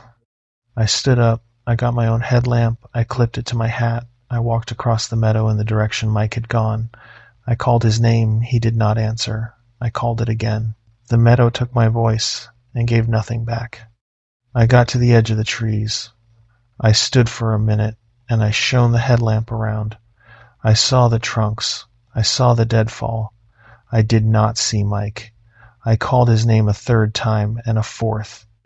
A voice, off in the trees, about 40 yards in, said, "Joe?" I said, "Mike, what the hell? Where are you?" The voice said, "Joe, I'm over here. Come over here." The voice was Mike's voice. The cadence was Mike's cadence. The pitch was Mike's pitch. But there was something I noticed in the way the voice said Joe, a small flatness in the O. that I had not noticed before. In 15 years of hearing Mike say my name, it was a small thing. I noticed it. I said, "Are you hurt?" The voice said, "Joe, I'm over here. Come over here." The exact same words, the exact same intonation, the exact same flatness in the O. I did not move. I said, "Mike, where are you? Talk to me." The voice said, "Joe, I'm over here. Come over here." I stood at the edge of the meadow with the headlamp shining into the trees and the small flat voice repeating its 3 sentences, and I felt the kind of cold come up my spine that I have read about in books and never felt myself, the kind that starts at the small of the back and walks up vertebra by vertebra to the base of the skull. I backed up. I backed up out of the trees, into the meadow, with the headlamp still pointed into the trees, and I did not turn around until I was back at the fire ring. And when I turned around to put more wood on the fire, I was shaking. I sat down. I put my hands on my knees to stop them from shaking. I tried to think. Mike walked into the firelight from behind me about a minute later, from the opposite side of the meadow, from the direction of the trucks, not the direction he had walked off in. He said, "Hey, I had to go further than I thought. I saw a deer over by the trucks and I followed it for a minute." I looked at him. He looked at me. He said, What's wrong?" I said, "Were you just calling me from the woods over there?" I pointed across the meadow. Mike said, "No, I was over by the trucks. I just told you that." His voice was Mike's voice. The cadence was Mike's cadence. The O in no was Mike's O. The flatness was not there. I said, "Mike, honest to God, were you just calling my name from the trees on that side of the meadow?" Mike said, "Joe." "No. I was on the other side of the meadow. I was looking at the deer. What's going on?" I told him. I told him about the voice. I told him about the 3 sentences. I told him about the flatness in the O. Mike's face changed. I had known Mike since 2011. I had seen Mike's face in every weather. I had seen Mike laugh, and I had seen Mike furious. And I had seen Mike at his father's funeral and at the birth of his youngest. And I had never seen the look that came over Mike's face when I told him about the voice. It was a look that was not for me. It was a look that was for something he was remembering. It was a look that said the something he was remembering was something he had not let himself remember in a long time. He said, "Very quiet, Joe. We need to leave." I said, "What?" He said, "Joe, right now, pack up." I said, "Mike, it's 11 o'clock at night." He said, "Joe, pack the trucks. We can be on 260 in an hour." I said, "Mike, what the hell?" He said, "Joe, please." The way he said please was not a Mike word. Mike was not a man who said please. Mike was a man who used please the way you would use a hammer, which is to say only when something needed hammering, and the something tonight that needed hammering was me, and Mike was hammering me, and I started packing. We packed in the dark. We struck the tents. We threw the gear in the trucks. We did not bother with the cooler. We left the cooler at the meadow, full of beer, with the lid open. Mike said, "Leave it." Mike said, "Let it have the beer." I did not ask Mike who it was. We were walking out the half-mile to the trucks at 11:30. The voice came from the trees once, off to our left, when we were about 300 yards from the trucks. It said, Mike, come back, you forgot the chili." Mike did not look at the trees. Mike did not break stride. Mike said, very quiet between his teeth, "Don't answer. Don't look." I did not answer. I did not look. The voice did not come again. We got to the trucks. We got in. Mike led the way out the forest road. I followed. The forest road was a tunnel of pine in the headlights, and the washboard was loud, and I kept my eyes on Mike's taillights, and I did not look in the rearview mirror, although the urge to look in the rearview mirror was, the whole way out, the strongest urge I have ever fought in my life. We came out at Highway 260. Mike pulled off into the dirt turnout at the intersection. He got out of his truck. I got out of mine. We stood in the wash of his headlights. He was shaking. His hands were shaking. I had never seen Mike's hands shake. I said, "Mike, what was that?" Mike said, "Joe." He said, "Joe, I'm going to tell you something. My uncle who brought me to that meadow when I was 14, He told me there were 2 rules. He said you do not stay past midnight on the new moon. And he said if a voice ever calls you from the trees and uses your name, you walk out and you do not answer and you do not look back. I said, Mike, you never told me this. Mike said, I never told anybody. I never thought I would have to. I said, was tonight the new moon? Mike said, tonight is the new moon. We stood for a while in the headlights. Mike said, Joe, I'm going to drive home. I'm going to call Erin and tell her I'm coming home. I want you to drive home too. I want you to call Teresa. I want you to go straight home. Do not stop. I said, Mike. Mike said, don't stop. I said, okay. He hugged me. He held on for a longer time than the back-slapping hug. He let go. He got in the Tacoma. He drove west on 260. I got in the F-250. I drove west on 260. Mike got further ahead of me. After a while, I could not see his taillights. I drove home. I called Teresa from a gas station outside Camp Verde. I told her I was on my way home. She said, what's going on, Joe?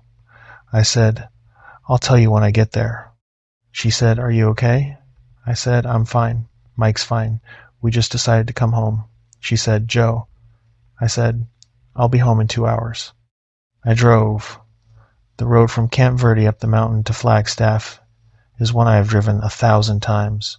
It runs through pine, and then through high desert, and then through pine again as you climb. I drove it that night with the radio off because I did not want any voices in the truck. I drove it with the windows up because I did not want any sound from outside. I drove it with my hands at 10 and 2 on the wheel because that was the only thing I could think to do with my hands.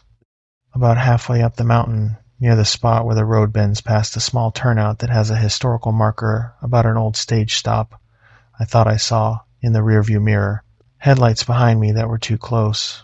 I looked again. There were no headlights. The road behind me was dark. I checked the mirror 6 times in the next minute. The road stayed dark. I told myself I had imagined it. I knew I had not. I kept driving. I got home at 2 in the morning. Teresa was in the kitchen with a cup of tea. She did not say anything. She let me put my bag down. She let me wash my face. She let me come into the kitchen and sit at the table. She put the tea in front of me. I drank it.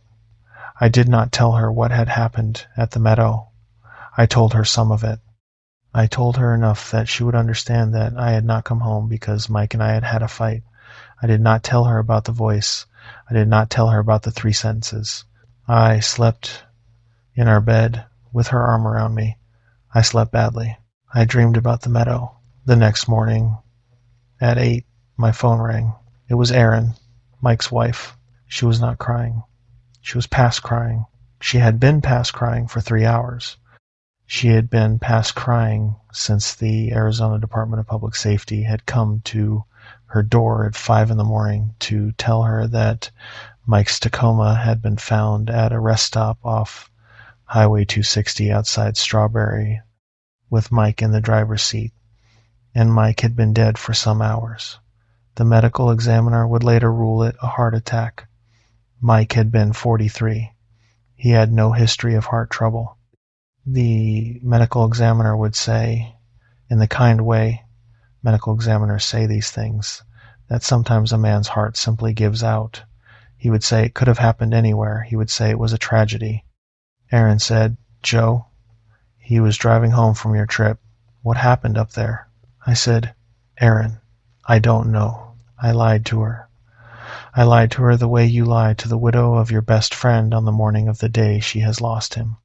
I lied to her because the truth was a thing I could not say and would not have been believed if I had said it. I lied to her because Mike had told me to lie. Mike had not told me to lie in words. Mike had told me to lie in the way he had said, we need to leave, and don't look, and don't stop. Mike had built a wall around the thing in the meadow, and I was not the man to take down Mike's wall. I told Erin I would be at her house in 2 hours. I called Teresa. I told her Mike was dead. Teresa cried. I did not. We drove down to Cottonwood together. The funeral was 4 days later. Mike's 3 boys gave a eulogy together, taking turns. They were 16 and 14 and 11. The 16-year-old, Mike's oldest, did not cry while he was speaking, which made it harder to listen to. The 11-year-old did. I stood in the back of the church with Teresa, and I did not give a eulogy, because I had been asked to give one, and I had said I could not, and Aaron had understood. After the service, there was a reception at the church hall. There was a ham, and there were green beans, and there were 3 different kinds of potato salad, because that is how church receptions work. I had not slept the night before the funeral. I had lain in bed, and I had run through the meadow in my head, over and over. I had run through it forward and backward. I had run through the voice. I had run through the 3 sentences. I had run through Mike's face when I had told him about it. I had tried the way a grown man tries when he is trying to convince himself of something, to find a way that the voice and Mike's heart attack were not connected. I could not find one. I had known they were connected from the moment Aaron had called. The medical examiner had said the heart attack could have happened anywhere. The medical examiner had not been at the meadow. The medical examiner did not know what was at the meadow.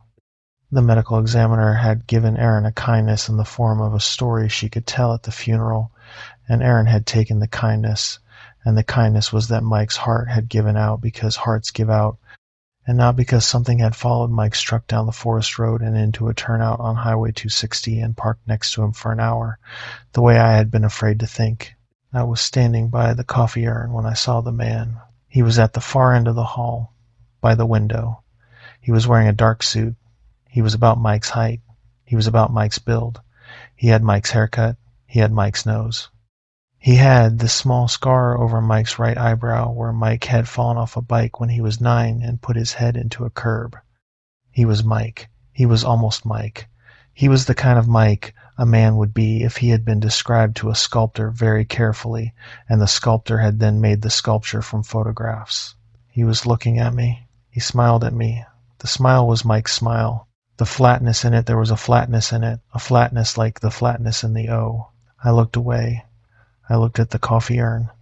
I looked at the urn for what I think was about 5 seconds. I made myself look back. The man was gone. I scanned the hall. I scanned it twice. There were maybe 60 people in the hall, in small clusters, talking quietly, eating potato salad off paper plates. None of them were the man. None of them had Mike's face. The window where he had been standing was empty. The chair next to the window was empty. The folding table near the window had a stack of programs on it and a small floral arrangement, and that was all. I asked Aaron afterward. I said, Aaron, who was the man at the back of the hall, by the window? Dark suit. About Mike's age. Aaron said, Joe, there were a lot of people there. Was he family? I said, I don't know. I thought I should know him, and I didn't. Aaron said, probably a teacher. Mike had a lot of teacher friends I never met. I said, probably. Yeah. I let it go. That was 2 months ago. I am doing fine. I want to say that. I am doing fine. My business is doing fine. Teresa and I are fine. The kids are fine. I have grieved Mike the way you grieve a best friend, which is to say, I have grieved him in pieces, one at a time, over breakfast and over coffee, and at 3 a.m. when I cannot sleep, and the pieces have not been finished, and I do not think they will ever be finished. But I will say this. The porch light at our house, the one above the front door, has come on by itself a few times in the last few weeks. It is on a switch, not a sensor. There is no reason for it to come on by itself. I had an electrician's eye on it the first time it happened, and I checked the wiring myself the second time, and the wiring is good. The third time it happened, I sat in the living room with Teresa, and I watched the porch through the front window for about an hour after the light came on. The porch was empty. The porch stayed empty. After about an hour, the light went off by itself. I went out and checked the bulb. The bulb was warm. The bulb was the bulb I had put in. I did not go any further than the porch. I went back inside. Last week, on a Tuesday, at about 9 in the evening, I was sitting in the living room with a beer and the television on, and Teresa was in the kitchen on the phone with her mother, and Bryn was upstairs doing her homework, and Mason was in the bath. The doorbell rang. I went to the door. Through the side window I could see a man standing on the porch. He was wearing a dark coat. He was about my height. He was about my build. He was facing the door. I did not open the door. I stood at the side window, and I looked at him. He looked back. He smiled. The smile was Mike's smile. He said through the door, "Joe, Joe, come on, it's me." The voice was Mike's voice. The O in Joe was flat. I did not say anything. I went into the kitchen. I told Teresa, very quietly, to hang up the phone. I told Teresa, very quietly, to take Brennan Mason and go into our bedroom and lock the door. I told Teresa I was going to handle it. I did not tell her what it was. Teresa, who was a smart woman and who had been married to me for 14 years and who knew when not to ask, did all of that. I went back to the front door. I did not open it. I said, through the door, "I know what you are. Get off my porch." The voice said, "Joe, it's me, brother. I came back." I said, "No, you didn't." The voice said, "Joe, come on. Open the door. I want to see you." I said, "I know what you are. I know what you are." I said it like a chant. I said it because I did not know what else to say. I said it because I needed to keep talking, the way you keep talking to a dog that might bite, the way you keep your voice even and your tone level, and you do not show the dog that you are afraid. The voice on the other side of the door said, "Joe, don't be like this. Just open the door. Just open it." I said, "No." The voice said, "Joe, I'm cold." I said, "No." There was a pause. There was a pause longer than a man would pause. The voice said, "Joe, you're going to open this door. Maybe not tonight, but you're going to." I said, "No." The voice said, "You're going to." The voice said it the way a man says something he is sure of. Not threatening, not angry, just sure. Like the voice was telling me a fact that we were both going to learn together over the next few months, and the voice was just letting me know now so I would not be surprised when it came true. I did not answer. After about a minute, I heard the steps go off the porch. I heard them go down the front walk. I heard them go past the mailbox. I heard them go a few yards down the street. Then I did not hear them anymore. I waited a long time before I went and got Teresa. I have not told Teresa what was on the porch. I have told Teresa that there was a man on the porch, and that the man scared me, and that I have called the police, and that I have called Aaron, and that we are looking into it. I have not called the police. I have not called Aaron. There is nothing the police can do. There is nothing Aaron can do. I have instead installed a second deadbolt on the front door, and a second deadbolt on the back door, and a window lock on every window on the first floor of the house. I have, this week, started leaving the porch light on all night. Teresa has not asked me what really happened. Teresa watched me install the deadbolts and the window locks, and she did not ask why. Teresa, who is a person I have lived with for 14 years, and who is smarter than I am, has watched me put new hardware on every entry to our house, and has not asked. She has, instead, started keeping a baseball bat by her side of the bed. She did this without telling me. I noticed it the second night the bat was there. The bat is a Louisville Slugger that I had bought for Mason last year for his Little League season.